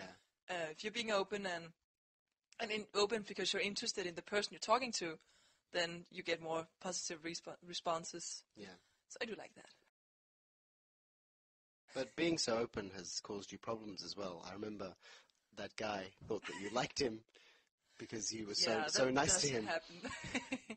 I can't help it. There was a guy in my school, I don't know, a guy, he's probably in his 40s, who went over and talked to me, and it's just impossible for me to say go away. So I ended up giving him my phone number, and now he calls me every night 12:30 on my phone, which is very loud and very annoying. Every night. And when I pick up, he stopped now because I don't pick up anymore. But in the beginning, I pick up the phone and he said hi, and then I said, "What do you want?" And then he said, "Nothing much. How are you?" Like really, he didn't even want anything. He just wanted to talk to me, and yeah, that's kind of problems happens more than often because I can't help it. What would you like to change about your status, like a new house, a job, boyfriend, anything like that? I would not mind finding a nice guy. I would not at all. I don't know about the specifics, and I am not even sure I can handle a relationship right now. Maybe I just want to meet somebody to try and work it out with. But that's probably the most important thing, because I love where I live. I love my study. I don't have a job, and that's really nice. I saved up money before traveling, so I do have a lot of money right now. So I don't need to work, and that's nice. At the moment. At the moment. So, Maria, I thought we'd just talk about things like what would you like to change about yourself? Mm-hmm. So what would you like to change about your appearance? Well, I don't like to think about changing myself. I like how people look from the birth, if you can say that. But if I should choose, I would like to change my height, because I'm very tall, and it does cause a problem when I'm looking for a guy. Especially since in the past I happened to fall for shorter guys, and I got issues because they were always being intimidated by my height, even especially when I wore heels. So I would like to have my body, because I do like my long legs, but just be shorter and not be taller than everybody, as I am at the moment, and all of my friends. I guess that would also lead to you having problems finding shoes and clothes and stuff indeed, like that. Yes. I have to watch out. Well, in my country, it's not a problem to find shoe sizes, because we are very tall people normally.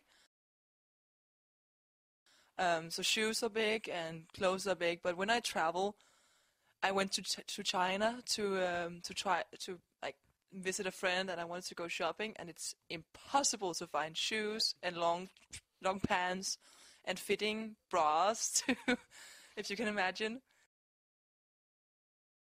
So that I would like to change my height, but otherwise I might change my weight, for example, or I have changed my hair color several times. I went from blonde to black to red to blonde. So otherwise I think I'm fine with me. Are you happy about it? Oh, now, looking back, are you glad she did? It was tough love. At the time, I hated her, and I was getting picked on a lot at school about it, because I just didn't realize that, as a female, you have to do these certain things. It's this is what's acceptable in the community. You have to do this. So it's I didn't realize it, because I always played with the boys, and none of them did this crap. It's why do we have to worry about that? It sounds really kind of old-fashioned, doesn't it? Yeah, but I was actually, now thinking about it, I'm happy that she did, because, it brought it home to me that to a certain degree you do have to at least, live with what your community, accepts as standards. Like if you walk outside, the community accepts that you have to, wear a shirt when you go outside. You can't go out topless. You probably should wear the shirt or you'll get looked at funny. So if I don't want my daughter to wear makeup, I should actually buy her some makeup and force her to wear it. So she'll do the exact opposite. Well, I have heard that children do tend to do exactly what their parents tell them not to do. I don't know. I didn't want to wear makeup, so my mom was concerned. I know a lot of people, though, who have had the opposite problem, like when they're younger, like they're maybe 7 or 8, and they want to wear makeup because mommy does. And, I had a lot of friends who would play dress up. They would sneak into mom's closet, steal all their, her dresses and her high heels, and steal all her makeup and, play dress up. And at a certain age, it was cute. But my cousin actually was one of them, and she would wear makeup. She was to school, and she was only an elementary schooler. Wow, so, that's pretty young. Yeah, there was a lot of anger about that from the teachers, and it was not all acceptable. So I don't really know when the correct age is to wear makeup, but I think at least if they're more mature or more adult-like, I guess maybe it's all right. Once they're no longer little girls anymore, then maybe you can let them wear makeup if they want. But cheers. Thanks for the advice, and I'll use it wisely. You're welcome. Okay, so Rebecca, we just talked about kids and technology. And you asked me about whether or not I should give a cell phone to my son. Yeah. Now I would like you to give me a little bit of advice for my daughter. I have a daughter, and she's only 7 months old, but I'm worried about when she's older, when she gets a boyfriend, and when she has her first date, and when she'll start wearing makeup. So, could you kind of give me some advice about this? Oh, well, I think maybe I had a bit of an unusual experience. My mom actually made me wear makeup. Really? When I got into high school. It was like, in middle school, I was the kid with, braces and glasses and stuck in a book, and my mom was like, you can't do that in high school, you'll never meet anyone. Wow. So she took away my glasses and made me get contacts, and I couldn't do anything about the braces, but as long as you cover your mouth or do something weird when you smile. Wow, that sounds quite the opposite to many of my friends. Like they all wanted to wear makeup, and their parents wouldn't let them. No, I was a tomboy. My mom was actually kind of worried. Like, she's like, do you have any interest at all in girly things? I was like, no, I don't like shoes. I don't like clothes. I don't need a purse. I'll just go climb a tree. So do you think it's important as a parent to steer your children, to kind of sculpt them and make them into more rounded people, or do you think you should just let them go? At the time, I think I actually resented my mom for it. Because, she waxed my eyebrows. Really? Wow. My mom removed my eyebrows. She sat me down and was like, you have a unibrow, that is not acceptable. And she pinned me down and ripped them out, and I screamed, and I hated her for weeks. Oh, wow. How old were you when she did that? Oh, God, it was the end of middle school sometime. But middle school, high school, somewhere in that area. So, like 15? 15-ish, yeah. And I didn't shave either. My mom actually shaved my legs the first time. She's like, you need to shave this now. I was like... Actually, I remember that one time you had a party and you made that really nice pumpkin dip. Oh yeah, that's a popular one. Everyone loves that when I make it. What do you need for it? It's really easy. All you need is 1 can of canned pumpkin, 1 8-ounce block of cream cheese, powdered sugar, and a few spices. Is it easy to make? It is. You just let the cream cheese melt a little, and then you blend it together with the pumpkin and the powdered sugar. And then after you get that really smooth and creamy, then you put in the nutmeg, ginger, and cinnamon. Wow, it sounds yummy. It is. It's great. And then I usually put a few cinnamon sticks in for appearance, and then serve it with ginger snaps and with green apples cut into slices. It's good with both of those. Cool, I'm going to try that sometime. What else can you make? Well, like I said, I'm not much of a cook, so I don't cook much. I put things together. You know what, I have a blender and I do a lot of smoothies. I love making smoothies. Yeah, I buy the fruit and then keep the fruit in the freezer. That's the trick. You've got to freeze the fruit. And then you don't need ice, so it doesn't taste watered down. So you take the frozen fruit, put it in the blender, and then you just mix it with yogurt or fruit juice, and it's delicious.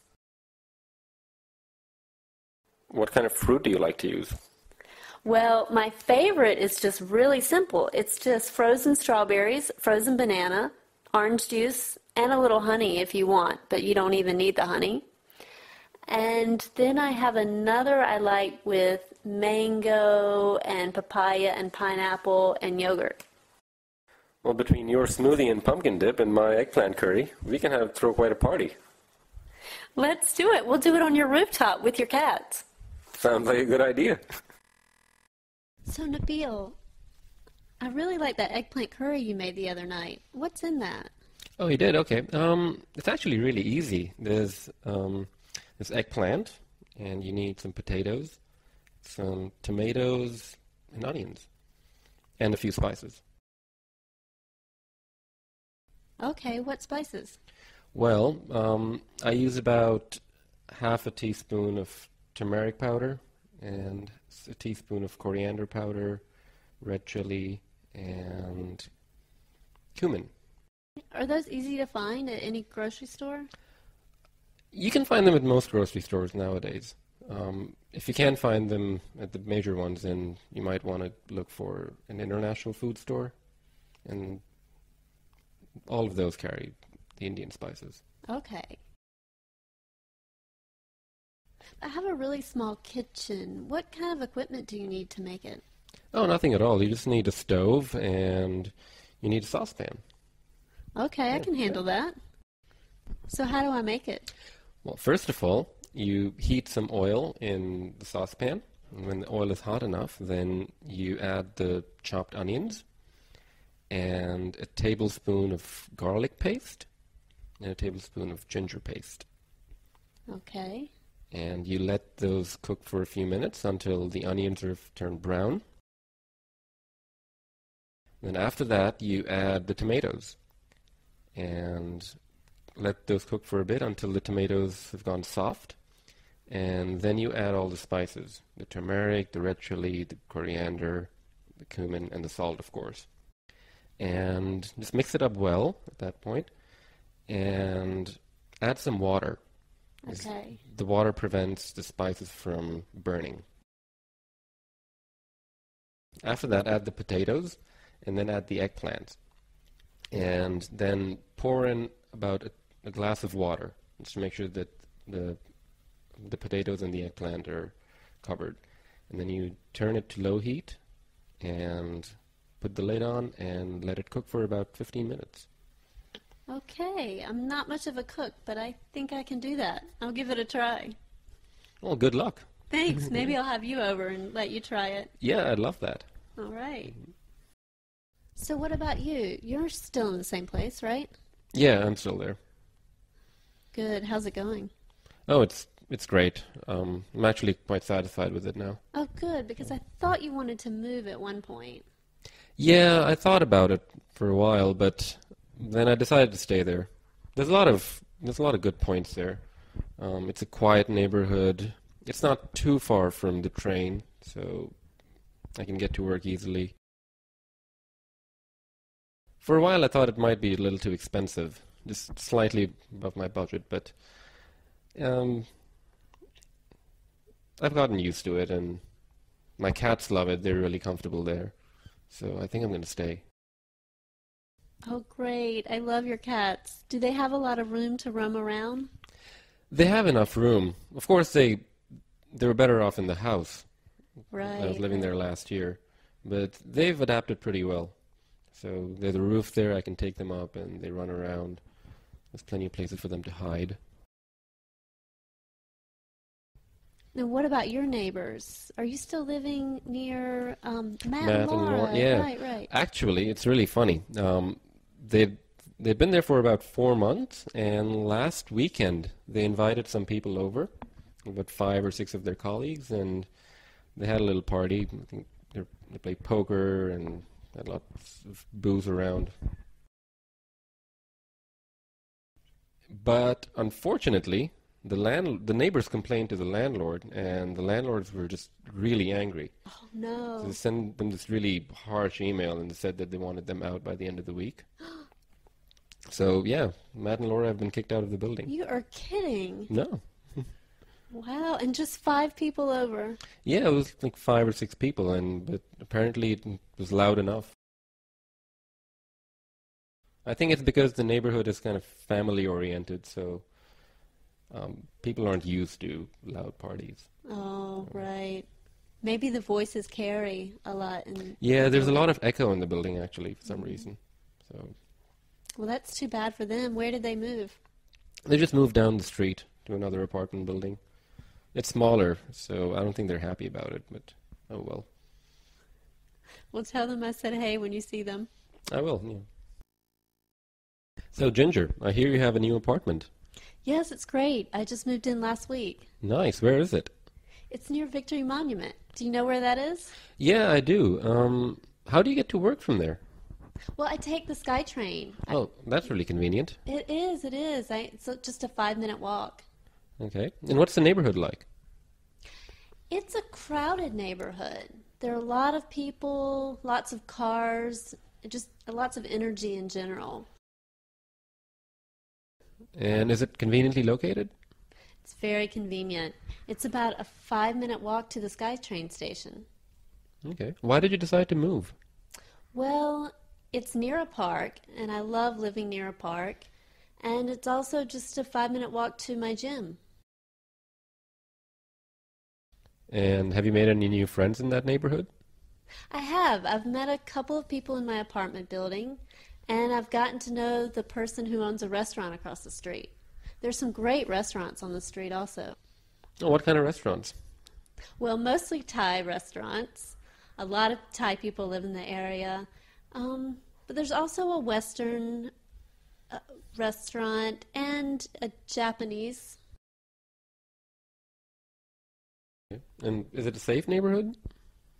I feel very safe there. Mm-hmm. I've heard that there's some thefts on some of the quiet streets where the motorbikes will ride by and snatch your bag off your shoulder, but I've never actually seen it myself, and I feel very safe sleeping there.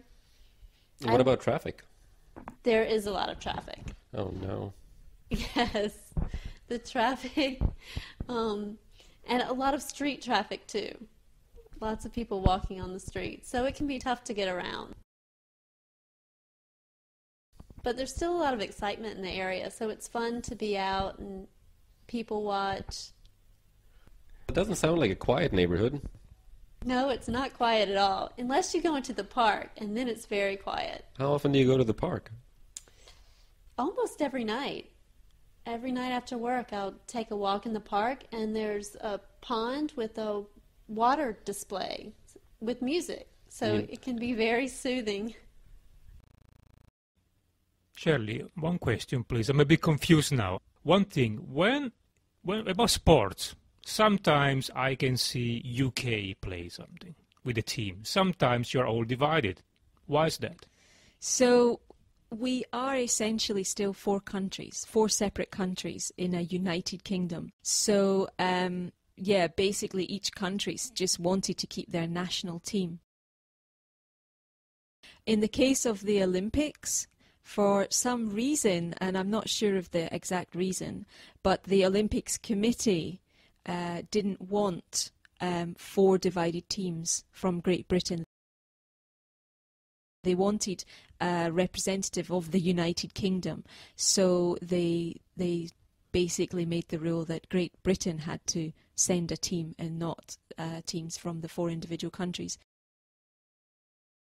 So we are a United Kingdom, but we're still very much 4 independent countries, and each country is very proud of their own national teams for football and for rugby and things like that.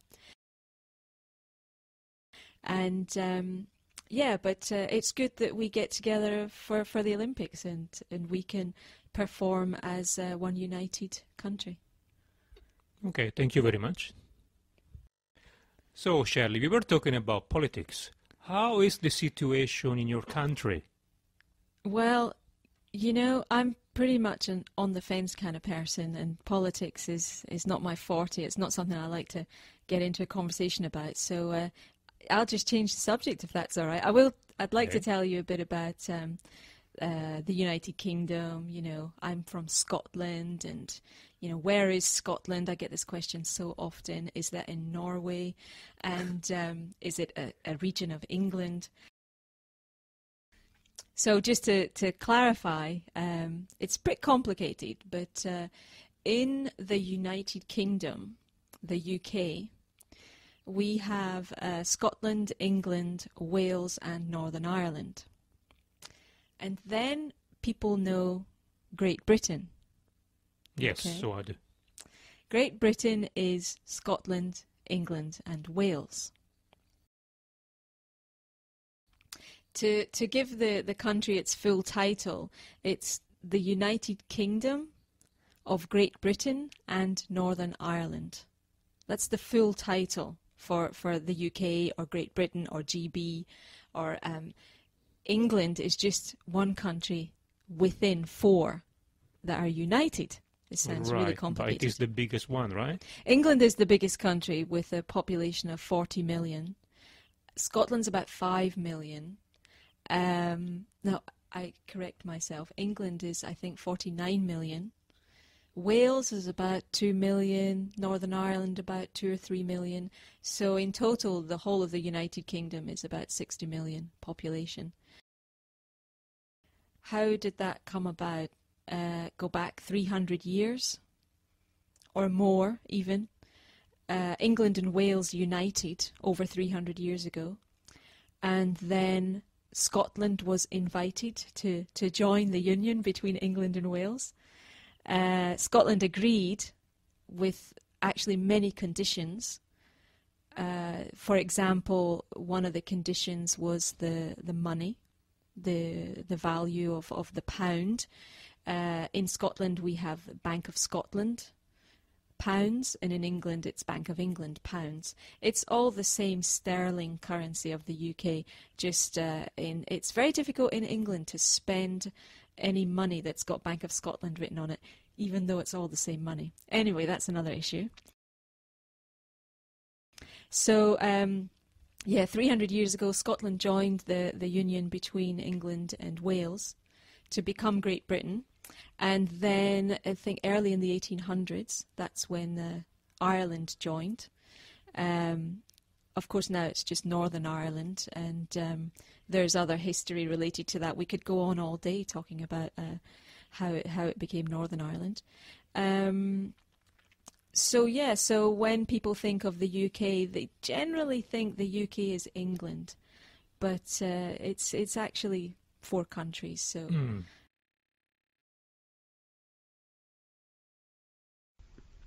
So, Rory, in the last conversation, we were talking about changing your personality, and you never said what you thought of that.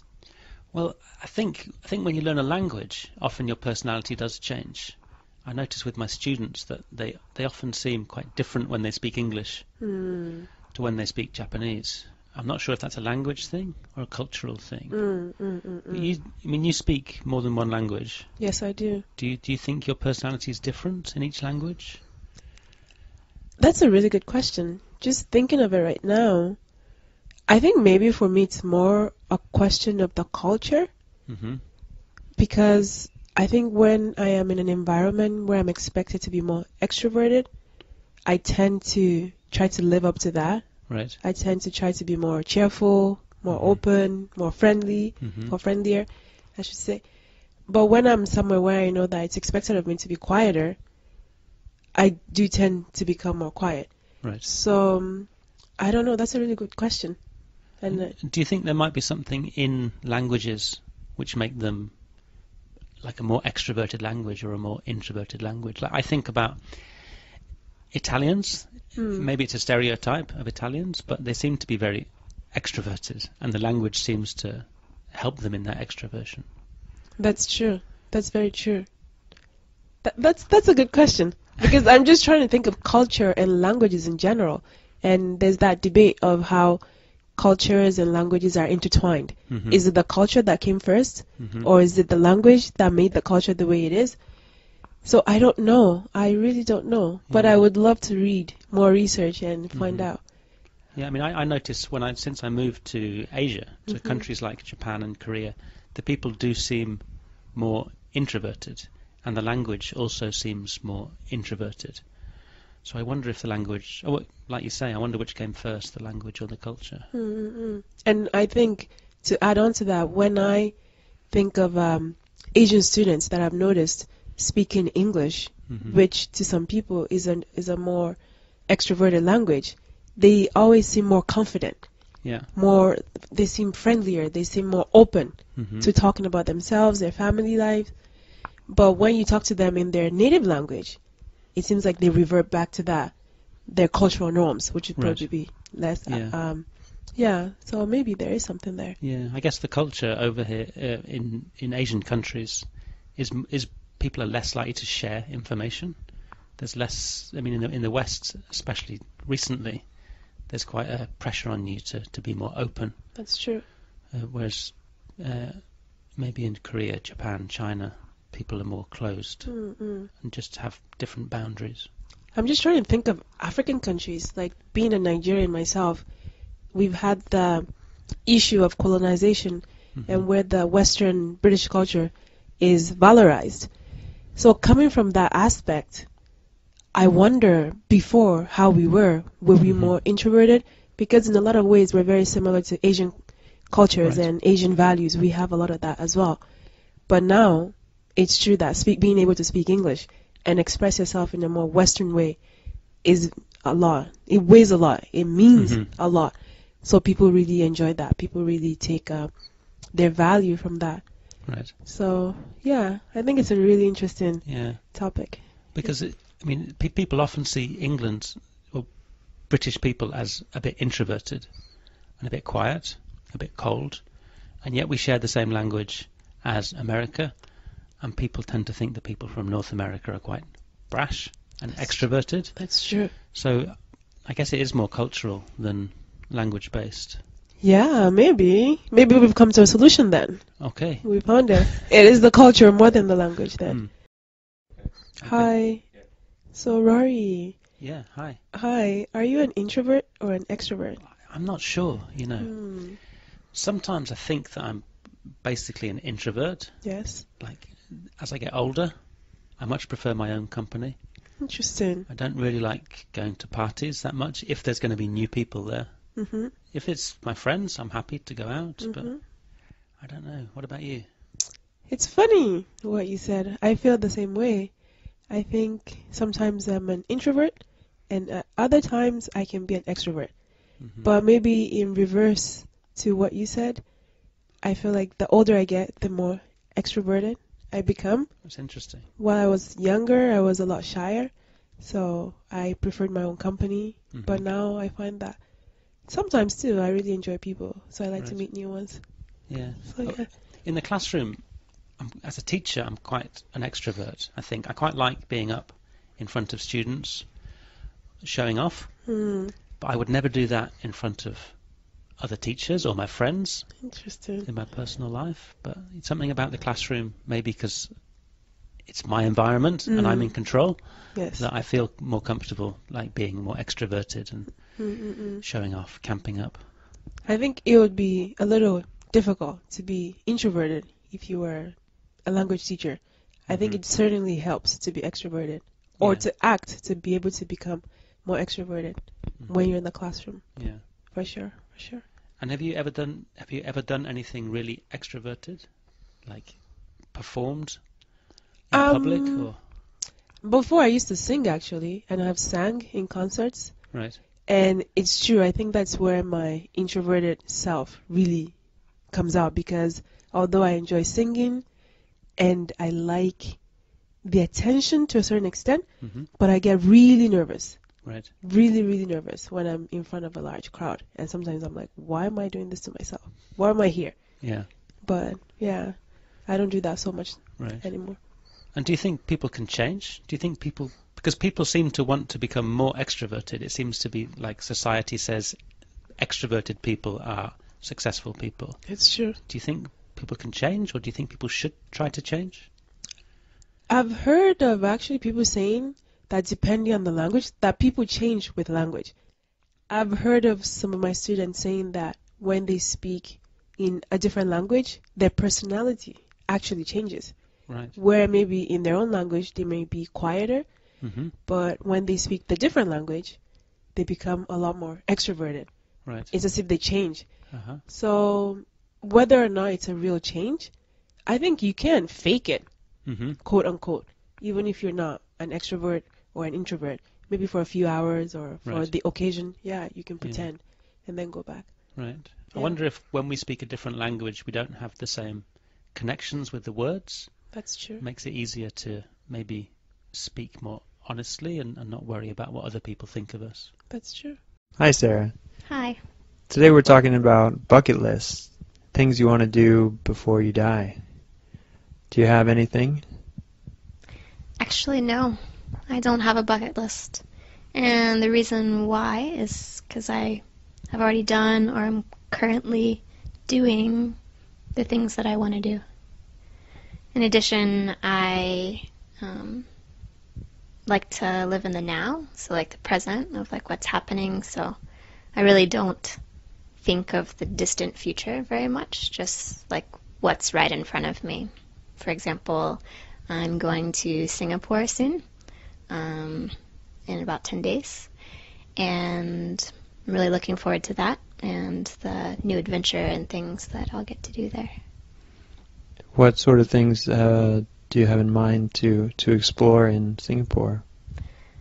First of all, swing dancing. My favorite kind of dance currently is Lindy Hop swing dancing.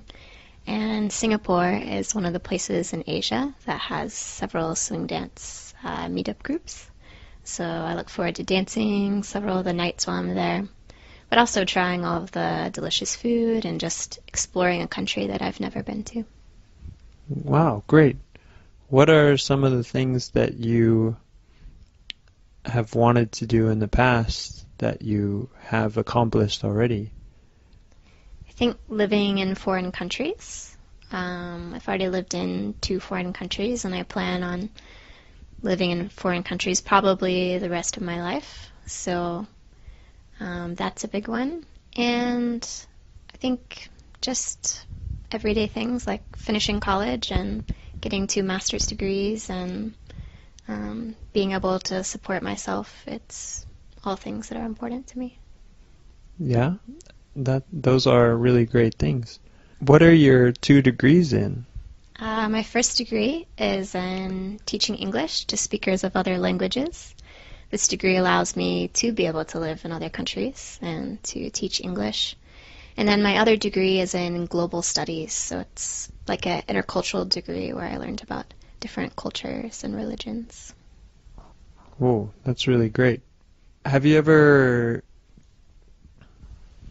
eaten anything exotic or had any really interesting experiences that most people might not have had when you're traveling to these different places and fulfilling your goals? I've definitely eaten a lot of different things, most of which I'm not really sure what a lot of it was. The strangest, probably jellyfish, maybe. I've also gotten a chance to ride a lot of different animals. I've ridden camel, donkey, horse, elephant, and even an ostrich. So that's pretty exciting. Yeah, that's really interesting. Have you done any other extreme activities? Yeah, I've been skydiving before. I've been volcano boarding. Trying to think what else I've done. I haven't been bungee jumping. I think that's probably one of the only ones that I haven't done as of right now. But I really have no desire to do that one. So. Wow, that's great. You've lived a good life.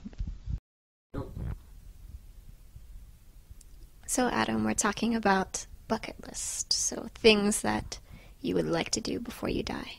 So what's your number one thing on your bucket list? Ooh, difficult question. Number one, I'd probably have to say, skydiving, maybe. I've wanted to do it for a long time, and I went bungee jumping in New Zealand. That was fun, but I still have not yet been skydiving, and jumping out of a plane just sounds like an awesome idea to me. What other kind of adventure sports have you done? This summer I was, what did I do? Sandboarding in Peru. That was fun. When I was younger, I did a lot of snowboarding and skateboarding, and yeah, I really enjoy extreme sports. I ride a motorcycle currently. If I could, I'd love to race cars professionally, although I don't know how good I'd be at it, but just looks like so much fun. Yeah, well, it's never too late to start something you want to do, so you should add that to your bucket list.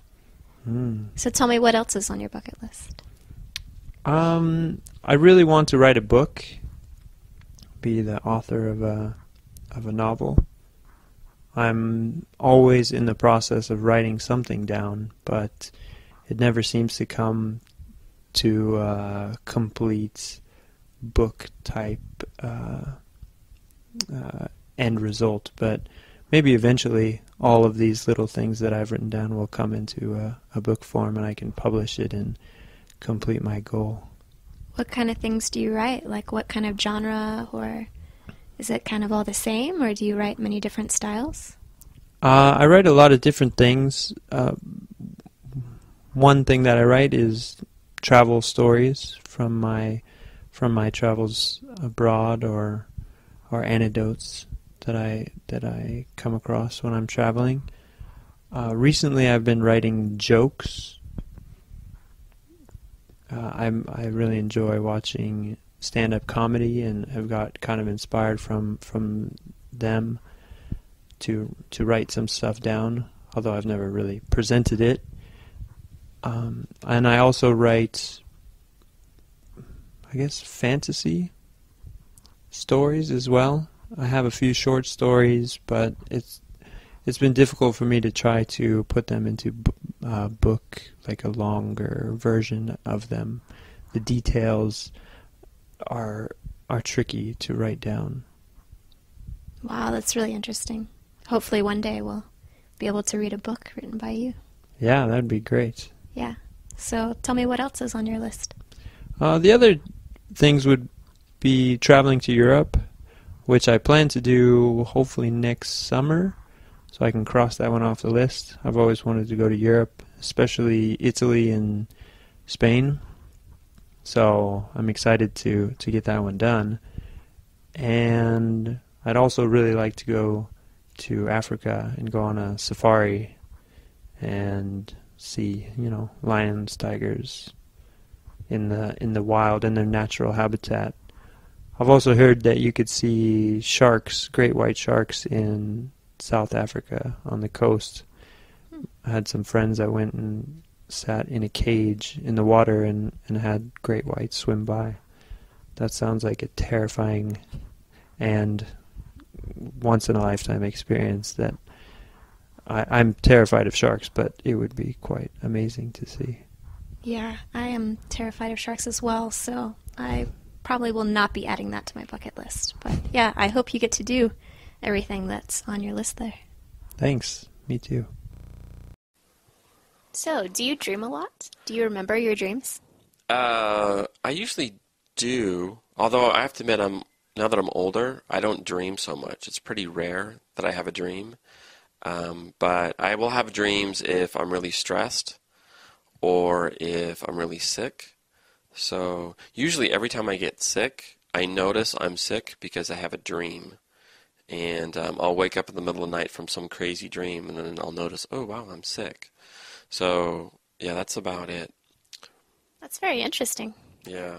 Although, when I was when I was younger, I used to have all these dreams related to work.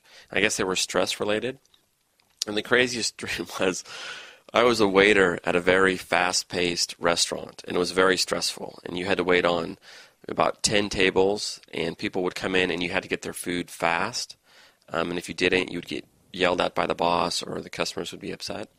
So I used to have this dream, and this was when I was in college, that I would be sleeping, and there would be a table in my room, and the customers would be sitting there watching me sleep, and they would be furious because I wasn't bringing their food, and I was like just sleeping in the bed right next to their table.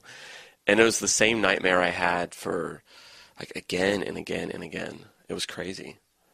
That's really interesting and kind of funny too. Yeah, I know. It's weird how you have the same recurring dream. I used to have another dream, a nightmare when I was young, and it would be I was riding a bicycle up a mountain, and the mountain was had a path that just kept going around and around the mountain, and you had to be really careful or else your bike would fall off the cliff. And then my bike, of course, would go off the cliff, and I would fall, and then you would wake up right before you hit the ground. I had that dream many, many times when I was a little kid. Wow. Yeah. Yeah. Do you ever have nightmares or any dreams like that? Yeah, I don't dream very often, but I have this one reoccurring dream also where I am in school, and it's the end of the semester, and I suddenly realize that there's one class that I haven't been going to the entire semester, and I'm going to fail it. So I panic, and I'm running around trying to find my professor to try to figure out what I need to do or what I need to study for the final exam so that I don't fail this class. But what's really interesting about this dream is I found out a few years ago that my father has the same reoccurring dream. Wow. This is going to sound crazy. I've had that dream too. I've had a dream of I registered for a course in college, and I never went to the course, and I'm going to get an F, and I don't even remember when I registered or where the class is, but I didn't finish the class. Is that the same dream? Exact same dream. Wow. I wonder what it means. Me too. Maybe there's somebody out there that really knows what it means, and they're like, uh-oh, those two people are doomed. There must be a lot of people with this dream. Yeah, maybe that's it. There's certain structures. I know that the bike dream that I had about falling off the cliff, I've heard that many people have that. Yeah. Have you ever heard about the dream? I had it a couple times, the dream where you're in class, and then you suddenly notice that you don't have any clothes on, and you're afraid that people are going to notice you don't have any clothes on? No, I've never had that one. Yeah, that was one when I was really, really little, but yeah. Huh. I've heard that a lot of people have dreams about their teeth falling out, and that this means that they're afraid of losing something in their life. Really? Something that's really important to them. Oh, wow. So if your teeth are falling out, you're going to lose something. Yeah. Wow. Or you're afraid of losing something, because most people, their teeth are really important to them. Yeah. Huh. Interesting. Well, I don't... So, Sarah, let's talk about sleep. How many hours of sleep do you usually get every night? Usually at least 8. Depends on how late I stay up, but usually about 8 hours I try to get every night. And you're pretty consistent. Even on the weekends, you get 8 hours. Yes, even on the weekends. Sleep is very important for me to feel normal and energetic. Now, do you need an alarm clock to wake you up, or do you just wake up naturally every day? I definitely have to have an alarm clock. Even though I wake up very easily, I don't wake up at a routine time easily. So I usually set 2 alarms, and that'll usually get me up. Oh, wow. I actually have this kind of weird mental ability. I thought that everybody can do this, but I found out it's not the case. But I can wake up exactly at the minute I want, anytime. So like if I have to get up at 5:43, before I go to bed, I can say, okay, get up at 5:43, and I'll wake up at 5:43 exactly. I don't know. amazing. Yeah, I don't know how. I guess your brain just can keep time. When I tell people this, sometimes they think, "Oh, come on, that's not true." But really, like ever since I was a kid, I could just tell myself what time I want to wake up, and I'll wake up exactly at that time. That's really quite amazing. I wish it was that way for me, but it's not. Yeah, well, it's weird because like I don't use alarm clocks, and I can't like an alarm clock. The idea actually, I can't have a deep sleep if I know that it's going to ring and wake me up, like it's going to jolt.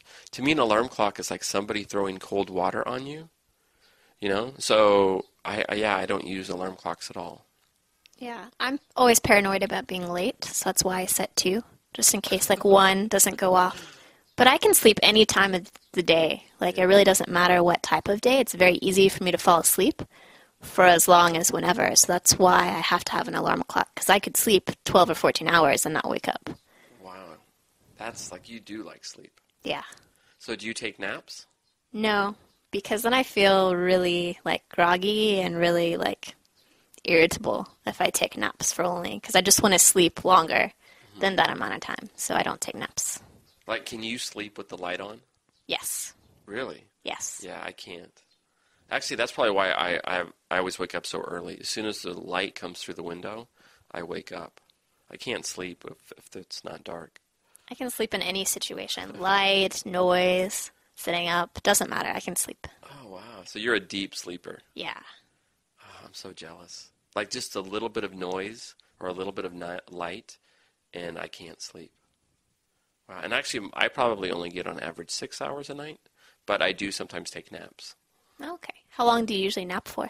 Usually an hour. I found out if I go over an hour, then that's the danger zone, because then if you sleep like 2 or 3 hours, then you wake up and you're just groggy for the whole day. Like you can't. It's like you've been drugged, you know? So, yeah, at 45-minute nap's about it. Yeah. When you were a child, did your parents make you take naps? They did. And oddly enough, when I was a kid, though, I couldn't sleep. Like, you know, you would cry, I don't want to take a nap, you know? And then you'd be like, you'd conk out. But, yeah, I do remember. Do you remember having to take naps in school? I didn't go to school, actually. I was homeschooled. Oh, so really? I remember taking naps when I was really little, but beyond that, and like school age, I never had to. Oh, wow. Huh. Anyway, all this talk's making me...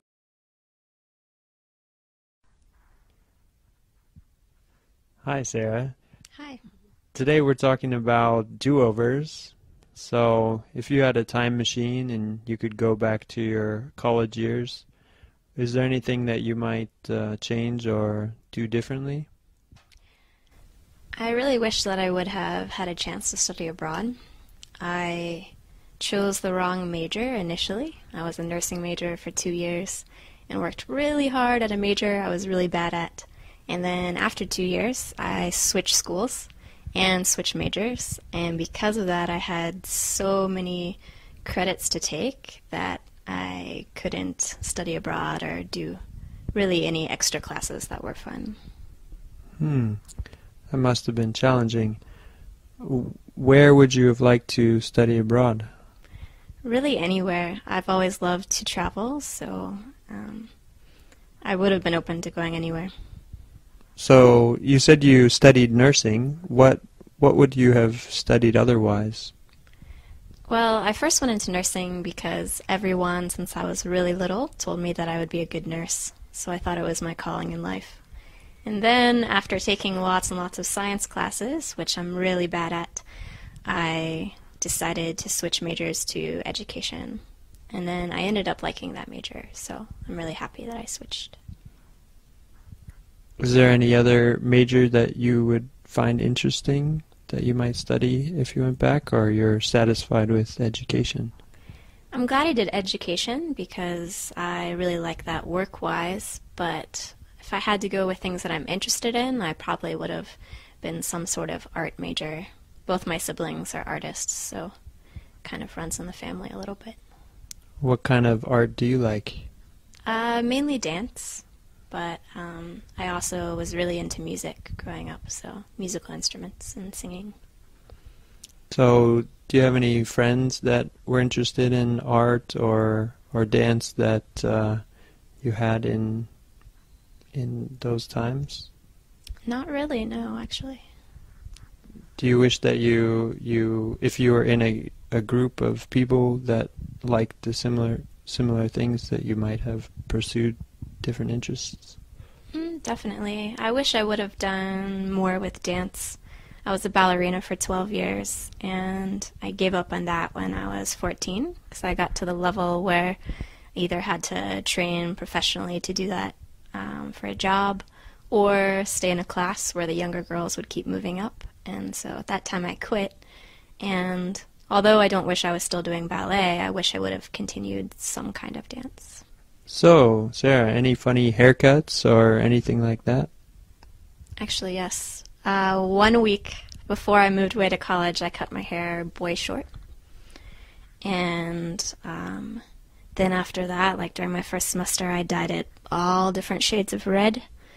And my hair's actually been pretty much every length and every natural-ish color.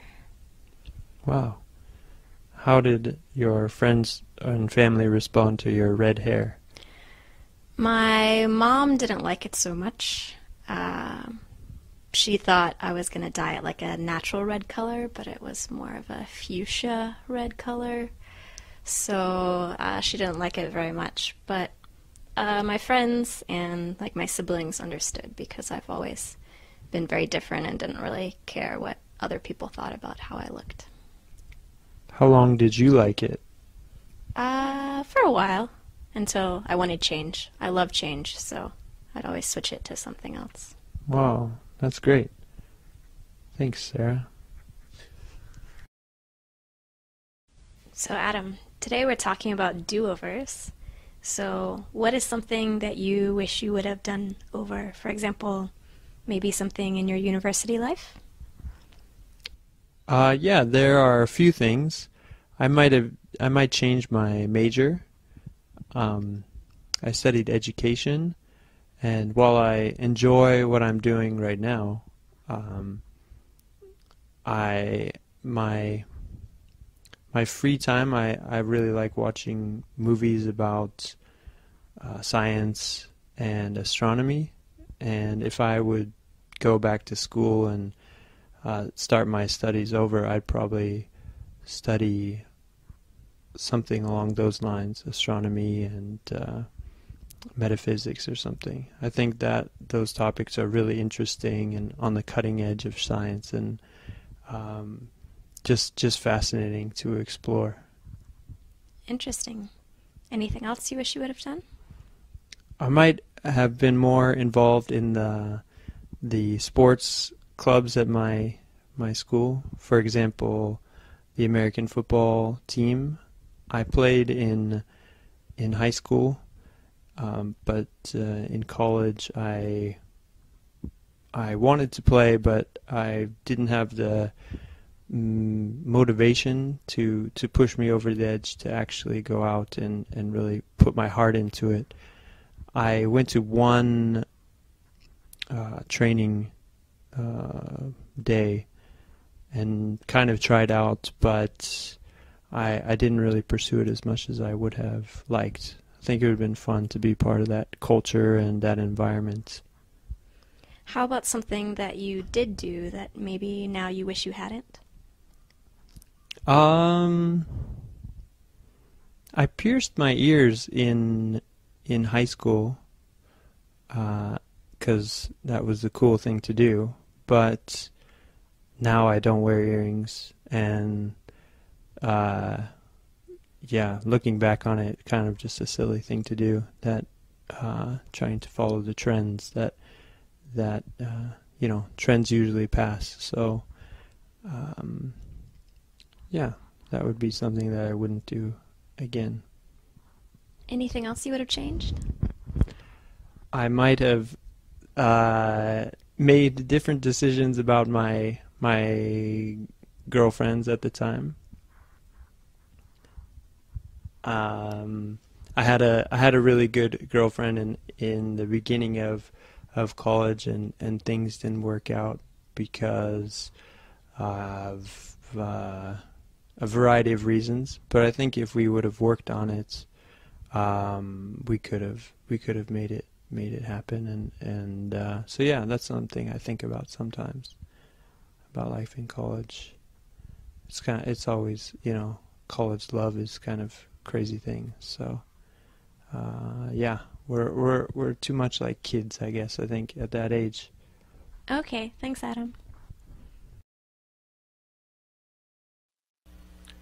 So, thanks for telling me about the ballet and all that kind of stuff, but I'm really more into sports and things like that. Do you know of any other things you can do in New York? Oh, absolutely. There are a lot of events for sports enthusiasts in New York. We've got basketball. The Knicks play. They're an NBA team. Mm-hmm. We've got baseball. The Yankees and the Mets play. And there's a feud. Yankees fans hate Mets fans, and Mets fans hate Yankees fans. Right, they have two baseball teams. That's right. Wow. Exciting. We even have a Subway Series. Well, it used to be a Subway Series because the teams would play at different stadiums. So they'd go to different stadiums for about a week or so, and the fans would just switch back and forth from one stadium to the other. But I think they recently built one stadium for both teams. Oh. Do you think one team is more popular than the other? I think probably the Yankees, unfortunately. Oh, the Yankees? Yeah, my family was a Mets fan, and don't tell anyone else in my family that I said that. Oh, so I guess they don't get along with each other? Oh, not at all. Oh, wow. Well, I'm from Canada. I really like hockey. I know you guys have the Rangers. Yeah, we do have the Rangers. They play at Madison Square Garden, so you could easily buy tickets to see a game there. That's the same place where the Knicks play, so... Oh, they both play at the same place? Yes, they do. Oh, maybe I could go to a basketball and a hockey game. You probably could if you stayed long enough. I think they have different seasons, right? Oh, do they? Yeah. Madison Square Garden's pretty big, though, so maybe there's more than one arena. I'm not sure. I've only been there 2 or 3 times in my life. Oh, okay. Well, we also have the U.S. Open, if you like tennis. Right. Yeah, that's held in Queens, not in on Manhattan. Oh, okay. And what about there's U.S. Tennis Open, but there's also the U.S. Golf Open. Is that in New York as well? In New York? I don't think is it? I'm not sure. I don't think the U.S. Open for golf is in New York. No, I don't think that's New York. Yeah. No. Oh, okay. Have you seen the tennis before? Yes, I have. I saw Serena Williams play. She's great. She is, yeah. Powerful woman. Yeah, I'd like to see her play. Yeah. Hey, Antoinette, why don't you tell me about growing up in New York? New York? Warren, why do you want to know about that? Well, growing up in New York was lots of fun. I loved growing up in New York. I couldn't imagine growing up anywhere else. Really? Yeah, really. The fun things I did, well, lots of movies to go see, but I guess you can see movies anywhere in the U.S., anywhere in the world for that matter. I enjoyed being able to go to Lincoln Center for concerts or Carnegie Hall and even play in Carnegie Hall. So I did play in Carnegie Hall. Wow, that's exciting. Have you ever been to New York? I have. You have? Yeah, I've been there twice. Oh, okay. What did you do when you were there? The first time I was with my mother. I was 12 years old. And we went to Central Park, and we saw some museums around Central Park. You didn't go into the museums? Yes, we did go into the museums. Oh, okay. Yeah. That's my park, Central Park. How did you find my park? Did you like my park? Oh, it was great. Yeah. I was surprised how big it was. It is a big park. That's what I like about it. You can get lost in the park and almost forget that you're in a city. Yeah, that's what I found really neat about it, is sometimes I felt like I was in the countryside, but then I would see large buildings. Yes, yeah. I enjoy that too. Did you know that you could ride horses in the park? No, I didn't. Did you know about the skating rink in the park? Yes, I've seen the skating rink on TV. Oh, okay. What time of year did you go? What season was it? I've been there in summer and in fall. Okay. But not winter. It's beautiful in any season, I think. I love Central Park. Yeah, me too. It was it was a memorable experience. I'm glad to hear that. What other places did you go to? Well, when I was older, I went with my friend, and we went on top of the Empire State Building. Okay. I'm not sure if they allow you to go up there now. That was around 2004. Okay. And we went. Were you able to look over the edge? I don't know if I was looking over the edge. I think it's inside. Okay. But you're at the top. Okay, so yeah, things have changed a bit since I was a little girl. So. Oh, did it used to be outside that you could go outside. There were those binoculars, or I don't know what they're called, but you put a little change in. Right. Yeah. You could see. Yeah, they had those okay. as well. Yeah. Yeah, we could see Central Park. Okay. And you could even see the Statue of Liberty from there. Oh wow, I've been there. Yeah. Actually, I never got to go. Both times I went to New York, we wanted to go to the Statue of Liberty, but we didn't have enough time. Oh, well, you should plan another trip. I'd like to, yeah. Sounds great. So, Megan, the last one we were talking about idioms, but we didn't cover them all. Let's go over some more idioms. Okay. All right. So, the first one is, what activity is in your blood? I would say anything with nature is in my blood. So, hiking or especially kayaking. I love going kayaking. And so it's hard for me to resist if I'm in a place with beautiful nature. I need to go outside. So what about baking? Isn't baking kind of just natural for you, that you would just love to bake? Isn't it in your blood? I do also love to bake. Yeah, I guess hiking and baking are both in my blood together, kind of two different activities. So baking, especially when I can make very creative and decorative desserts to share with people. So I don't like to bake for myself, but sharing with others, it's quite enjoyable for me. Do you have any activities or things that are in your blood? Well, I think one is actually just teaching. I love teaching. I just want to teach all the time. Even if I won the lottery, I'd be a teacher. I just like thinking of lessons, thinking of new ideas for lessons, trying technology with lessons. So even on my free time, I like thinking about it. And another thing is jogging.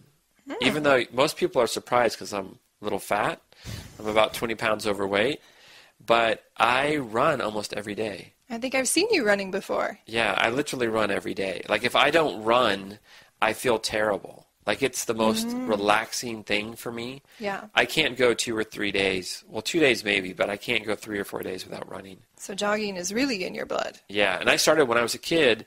You know the movie Forrest Gump where he just starts running? Right. Yes, yes. Yeah, that was me as a kid. Run, I literally would Forrest, just run. Yeah, I would just run out of my driveway also in the country and just go running for an hour. Wow. Just to run. I thought it was fun. Well, that's great. Yeah, it's definitely in my blood. Okay, so we'll talk a little bit about feelings. So when you get criticized, do you take it to heart? I think my first reaction is to take it to heart. So sometimes I might be a little oversensitive when I first get criticized. But after some time passes and I'm able to think about it, usually I can see how that criticism can be useful, and I can try to make a change or improve something. Or I can decide that I don't care about that person's opinion. What about you? How do you respond? Yeah, I used to take things to heart a lot, but as I've gotten older, as many people do, now a lot of it just rolls off my back. As we say, like water off a duck's back. So it doesn't bother me at all. Yeah. Yeah, I just realize that everybody has different opinions and don't worry about it. Yeah, I think that's a good attitude to have. Yeah. Okay, so the next one also about feelings and opinions. So are you more likely to bite your lip or speak your mind when you disagree with somebody? I I think it depends on the situation. So if I feel like someone else is being treated unfairly, or there are some rules that are there for a reason that should be followed, I am more likely to speak my mind. But if it's something personal or just related to me, I might bite my lip to try to keep the peace. What would you do? Bite your lip or speak your mind? Well, I have a big mouth, so no. So I always speak my mind. So I have a really big mouth. I just never keep it inside.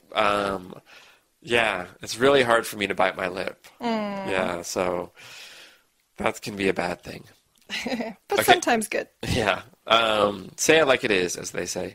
Okay, Meg, let's talk about idioms related to the body. Oh. So we have lots of idioms in English that we use for specific meanings.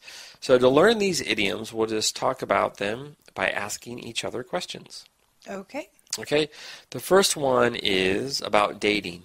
So, should a man always foot the bill on a date? Well, I think I'm a little bit of a traditionalist in that maybe at the beginning or the first date, the man should foot the bill. But after that, if you're in a relationship, it doesn't really seem fair for the man to pay all the time.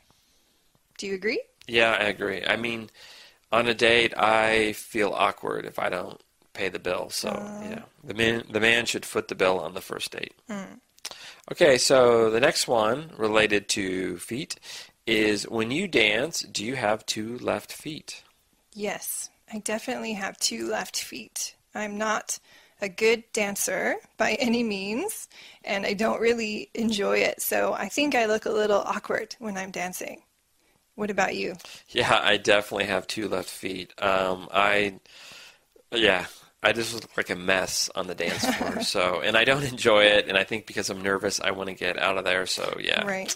I understand your feeling. Not mine. Okay. So, also related to feet is the leg. So, in your city, what costs an arm and a leg? In my city where I live right now, I feel like fruit costs an arm and a leg. It can be quite expensive, especially if you want fruit that's out of season. But in my hometown in America, you can usually get fruit very cheap. So it feels like it costs an arm and a leg here. What about for you?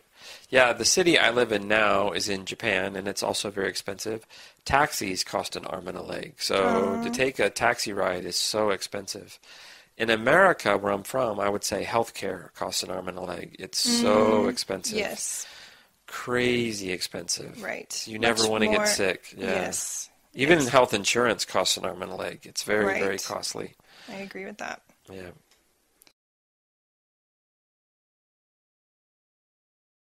All right, so let's now talk about feelings. Okay. So, is it okay to give people the cold shoulder sometimes? Well, nobody likes the cold shoulder. Right. Nobody likes the cold shoulder. I don't think that we should give people the cold shoulder. However, I have to admit that I have sometimes given a friend or a family member the cold shoulder when I've been upset about something. Yeah, the whole thing about the cold shoulder is you're actually, you do want them to talk to you. You just want them to feel bad. Yes. Right? Yeah, it's kind of passive aggressive. Exactly. Like, I'm mad at you, but I really want you to just see that I'm mad at you, and then you give me attention and I'm happy. Yes, you want to make it clear that you're mad. Yeah, exactly. By giving the cold shoulder. Right. Have you ever given someone the cold shoulder? Oh, yeah. I can be very moody, so I've definitely given people the cold shoulder. And then I'm embarrassed sometimes afterwards. I'm like, why did I do that? That's so bad. Yeah, feel a little guilty later. Yeah. So we're both teachers. Do you ever give a student the cold shoulder? No, I don't think I would ever give a student the cold shoulder, because if they have questions or need help, I want to be able to assist them. So that's a little different, I think. What about you? Yeah, no, totally. Like, the students give me the cold shoulder, right? Yes. So you know that something's wrong. But yeah, a teacher can't give students the cold shoulder. No, you can't. It's impossible. Or it shouldn't be done. All right, those were some interesting points. Okay, so Meg, this week we're talking about just grooming habits and stuff. So let's go now to, like, our teeth. Oh. Now, the dentist says you should floss every day. Do you floss every day? Now I do, actually. I'm pretty consistent with it because a couple years back I had some cavity issues that I didn't want to go through again, and I wasn't so good about flossing before that, but the dentist said that if I flossed and used mouthwash regularly, probably it could be avoided. And so ever since then, rarely every day I do it. Oh, well, that's good. Yeah. What about you? Well, the dentist always says you should floss more. I'm pretty good about every other day, and then every now and then I'll get on a binge, and I'm like, oh, I'm gonna floss every meal like I'm supposed to. But I'm pretty good. I brush my teeth twice a day. I know some people at work, I see them brushing after lunch. Are you one of those people that brushes their teeth 3 times a day? No, I do twice a day also. Do you do morning and night? Yeah, and actually my dentist told me don't do it 3 times a day because if you do it too much, it could do damage to your gums. So, plus he said I was brushing my teeth too hard. So I was pushing my gums back. I actually had the exact same experience earlier this year. I went to the dentist because I felt like I maybe had some cavities because I had sensitivity in my teeth, and I was also brushing too hard because I was working, so I really want them to be so clean, and so my gums also were receding a little bit. Oh, yeah, and it's so painful when it happens. You realize you have to reverse it, Yeah. So what about the tongue scraper? Do you do the little tongue scraper thing? I don't have like a tongue scraper. I just kind of use my toothbrush and just brush it a little bit, I guess. Yeah. Do you use tongue scraper? I have one. I use it sometimes. How does it work? What does it do? It's just like you're raking leaves. You just put it in your mouth and you just like scrape your tongue. And you do get some stuff that comes off of it. You're like, oh, wow. Oh, but it sounds kind of gross, actually. It is a little bit gross, yeah. But good for your mouth. Yeah, definitely good. Definitely good.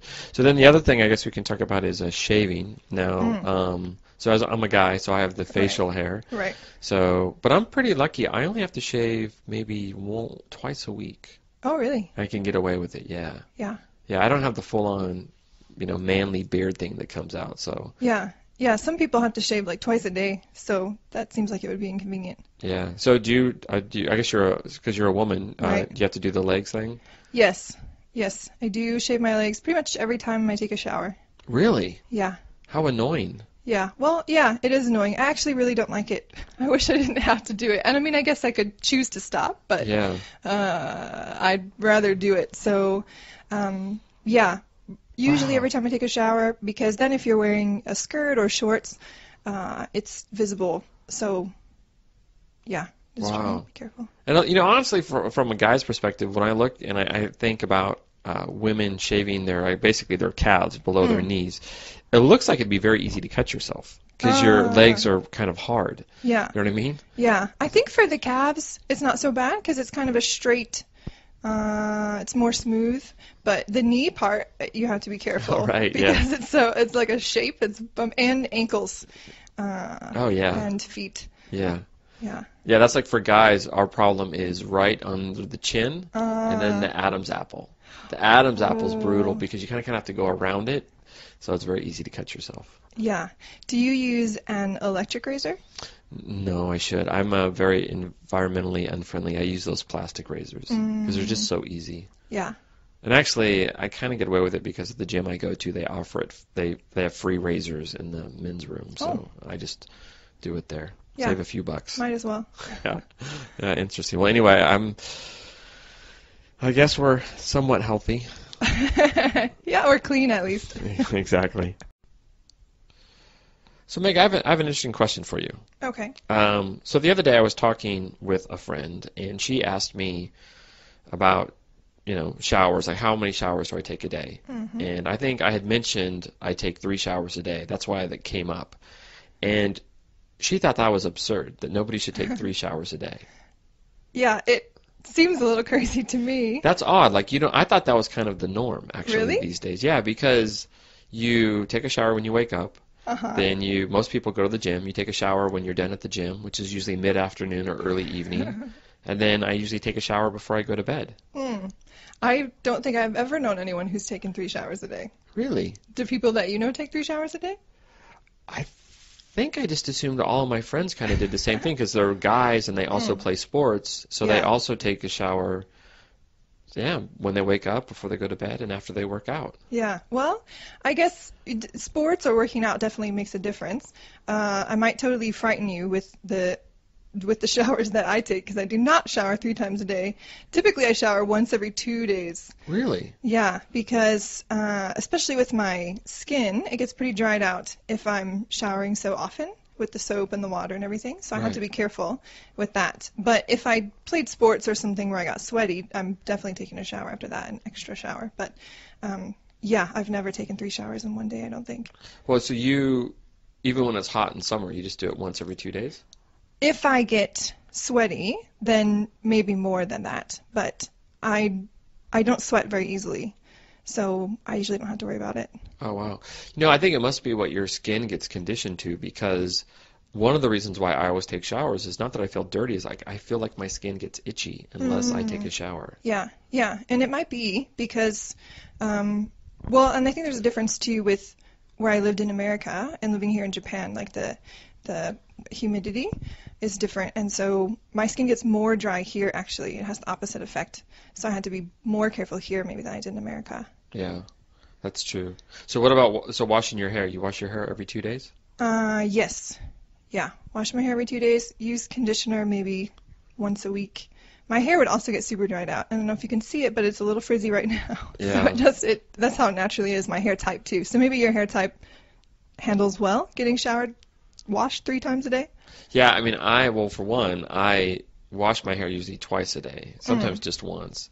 But always, after I work out, I have to wash my hair. But one thing I never, ever do is use conditioner, and I don't understand why people use conditioner on their hair. Well, short hair, maybe you don't have to worry about it as much. Oh, okay. But with longer hair, and especially earlier this year, I had hair quite a bit longer than this even, and the ends get dried out very easily, and they don't replace like the hair oils because it's coming from the roots, and so you have to add some extra moisture into the hair if you want it to stay looking decent. So yeah, probably more important to condition long hair than short hair. Okay, yeah, because I've never understood why people use conditioner, because when I use it, it just makes my hair seem waxy. Yeah, maybe you're using too much conditioner or not washing it all out. Maybe, I know. I have to learn how to wash my hair. Okay, cool.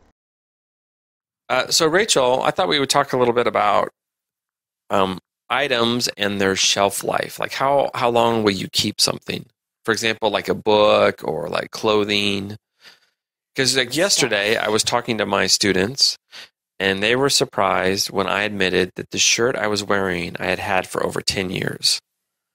Now, they're young. They can't imagine that. No, that might be a function of being young. Right, because exactly. their clothes of 10 years ago are obviously too small. Yeah. Do depends you on the like to keep clothes. your clothes a long time? If I really like them, I might. Yeah. How often do you toss out your clothes? I toss out clothes once or twice a year. I'll go through my wardrobe and throw out things that are too small or have started to look shabby.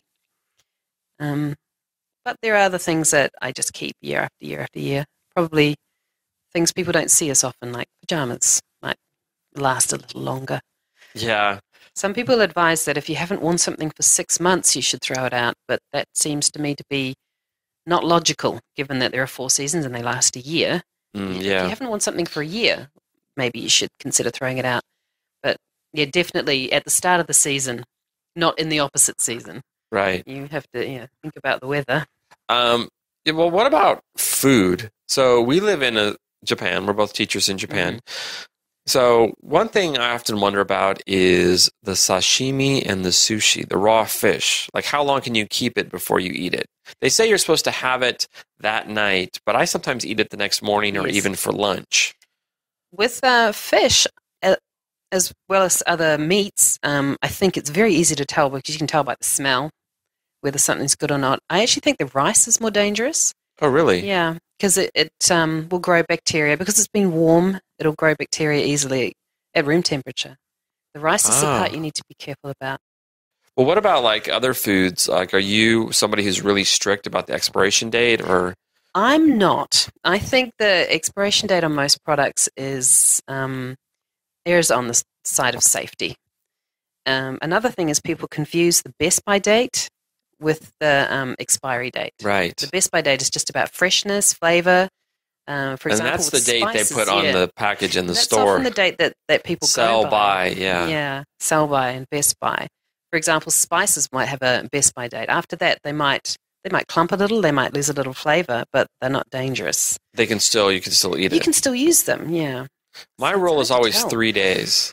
So I'll eat anything if it's within, except for meat maybe, but anything if it's within 3 days of the expiration date or the sell-by date on the stores. I think that matters. Yeah, to me, it makes an enormous difference what it is. For example, moyashi, which is bean sprouts, I'll eat them on the day or the day after, but not after that. They start getting bad really quickly. But, for example, a jar of pickles, that's going to last much longer than the 3 days after. I think the big one, I guess you're right about time, is dairy.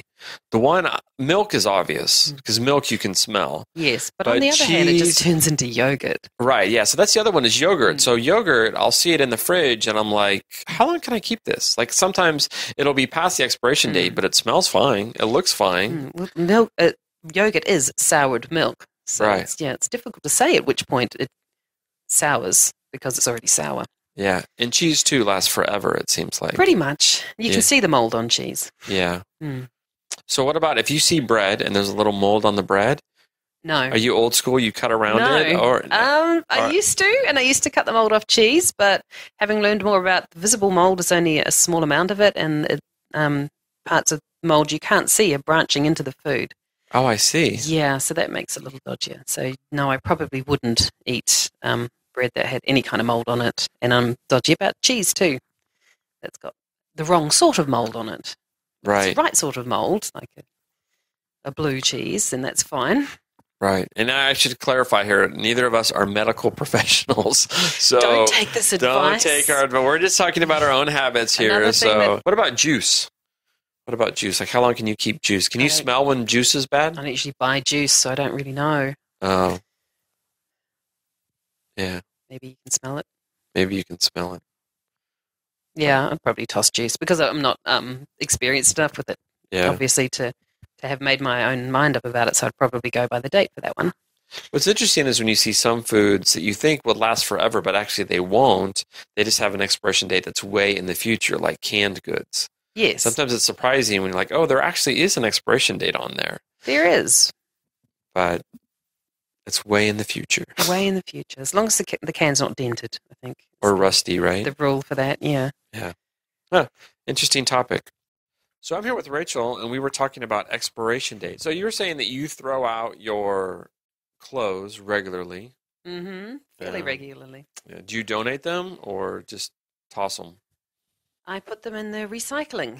Oh, there you go. And hope they're going to be remade into something else. Yeah, I guess. Yeah, I always take it out on the day that they'll say that they'll pick up clothes. The reason for that is because they usually throw clothes out when they've started to look a bit shabby, so I don't think anyone else wants to wear them by that stage. What about furniture? How often do you try to get new furniture? Almost never. That's something I don't. Yeah, I'll put up with what I've got. Yeah. It seems like such a waste to throw out such large things. Yeah, but you never want to replace the couch or the chair. The couch has been replaced 3 or 4 times. Right. That's a big one, but we've still got the same kitchen table. We did get some new chairs. Yeah, I've never been a big furniture guy, but when I see something that's really cheap, like I would never buy new furniture. I'm always amazed, like who buys new furniture? Because when you walk by a store and you see the furniture, it's so expensive. Mm-hmm. And I'm going to sound really cheap, but it's like, I'm like, wow, why would you pay hundreds of dollars or thousands of dollars for that when you can just buy one used or whatever for $10 or $20? Definitely a used furniture person now. When we moved into our house, we did go to a furniture store and bought all new furniture. It's easy at the start and everything looks new and it's kind of nice. But I almost exclusively buy secondhand furniture now. You can, depending on which store you go to, you can get some really good bargains on some beautiful old antique that look really nice in your house and cost a fraction of something new. Yeah, that's why you like anything that's made with metal or wood, because usually you think it's going to age well. Yes. Plastic, not so much. No, I've definitely sworn off plastic. I think plastic's a fill-in if you need something quickly. Yeah. And cheaply, but definitely don't like to buy plastic now. So what about like electronic goods, like getting a new TV, new refrigerator, stuff like that? Like how often do you buy? Well, we just wait until that breaks down. That's a pretty easy one. What about the TV though? The TVs don't break down; they go on forever. Like how often do you think, oh, I want a new TV, I want a new, nicer TV? Our last TV broke. It did? Well, we had lightning hit the house. Oh. And we lost several electronic items. We lost Wow. a keyboard and a computer. I think we lost 2 out of. We had 3 hard disk DVD players. So it was We an lost electrical surge that like fried all the circuits and It everything. fried the house. Yeah, pretty much. Wow. I did not know that could happen. Yeah. So Rachel, you said that in your home country of New Zealand, there's lots of birds that don't fly. Yes, there are a lot of birds that don't fly. Wow. See, I only knew of the kiwi and of course the penguin, but I didn't know of other ones. So first, the kiwi doesn't Yes, fly, that's right? the famous one. Right. They don't fly, but they can run very fast. I've Right. seen them. And like, are the kiwi all over? Like, are there different types of kiwi? There are several different varieties. They're very rare, though, and they're nocturnal. So Oh, nocturnal. I'd say most New Zealanders have never seen one in the wild. I've only seen them in kiwi parks. Oh, really? Yeah. You Okay. don't see them. So I thought they'd be like kangaroos in Australia or something. You No, go they're and there's very- one. Very precious and very rare. Oh, wow. One that you see more often is a pukeko, which is, it looks a little bit like a stork, I suppose, except it's dark blue. What's it called? Pukeko. Pukeko. Yeah, and they're a lot more common. And takahe is another one. So the first one, though, You can let's see go- them along the side of the road when you're driving through the countryside. They're much more common. So this pukeko, does it fly? No, they don't fly. Really? And it's like Yeah. a stork. It has long legs. It has quite long legs, yeah. It's a very cute little bird, but it's very dark. How tall is it? Like up to your knee, up to your hip? Maybe up to your knees. Really? Cute little bird. That's awesome. And so what was the other one you mentioned? Takahe, it's a very similar looking to that one. It's a little different, difficult to tell apart. Really? And it's also like kind of dark bluish? Yeah.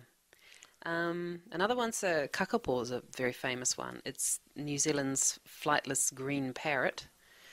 It's kind of like a large fat parrot that lives on the ground. Really? It's extremely rare. I'm not sure what the numbers are now, but around 20 years ago, I think there were only 45 left. Oh, that is Extremely rare. So Wow. there's an intensive breeding program for them. And Yeah. of course, nobody's seen those in the wild. Wow, yeah, you have to be careful to go like the way of the do. Tasmanian tiger. They breed and they nest on the ground. They lay their eggs on the ground, so they're very vulnerable to introduced predators, to any animals. Yeah, I know that like you don't have snakes, but I know that snakes, when they got into Guam, like decimated the bird population. Yeah, that's what would happen, and that's why New Zealand immigration or customs is very strict about what kind of animals you can bring in. We don't even have snakes in zoos. That's smart. Yeah. Michael Jackson famously came to New Zealand in the 1980s and wanted to bring his pet snake with him, and he wasn't allowed to. Oh, good on you. There were no exceptions to that rule. Are there any other birds that don't fly? Like, for example, do you have penguins? Oh, yes, there's lots of penguins in New Zealand. In the south, right? Yeah, in the south. Oh, they come up to the north sometimes. Really? Occasionally you'll see them. That far north? Yeah, occasionally. The big colonies are down south. Oh, that's amazing. How cool. Any other birds that don't fly? Not that I can think of off the top of my head. I'll have to look it up on the internet. No, that's But- still though. That's still Yeah. that's quite a few. That's they are quite a so few. nice. Mm. Yeah, that's The interesting. most famous was the moa, of course. The moa? Which is an ostrich-sized bird. Oh, really? Yeah, but they were killed off before Europeans arrived in New Zealand. Oh, easy hunting. They were easy hunting, yeah. Yeah. And big feast, yeah. It's funny how when you go to a place, you really want to see like a local animal. So last year I went to the Middle East. I went to UAE and Oman, and I just wanted to see a camel. Camels, I wanted yeah. to see a camel so bad. And I thought, like, I had Everyone the feeling drives that they'd be on the Mercedes these side of the days. road, there'd be a camel. And I was actually kind of going out in the countryside. I wasn't just in Yeah. the city. And I never saw a camel. And I was asking people to work there. They're like, oh, yeah, you do see them. But I was just so heartbroken that I never saw a camel. Oh. Yeah.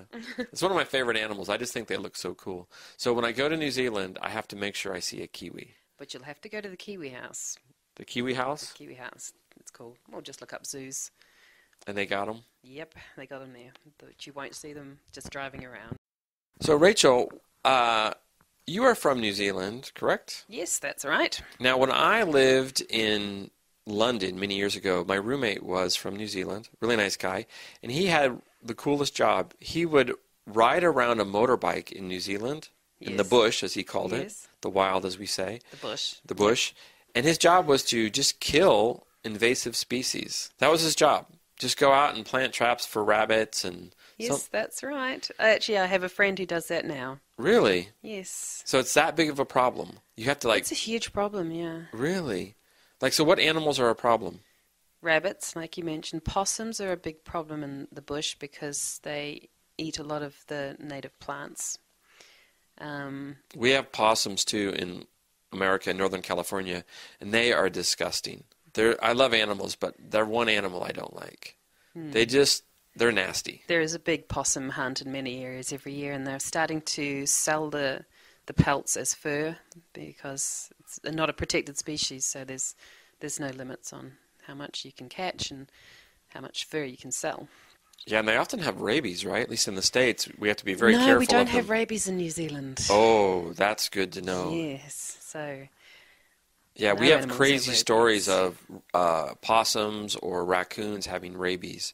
And so when you see one, they tell you, do not touch it, don't go near it, because if you get bit, you're not good. And I got bit by a dog when I was in Thailand and had to get the rabies shot, and it was not fun. Oh, that sounds awful. Yeah, and then luckily for me, I went in to get the shot because I didn't know really about rabies. I wasn't educated about it, and I thought, well, the dog just bit me a little bit, but I better go and check. And then the doctor was like, oh, no, it can kill you. You better get it checked out. No, So this is one of the reasons we have very strict import laws in New Zealand, because we've seen the damage that can be done, and we're very strict now. And rabies is one of the diseases that we don't have and are very keen not to ever have. yeah, you hope so.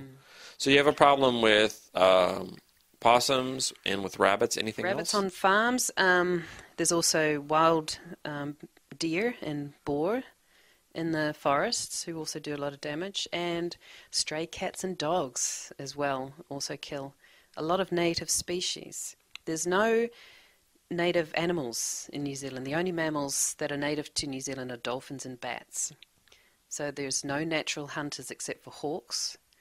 So the birds, a lot of the birds have lost the ability to fly, and they nest on the ground.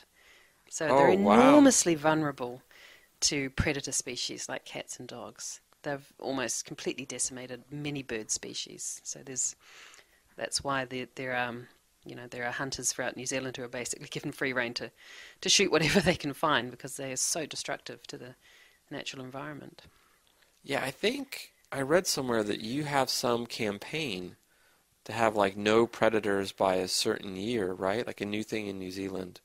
I haven't heard of that, but I wouldn't be surprised. I think that's always been a goal. I think that it was in the news. I'll have to check, so I could be wrong, but I think it was 2050 is the goal of the government to have no predators. That would be amazing. And they say the big one is dogs and cats. That's the sticking point. One, yeah, they're starting to become much stricter about controlling cats and dogs now, keeping cats inside and keeping dogs leashed, so that they don't run off into the bush and cause a lot of problems.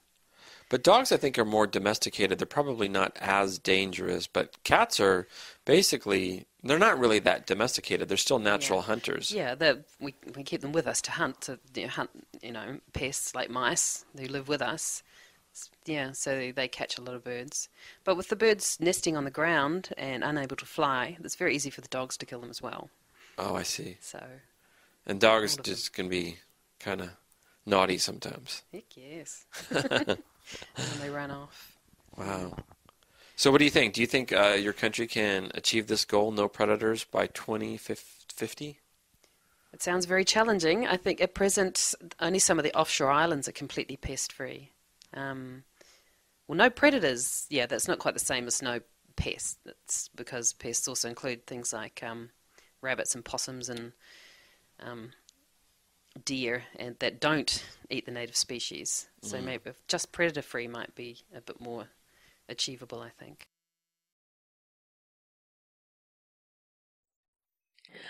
Well, Warren, we've been talking about the fact that we both live in Japan and that we're both from Western countries. Tell me, how do you feel about Western eating utensils compared to Japanese eating utensils? Well, even in Japan, they use Western utensils sometimes. But overall, I do like chopsticks. I think it's very handy.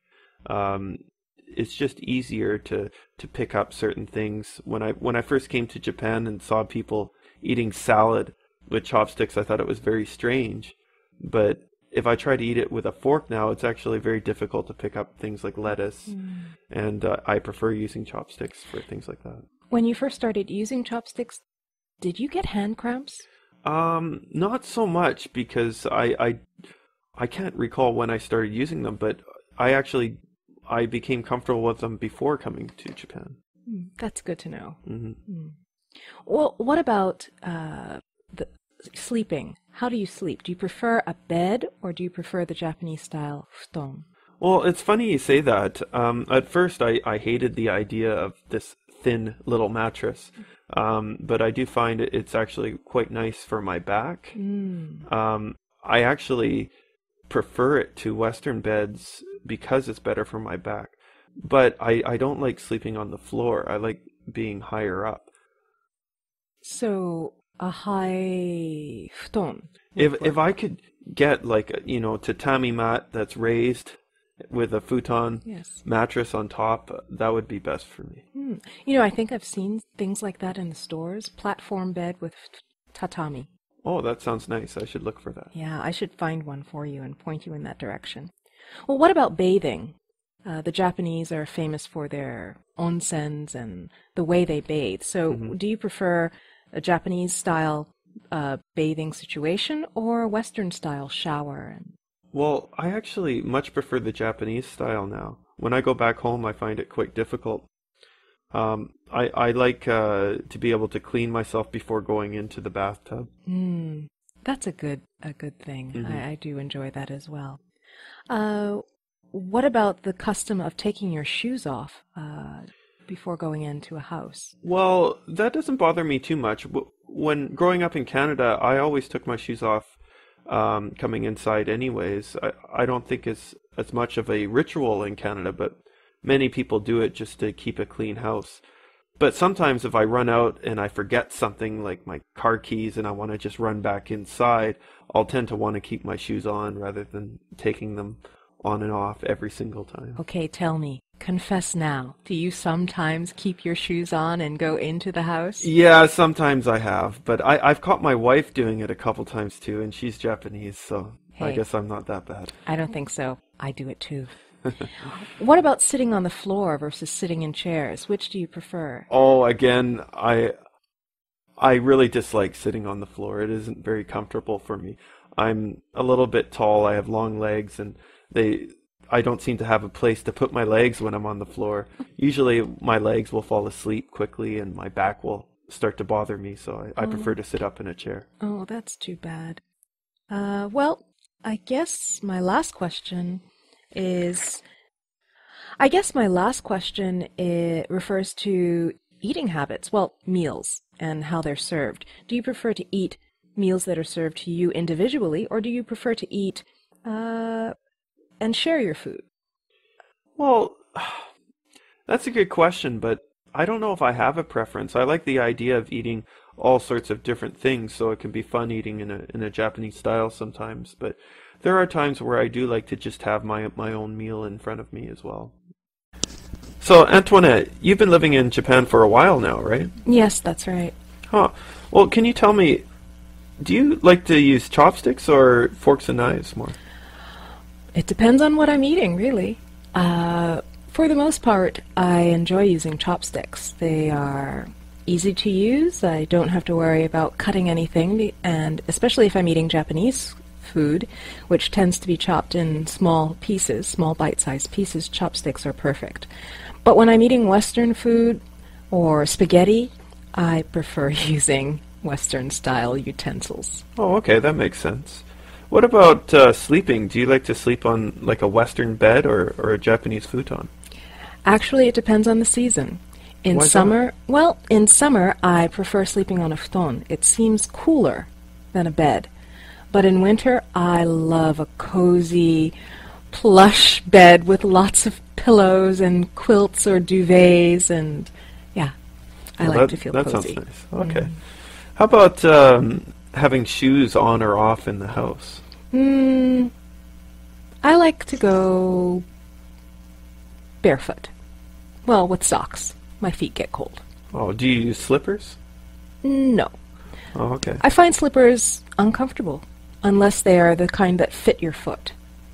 They're not actually the correct size for my foot. So. Oh, I see. So Japanese slippers are different size for you? They're one size fits all, and I just feel like just kicking them off anytime. Right. Yeah. Oh, okay. How about, in Japan, a lot of times people sit on the floor, but you don't really do that very much in the United States. Do you like sitting in chairs or on the floor more? I like both, actually. Again, it depends on the season. The floor is so nice and cool in summer, and I like just feeling that coolness. But in winter, I want fabric underneath me, and I want cushions. That tends to provide a barrier for cold wind. Right. Eating out is a little different too. I think in Japan you tend to share all the meals that you have, but maybe back home you usually just buy one meal. That's true.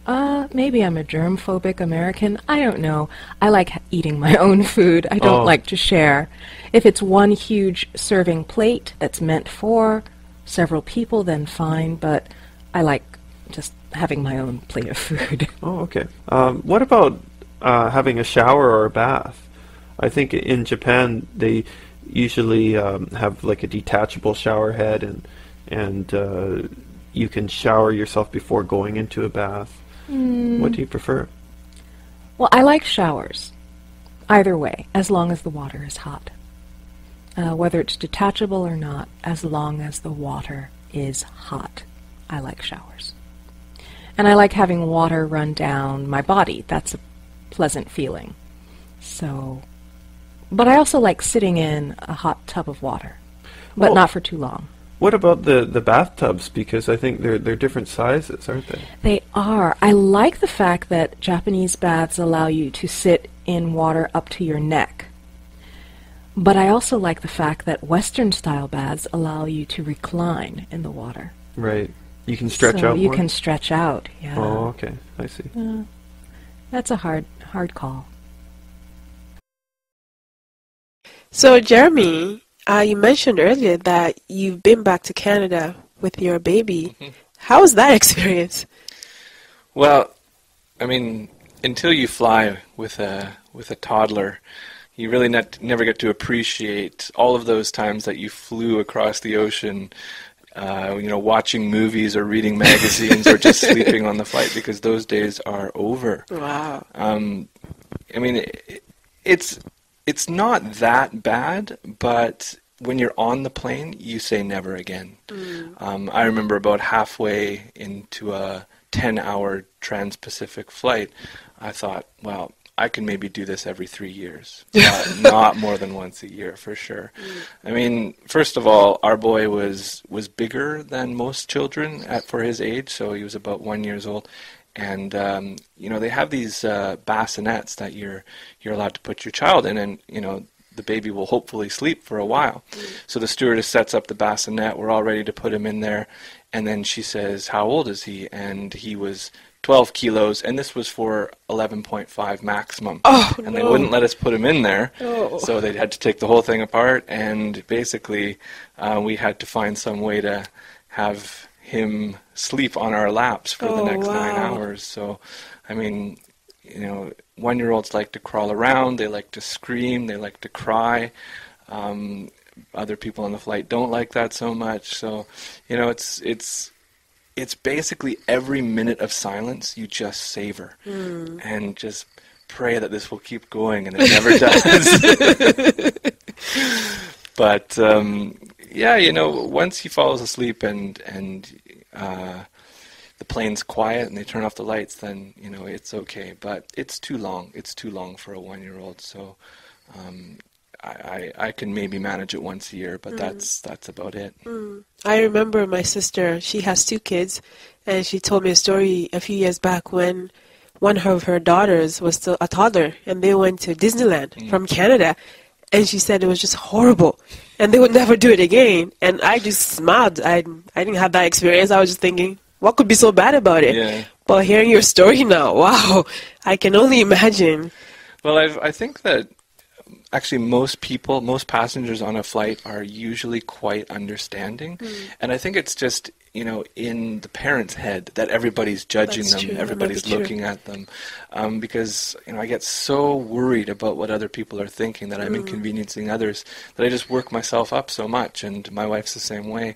But, actually, we did have people say to us, like, don't worry about it, and they would just go out of their way to say, oh, what a cute baby, and stuff like that. So I think people were kind of aware of how stressful it is for parents, and they just, some people actually make an effort to make parents feel like everybody's not silently judging them, or maybe not even silently.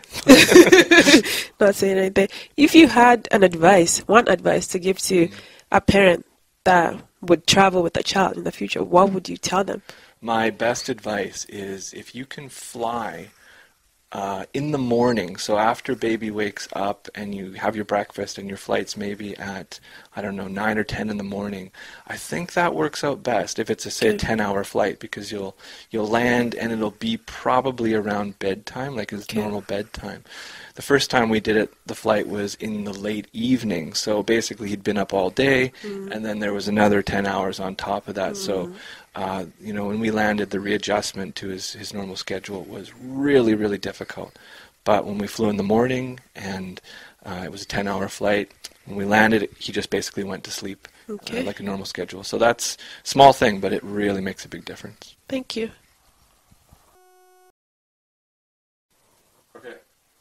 Jeremy, I heard you have a new baby. Congrats on that. Thanks. So how has fatherhood changed you in any way? It's changed me probably in every way. When you think of how your life is different, it's basically from when you wake up until, you eventually get to go to sleep. Everything is different.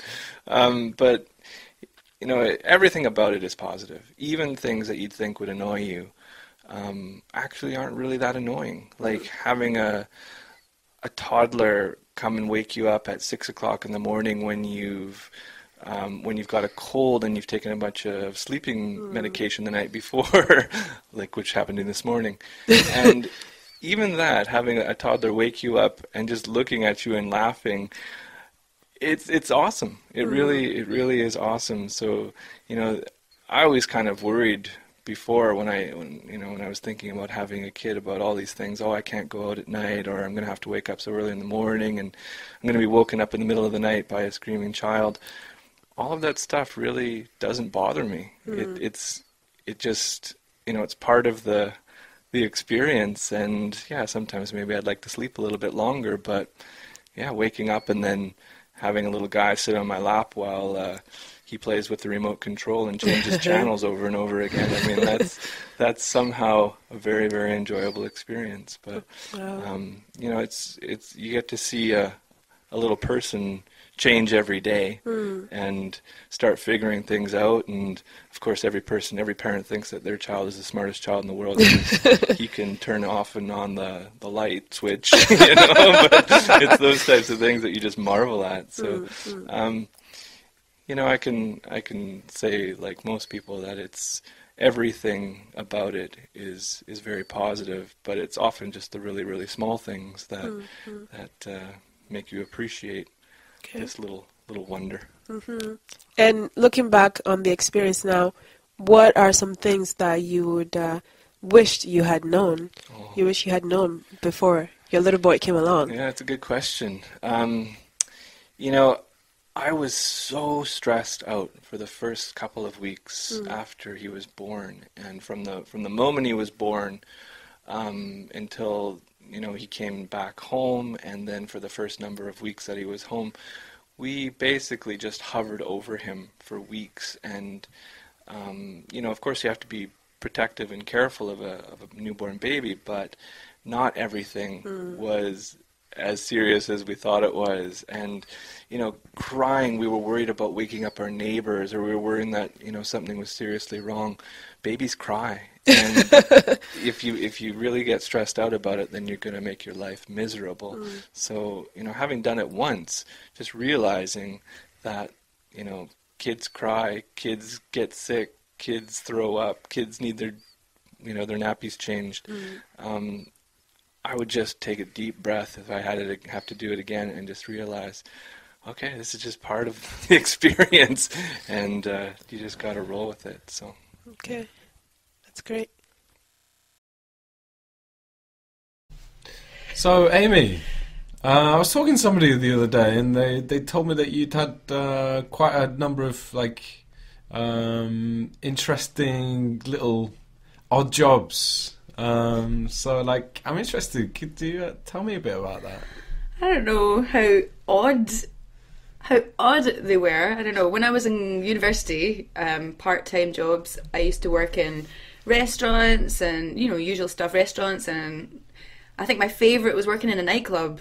It was a really, really big nightclub, and I used to work on the floor, just kind of cleaning up, looking after all the drunk patrons.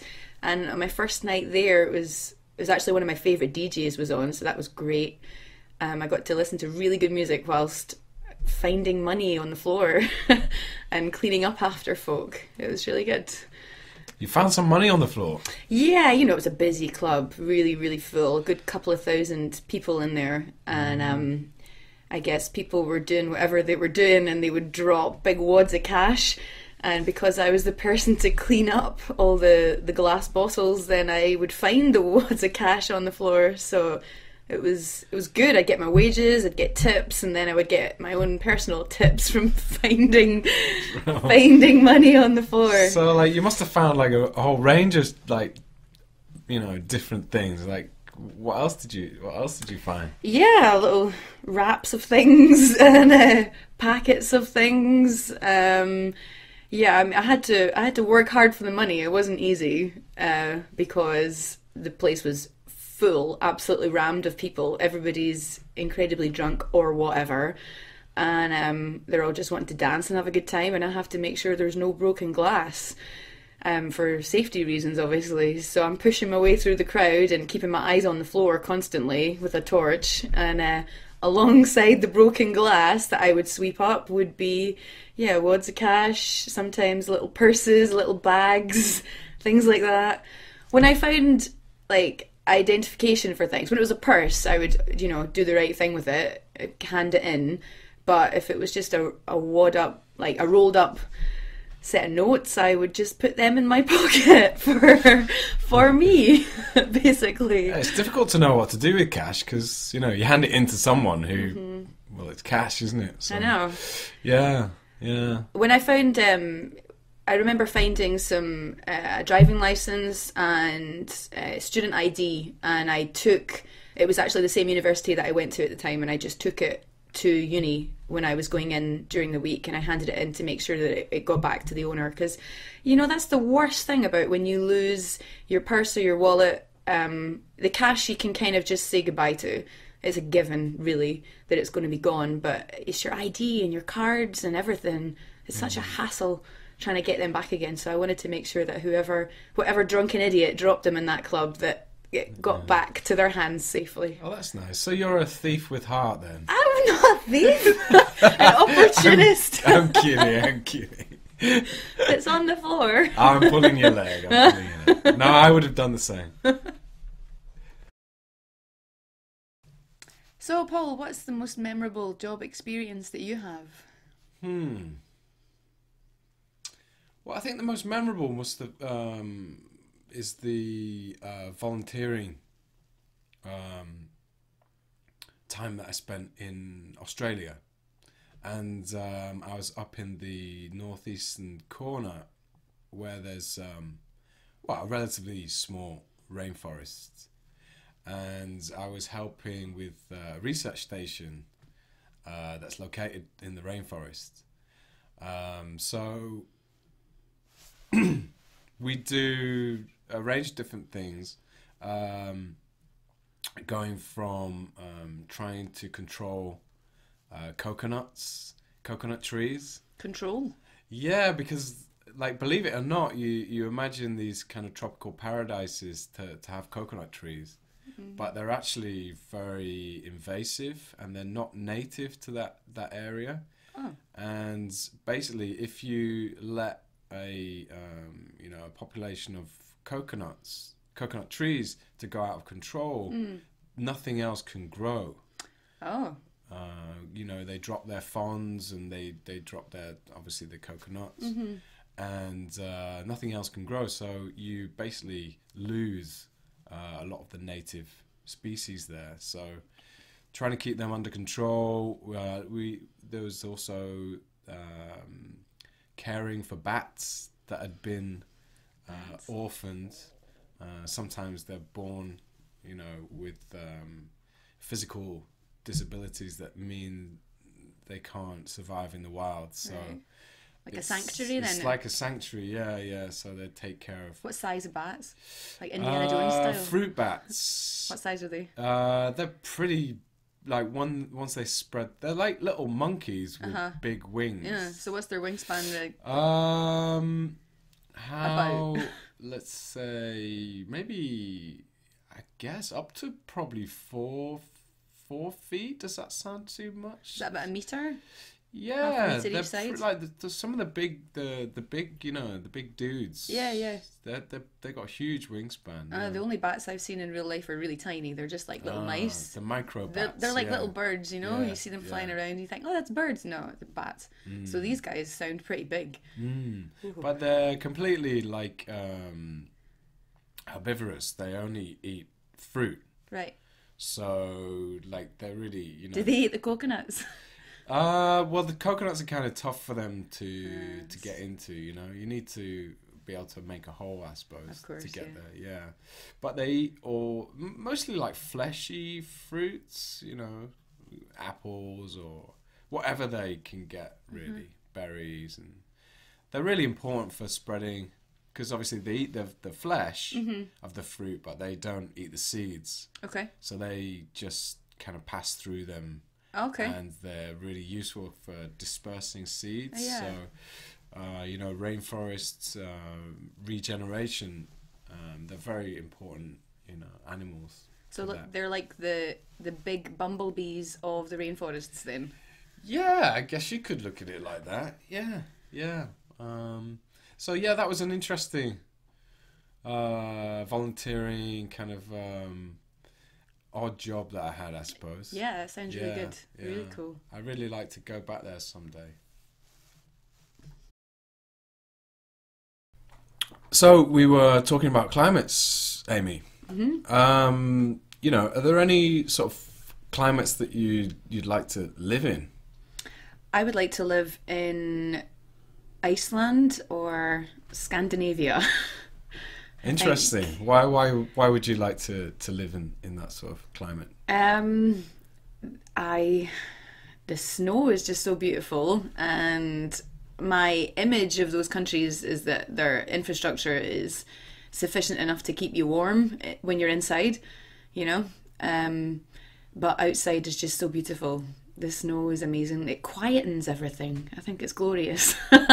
Just really like it. I used to ski when I was younger, so I like skiing and I like the hills, and yeah, this snow on hills is just beautiful for me. How about you? Well, I love snow too, but I don't like it when it gets all slushy and sloppy, and it's like, and your feet are freezing, and I think like the ideal of snow is really appealing. I'm not sure about living in it. I prefer I don't know, maybe the climate of like southern Italy, kind of Mediterranean climate. I think that would be really quite pleasant, not too hot, by the sea.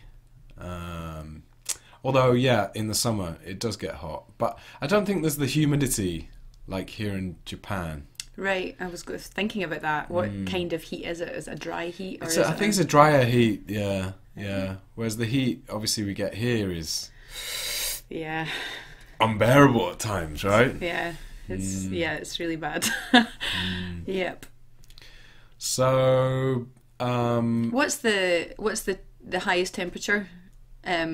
What's the range of temperatures, do you think, in southern Italy, that kind of climate? Do you know? I'm not sure. I guess maybe at this time of year it starts getting up towards 20 degrees C. That's nice. And then I think it does, places like Sicily, I think it does get pretty hot. Probably like, high 30s. Yeah, so... And then I think the winters are probably quite mild. Unless you're up in the north of Italy, of course, near the mountains. Yeah.